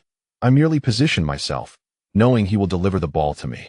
He operates similarly, passing without needing to look, assured that I will be where he directs the ball. Indeed, such synergy exists. Only 10 days of training together? What of it? Our rapport is not merely the result of shared training days. At that moment, while dining, Chen Xingyi noticed his father suddenly pause, gently tapping the table. What do you mean by that? He inquired, puzzled. I was reflecting on your high school days. I recall discovering you secretly following the Anton Cup. At that time, I wondered why you were so engrossed in matches from other provinces when you weren't even participating in the Anton Cup. So, you had been keeping an eye on Hu Lai since then, hadn't you? After explaining, Chen Hantang looked at his son. Dad, your reasoning isn't entirely off. But my interest in Hu Lai actually began even earlier. Earlier? Yes, Dad. Do you remember Wang Guangwei? Chen Xingyi set down his bowl and chopsticks, recounting the tale of his connection with Hu Lai from the beginning. Ah, I see now. Initially, your intention was merely to surpass Hu Lai, yet unexpectedly. This led to your integration into Shining Star. Chen Hantang sighed upon hearing his son's narrative. If only we had known. We should have chosen to come to Shining Star from the outset, avoiding this lengthy detour. Chen Xingyi shook his head. Who could have foreseen all that would transpire? Had we not experienced Jinjiantu, we might not have appreciated Shining Star as a commendable choice. Nonetheless, everything you have encountered has shaped who you are today. Since your early understanding of Hu Lai facilitated your current integration into Shining Star, perhaps your experiences at Jinjiantu will one day prove to be a valuable asset as well. Chen Hantang remarked. Chen Xingyi nodded. By the way, Xingyi, we cannot always reside in hotels, can we? Indeed. I would like to explore housing options tomorrow. Let us consider renting an apartment. Should we choose one in the city center of Jincheng or in Lucheng, where the training base is located? Chen Hantang sought his son's opinion. Lucheng, as it is closer to the training base, Chen Xingyi replied. People often say Jincheng is a city you wish to linger in, brimming with culinary delights and vibrant nightlife that captivates visitors. However, Chen Xingyi held little interest in such pursuits. He came to Jincheng with the intention of playing football diligently, seeking to rescue his professional career rather than to indulge in the tender charms of the local girls. Very well, tomorrow I shall assist you in finding accommodation. As for you, focus solely on your training. I will handle the matters of daily life, so you need not be distracted. The next match is the FA Cup, and I believe Coach Zhao will likely implement a rotation strategy, given that there are numerous instances of back-to-back games ahead. Based on your performance in this upcoming match, I dare say you might even find yourself in the starting lineup. If you can maintain the same level of play, you will have established a firm foothold in the Flash Star team. Chen Hantang analyzed the situation for his son, to which Chen Xingyi nodded in agreement. After a season, we shall return to Jinjian, transformed. All right, Dad, rest assured. Hu Lai, are you truly unperturbed by what you expressed in front of the reporters? Wang Guangwei voiced his concerns. What else could it be? Should I recount to the journalists how Chen Xingyi has blocked us? I personally have no qualms. In this situation, I am merely a pitiful and innocent victim. No, I meant to say, your excessive praise of your synergy with Chen Xingyi is rather overstated, given that you two often stumble during training. Hu Lai chuckled with satisfaction and inquired, Old Wang, have you not yet realized? Realized what? My unique attributes. Wang Guangwei hesitated before responding. Is it arrogance? Get lost. Then what exactly are your attributes? Wang Guangwei felt quite aggrieved. He was merely speaking the truth. Wondering why people today cannot handle honesty. Have you not noticed that my training performance does not entirely reflect my match performance? Sometimes, I may appear average in training, yet I can score when it matters. Quite frustrating, wouldn't you agree? Hu Lai spread his hands. Wang Guangwei nodded with a blank expression. It is indeed rather vexing. Isn't that how Lai Zikai was driven away by you? I heard before he left. The club contemplated hosting a farewell ceremony, but he outright refused and hurried off, as if he could not wait to leave the team. Therefore, do not use my training performance as a reference to gauge my match readiness. I assure you, the actual matches are far more liberating and conducive to my abilities. Wang Guangwei fell silent. Although Hu Lai's words were somewhat infuriating, he had to concede their truth. If one were to solely assess Hu Lai based on training, he appeared to be an average player like many others. However, once on the pitch, he could score. This was true with the national youth team, and it holds true for Flash Star as well. The ultimate criterion for a forward is the ability to score goals. As long as Hu Lai can continue to find the back of the net, he will be regarded as a top-tier forward. In fact, if he can consistently score whenever he plays, who truly cares about his training performance? Noticing Wang Guangwei in deep thought, Hu Lai decided to seize the moment and solidify his persona. Just wait for the next match and see if Xingyi and I don't display our synergy on the field. The next match? Wang Guangwei pondered for a moment before shaking his head. You two may not even play simultaneously in the next match. What? The upcoming match is the FA Cup, scheduled for next Wednesday, followed by another league match on Saturday, with 3 matches in a mere 7 days. Do you believe Coach Zhao will allow you to participate in the FA Cup? It is only logical that priority would be given to your participation in the league. After playing in the midweek FA Cup, how could you possibly have the stamina for the league match on Saturday? Hu Lai was taken aback. He had completely overlooked this aspect. For teams that are indifferent to competing for glory in this tournament, the FA Cup usually serves as an opportunity for younger or substitute players to regain match fitness. Moreover, in the third round of the FA Cup, teams from the China League 1 typically face opponents who have advanced from the first or second rounds of the China League 2. Thus, the competition is not particularly formidable, and there is no need to deploy key players. With a congested schedule, it is certain that the main players will be rested for the midweek FA Cup. Yet, he could not afford to rest. The effective duration of the Lingxi card spans 3 matches. This does not mean that only the last match counts. Rather, the counting begins from the moment the card is utilized, regardless of whether the user participates. The previous match against the Flash Stars and Polar Stars has already consumed 1 match's worth. There remain 2 matches, corresponding to the upcoming FA Cup game and the 5th round league match on Saturday. If he cannot play in the FA Cup, would that not be a sheer waste of an opportunity? In a time when the nation advocates for frugality, Such wastefulness is unacceptable. No, this cannot stand. Hu Lai suddenly declared. What cannot stand? Wang Guangwei was taken aback, unable to comprehend. I must speak with Coach Zhao, Hu Lai insisted. About what? I want to play in the FA Cup. I wish to participate in the FA Cup, Hu Lai asserted with righteous fervor. Previously, I was away for the East Asian Cup and missed the first 3 league matches of the season.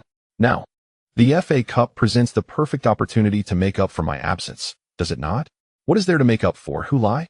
Hu Lai did not respond to his question, but instead turned to gaze intently at him, leaving Wang Guangwei perplexed and increasingly uneasy. Why are you looking at me like that? Old Wang, the club paid me a pre-tax salary of 150,000 in March. With such a substantial salary, I represented the national U23 team at the East Asian Cup, gaining honor and recognition, yet I missed the first 3 league matches of the club. In those matches, the team secured only 1 victory, and our league ranking plummeted to 14th. I cannot simply accept that 150,000 without contributing. I must make up for those 3 matches. Don't you think? I declare that not only do I wish to play in this FA Cup match, but I also intend to participate in all forthcoming FA Cup matches. A small favor deserves a great return. If playing a few additional FA Cup matches justifies that 150,000, then so be it. Hu Lai's impassioned rhetoric began to sway Wang Guangwei. You make a compelling argument. I shall accompany you to speak with Coach Zhao. Hu Lai shook his head. No need to imitate me, old Wang. Why not? I also missed the first 3 matches. Do you earn 150,000 a month, old Wang? Hu Lai queried. Wang Guangwei. Chapter 129. They truly resonate. Are you two seeking to apply for participation in the midweek FA Cup? Coach Zhao Kongming inquired. Observing Hu Lai and Wang Guangwei standing side by side in his office, his mind swirling with questions. Why? Thus, Hu Lai reiterated the reasoning he had shared with Wang Guangwei the previous day. So you believe it is unjust to accept the salary provided by the club without contributing, and therefore wish to participate in the FA Cup match? Zhao Kongming inquired in response. Hu Lai nodded in affirmation. Zhao Kongming then turned to Wang Guangwei and asked, Is this your reasoning as well? Although my salary does not match Hu Lai's, I too am eager to contribute to the team. After all, I have been with Shining Star longer than Hu Lai and, as a senior, I must embody the qualities of a mentor and set an example for the younger players. Wang Guangwei stated, standing tall and speaking decisively. Zhao Kongming chuckled, genuinely surprised to hear such a rationale for participating in a match from 2 young players. As the head coach, this was not the first time players had approached him seeking to be included in the lineup. The reasons provided by players varied widely. Some were quite straightforward, citing contractual obligations that necessitated a certain number of appearances to qualify for bonuses or to secure a specific salary tier in upcoming contract negotiations. Others felt they had demonstrated commendable performance in training and were eager to prove themselves in a match. However, encountering 2 young men who sought to play simply because they felt uncomfortable receiving a salary without contributing was indeed a novel experience. Who would reject the allure of financial gain? Some players would even prefer to collect a handsome salary while remaining on the bench, enjoying leisurely pursuits such as socializing or playing golf instead. Observing the sincere determination reflected in the eyes of these 2 young men, Zhao Kongming felt a swell of admiration for their youthful ambition and pursuit of ideals, untouched by the sordid realities of the world. Nonetheless, moved though he was, Zhao Kongming shook his head and refused their request. No, that won't do. We have a league match on Saturday, and it is an away game. I do not wish for either of you to expend energy in a low-stakes FA Cup match. Wang Guangwei was not surprised by this outcome, as it was a conclusion any rational person could arrive at. Initially, he had assumed Hu Lai would stand little chance of participating in the FA Cup for the same reasons. He glanced at Hu Lai, curious to see how he would respond. But Coach Zhao, my stamina is perfectly fine, Hu Lai asserted. If you wish, have the team doctor conduct a thorough examination. You know I recover quickly after matches. A schedule featuring back-to-back games has little effect on me. Of course, I cannot speak for Wang Guangwei's condition.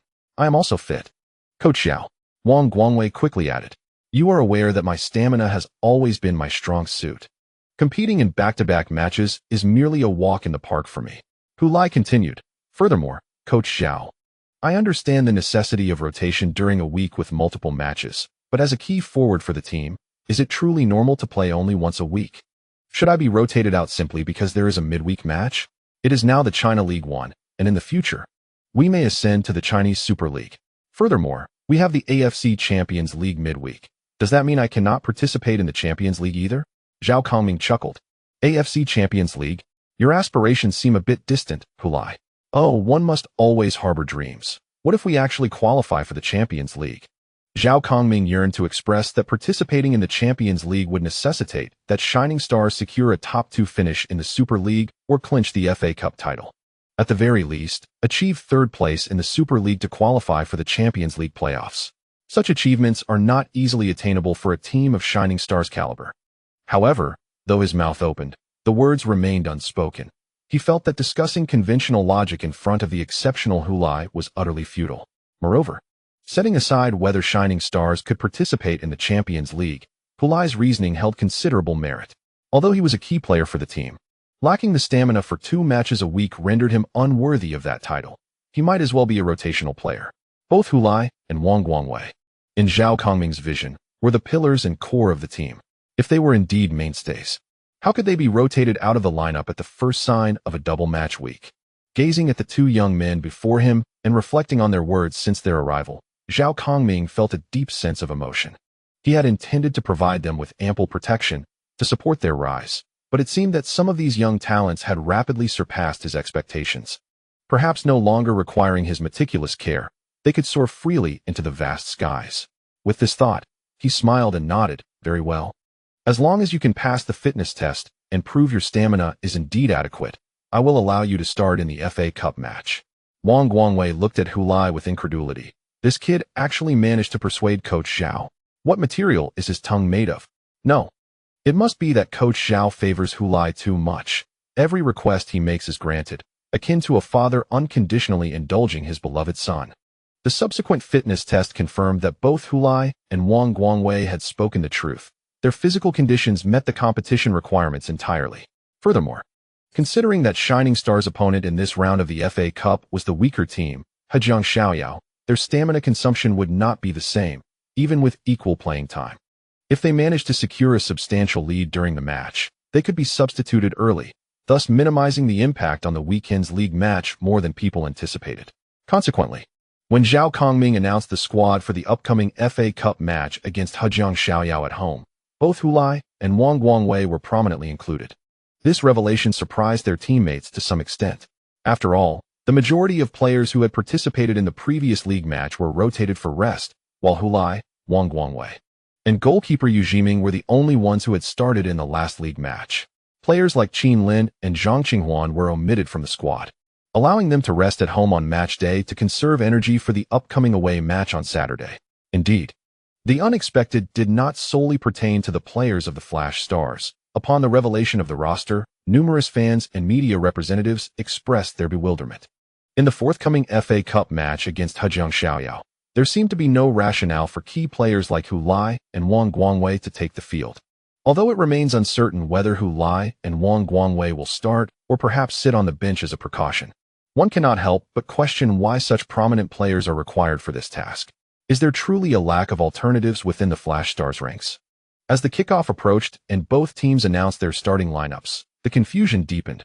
Hulai and Wang Guangwei were indeed in the starting 11.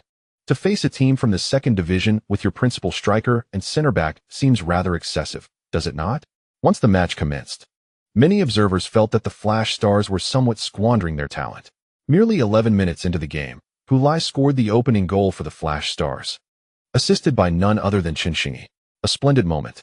Following the goal, Hulai joyously approached Chen Xingyi for a celebratory high-five.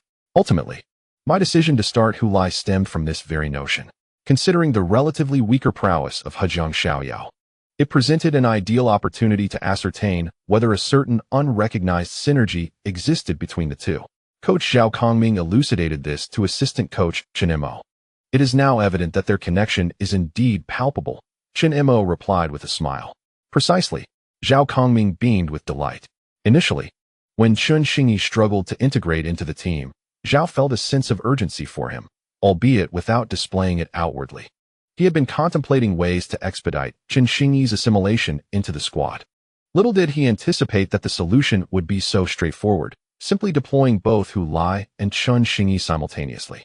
To validate Zhao Kongming's strategy, Hu Lai netted 2 more goals, completing a hat trick, with 2 of those goals being set up by Chen Xingyi. Chen Xingyi also found the net himself, capitalizing on the space created by Hu Lai's distraction of the defenders. The thrill of scoring his first professional goal in football, albeit in the FA Cup against a relatively weaker team, was monumental for Chen Xingyi. Ultimately, the Flash Stars triumphed with a resounding 5-0 victory on home soil. Hu Lai played only the first half before being substituted at halftime, while Chen Xingyi was also brought off in the 70th minute. This seems to imply that he may have the opportunity to participate in the upcoming league match against Yujiang Honglian on Saturday.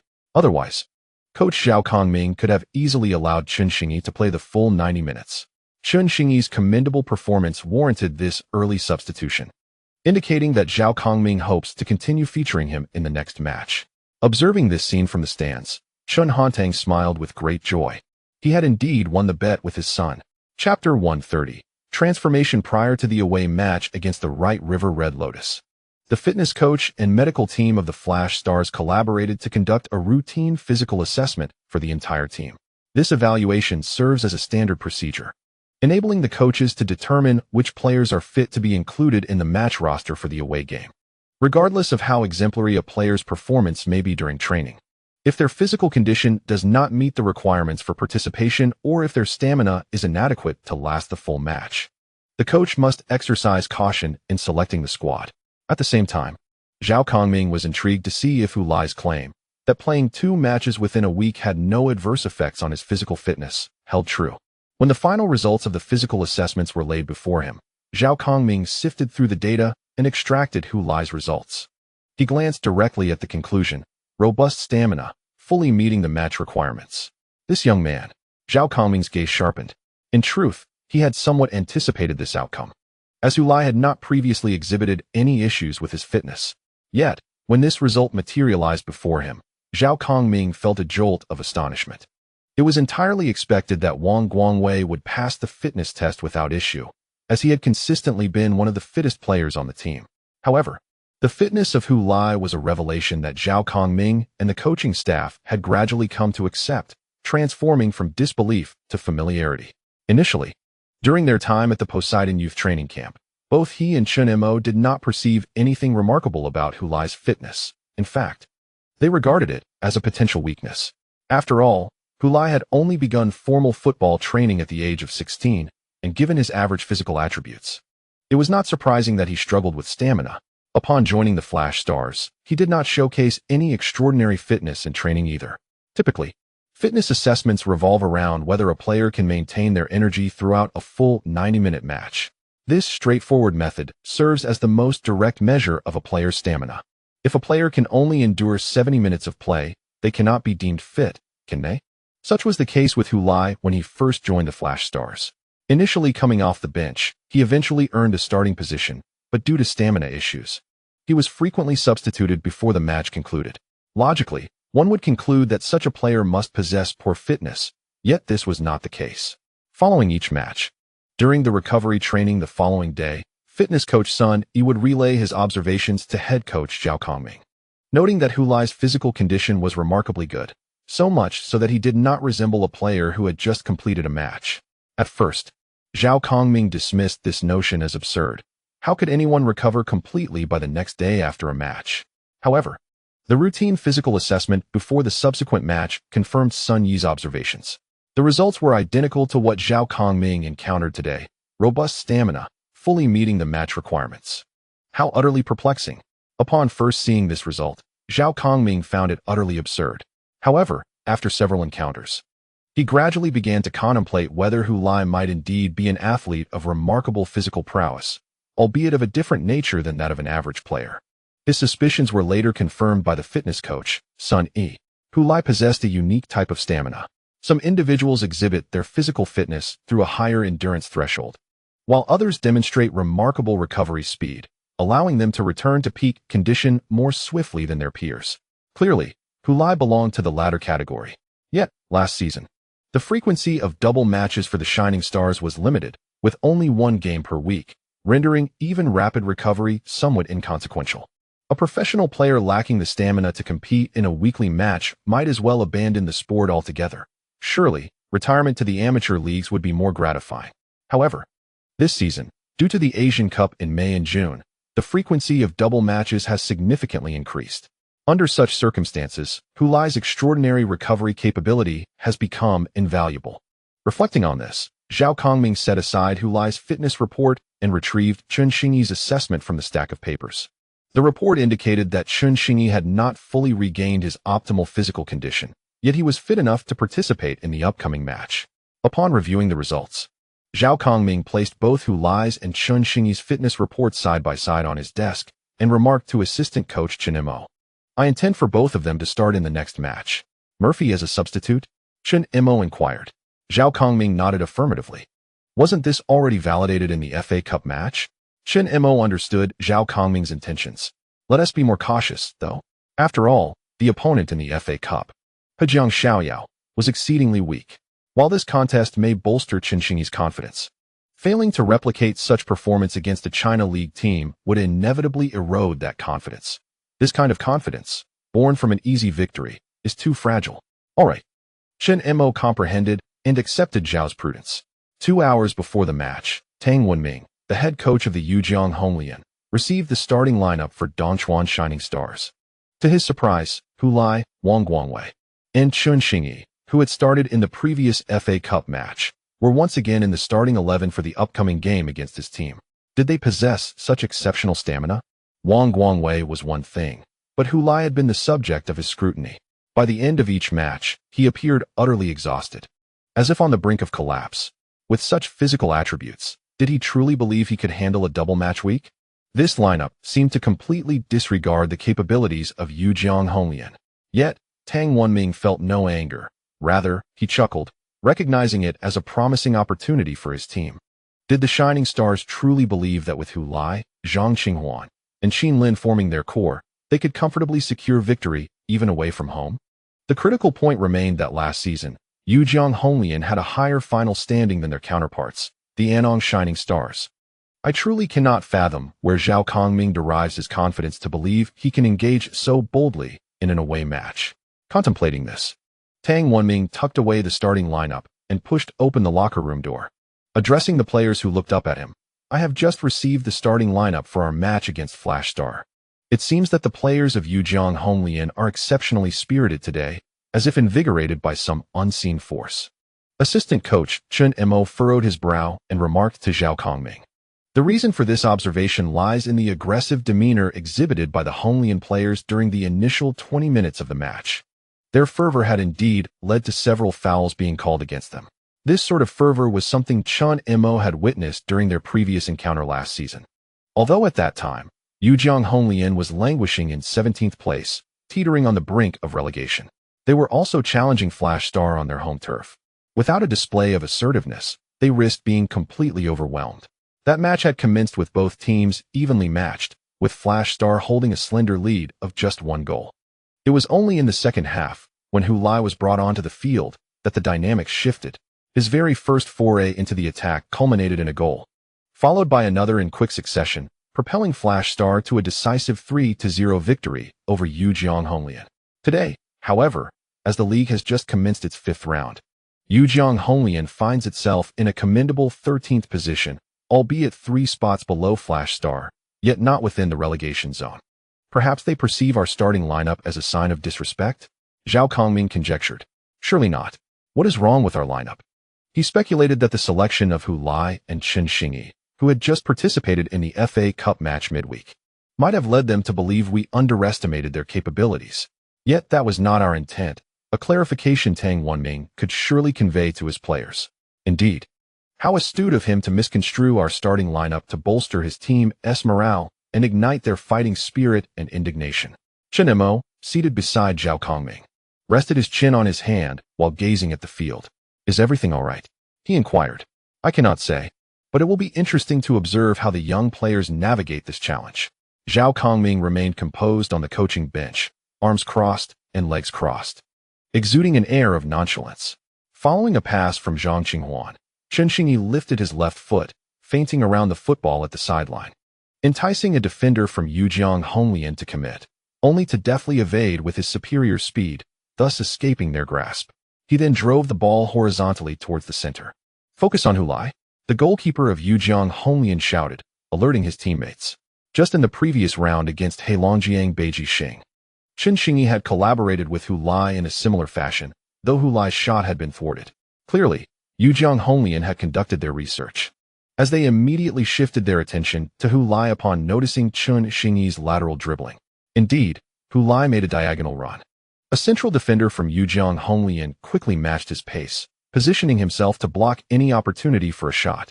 Yet, Chen Xingyi still opted to pass the ball to Hulai. As he sprinted, he deftly nudged the ball with the outer instep of his left foot to Hulai, who had made a diagonal run into the space behind him.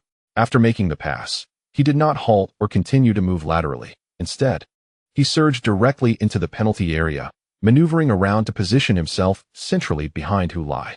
Hulai, instead of stopping Chen Xingyi's pass, cleverly flicked the ball backward with his heel. This fortuitously set up Chen Xingyi, who had circled around. The previous movement of Hulai and the pass from Chen Xingyi had effectively drawn the attention of the Right River Red Lotus defenders away, leaving Chen Xingyi's maneuver unobserved. By the time they redirected their focus to the rolling ball, Chen Xingyi had already prepared to unleash a powerful strike with his right foot. "Chen Xingyi shoots," the commentator from Antong Television exclaimed fervently. Chen Hantang, who had not traveled with the team, clenched his fists in his rented apartment's living room, feeling a surge of nervous anticipation. The broadcast depicted the ball being propelled towards the Right River Red Lotus goal by Chen Xingyi. A defender from Right River Red Lotus lunged desperately to block, and the ball ricocheted off his shin guard, slightly bouncing upwards, evading the outstretched hands of the diving goalkeeper. It then struck the underside of the crossbar and rebounded into the net. It's a goal. Chen Xingyi has scored his first goal in the league. Just 3 days prior, he had netted his inaugural goal for Shining Stars in the FA Cup, and now, within a mere 3 days, he has scored in the league as well. Haha, his recent form is absolutely phenomenal. Of course, Hulai's heel pass was equally splendid, executed with such subtlety that it completely deceived the defenders within the Right River Red Lotus penalty area. On the Shining Stars bench, Zhao Kongming clapped and laughed, proclaiming, "These two boys have struck gold." Chapter 131. The young ones have grown in truth. When Hulai made his diagonal run, he had no intention of shooting. He merely perceived a vacant space behind him and felt compelled to exploit it. This instinctive action stemmed from his innate talent. Naturally, as the most formidable striker for Antong Shining Stars, his sudden diagonal incursion into the penalty area did not go unnoticed by the vigilant defenders of Right River Red Lotus. Consequently, someone swiftly closed in to obstruct his reception of the ball. Under such circumstances, Hulai felt that it was unnecessary for Chen Xingyi to pass the ball to him, believing that even if he received it, he would be unable to do much. In a 90-minute match, Hulai had undoubtedly experienced countless instances of running without purpose. He had never kept track, but the numbers were innumerable, which is why his stamina would nearly be exhausted before the game's conclusion. His style of play indeed demanded significant physical endurance. Thankfully, he had the stamina potion, otherwise, he would have been relegated to merely being a super substitute, possessing the speed of a dagger but only capable of striking once. Hulai had already contemplated that after concluding his strength training, he would request his fitness coach, Sun Yi, to design a regimen to significantly enhance his stamina. He did not wish to rely on the stamina potion for longevity each time. Returning to this particular run, Hulai's sprint was simply a manifestation of his relentless pursuit of space as a forward. Without the willingness to run, opportunities would be utterly lost. Everyone speaks of him as a remarkably efficient forward, primarily judging by his goal conversion rate. However, if one observes the frequency of his movements in search of opportunities, it becomes evident that he may need to weave through numerous runs to achieve a single shot on goal. In this particular instance, after his diagonal run, it was patently impossible for him to have a shooting opportunity, rendering Chen Xingyi's decision to pass the ball to him unnecessary. Yet, Chen Xingyi chose to do so regardless. As the ball rolled towards him, Hulai was already contemplating his next move. A direct shot was certainly out of the question. Even if it were not blocked by an opponent, it would unlikely find its way within the confines of the goalpost. Such a strike would be utterly futile. Should he stop the ball and control it within the penalty area while awaiting a teammate's support? Setting aside whether his footwork could indeed dance on a postage stamp. Deftly maneuvering the ball to evade the defenders, one must also question whether his physique could withstand the impact of the opposing defenders. Thus, unable to shoot or control the ball, what else remained? Only the option of passing. To whom should he pass? In what direction? Hu Lai realized that his diagonal run had drawn the defensive attention of the right Jiang Honglian entirely towards that direction. Therefore, there must be a gap behind him. Although he could not glance back, he inferred, based on experience, that the likelihood was substantial. Since there was an opening behind him, he decided to pass the ball, leaving the reception of it to fate. After all, he was not Zhang Qinghuan. It was quite normal for a pass to go awry. With this thought, he adjusted his steps, slowed his pace, and braced himself against the opposing center back, using the heel of his right foot to nudge the ball behind him. Only after passing did he turn to look, just in time to see Chen Xingyi unleash a shot. The ball then soared into the net of the right Jiang Honglian. In the face of such fierce defense from the right Jiang Honglian, one would expect it to be a formidable challenge for Anton Shining to score. It would typically require Herculean effort and a stroke of luck to breach the tightly secured goal. Yet, this goal appeared to materialize with such ease and fluidity. It was as if, within the earth, there lay a lowland where the melting snow from the mountains transformed into water, rushing into this lowland, flowing forward, veering aside when encountering obstacles, and circumventing towering peaks, ultimately forming a river that surged towards the sea. Anton Shining's attack resembled this river, flowing effortlessly. Chen Xingyi scored. And astonishingly, the assist came from Hu Lai. The commentator from Anton Television exclaimed in disbelief. This was utterly unprecedented. Hu Lai had provided an assist. It is no wonder the commentator was so astonished and exhilarated, for assists were indeed a rarity in Hu Lai's repertoire.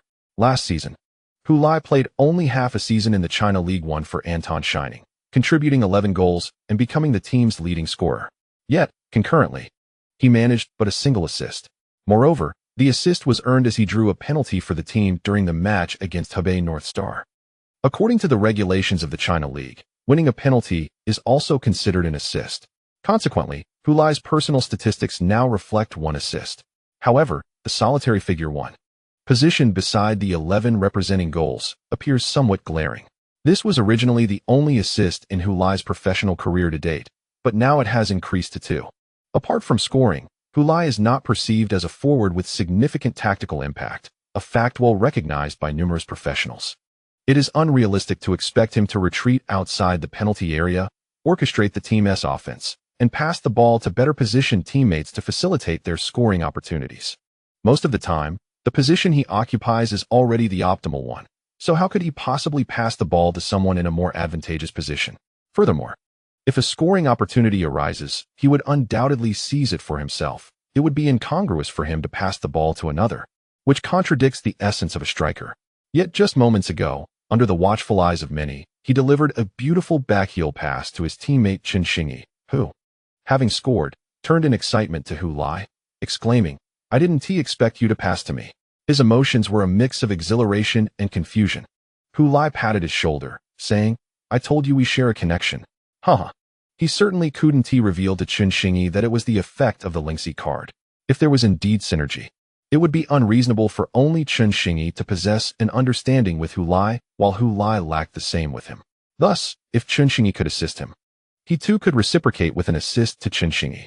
"Thank you," Chen Xingyi said sincerely, hugging Hu Lai tightly. This goal was indeed significant for him. Far more important than his previous goal in the FA Cup or the assist he had provided to Hu Lai. This was a league goal. It feels too formal to say thank you. I assist you, and you return the favor, right? Hu Lai laughed. Chen Xingyi nodded, agreeing that Hu Lai had a point. Expressing gratitude felt too formal. In football, camaraderie is repaid with the game itself. Teammates rushed over to join the celebration, and Zhang Qinghuan, patting Hu Lai's shoulder in astonishment, remarked, "Hu Lai, did you steal my technique? Can you really pull off that backheel pass? Come on. Just because I'm usually modest doesn't mean I can't pass. How about we have a target passing competition during training, and the loser treats the winner?" Zhang Qinghuan suggested. "Boring." Hu Lai replied dismissively. "My talent isn't meant to earn treats from teammates." Laughter erupted among them. Qin Lin observed the camaraderie among the young players, their unity bringing a radiant smile to his face. He had signed a 2.5-year contract with the club, and by the time it expired, he would be over 40. For a professional athlete, this is a considerable age. Had it not been for last season's injury, He would have wished to continue playing. However, after his injury, he occasionally feels a sense of helplessness. Now, witnessing the younger players excel, capable of shouldering responsibilities in various positions, he finds himself compelled to reassess his plans. Perhaps after the expiration of his contract, it would be time for him to retire. Bearing the regret of never having participated in a World Cup, much like his predecessors, Zhao Kongming, Shi Wuyin, Wang Xiaojun, and many others with similar names. They devoted their entire careers, yet never stepped foot in the World Cup finals. Watching Hu Lai, who is surrounded by teammates and drawing laughter, Qin Lin recalls the young man's bold statements during an interview with the national U-23 training squad. Such audacity. Yet, perhaps it is this new generation that holds the promise of realizing the dreams of all Chinese footballers to qualify for the World Cup. While merely speaking of winning the World Cup is a pleasant notion, qualifying is not beyond the realm of possibility. Their youth signifies boundless potential. Just before the end of the first half, Zhang Qinghuan advanced to the flank to deliver a cross, only for the ball to strike the outstretched arm of the right defender, Zhang Honglian, in the penalty area. The referee decisively blew his whistle, awarding a penalty to the Shining Stars amidst the jeers of the home crowd. According to the penalty-taking order established by Zhao Kongming, any penalty awarded during regular time would be entrusted to Qin Lin if he were on the field. The entire team had no objections to this arrangement. After all, this veteran had always been the primary penalty taker for both the national team and the Southern Tigers, boasting extensive experience and a steady demeanor, having rarely missed a penalty in his career. As usual, Hu Lai withdrew from the penalty area alongside his teammates, though he did not retreat too far. Positioning himself just outside the box, he intended to rush towards the goal the moment Qin Lin struck the ball, ready for a potential follow-up shot. This decision was not born from any lack of faith in his esteemed senior, but rather from the instinct of a striker to seize any opportunity for a goal. Each time he sprinted forward, prepared for a rebound, it might have seemed futile after 99 attempts. Yet what if the 100th opportunity were to arise? Just as he consistently moved in search of space in front of the goal, the previous 9 runs may have been in vain, expending energy without reward. But on the 10th occasion, if he found himself in the right position and the ball was delivered, he could seize the moment and score. Opportunities in each match are neither abundant nor scarce, but without running, one will never have any. However, this time, as Hu Lai stood at the edge of the penalty area, he noticed Qin Lin, already at the penalty spot, gesturing for him. Hu Lai. Surprised, Hu Lai responded. What is it, Lin Go? You come. As Hu Lai approached, filled with curiosity, Qin Lin placed the ball into his arms. You take this penalty. Me? Hu Lai was taken aback. I haven't. Not just this penalty, all future penalties will be entrusted to you. Hu Lai stared wide-eyed at Qin Lin. Qin Lin clearly had no intention of explaining to Hu Lai why he chose to act in such a manner. After placing the football into Hu Lai's arms, he turned and exited the penalty area. A situation had arisen on the field. Qin Lin unexpectedly relinquished the opportunity to take the penalty kick to Hu Lai. Not only were the commentators taken aback, but the head coach Zhao Kongming and Chun Mo also exchanged glances, their eyes reflecting surprise and confusion. Chun Mo shook his head, indicating his ignorance of the reason behind this decision. On the field, Hu Lai did not dwell on why brother Lin would pass the penalty-taking responsibility to him. Noticing Qin Lin standing firmly outside the penalty area, he turned, bent down, and placed the football on the penalty spot. Although he was uncertain of the rationale, how could one resist devouring the feast placed before them? He resolved to convert the penalty first and inquire about the reasoning during halftime. After positioning the ball, he stood up and stepped back, preparing to run. Both teams' players withdrew from the penalty area, while the goalkeeper of the Right River Red Lotus spread his arms wide in front of the goal, lowering his center of gravity, ready for action. The referee blew the whistle. Hu Lai commenced his run. After 2 steps, he planted his left foot beside the football and swung his right foot to shoot. The ball skimmed along the grass, darting towards the lower right corner. The Right River Red Lotus goalkeeper dove in the opposite direction, misjudging the angle. The ball found the net. The away team, Anton Flash Star, led Right River Red Lotus 2-0. Since returning from the East Asia Cup, Hu Lai had scored in consecutive league matches. He brought his fiery form from the East Asia Cup into the club. Chapter 132. Hu Chue. As the first half neared its conclusion, Hu Lai's penalty helped Flash Star secure a 2-goal lead over Right River Red Lotus. Yet, he did not rest on his laurels after scoring. He remained relentless in his pursuit of further goals. In the second half, he continued to weave in and out around the right River Red Lotus penalty area, leaving their defenders in a state of anxiety, dreading the moment he might exploit an enormous gap.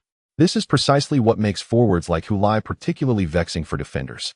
Players such as Chun Xingyi and Zhang Qinghuan pose a threat only when they have possession of the ball, thus, when defending against them. If the ball is not at their feet, one can afford to momentarily disregard them, making defense considerably easier. However, Hulai is different. He is a player who remains a constant threat, regardless of whether he has the ball at his feet. Even without possession, he perpetually seeks openings. Once he finds a gap and the ball is at his feet, he can strike immediately. Defending against such players demands unwavering vigilance, not allowing even a moment's relaxation. Even if he runs to a position that seems entirely devoid of scoring opportunities, defenders must keep pace with him. Over time, this inevitably leads to fatigue and potential lapses in concentration. Such lapses cannot be remedied merely by reiterating the importance of not underestimating the opponent. As this issue transcends the mental realm, it is a physical concern. When players remain in a state of prolonged fatigue, their cognitive processing slows, and their attention cannot maintain constant focus and alertness.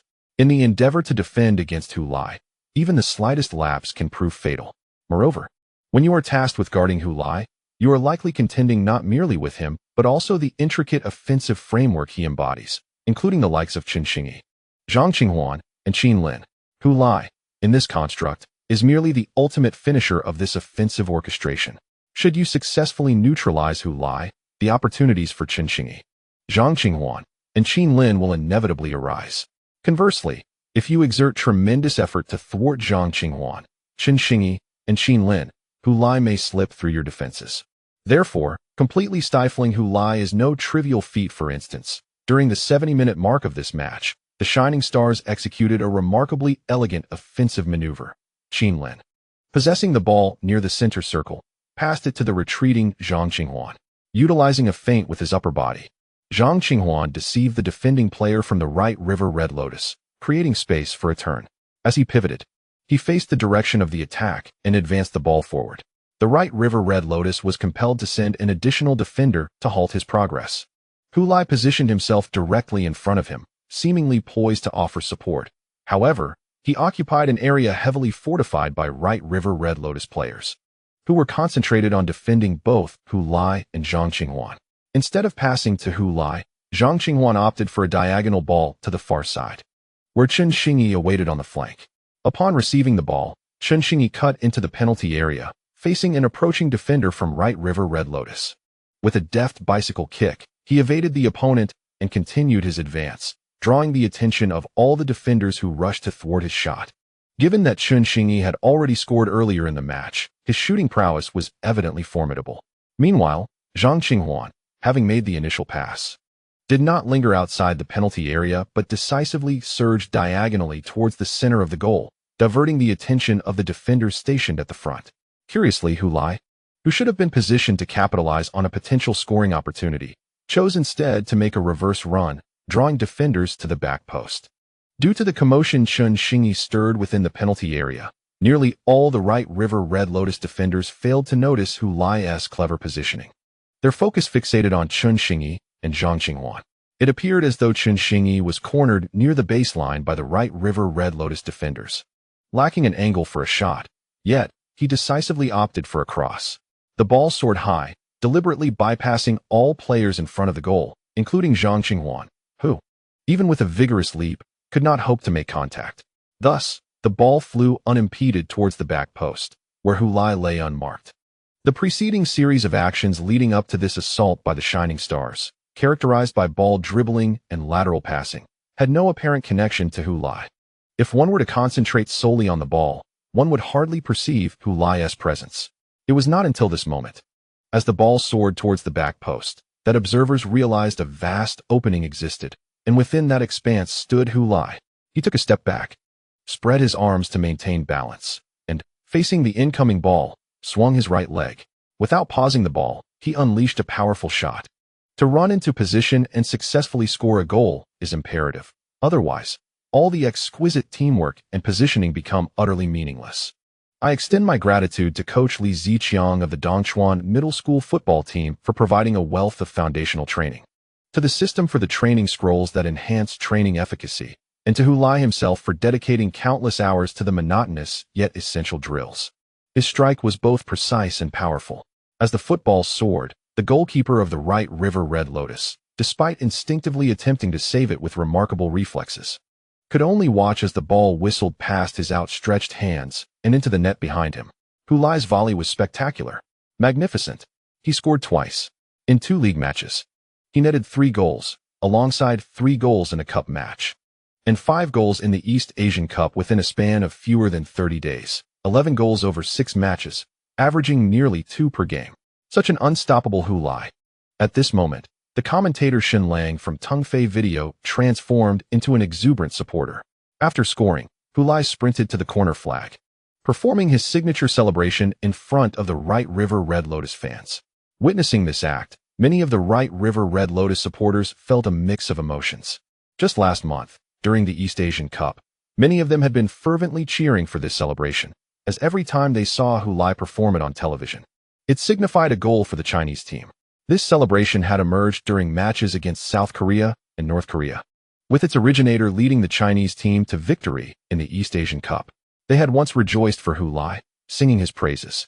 Now, however, in the league, Hu Lai's celebration had become their nightmare, for every appearance of it meant their goal had been breached. The head coach of Right River Red Lotus, Tang Wenming, glowered at the scene unfolding on the pitch. Before the match, he had successfully ignited his players' fighting spirit by questioning the starting lineup of the Flash Stars, believing they could ride this momentum to overturn the game at home.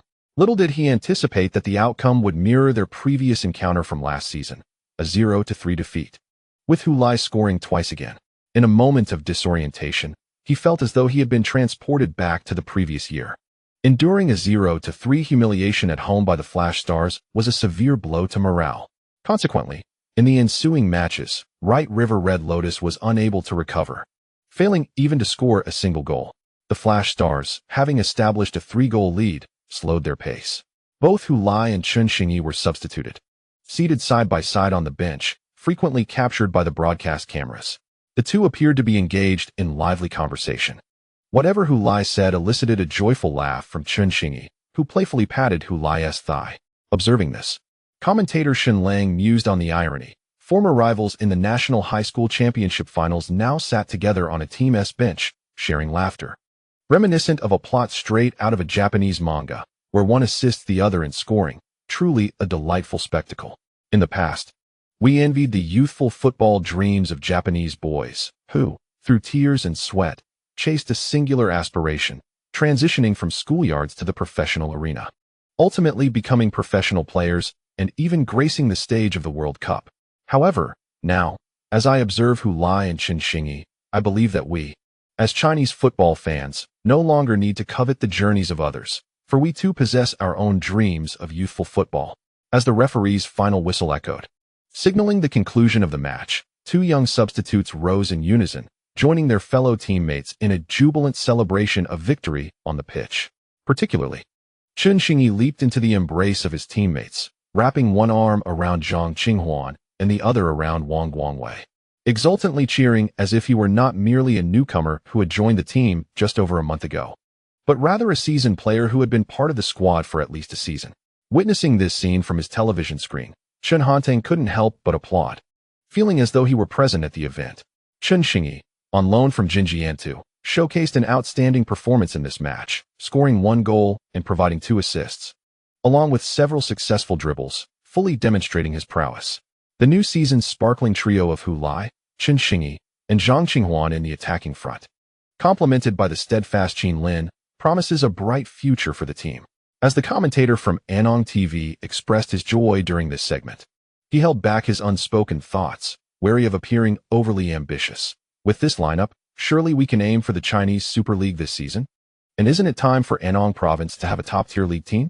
Chapter 133. A penalty kick is a responsibility on the flight from Hongchong City in the Right River Province back to Jincheng in Anong. Qin Lin approached the head coach Zhao Kongming, eager to discuss a matter with him. Observing this, Qin Mo graciously vacated his seat, allowing Qin Lin to take his place. "I was just looking for you," What's the situation with the penalty kick? Zhao Kongming inquired as soon as Qin Lin was seated. Old Zhao, I came to talk to you precisely about that. I have already informed Hu Lai on the field that not only will he take the penalty awarded in this match, but he will also be the designated penalty taker moving forward, Qin Lin replied. Zhao Kongming's surprise was evident as his mouth fell open. Why? I recall you mentioning that taking penalties was your responsibility. Zhao Kongming was referring to an incident during the 2010 World Cup Asian qualifiers. A crucial match where China had to secure a victory against their opponent to ensure a place in the final 12. The game was intensely competitive, with a scoreless tie maintained until the 85th minute. At this pivotal moment, the Chinese team was awarded a penalty. The stadium in Jiu'an City erupted with excitement. If the penalty were converted, it could lead to a victory over Qatar, securing first place in the group and qualification for the final 12. However, the forward Liu Yunfeng, tasked with taking the penalty, succumbed to the immense pressure and missed, resulting in China's failure to reach the final 12. After the match, Liu Yunfeng faced a torrent of harsh criticism, with some individuals even resorting to vandalism at his club's training facility, throwing paint and eggs at him. Following that game, whenever the Chinese team was awarded a penalty kick, it was always Qin Lin who took charge of the execution. Eventually, he assumed the responsibility of penalty taking at his club as well, despite having never taken a penalty before. For 2 years, he diligently practiced penalty kicks after every training session. When a reporter inquired about his sudden decision to take all penalty kicks, he echoed the sentiment expressed by Zhao Kongming. Taking penalties is my duty as captain, though he did not explicitly state it. Everyone suspected he was alluding to the incident during the 2010 World Cup qualifiers. He was not lamenting Liu Yunfeng's fateful miss that eliminated the team from the top 12. Rather, he hoped that if a similar situation were to arise, the one facing criticism would be him, not anyone else. Thus, he asserted that it was the captain's duty to shoulder the pressure of taking penalties, should he miss. The burden of public scorn would also fall upon him. The captain's armband symbolizes not merely honor, but often entails the weight of additional blame, particularly in the context of leading the national team. I wish to pass this responsibility to Hu Lai, Qin Lin declared. Do you believe he can bear it? Zhao Kongming chuckled at his own question. Indeed. Sure, Wuyin has told me that lad is shameless. He should be able to withstand the public's scorn if it comes to that. Certainly. Whether proclaiming aspirations for a World Cup victory in front of the media or enduring online harassment before facing the South Korean team, Hu Lai has demonstrated remarkable fortitude. Coupled with his exceptional shooting skills, I believe no one is more suited to bear this responsibility than he. Moreover, I wish to enroll in a coaching course. Zhao Kongming's eyes widened in surprise. Are you planning to retire? Noticing Zhao's anxiety, Qin Lin offered a reassuring smile. Rest assured, I will fulfill my contract with Flash Star. I have not made a final decision. I merely believe it prudent to prepare for the next chapter of my life. Zhao Kongming gazed at this former teammate, who had once fought alongside him on the national team. During the 2004 Asian Cup, Qin Lin was merely a youthful player. Not yet 21, already a mainstay in the national squad, but still bearing the fresh innocence of youth. Now, every wrinkle on his face seems to chronicle the history of Chinese football. He is a witness and chronicler of nearly 2 decades of Chinese football, in many respects. He embodies its very history. You can still play for a few more years, Qin. You are so disciplined, professional, and clear-headed. Perhaps if I hadn't been injured. Qin Lin replied with a smile. Then you could stay on for a couple more years, guiding these young talents along their journey. They don't need me, Lao Zhao. They are already galloping ahead, and I cannot keep up. Zhao Kongming, perceiving that Qin Lin had made up his mind, could only sigh and say, very well. I respect your personal choice. I shall arrange for the club to enroll you in a coaching training course. Thank you. Qin Lin replied as he stood to take his leave. Once he departed, Chen Mo returned to his seat and inquired, what did you discuss? Zhao Kongming explained. He mentioned that from now on, penalty kicks will be entrusted to Hu Lai, and he also expressed his desire to enroll in a coaching training program. Chen Mo was taken aback and exclaimed, is he considering retirement? Is that why he has relinquished the responsibility of taking penalties? Not so fast, Zhao Kongming replied. He stated he would fulfill his contract with the club. That only leaves a couple of years. By next year, upon the conclusion of the season, his contract will expire. Did you not attempt to dissuade him?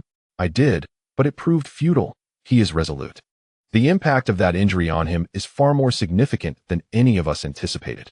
At this, Zhao Kongming let out a sigh. If Qin Lin truly retires, it may mark the end of an era for Chinese football. Chen Mo expressed a tinge of regret. Perhaps it is for the best. There are no fond memories to cherish, Zhao Kongming countered. How did the media once describe Qin Lin? The last great figure of Chinese football, the sole face of the sport in our country. It is tragic that Chinese football must rely on a 33-year-old veteran to uphold its image. Indeed, at the age of 33, Qin Lin had led the South China Tigers to an AFC Champions League victory and was honored as the Asian Footballer of the Year, earning the media's accolade as the singular face of Chinese football. While this may sound like praise for Qin Lin, many privately viewed it as a mockery of Chinese football. As Zhao Kongming stated, it is a bitter irony that a prominent sport must depend on an aging player to maintain its dignity. I even hope it signifies the end of an era, Zhao Kongming mused. In that case, Hu Lai and his contemporaries might be ushering in a new epoch, one crafted by their own making. Wouldn't that be splendid? He turned to Chen Mo with a smile. During the team's recovery training, Coach Zhao Kongming informed the entire squad of the adjustments regarding the penalty taker. When the players learned that Qin Lin had not only entrusted the penalties from the last match to Hu Lai, but had also designated him as the sole penalty taker moving forward, astonishment rippled through the team. Many openly cast their glances towards Qin Lin and Hu Lai in the coach's presence. Regarding the reasons behind Qin Lin's decision to relinquish penalty responsibilities, many had some inkling, which further fueled their surprise. This was not merely about granting Hu Lai an additional scoring opportunity. It represented a transfer of responsibility. Concurrently, some speculated that Qin Lin's illustrious career might be nearing its twilight. Under the scrutiny of his teammates, Qin Lin refrained from elaborating on his motives.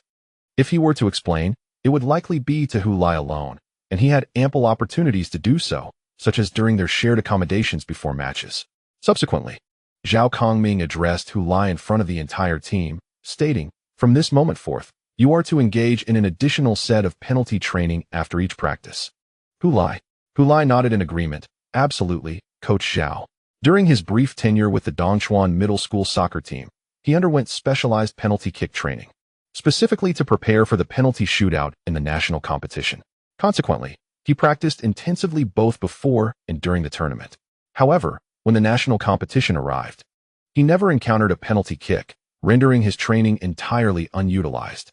Once the tournament concluded, there was no longer a need for him to practice penalty kicks, as neither the Poseidon youth team nor the Shining Stars had any situations where his penalty skills were necessary. Now that he was required to assume responsibility for all future penalty kicks for the Shining Stars, it was indeed time for him to resume his training. Seeing Hu Lai's prompt agreement, Zhao Kongming nodded and encouraged him to put forth his best effort, emphasizing the importance of not shirking this responsibility. A penalty kick is not merely the easiest way to score, it is a duel against oneself under immense pressure. Some individuals can triumph in such circumstances, achieving legendary feats, while others succumb to the weight of expectation and face public scorn. At times, a penalty kick represents the collective hope for victory, a resounding echo of Chinese football on the world stage. As Qin Lin remarked, executing a penalty kick is a profound responsibility, now placed upon the shoulders of a young player, reflecting the high expectations held for him. Yet, at this moment, none of the Shining Stars players pondered whether he could bear this burden. Instead, their collective thought was that if someone must shoulder this responsibility, he was undoubtedly the most suitable candidate. Chapter 134. A new player joins the Shining Stars. Xiaoyu, please wait here for a moment. Our club's youth training director, Coach Shi, will come to show you around the training facility, Dai Zitao said to Xiaoyu, who was seated in the lounge. The young man, a mixture of nerves and anticipation, asked, "Tao Ge, will I get to meet Coach Hu?" "Of course. I promised you that I wouldn't let you down," Dai Zitao replied with a smile. He cast a glance at a small film crew nearby, focusing their camera on Xiaoyu. This was the documentary team from Goal.com. Initially, Dai Zitao thought the filming would conclude once the Dongchuan middle school soccer team was eliminated from the national competition. To his surprise, they had followed the team all the way to the Shining Stars training base. As the leader of the crew expressed, they aimed to faithfully document a student player's journey from school to a professional football club. They had previously followed the interactions between Chun Xingyi and the Dasun Golden Arrow Club. Reflecting on the documentary now made Dai Zitao chuckle, recalling how sincere Dasun Golden Arrow had been when courting Chun Xingyi. with both the club's general manager and the first-team head coach personally attending to demonstrate their commitment to the player. He remembered the narration from the documentary stating that when both the club manager and the first-team coach described a bright future in the team to a young player, it was inevitable that Chun Xingyi would feel a surge of emotion, as if his heart had already soared from the high school national competition venue to the distant Dashun, to the training grounds of Dashun Golden Arrow. In retrospect, it was indeed ironic. After Chun Xingyi joined Dashun Golden Arrow, he found it difficult to secure playing time. Wang Xinka's so-called grand vision was nothing more than an empty promise. Ultimately, he was loaned to our Shining Stars, wasn't he? Why? Because he was unable to grow at Golden Arrow. Wang Xinka may possess the skill to lead a team to victory, but can he nurture young talent? He cannot. He lacks the capability, you know? Currently, Chun Xingyi has already made 2 assists and scored 1 goal in the China League 1, showcasing his talent in the FA Cup as well. Such a player, Wang Xinka at Golden Arrow would rather leave on the bench than grant him more opportunities or trust. In contrast, this year, Xia Xiaoyu made an absolutely correct choice. The midfield linchpin of the Dongchuan middle school football team signed with us at Shining Stars immediately after the national competition concluded, becoming a member of our youth team. We believe he will receive more playing opportunities here and grow rapidly, much like his predecessors Hu Lai and Wang Guangwei. After all, Shining Stars has a commendable tradition of providing young players with ample opportunities, and we also have an excellent coach, Zhao Kongming, who is adept at nurturing young talent. The individuals in the locker room did not have to wait long, as Shi Jixing, the youth training director of Shining Stars, soon appeared at the door. Dressed in training attire with a whistle around his neck, he seemed to have come straight from the training ground. Upon seeing Xia Xiaoyu in the locker room, he smiled and approached, carefully observing Xia Xiaoyu as he stood, nodding in approval. Not bad. Afterward, he extended his hand for an introduction. Shi Jixing, youth training director. Xia Xiaoyu promptly shook his hand with both of his. Hello, Director Shi. I am Xia Xiaoyu, from Dongchuan Middle School football team. I know. Laodai has long since given me your match report. We have carefully analyzed your performance in the national competition. It must have been quite a challenge for you. Playing both father and mother, right? Huh. Shi Jixing laughed at this point. Xia Xiaoyu, feeling a bit shy, chuckled in response. It was manageable. After the laughter subsided, Shi Jixing spoke seriously. However, we hope you understand that was the last resort of your school's head coach. I am not saying you shouldn't score. It's just that clearly balancing both roles, especially leaning more towards scoring, does not represent your best self. We compared your performances across 3 national competitions, and your best performance was actually in your first national competition. What do you think? Xia Xiaoyu did not expect the youth training director to address him with such directness upon arrival. He had anticipated some casual pleasantries, followed by an introduction to Hu Lai. Instead, the director was discussing his performance in the national competition right there in the locker room. He furrowed his brows, pondering deeply. Sun Yonggang glanced at the photographer, noticing that they were diligently capturing the moment, evidently recording the entire scene. He recalled the time he had taken the photographer to follow Chun Xingyi during his meeting with the people from Dashun Golden Arrow. At that moment, he was quite exhilarated, feeling that he was witnessing the profound significance of a prestigious club attached to a student player, which was truly moving. However, reflecting on it now, both Xue Qiaoyu, the general manager of the Golden Arrow Club, and Wang Xinka, the first team's head coach, merely spoke empty platitudes to Chun Xingyi, painting an idyllic picture of the future he would hold within the team and the club. In reality, these were nothing more than hollow promises, devoid of any substantial content. They spoke of a core player for the next decade, yet failed to elucidate how a youth team player could evolve into such a pivotal figure, neglecting to define what kind of core player they envisioned. In contrast, the Shining Star Club exhibited a far more pragmatic approach. The club did not arrange for the general manager to meet Xia Xiaoyu, nor did the head coach make a personal appearance. Instead, they sent the youth training supervisor, who was appropriately tasked with managing Xia Xiaoyu. This indicated that the Shining Star Club maintained a clear delineation of responsibilities, avoiding any attempts to overshadow others or overreach. This young club indeed lacked many of the traditional pitfalls common to domestic professional football clubs. Moreover, upon his arrival, the youth training supervisor did not make frivolous promises, but rather engaged in a serious discussion with Xia Xiaoyu regarding his performances in national competitions. From the content of their conversation, Sun Yonggang could easily discern that the Shining Star Club had diligently analyzed Xia Xiaoyu's match footage and scouting reports. This meticulous approach was evident from both the silent scout Dai Zitao and the youth training supervisor Shi Jixing. Sun Yonggang found this pragmatic work ethic to be rather endearing. He could even foresee that when the documentary about the Dongchuan middle school football team aired, fans would inevitably compare and discuss the segment featuring Deshun Golden Arrow's initial meeting with Chen Xingyi, possibly leading to the club being criticized once more. As Sun Yonggang pondered these thoughts, Xia Xiaoyu concluded his reflections and addressed Shi Jixing, stating, "There is a reason for that, Coach Shi." However, Shi Jixing interrupted him with a smile. "Is it the difference between having Hu Lai and not having him?" Xia Xiaoyu promptly nodded in affirmation. "Indeed, Coach Shi. When our team had such an efficient and powerful forward as Hu, all I needed to do was focus on passing the ball to him, which is also my forte. But after he left, the disparity between him and the other forwards in the team was too vast. I'm not complaining. I'm simply stating the facts, Coach Shi." Shi Jixing nodded with a smile. "I understand. After all, even in the China League, few forwards possess his level of efficiency. I can only imagine the challenges faced by your school coaches. Coach Li, right? Actually, I played under him for 3 consecutive national competitions. I only left in my senior year because of Coach Li," Xia Xiaoyu replied. Shi Jixing remarked, "I have observed the training sessions of your school team. The quality is quite high. Even if you stayed until your senior year, your improvement would be evident. Coach Li is indeed a skilled coach. Otherwise, he wouldn't be able to cultivate a player like Hu Lai." Xia Xiaoyu pondered. Yet Coach Li had repeatedly emphasized that he was not Hu Lai's mentor. If it were another coach, one might expect them to eagerly claim the honor of being Hu Lai's formative coach. However, Coach Li persistently deflected such notions. It left Xia Xiaoyu baffled regarding his thoughts. "Let us return to you, Xia Xiaoyu.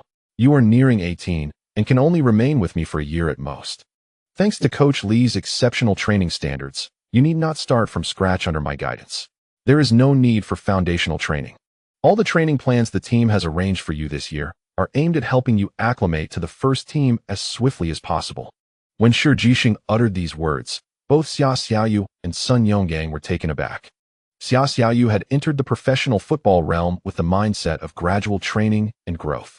Although coaches throughout his youth had regarded him as a gifted player, he was acutely aware of the vast chasm and differences between youth football, especially school football, and professional football. Even exceptional talents like Chen Xingyi and Luo Kai had transitioned over 2 to 3 years between the two realms. To play in a first-team match by the age of 23 would be considered quite an achievement. Merely participating in matches, not necessarily being a starter, was already a victory. "What? You mentioned Hu Lai? Who is an anomaly, not within our discussion." Sun Yonggang was even more astonished. He had thought that what he had just witnessed was sufficient to illustrate the Flash Star Club's commitment to nurturing young talent. Yet, he was unprepared for what followed, a 1-year transition period before joining the first team. Good heavens. Everyone understood that Flash Star Club was rooted in the local community and willing to provide opportunities for young players to grow. However, this approach seemed audacious, perhaps even reckless. Wait, could it be that Flash Star Club was merely putting on a show for the cameras to enhance their public image while simultaneously advertising themselves? It is well known that obtaining permission to film at the training base requires prior application, and the club had agreed to their filming requests without charging a penny. Was this merely a facade to promote Flash Star? In truth, the club did not genuinely intend to elevate Xia Xiaoyu to the first team after a year. Was this merely another form of grandiose promises? Just as Sun Yonggang's conspiracy theories began to take shape, almost convincing him, he heard Shi Jixing say, "Don't look at me like that. This plant isn't mine. It belongs to Coach Zhao." "Coach Zhao?" Xia Xiaoyu was taken aback. Which Coach Zhao could it be? Of course, it was our first team's head coach, Zhao Kongming. Dai Zitao explained from the side. Thus, Xia Xiaoyu's mind became somewhat muddled. "Coach Zhao had studied your match footage and data. He holds you in high regard." Shi Jixing smiled at Xia Xiaoyu. Being personally acknowledged by the head coach of the first team and receiving the endorsement of one of the nation's top youth training coaches left Xia Xiaoyu feeling as if he were intoxicated, engulfed in an incredible sense of happiness that was almost too good to be true. Chapter 135. The talented goalkeeper after guiding Xia Xiaoyu on a tour of the youth team's training base, dormitory, and locker rooms. Shi Jixing finally led him toward the first team's training ground. At this hour, the first team's practice should still be in session. Allowing them to witness the training firsthand, Dai Zitao remarked. Although Xia Xiaoyu felt a surge of impatience, he managed to smile and nodded in agreement. In truth, he believed that viewing the youth training facilities, dormitories, and locker rooms could have been postponed, as he would be spending a year here, affording him ample time to familiarize himself with the surroundings. However, the thought of missing Hulai's training filled him with disappointment. With that in mind, he quickened his pace, inadvertently prompting Shi Jixing and Dai Zitao to hasten their steps as well. Sun Yonggang, capturing the scene from behind, could not help but chuckle at their eagerness. It was indeed a matter of urgency. Logically, the documentary about the young footballers from Dongchuan High School would have concluded after their elimination. Yet, he was determined to include a segment featuring Xia Xiaoyu's arrival at Shining Star. Sun Yonggang understood that upon joining Shining Star, Xia Xiaoyu would inevitably seek out Hulai. The moment the two met at the training ground was precisely what he wished to capture, a young footballer, filled with hopes and anxieties about professional football, encountering the mentor who inspired him with courage and ambition.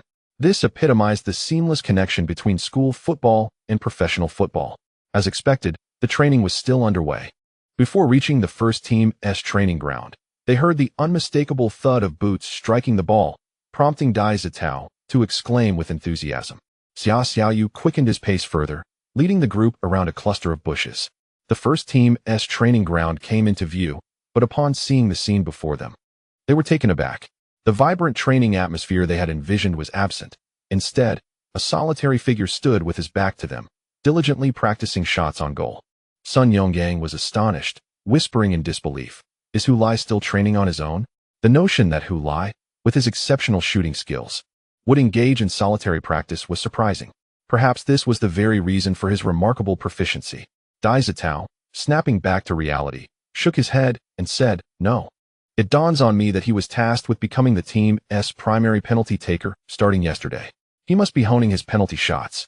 Sun Yonggang, recalling that Hulai had scored a penalty in the recent match against Yujiang Honglian, nodded in agreement. As a reporter focused on school football, he still remained attentive to the happenings in the professional realm, particularly concerning Hulai. The group unanimously decided to observe Hulai's practice in silence, refraining from interrupting him. Sun Yonggang excitedly signaled to the cameraman to focus the lens on Hulai rather than Xia Xiaoyu. In the frame, Hulai casually drags the football closer, nonchalantly placing it at the penalty spot before stepping back to prepare for his run-up. The onlookers collectively hold their breath, realizing that there is no goalkeeper in the net. Only a row of movable dummies set up to simulate the wall of opposing players during a free kick. Hulai has now positioned these props along the goal line to mimic the area a goalkeeper would cover during a save. It becomes apparent that this line of dummies occupies more than half the goal, leaving only narrow gaps on either side, roughly the width of two players, along with the space above the dummies' heads. Clearly, these openings represent Hulai's intended targets. He must direct the football through these gaps to score. The challenge is formidable, encompassing all four theoretical dead angles. Everyone present understands the intricacies of the game, in their eyes. If Hulai can indeed ensure that his penalty kick lands in the spaces he has left, few would be able to thwart his attempt. Xia Xiaoyu also notices that behind the moving wall, several footballs already lie within the goal. Observing Hulai preparing to kick, she detects a hint of tension in him, as if he fears he might not succeed. Under the watchful gaze of spectators, Hulai begins his run-up, taking 2 strides towards the ball. He swings his left foot, seemingly preparing to shoot. Wait, shooting with his left foot? Hulai is not adept with his left. This thought flashes through Sun Yonggang's mind, and as he processes it, his eyes widen in astonishment. In fact, it is not just Sun Yonggang. Others too are wide-eyed, witnessing Hulai's right foot, which should have been his support foot, suddenly pivot and jab at the ball. At the same time, his left foot sweeps through the space where the ball had been, yet it does not make contact. The ball has been propelled towards the goal by the tip of Hulai's right foot. The football bounces and rolls forward across the grass, its speed modest, heading directly for the lower left corner of the net. Every onlooker instinctively gasps, captivated by the astonishing scene. Xia Xiaoyu clenches her fist in anticipation. However, the football fails to roll into the goal, instead grazing the outside of the post before rolling out of bounds. Damn!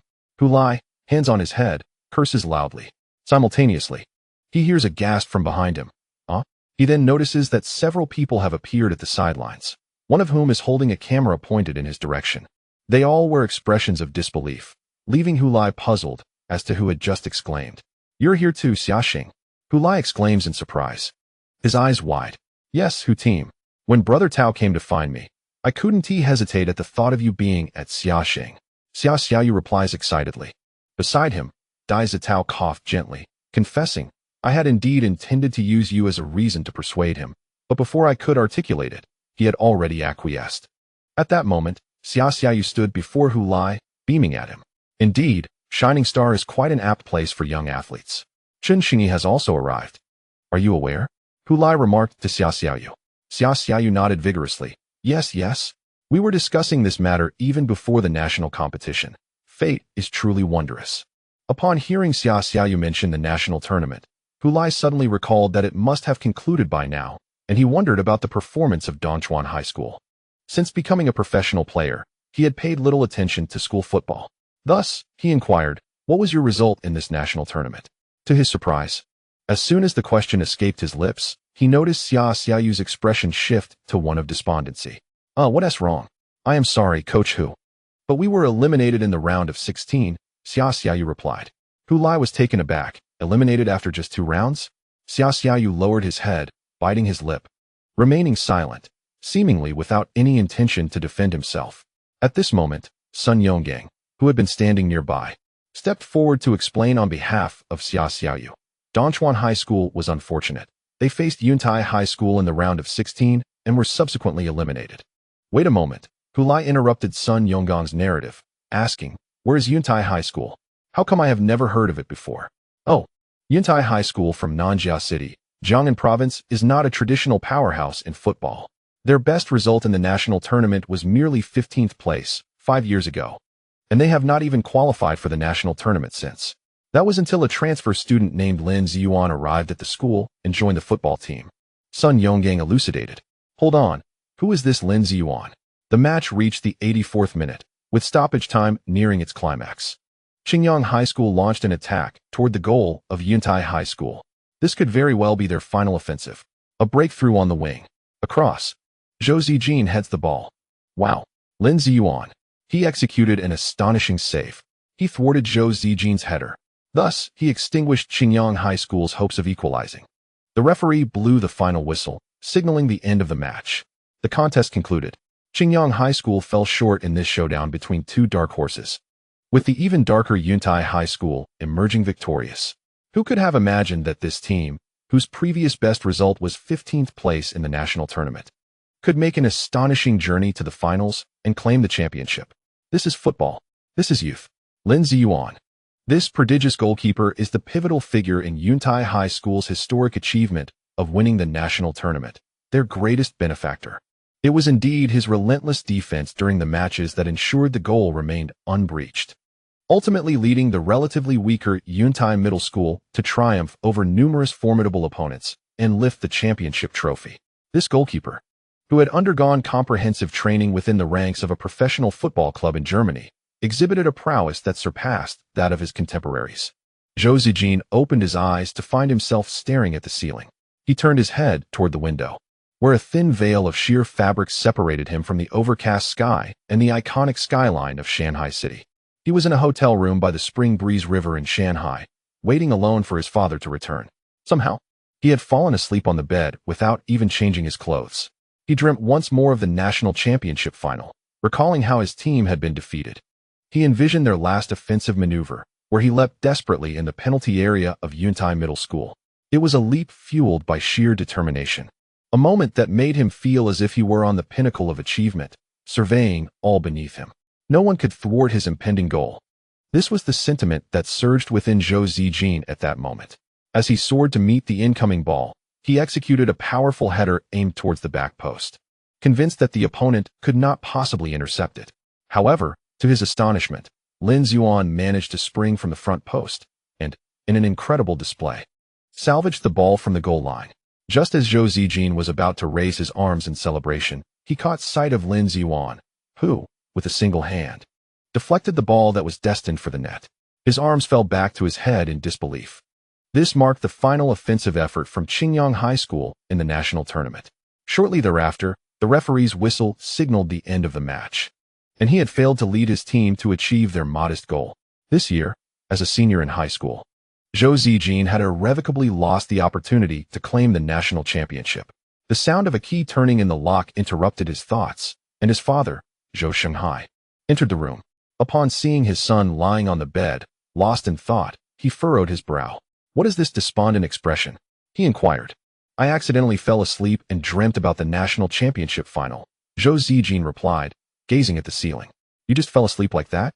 Aren't you worried about catching a cold without changing your clothes or covering yourself with a blanket?"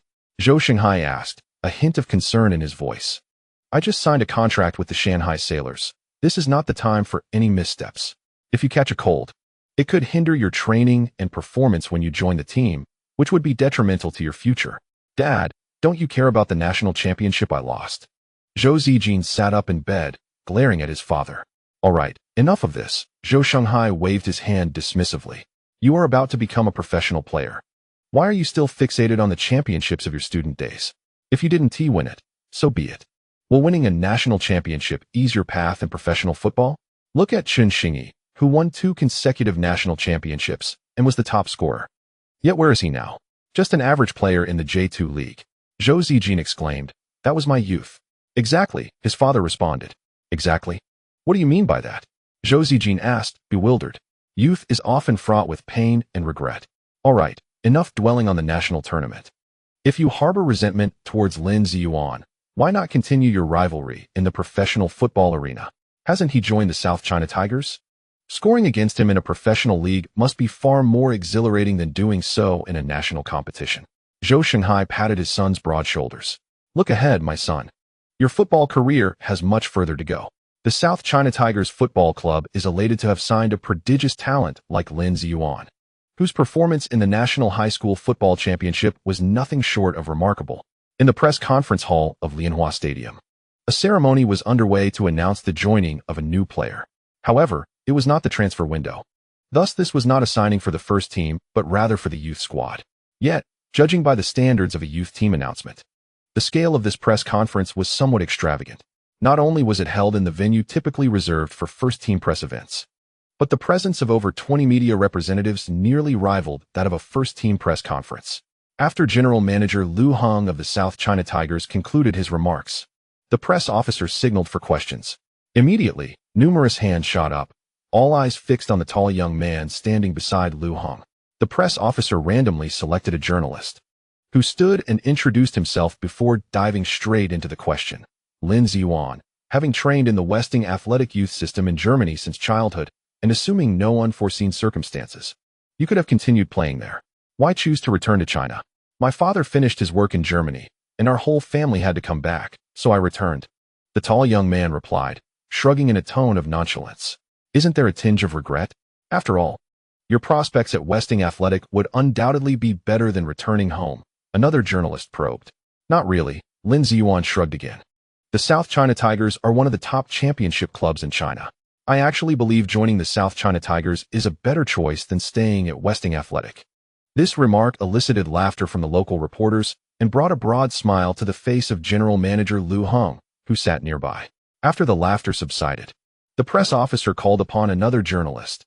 Lin Ziyuan, why, after returning from Germany, did you not directly join a professional team, but instead attend high school and participate in the National High School Tournament? Oh, I think life experiences should be as rich as possible. That makes it more enjoyable, he replied. Then why, after just 1 year of schooling, did you decide to pursue a career in professional football? Having already secured the national championship, it seems pointless to play another year, Lin Ziyuan retorted. Besides, our school mandates that seniors must leave the team. Even if I didn't leave, I wouldn't be able to participate in the national tournament while continuing my studies. So what is the point? Finally, the last journalist called upon stood up. It is widely recognized that Hu Lai has become the most successful representation of the transition from campus football to professional football. Since you also transitioned from campus football to the professional realm, do you have confidence in reaching Hu Lai's heights? Lin Ziyuan chuckled lightly. Isn't that height a bit too low? Thus, Lin Ziyuan, having received professional training at a foreign club, returned to a domestic school as a transfer student and participated in national competitions as a student athlete. Is this permissible? After listening to Sun Yonggong's explanation, Hu Lai inquired. If so, wouldn't schools aspiring to win championships simply recruit players from professional youth teams to represent them in competitions? In theory, this is feasible, provided that the recruited players relinquish their registered status at their original clubs, thereby transforming into genuine students, Sun Yonggang elucidated. However, it is rare for players who have undergone extensive training in professional football clubs to willingly do so. After all, departing from their original teams to play at school may offer inferior training standards and match quality compared to professional clubs. Those willing to leave are often individuals who find themselves unable to progress within their original clubs, feeling that further training offers no future. You cannot prevent these individuals from exiting the professional football talent training system to pursue education, can you? Hu Lai found Sun Yonggang's reasoning sound and nodded in agreement. Sun Yonggang continued. Moreover, neither the Football Association nor the Ministry of Education opposes such occurrences, as they actually hope to provide an alternative path for those lacking upward mobility and talent within the professional football training system. If a career in professional football is unviable, returning to school to earn a university or vocational diploma and to learn a trade is certainly preferable to crashing against the wall within the confines of professional football.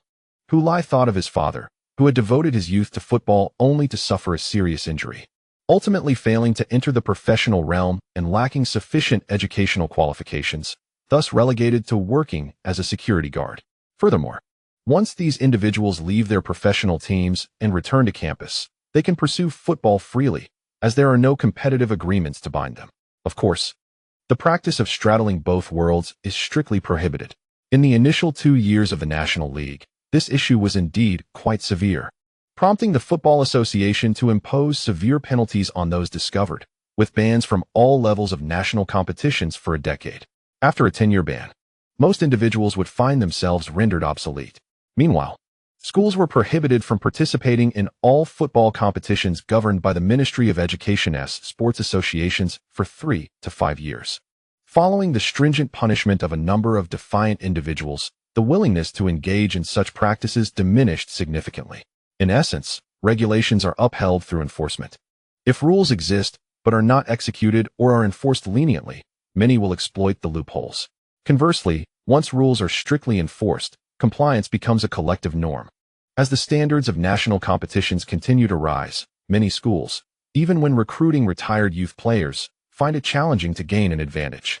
Therefore, such phenomena are not particularly pronounced and remain within an acceptable range.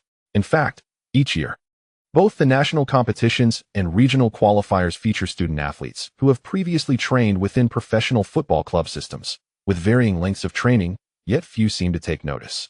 Lin Ziyuan has garnered significant attention primarily due to his return from abroad, having previously been a key player in the youth team of VfL Wolfsburg in Germany, which has sparked considerable interest. Otherwise, he would not have been of much concern to anyone.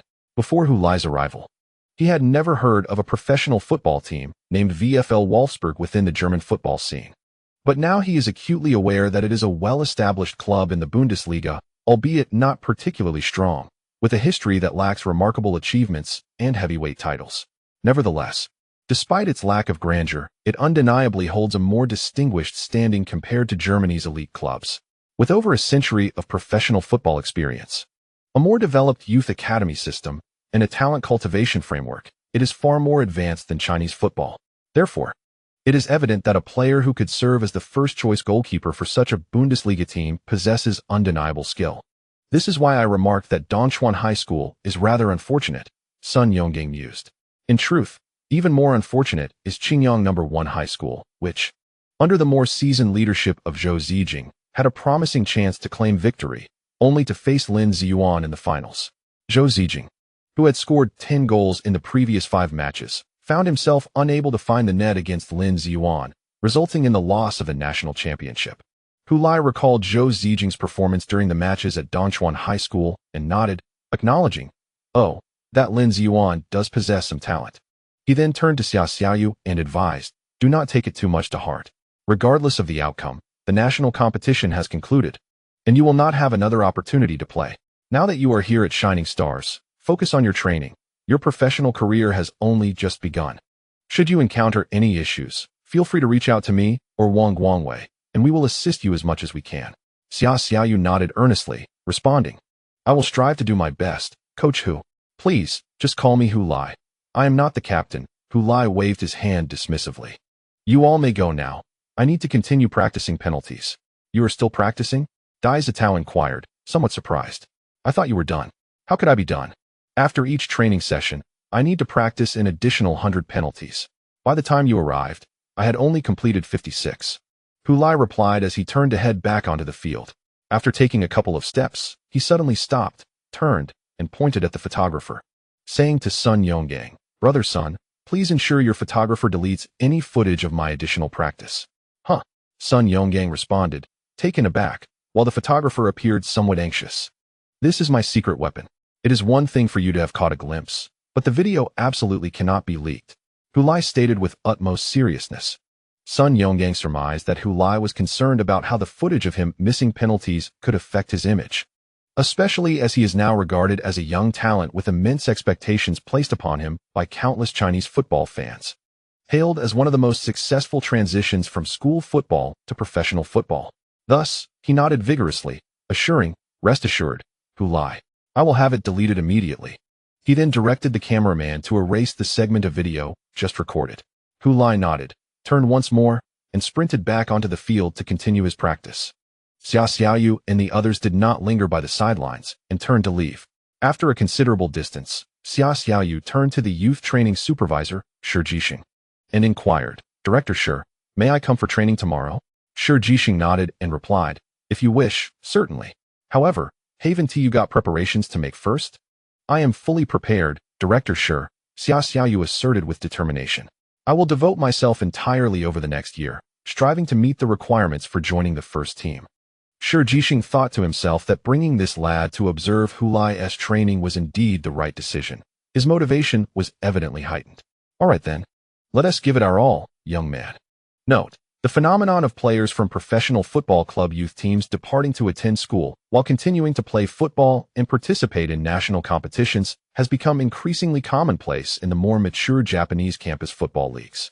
Many players, recognizing the limited opportunities in professional youth teams, choose to pursue the path of campus football as an alternate route to realize their professional football aspirations. Chapter 136. He is right. When Hu Lai, Zhang Qinghuan, and Wang Guanglei entered the locker room together, they discovered that the previously boisterous space had suddenly fallen silent. All eyes turned towards the trio, specifically focusing on Hu Lai, who stood at the center. In response to the collective gaze, Hu Lai instinctively lowered his head while discreetly checking the zipper of his jeans. Damn, I didn't zip my pants properly, and neither of you thought to remind me, he muttered, grumbling at his companions. But before he could finish, he realized, wait, my zipper is fine.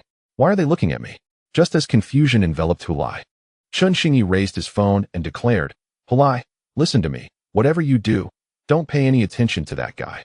He is clearly trying to provoke you. Just a glance at him counts as a loss. His tone was filled with indignation, yet Hu Lai sensed a hint of schadenfreude lurking beneath it. Captain Li Tailan stepped forward and asked Hu Lai, have you seen the news, Hu Lai?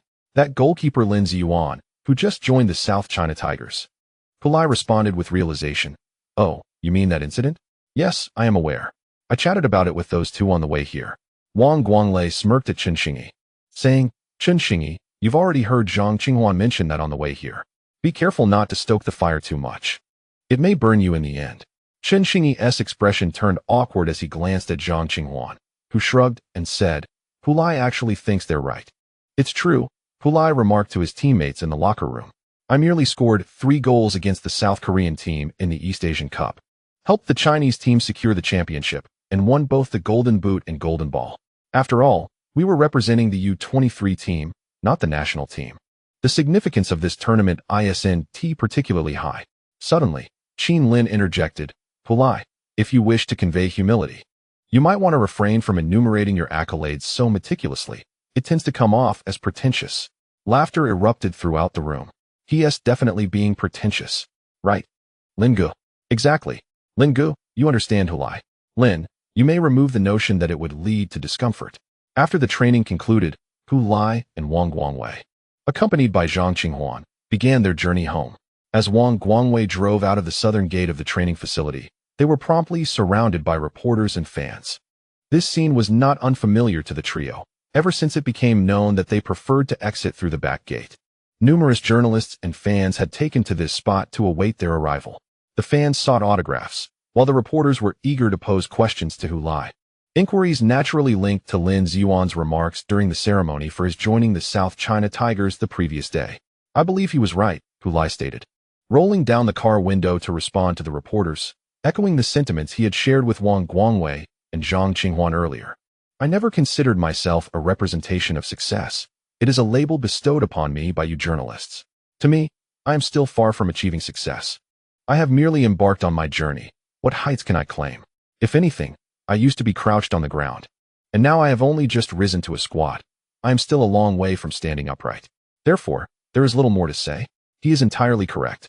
With a wave to the reporters, he raised the window once more. Once the vehicle finally broke free from the encirclement, Wang Guangwei, seated in the driver's seat, inquired of Hu Lai. Hu Lai, you express such sentiments in front of reporters. Do you not fear that others might genuinely believe you feel this way? I indeed feel this way, Hu Lai replied, shaking his head in exasperation. Why do you all find it so hard to believe? Perhaps it is due to your penchant for speaking insincerely, Zhang Qinghuan suggested. Enough. I am a person of utmost sincerity, Hu Lai retorted. But you, Qinghuan, have spun countless tales when pursuing women. I never resort to deceit in my romantic endeavors. I take every relationship seriously, though my love affairs tend to have a notably brief shelf life. Hu Lai could not help but scoff at the clarity with which this was articulated. At that moment, Wang Guangwei, who had been driving, suddenly burst into laughter. What is so amusing? Both Hu Lai and Zhang Qinghuan queried in unison. Nothing. I was simply pondering whether Zhang Qinghuan's issue with short shelf lives pertains to love or something else entirely, Wang Guangwei mused. Hu Lai paused, then erupted into laughter, while Zhang Qinghuan's expression darkened. Let us maintain decorum here. What are you doing? I am driving, Wang Guangwei replied, feeling unjustly accused. Drive properly and refrain from such banter.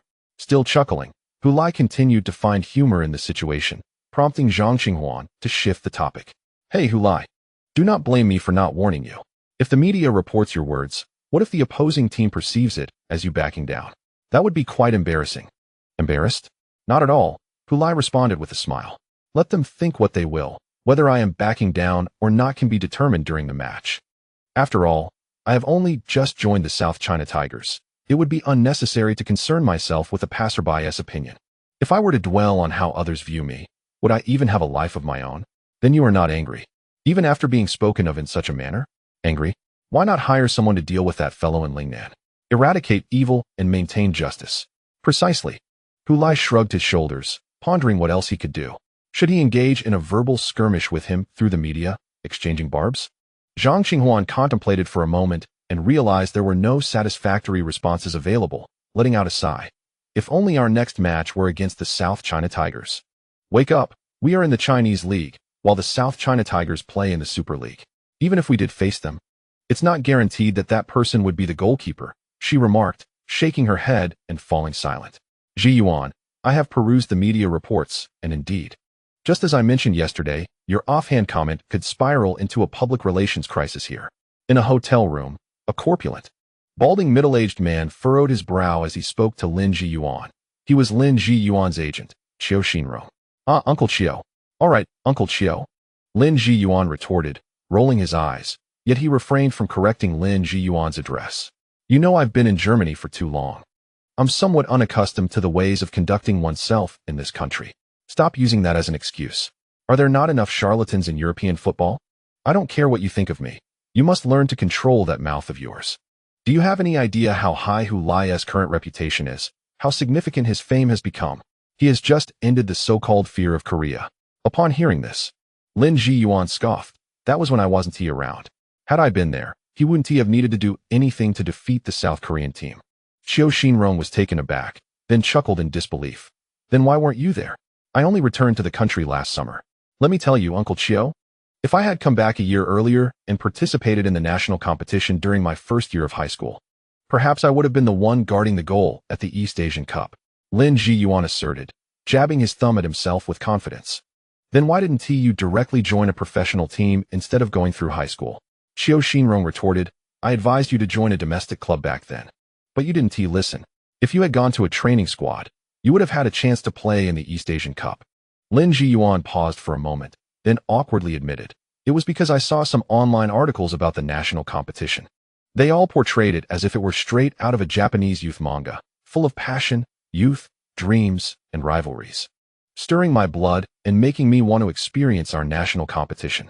Yet you managed to win the national championship in just a year." "Exactly. That's where the problem lies. I became the national champion in just 1 year, and the strength of Yuntai High School is quite average. What could I do? I was desperate," Lin Jiyuan exclaimed, throwing his hands up in exasperation. "It's so dull. There's no challenge whatsoever. Sigh, Uncle Chio, had I known, I would have listened to you and joined a professional club. Who knows, I might have already been a starting player on the first team by now."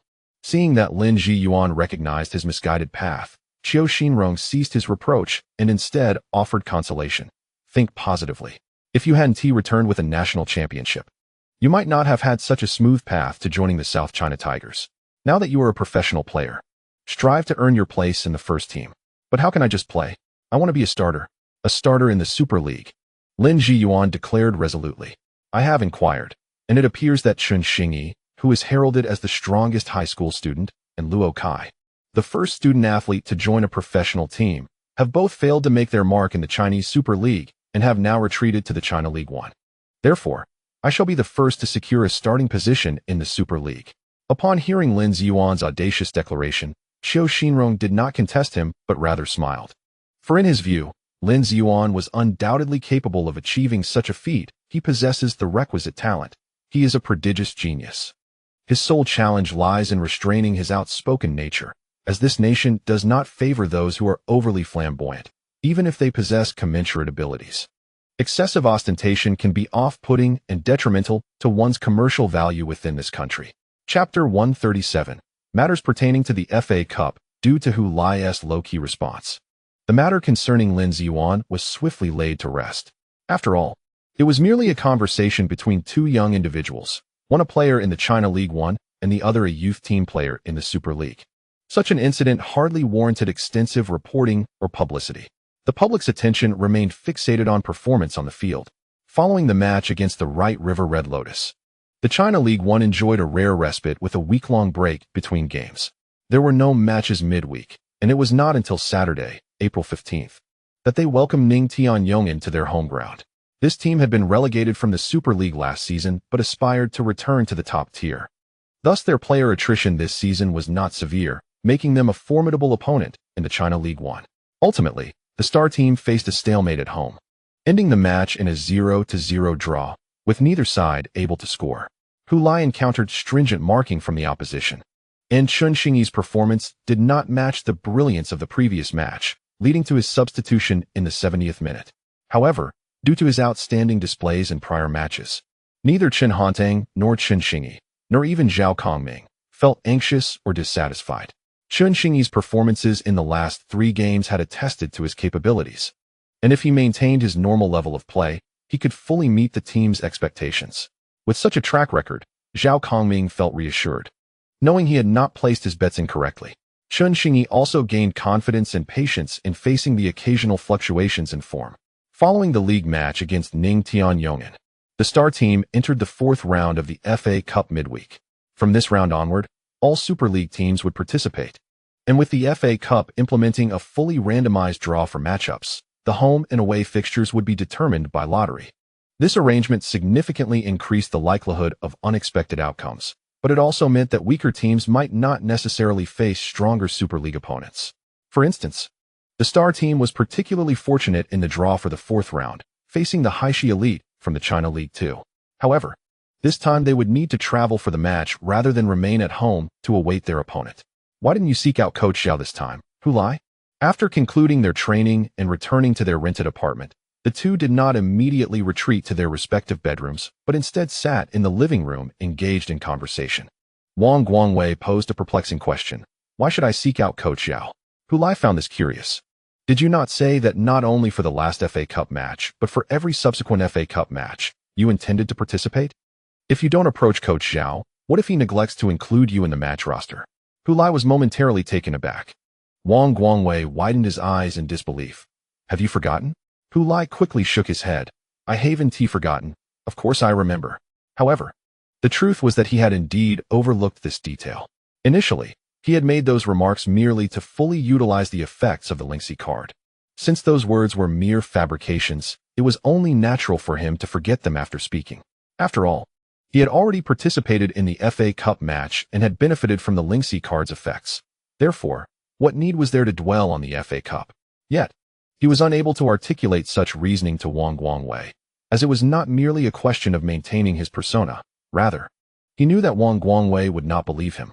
Contemplating this, he explained, "I am confident that, given Coach Zhao's regard for me, he will undoubtedly include me in the roster without needing my reminder. Otherwise, if I were to approach him each time, what would that suggest about Coach Zhao's memory? Do you truly believe I am such a forgetful person? Is your trust in me so lacking?" Hu Lai imitated Coach Zhao's tone, then spread his hands. "Just think how awkward that would be. Old Wang, as players, how could we allow our head coach to feel embarrassed?" Wang Guangwei pondered for a moment and accepted Hu Lai's explanation. However, the following day, when Zhao Kongming announced the squad for the away FA Cup match, neither Hu Lai nor Wang Guangwei were included, but Chen Xingyi was. In response to Wang Guangwei's inquisitive gaze, Hu Lai forced a smile and then furrowed his brow in dismay, lamenting, "I truly did not expect Coach Zhao to have lapses in memory. It seems Coach Zhao is genuinely aging." He hesitated, momentarily forgetting Coach Zhao's age. It was Wang Guangwei who reminded him, 47. Hu Lai exclaimed, "What? Coach Zhao is only 47? With his graying hair, I would have believed he was 57. For the sake of our team, Coach Zhao works so hard. He is aging rapidly. His memory is certainly not what it used to be." Hu Lai, you must have forgotten what you said, right? Regardless of how convincingly Hu Lai acted, Wang Guangwei saw through it. Or rather, it was simply something Hu Lai had casually uttered, which he himself did not take seriously after saying it. Hu Lai retorted angrily, "Who says I spoke carelessly? I tell you, old Wang, I will go find Coach Zhao right now and insist he adds me to the roster. I am serious about playing in the FA Cup. The roster has already been announced. What good will it do to seek him out now?" Wang Guangwei scoffed. "Hindsight is always clearer, and words can be eloquent." Hu Lai stood up and declared, "It is up to us to make things happen." He truly went to find Zhao Kongming, sitting in his office. Zhao Kongming looked at Hu Lai with interest. "I considered that with the upcoming weeks featuring back-to-back matches, and given that this FA Cup game is away, it was unnecessary for you to travel so far just to play for a few minutes. Thus, I did not include you in the roster. Are you genuinely intent on fulfilling your promise to play in every FA Cup match?" Hu Lai smiled somewhat obsequiously. "Look at what you're saying, Coach Zhao. A gentleman's word is as good as a promise sealed by 4 horses. Since I have spoken, I must follow through. Otherwise, how could I bear to be looked down upon by someone like Wang Guangwei?" Zhao Kongming chuckled and inquired, "Are you truly concerned about Wang Guangwei's opinion of you?" "Not at all, Coach Zhao. How could old Wang possibly look down on me?" Hu Lai shook his head vigorously. Zhao Kongming dismissed the trivialities with a smile. Shaking his head, "Had you approached me before the announcement of the main roster, it would have been no issue to include you. However, that is no longer feasible. I have already revealed the list. To accommodate you, whom should I possibly exclude? While some may disregard the FA Cup, most of the players I selected for the squad are eager for this match." "Chen Xingyi," Hu Lai interjected suddenly, interrupting Coach Zhao. "Huh, Coach Zhao, you could simply replace Chen Xingyi with me. Our positions are identical, and it wouldn't affect the lineup significantly. Besides, Chen Xingyi has already started in the league, so it would be perfect for him to take a rest," Hu Lai suggested. Zhao Kongming laughed. "Hu Lai, even if you and Chen Xingyi share a close bond, you cannot expect to rely solely on him." After a light-hearted chuckle, he firmly stated, "Chen Xingyi needs to engage in more matches with the team. He cannot afford to rest." Seeing that Chen Xingyi could not be removed from the roster, Hu Lai frowned, feeling somewhat troubled. Aside from Chen Xingyi, he found it challenging to propose alternatives. Noticing Hu Lai's genuine concern about missing out on the FA Cup, Zhao Kongming said, "How about this? We will proceed with the current lineup for this match, Hu Lai. However, I promise you that for every subsequent FA Cup match, I will include you in the main roster. Whether you start or come on as a substitute will depend on the specific circumstances. What do you think?" Upon hearing Zhao Kongming's promise, Hu Lai's face brightened. "I think that's excellent. Coach Zhao, you are truly wise. Enough flattery, now off you go." Zhao Kongming rolled up his sleeves. Hu Lai turned and dashed out. Observing Hu Lai's retreating figure, Zhao Kongming shook his head helplessly. The lad was indeed full of energy. He recalled how, After the last league match, Hu Lai had specifically mentioned targeted training for stamina. It appeared he was not entirely satisfied with his physical condition, despite others believing he was performing admirably. Clearly, he aspired to enhance both his physical limits and recovery speed. Such ambition, coupled with self-awareness of his own shortcomings, and a willingness to invest effort and sweat, was not exclusive to Hu Lai. Wang Guangwei and Chen Xingyi shared this same drive, demonstrating diligence during training. Additionally, there was Zhang Qinghuan, whose attitude in training was commendable, seemingly intent on compensating for the 3 years he felt he had lost. These young players were markedly different from those of earlier years. Their pursuit of football transcended mere financial gain. They possessed a clear vision for their professional careers, refusing to drift aimlessly. They are willing to train diligently to achieve their goals, enduring various external distractions and temptations. He thought of Qin Lin, who planned to retire. If the new era following De Qin's retirement is to be shaped by these young talents, he believed there would be no regrets or lingering attachments. However, he was certain that some regret would remain. Zhao Kongming furrowed his brow, contemplating why, at the peak of his career, he was not surrounded by young talents like Hu Lai. After all, during that period in Chinese football, professional players like Qin Lin were exceedingly rare, making his professionalism a notable trait. Did Coach Zhao truly say that? Wang Guangwei exclaimed, his eyes wide as he looked at Hu Lai. With a smug expression, Hu Lai replied, I told you, Coach Zhao must have forgotten. He promised me that whenever there's an FA Cup match, I'll be included in the squad.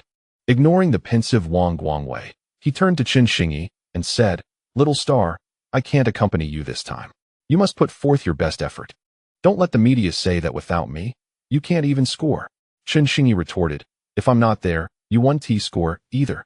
Hu Lai smirked at him, and Chen Xingyi recognized that regardless of his presence, Hu Lai would likely find the net.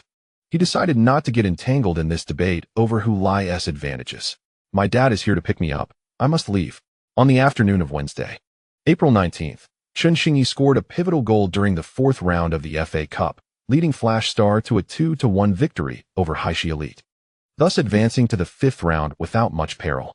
However, the match was unremarkable, merely an ordinary FA Cup fixture. Haishi Elite likely sensed their doom upon being drawn against Flash Star. Following their defeat, they displayed a rather composed demeanor. Chen Xingyi's remarkable performance could only bring joy to his fans, as it failed to stir significant media attention. On this day, the spotlight of Chinese football belonged to an amateur team.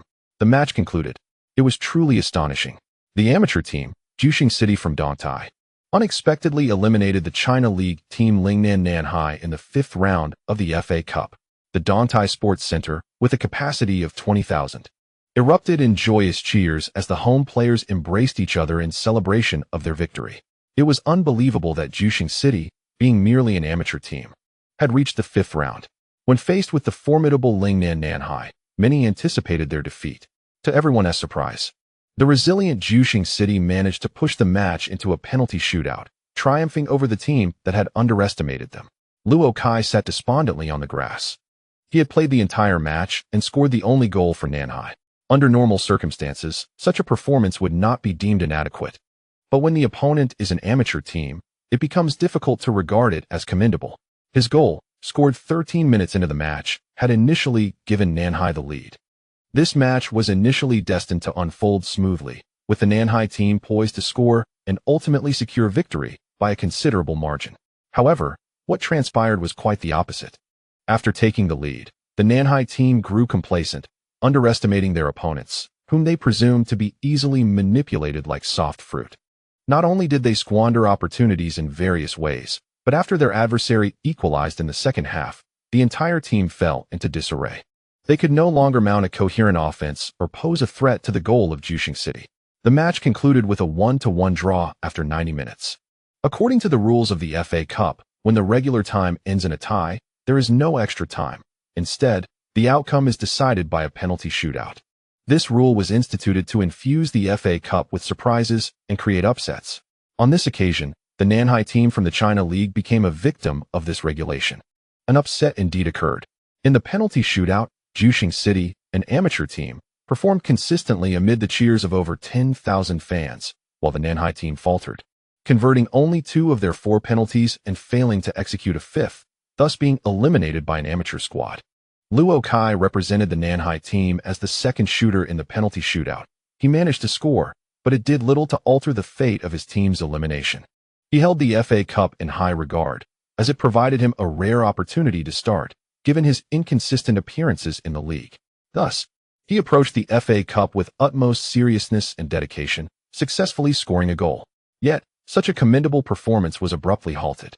At that moment, feeling dejected, Luo Kai sensed a hand resting on his shoulder. He turned to find his head coach, Pan Hongwei, crouching beside him, an arm draped over his shoulder. "I'm sorry, coach." Luo Kai quickly apologized upon seeing his mentor. "Many should bear responsibility for this defeat, myself included, but you need not apologize, Luo Kai," the seasoned coach replied, shaking his head. "Though the FA Cup is no longer an option, there is still the league. Consider this a decision made by Jushing City for us. We can now devote all our energy to the league and strive for promotion." As he spoke, he gazed at the Jushing City players celebrating in the distance. Such as football, who could have anticipated that a China League team would stumble against an amateur squad? Just as no one could foresee that a person, once incapacitated for 3 years, would outpace our defenders and deliver a world-class assist, extinguishing our promotion dreams on home soil, Pan Hongwei murmured. Luo Kai recognized the match to which he referred. The recipient of that world-class assist was named Hu Lai. "Coach, I will give my all to help the team secure promotion," Luo Kai vowed, panting heavily. Upon hearing this, Pan Hongwei smiled, gently patting his shoulder before rising to join the other players. Luo Kai also stood, turning away from the field without looking back. Chapter 138. The Grassroots Miracle of an Amateur Team. Goodness, Nanhai from Lingnan has lost to an amateur team. Indeed, the performance of Nanhai in the South China Sea was utterly disappointing. When they drew a match against an amateur team, I initially believed they would easily advance to the 5th round. Alas, the proud leaders of the China League One were unexpectedly eliminated by the amateur side, Dongtai Juxingqing.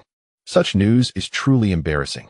The following day, within the confines of the Shining Star training base's locker room, the first-team players were engrossed in discussions about the shocking news that had reverberated throughout the football community, the monumental upset in the FA Cup. The locker room was sparsely populated, as the players who had participated in the FA Cup match the previous day had yet to arrive for training.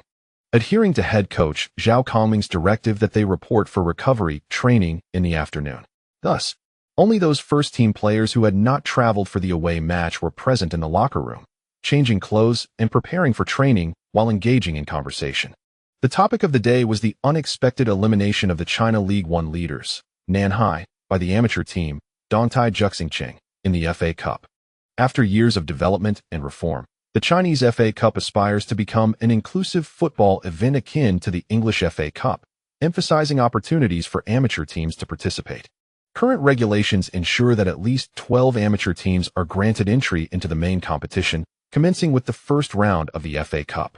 Moreover, to foster surprises and upsets, enhancing the tournament's allure, rules dictate that all matches, except for the final, are single elimination, with no extra time or replay options. In the event of a tie, a penalty shootout determines the victor. These stipulations significantly elevate the chances of weaker teams triumphing over their stronger counterparts. Nevertheless, despite these regulations, it remains a formidable challenge for amateur teams to overcome clubs from the China League One or the Chinese Super League. Thus, the outcome of yesterday's match astonished many and quickly spread throughout the realm of Chinese football. Numerous amateur teams face elimination in the first round, with those that survive often falling in the second round. By the time the third round arrives and the China League One teams enter the fray, the difficulty of advancement increases substantially. Only with a stroke of luck, drawing another amateur team or a China League Two side, might they hope to progress. Once the Super League teams join in the fourth round, the likelihood of any amateur team surviving becomes exceedingly slim. Should they manage to do so, it would be nothing short of a monumental upset, akin to the match from yesterday. Of course, reaching the fourth round is not simply a matter of good fortune. Take, for instance, Dongtai Juxingqing, the very team that eliminated Nanhai. While they may be classified as an amateur team, their infrastructure and developmental philosophy clearly align with aspirations of professionalism. They boast a training base equipped with 4 natural grass football fields, a comprehensive coaching staff, and even a youth academy, all backed by a prominent local sponsor. Although they are officially deemed an amateur team, in essence, they bear little distinction from professional clubs. At the very least, in the hearts of local fans in Dongtai, they are regarded as a professional team. Their aspiration is to make an impact on the China League too.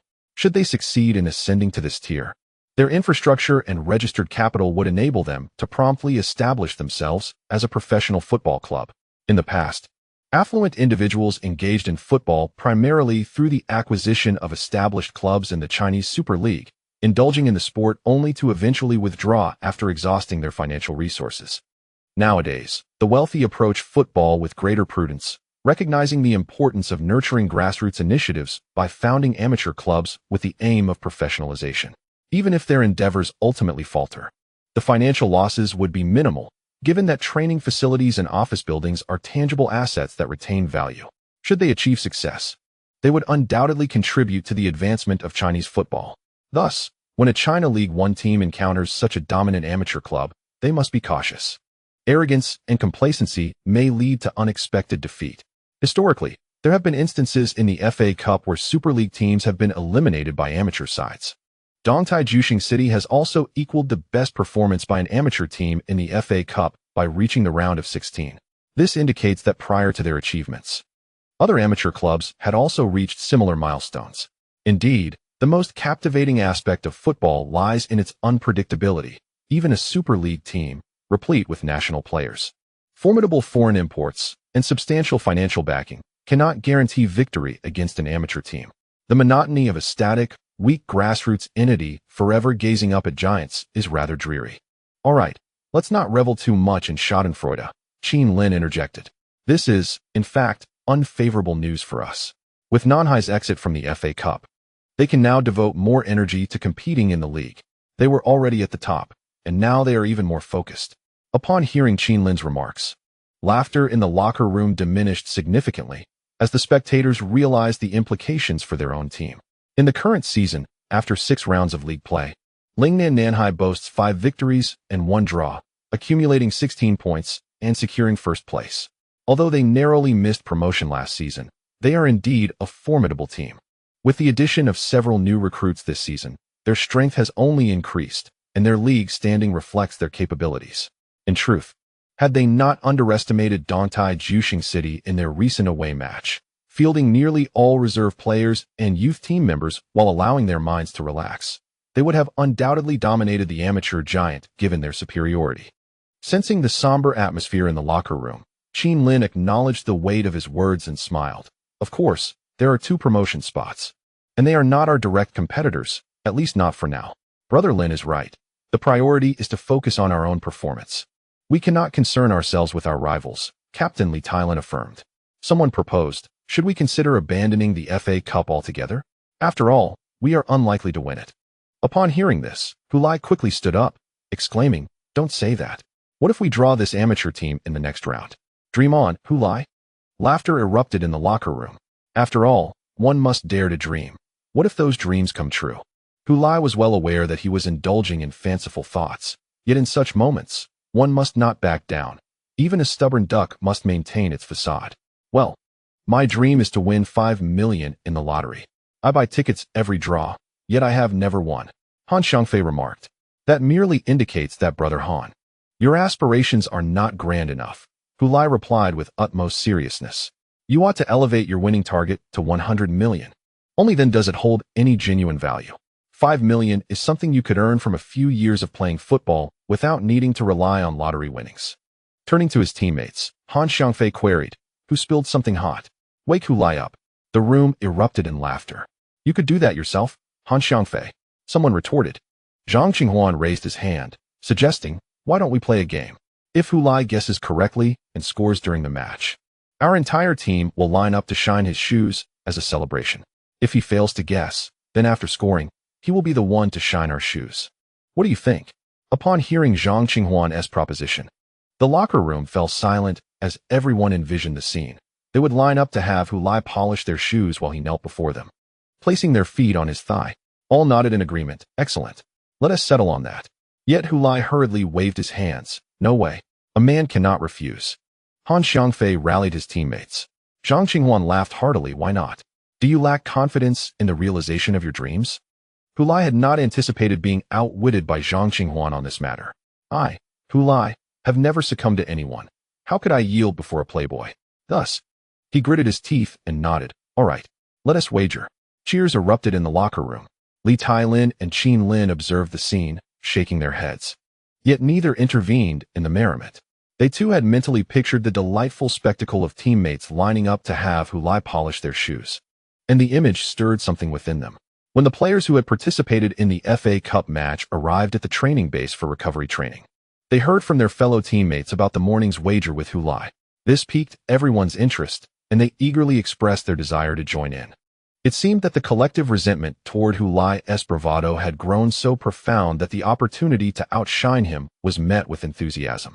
Due to the overwhelming enthusiasm for participation, it was ultimately agreed that the wager would only be valid after a single goal and restricted to the other 10 players on the field, excluding those seated on the bench. Moreover, Hulai presented an undeniable rationale. If everyone participates, whether you are shining my shoes or I am shining yours, the celebration will exceed the time limit. How can the referee allow us to engage in such antics? What if the opponents complain that we are deliberately wasting time? Would we all receive yellow cards? Thus, the decision was made.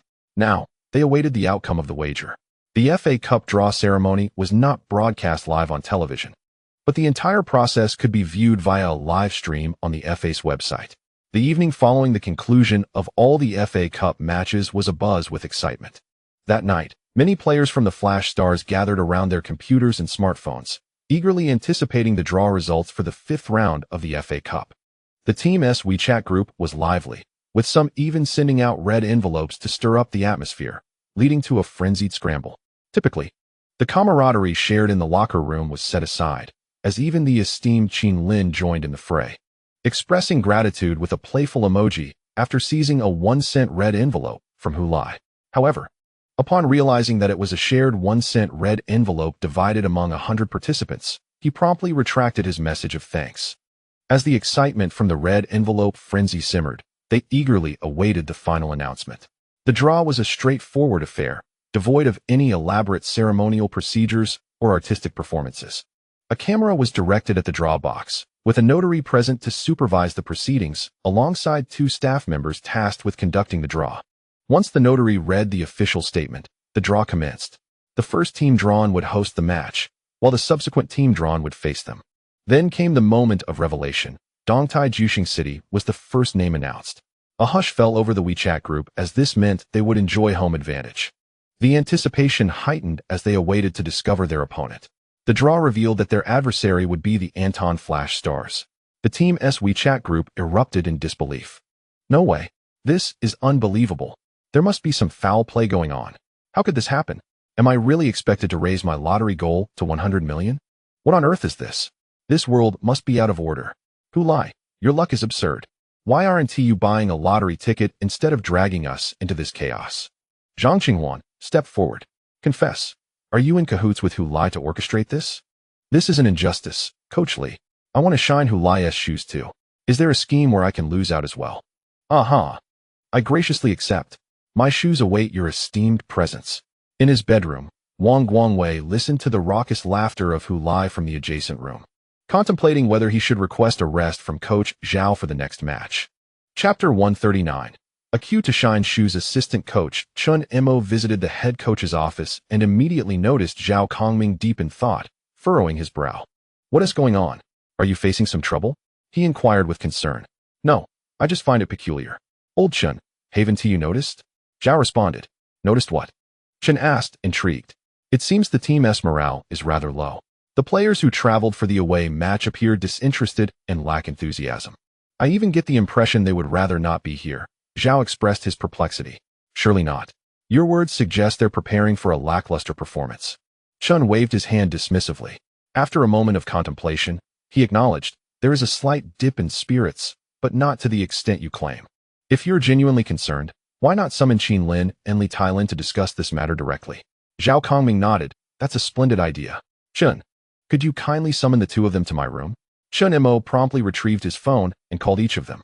Before long, Qin Lin and Li Tai-lin arrived at Zhao Kongming's room, one after the other. Upon hearing Zhao Kongming's inquiry, rather than responding, the 2 exchanged apprehensive glances. Observing their immediate reaction, Zhao Kongming sensed something was amiss. It seems you are aware of what transpired? He inquired, his tone stern. The entire team had encountered an issue under his very nose, and as the head coach, he felt increasingly out of the loop, questioning whether he had lost his grip on the situation.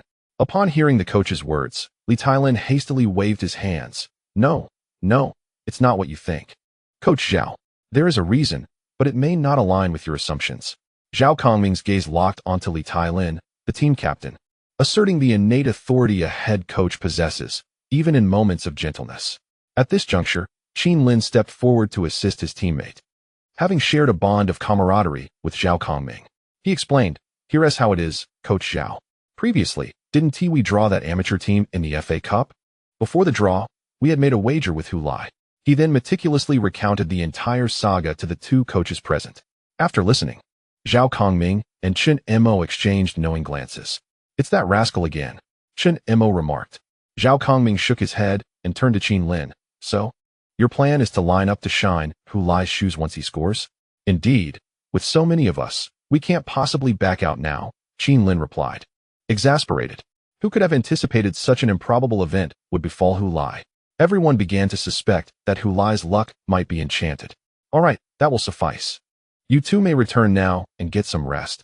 Zhao Kongming waved them off, as Qin Lin and Li Tailin bid farewell to the coaches and exited the room. They heard a fit of laughter erupt from within as the door clicked shut. Exchanging glances, they recognized the shared sense of resignation and frustration. "I wish we had intervened to prevent their foolish antics from the beginning," Li Tailin sighed. Who could have foreseen this? Qin Lin shook his head. "Come on. Let's go rest. If we don't recuperate well, we'll face serious trouble if we lose tomorrow." Li Tailin understood the gravity of the situation. "Yes. Now that the coaches are aware, if we lose, Coach Zhao might suspect we deliberately threw the game to avoid giving Hulai any credit." "Exactly. Not only must we win, he needs to score. We have to ensure he gets that goal, even if we have to force-feed it to him." Hulai had just seized an opportunity in the penalty area, but as he prepared to shoot, a defender swiftly intervened, deflecting the ball out of play. They would rather concede a corner than allow Hulai a shot on goal within their box. The defense against Hulai was indeed formidable. On the sidelines of the bench, Chun Xingyi let out a regretful exclamation, striking his thigh with palpable frustration. He was not alone. The other players on the bench also exhibited signs of deep discontent. Observing this scene would undoubtedly lead one to believe that the atmosphere within the Shining Stars team was exceptionally harmonious, as even those not on the field fervently supported their teammates, rather than adopting a detached demeanor due to their own lack of playtime. While it is true that the team spirit was commendable, the fervor displayed by the substitutes was evidently driven by reasons beyond external speculation. Their agitation stemmed from the fact that if Hulai were to score at that moment, they would collectively escape the impending task of polishing his shoes. Especially for Chun Xingyi, who had previously scored during the away match against Haishi Elite in the FA Cup and had performed admirably. He had envisioned the possibility of earning a starting position in the upcoming match against Tongchi Eagles based on his impressive display. Should the head coach consider his exertions in the FA Cup and decide to rest him on the bench, Chun Xingyi would have approached Coach Zhao, much like Hulai, to express his readiness, asserting his youth and stamina and insisting that he could manage consecutive games without issue. However, when Coach Zhao ultimately did not include him in the starting lineup, he exhaled in relief, realizing that he would not have to endure the humiliation of serving Hulai. He mused that Hulai could not possibly wait until he was substituted to score, could he? To his astonishment, Hulai indeed failed to find the net in the first half, facing considerable challenges from the Tongchi Eagles' defense. During the halftime break, Chun Xingyi confronted Hulai, asking, "Didn't you claim that you could score regardless of my presence?" To which Hulai replied in a particularly saccharine manner, "Little star, I need you." Chun Xingyi promptly turned to Zhang Qinghuan to complain, "Brother Huan, Hulai no longer needs you." What a heartless scoundrel. Zhang Qinghuan waved his hands dismissively. "I bear him no ill will. I wish you both happiness." Wang Guangwei, unable to contain himself, interjected, "What melodrama are you all performing?" Hulai corrected him. "The line was incorrect, old Wang." "What line? Where's the mistake?" Wang Guangwei was bewildered. Hulai, with utmost seriousness, replied, "You should say, it was clearly I who." Laughter erupted in the locker room. Although Hulai did not score, his movements drew defensive attention, creating opportunities for others. Consequently, the Shining Stars managed to net a goal through Zhang Qinghuan's long-range shot, temporarily leading the home team. Tongchi Eagles, by 1 goal. As the match progressed into the second half, the score remained 1-0 in favor of the away team, the Shining Stars. At this juncture, the prospect of Hu Lai scoring became the focal point of everyone's interest. Not long ago, Hu Lai narrowly missed an opportunity to shoot within the penalty area, only to be thwarted by a defender who cleared the ball, eliciting sighs of disappointment from the substitutes, who had briefly entertained hope. Zhang Qinghuan caught sight of a gap in the defense, located just behind the Tongchi Eagles' backline. He was confident that Hu Lai had also noticed the opening and would surely make a run toward it. As a central attacking midfielder, he should have passed the ball to Hu Lai, granting him an opportunity to shoot within the penalty area. However, if Hu Lai were to score, he would be obliged to polish Hu Lai's shoes. Could he, for this reason, withhold the pass?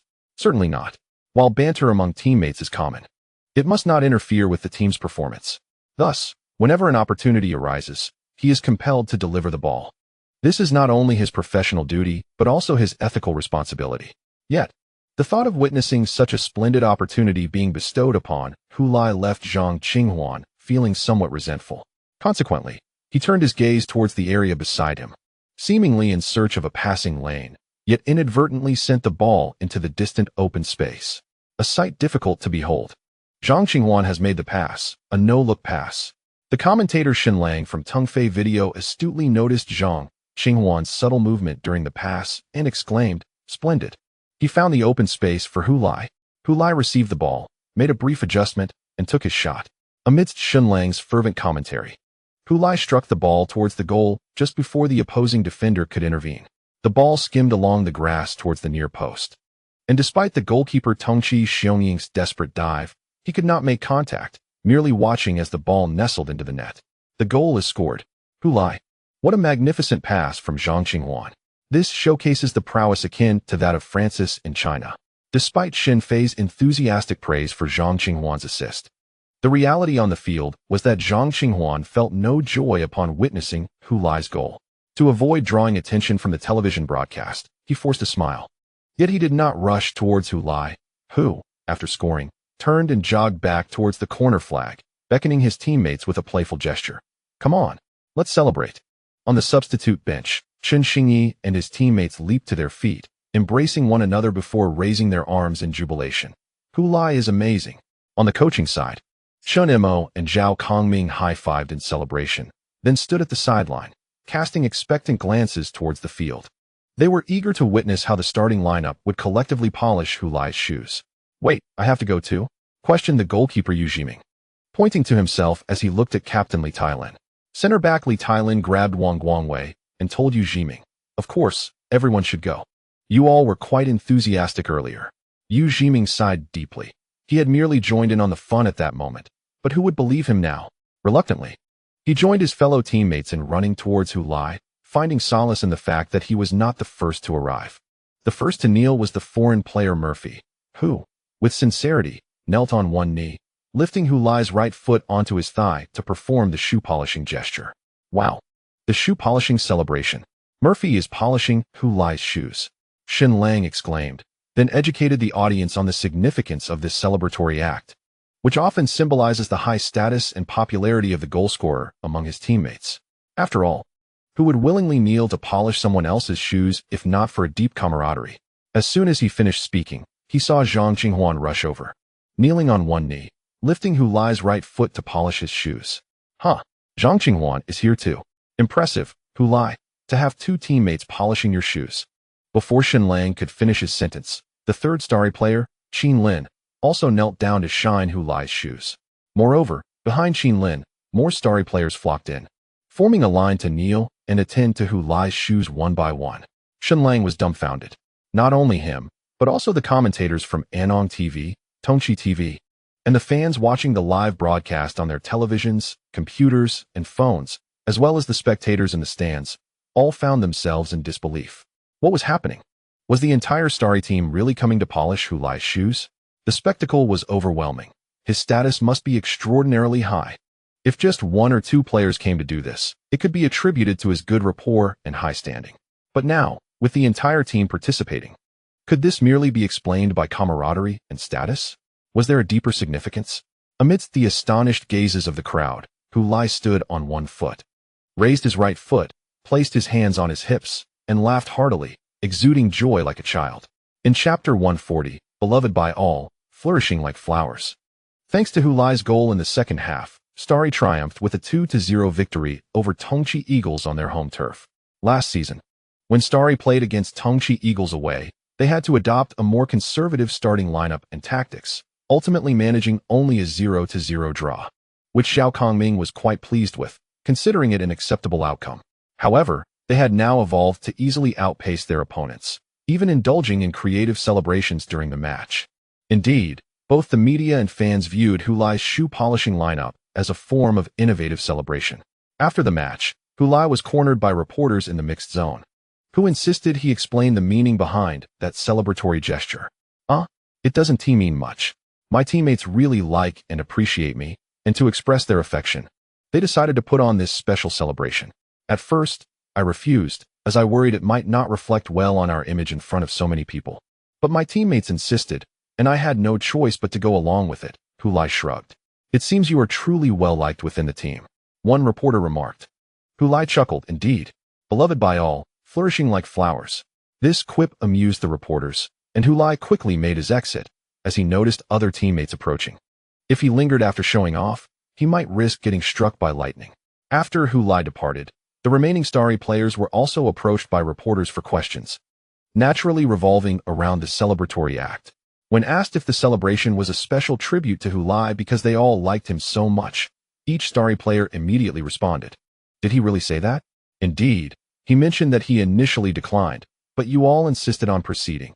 Unexpectedly, Hulai has quite the good rapport within the team, the reporters remarked with smiles. A group of star players listened, wearing awkward smiles, mumbling in their hearts. When they returned to the locker room with an air of indignation, they spotted Hulai standing at the entrance, a towel draped over his shoulder. Upon seeing them enter, he promptly bowed and nodded. Lin Han, Huan Wei. Good to see you. Thank you for your hard work. Let me shine your shoes. The others, witnessing his antics, couldn't help but burst into laughter. You little rascal. Quite clever. Only Wang Guangwei appeared displeased. Why do I get called Wei Go? Who wouldn't love Wei Go? This title sounds so endearing, it shows that old Wang.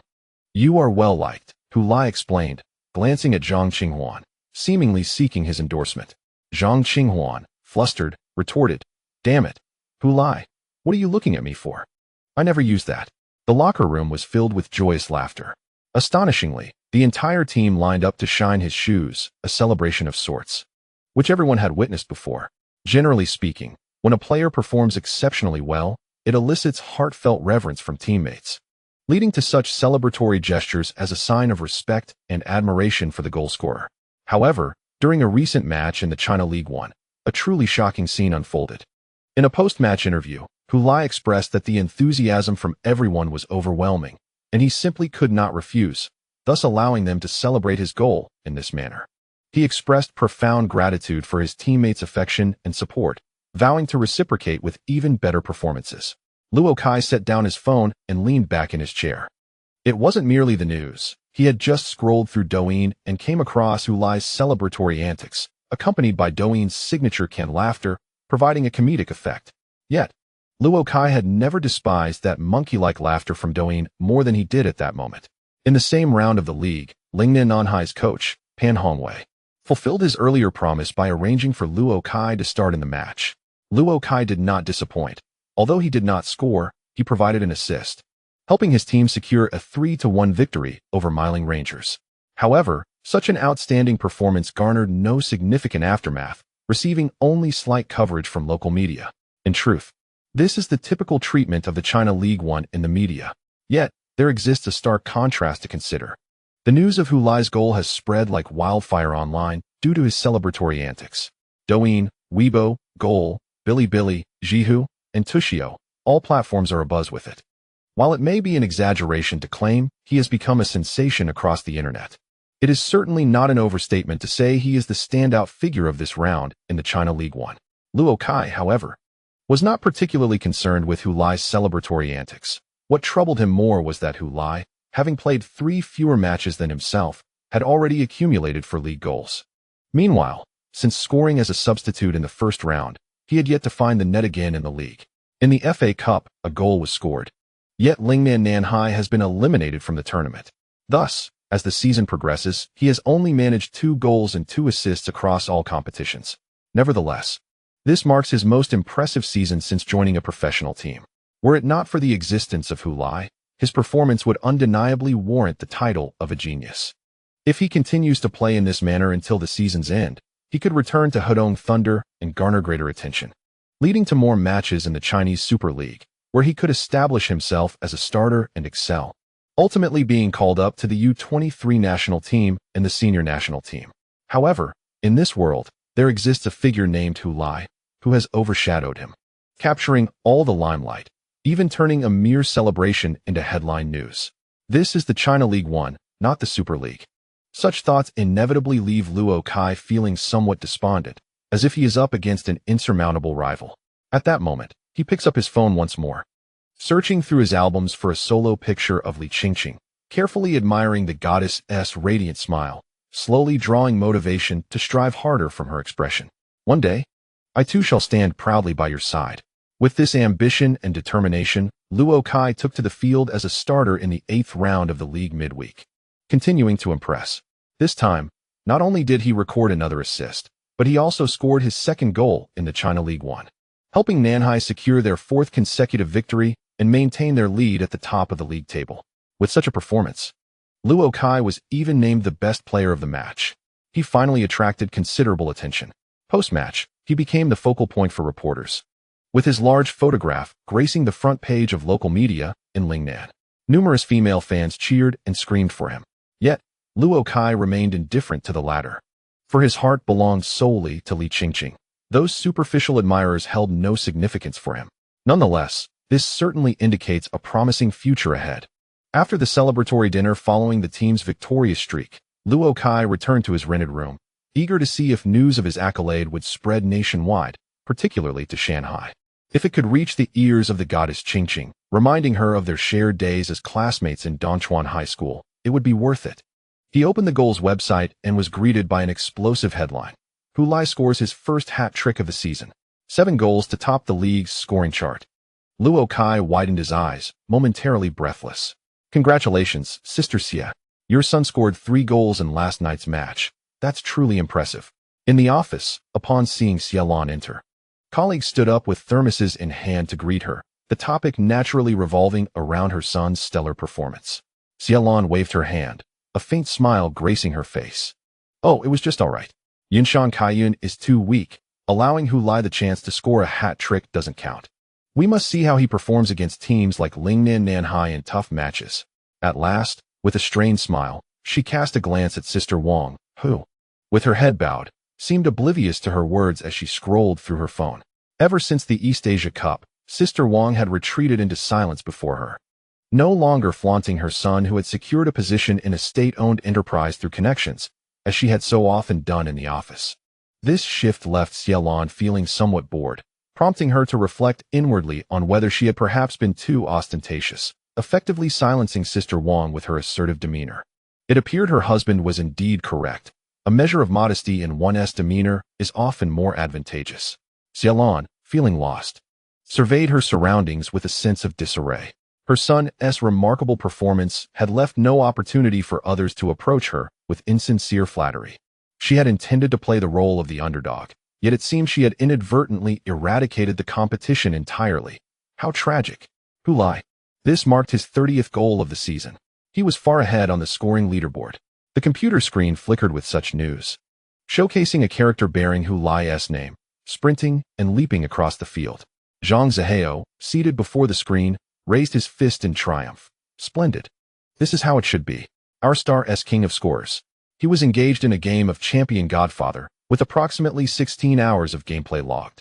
Under his leadership, the Stars had ascended to the Chinese Super League in their inaugural season and were now competing in both the Domestic League and the AFC Champions League.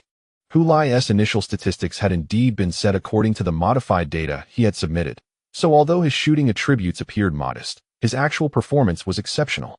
Under his strategically crafted tactics, Hu Lai, as a poacher, wreaked havoc on the field. With the current season yet to conclude, the 24-year-old Hu Lai had already netted 30 goals in the Super League, leading the scoring chart by a staggering 12 goals, while simultaneously propelling the Stars to the top of the league standings. In Zhang Zihao's eyes, the fact that Hu Lai could achieve such feats even when the game's ability metrics did not perfectly align with the real Hu Lai's capabilities left him eagerly anticipating the release of the new edition. Champion Godfather 2024. He could hardly contain his excitement at the prospect of playing with such an enhanced version of Hu Lai. However, a slight cloud of frustration loomed over him. With the update of the winter transfer data pack, many Chinese players had begun to recognize Hu Lai's prowess. Yet it seemed the global community of Champion Godfather players remained unaware of his existence. Contemplating this, Zhang Zihao opened a document and began to craft a recommendation post for Hu Lai, emulating the format of a genuine football club scout report in English. He frequently switched back to the game to capture screenshots. His intention was to post the finished article on the international forum, Ballpump, where Champion Godfather players congregated. He was determined to ensure that players worldwide would come to know of a prodigious talent named Hu Lai in China, one who was incredibly skilled and scored with ease. Given time, whether in the game or in reality, he would undoubtedly become a renowned star in the world of football. Chapter 141. Lai Hu. A middle-aged man approached a desk and tapped on the partition. "Hey, Matt, has the analysis video for the last match been completed?" At the monitor, a young man with tousled golden hair diverted his gaze from the screen, glanced at the middle-aged man, and then returned his focus. "Almost there. I just need to render it." "Wow, Matt, those dark circles under your eyes seem even more pronounced," the man exclaimed, noticing the young man's pale complexion. "I only got 3 hours of sleep last night," the young man replied with a yawn. "Is it really worth it to work so hard for the task the boss assigned you?" "No, producing the analysis video doesn't take too long." The young man waved off the concern. "Then what have you been up to? Have you recently started dating someone?" The middle-aged man's face lit up with curiosity. The young man, his eyelids nearly glued shut, replied, "CGF, short for Champion Godfather, is my girlfriend. I spent nearly all night playing it yesterday." The middle-aged man gave him a thumbs up. "Kudos to you, young man. I certainly can't pull all-nighters for Champion Godfather at my age. You know, Harry, playing Champion Godfather is part of my job." The young man yawned again, tears welling in the corners of his eyes. Seeing him on the verge of dozing off at his computer, the middle-aged man shook his head. "I won't disturb you any longer. Make sure to finish up quickly. The boss wants it this afternoon." "Don't worry, I'll have it done before noon." The young man waved his hand dismissively, returning to his work. Matt Dawn, a video analyst for the English Championship team Hammond Castle, was 26 and single. He was diligently laboring to fulfill the task assigned by the head coach, Tony Clark. His job required him to segment the last match of Hammond Castle into individual clips for each player, combine these with his analysis of their performances, and ultimately edit them into a cohesive video of approximately 20 minutes. This video would be presented to Coach Tony Clark, who would showcase it during the tactical meeting with the coaching staff and share it with the players, highlighting both commendable performances and areas needing improvement. The video would serve as a crucial reference for the coaching staff in formulating strategies for the next match and planning the players' training schedule for the upcoming week. In summary, although video data analysts may not occupy a visible position on the sidelines during matches, nor receive attention from media or fans, their role has become increasingly vital for the head coach. Having worked at the club for 3 years, Matt initially found the job challenging, needing to watch match footage repeatedly, frequently pausing to document his analytical thoughts. His written records alone filled numerous pages. Only after summarizing did he commence the video editing and production phase. Now, he navigates this process with remarkable ease. While watching live match broadcasts, he meticulously observes the performance of each player, equipped with a voice recorder to capture all his observations and reflections. Consequently, when it comes time to produce the video post-match, he saves considerable time by avoiding repetitive viewings of the game footage and eliminates the need for handwritten notes, relying solely on his recordings. This significantly enhances his efficiency. The majority of his work hours are now dedicated solely to video editing and production, which is considerably quicker than before. Shortly after his colleague's departure, he completed the video production and pressed the output button. The next phase involved the computer automatically rendering the video, a process typically requiring a span of several minutes to half an hour. Naturally, utilizing a more advanced computer would further reduce the rendering time, potentially by a substantial margin. However, Hammond Castle is not a club of extravagant means, incapable of equipping a video analyst with the latest high-end video workstation merely to expedite rendering by a few minutes. Moreover, Matt Don himself sees no necessity in spending exorbitant amounts to upgrade his computer for the sake of hastening video output. He considers it far more productive to utilize that time, ranging from several minutes to half an hour, on other endeavors. For instance, during this waiting period, Matt Don picked up his phone with the intention of browsing the Overflow community in search of intriguing posts. He swiftly skimmed the titles of the posts in the community, only delving deeper into those that piqued his interest. If a title failed to capture his attention, he would quickly scroll past to the next page. His reading was rapid, occasionally clicking into a title for a brief glance at the content before retreating to continue scrolling. Thus, he perused 5 or 6 pages of the forum until a title caught his eye, a grand recommendation of a Chinese super talent. This title was rather commonplace. Countless similar posts emerged daily in the Overflow community, merely requiring a change of the country name. Nevertheless, it captured Matt Don's attention, causing his finger to hover over the post. For the first time, he encountered the name of China within such a title. Could there truly be a football prodigy among the Chinese? A super talent, no less? How intriguing, Matt Don mused, before clicking into the post. This encompasses my entire introduction to Lai Hu. I implore everyone not to fixate on the precise numerical attributes of Lai Hu. Trust me, they hold little significance for him. When you take on the mantle of coaching him yourself, you will discover that his performance far surpasses the metrics assigned to him by the game. I am inclined to regard Lai Hu as a delightful Easter egg within the latest update, v23.25. He waits quietly to be uncovered, akin to a diamond gemstone buried deep within the earth, destined to radiate with dazzling brilliance when it finally sees the light of day. Matthew Don perused the entirety of the post. Although it was published 8 hours prior, it had garnered a mere 100 views and 2 replies. It is evident that despite the author's earnest attempts to advocate for the player he adores, the impact has been lackluster, and few seem to heed his recommendations. A new ID, a first post. Such individuals and posts in this bustling community signify a lack of credibility, leading most to dismiss the claims made therein. Of the 2 replies, one expressed skepticism and sarcasm. Based on your description, I would have thought this player possessed a potential rating above 8. I even consulted the scouting tool in the game to check the potential you mentioned, only to discover it is a fixed potential of 125. I am not well acquainted with Chinese players, but clearly, this potential does not align with your exaggerated descriptions. The second reply was a response from the original poster to this critique. I devoted considerable space in my post to continually remind you not to fixate on those numbers. I never anticipated you would immediately resort to the scouting tool to verify the player's potential. Is it true that without the scouting tool, you are at a loss on how to navigate this game? Does it truly matter whether the potential is 8 or fixed? I have consistently emphasized actual performance. I hope you can comprehend these words and grasp their significance. The game data is a product of reports submitted by scouts and the game's company, and it does not unequivocally reflect a player's real-world abilities. Over the years, how many players rated 10 have faded into obscurity? My intention in posting this was to recommend a remarkably cost-effective genius player, not to engage in a numerical comparison game. You and I are not of the same ilk, so let us refrain from further trivial discourse. The potential rating is an essential metric within the game championship Godfather, which is not directly displayed but requires players to utilize additional plugins, such as scouting tools, to uncover it. This value signifies the game's assessment of a player's future ability ceiling. The maximum value is 200, yet few attain this pinnacle. The game employs another method to express the potential of exceptionally promising young players, a rating of 10. A negative sign denotes that the player's potential is random, with the subsequent number indicating the range of that potential's variability.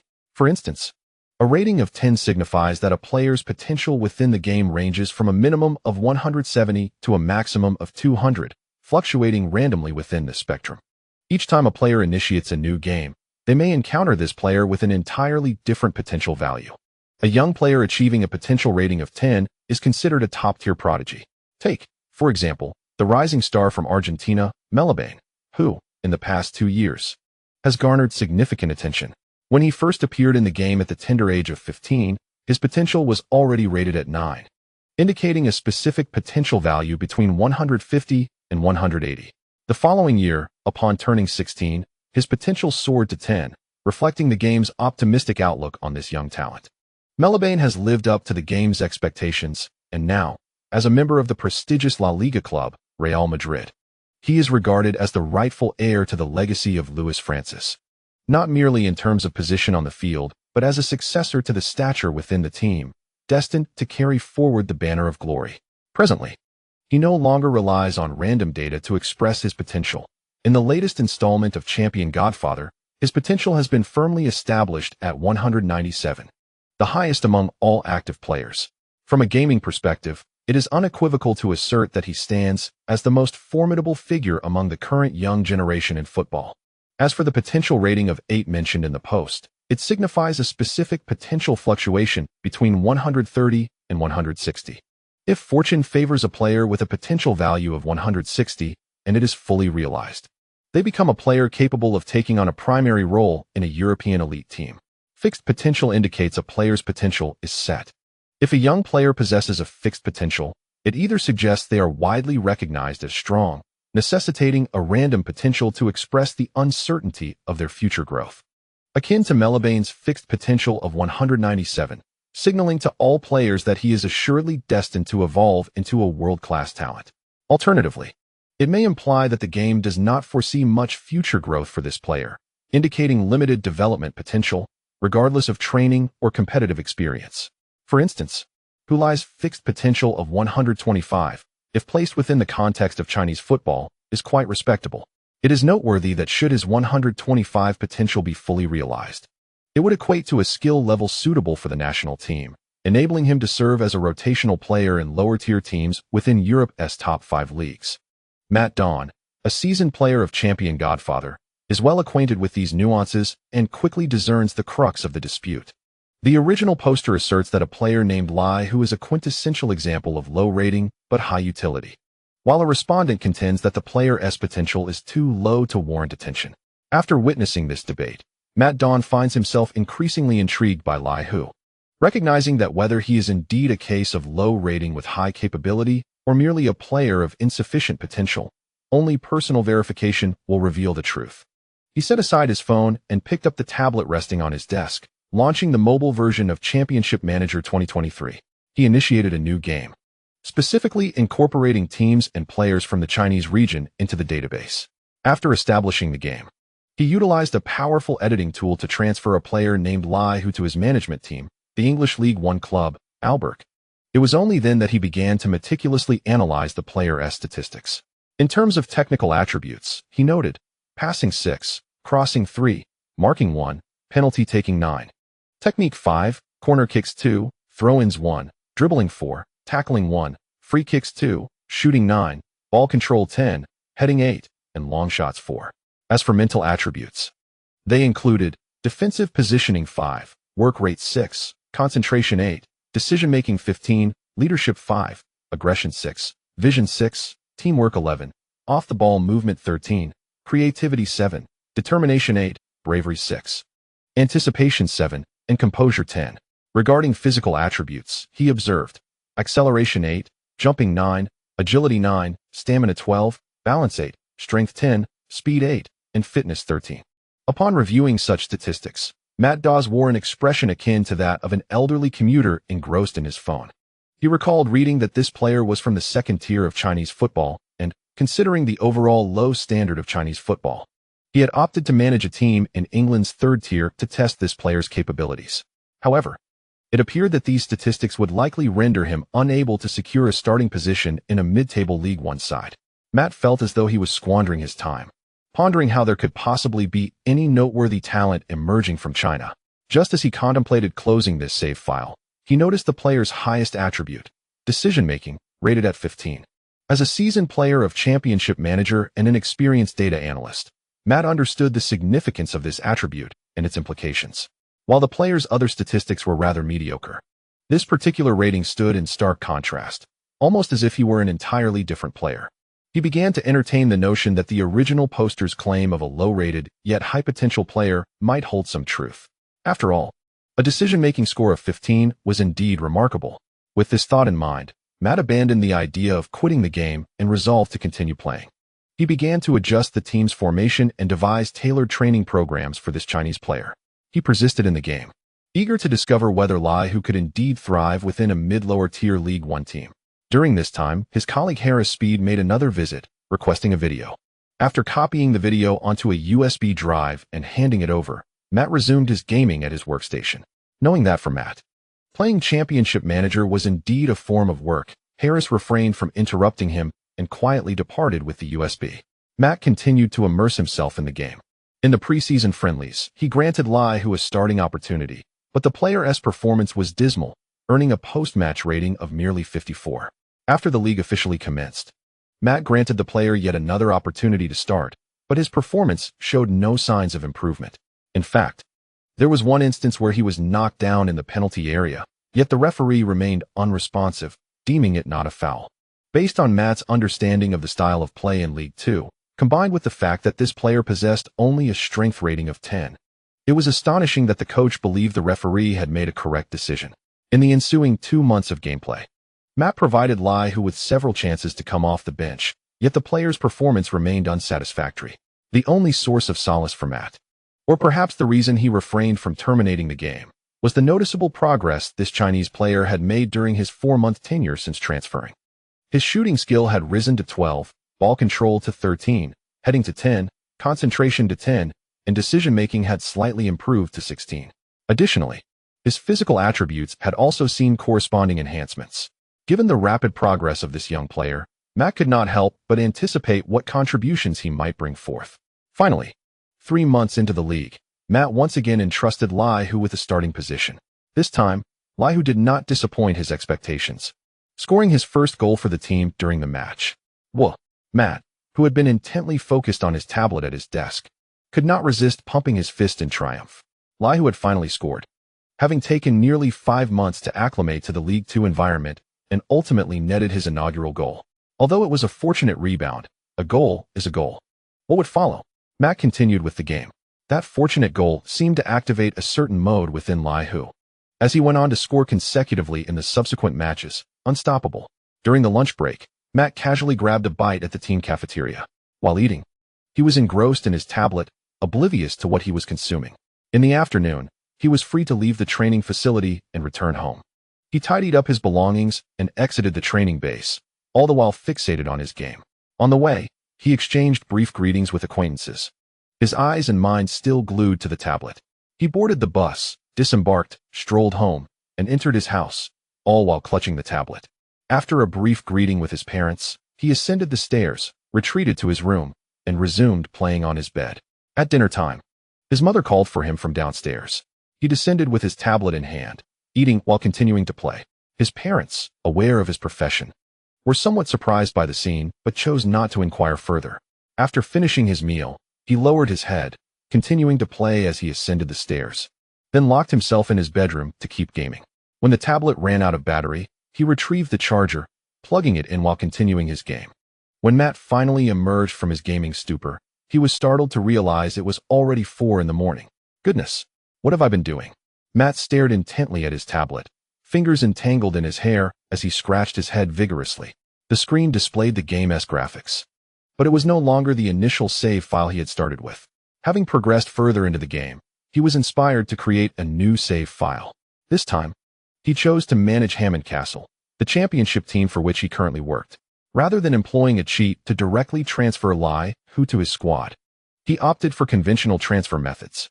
How could a club in England's second tier possibly refuse an offer for a player from a Chinese second-tier team? He swiftly concluded the transfer deal, investing £1 million to acquire the 19-year-old forward from Indong Shanxing. However, after finalizing all contracts, he encountered a stumbling block with the work permit, ultimately having to sign Lai Hu and subsequently loan him out. Yet, 2 years into the game, Lai Hu still had not secured a work permit. Matt, lacking the patience to wait any longer, resorted to using a cheat to grant the player a second nationality, British, thus bypassing the work permit restrictions. Meanwhile, after 2 seasons of valuable loan experience, Lai Hu returned to Hammond Castle, having significantly improved. His attributes were far superior to those from the 4 months of training in his initial save file. In his first match back at Hammond Castle, Lai Hu showcased his formidable offensive prowess, scoring twice to secure victory for the team, followed by a relentless scoring spree. In his inaugural season at Hammond Castle, Lai, who netted 27 goals in the league, finishing just 2 goals shy of the top scorer title. Thanks to his contributions, Castle achieved a remarkable breakthrough in the championship, earning promotion to the Premier League for the new season. Initially, Matt had intended to conclude the season and save his progress for sleep, never anticipating the success of promotion. With the onset of the new season in the Premier League, Matt was increasingly curious about what Lai who could accomplish at this elevated level. Thus, he continued to play.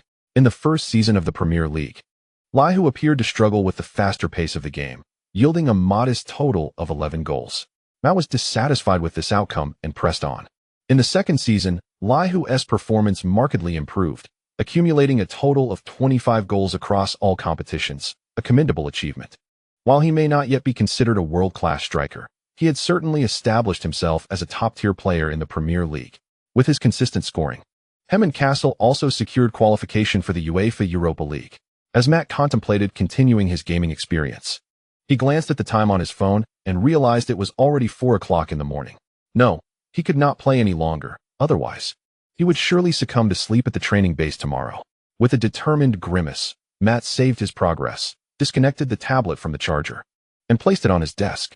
He then returned to his bed, lying down in preparation for sleep.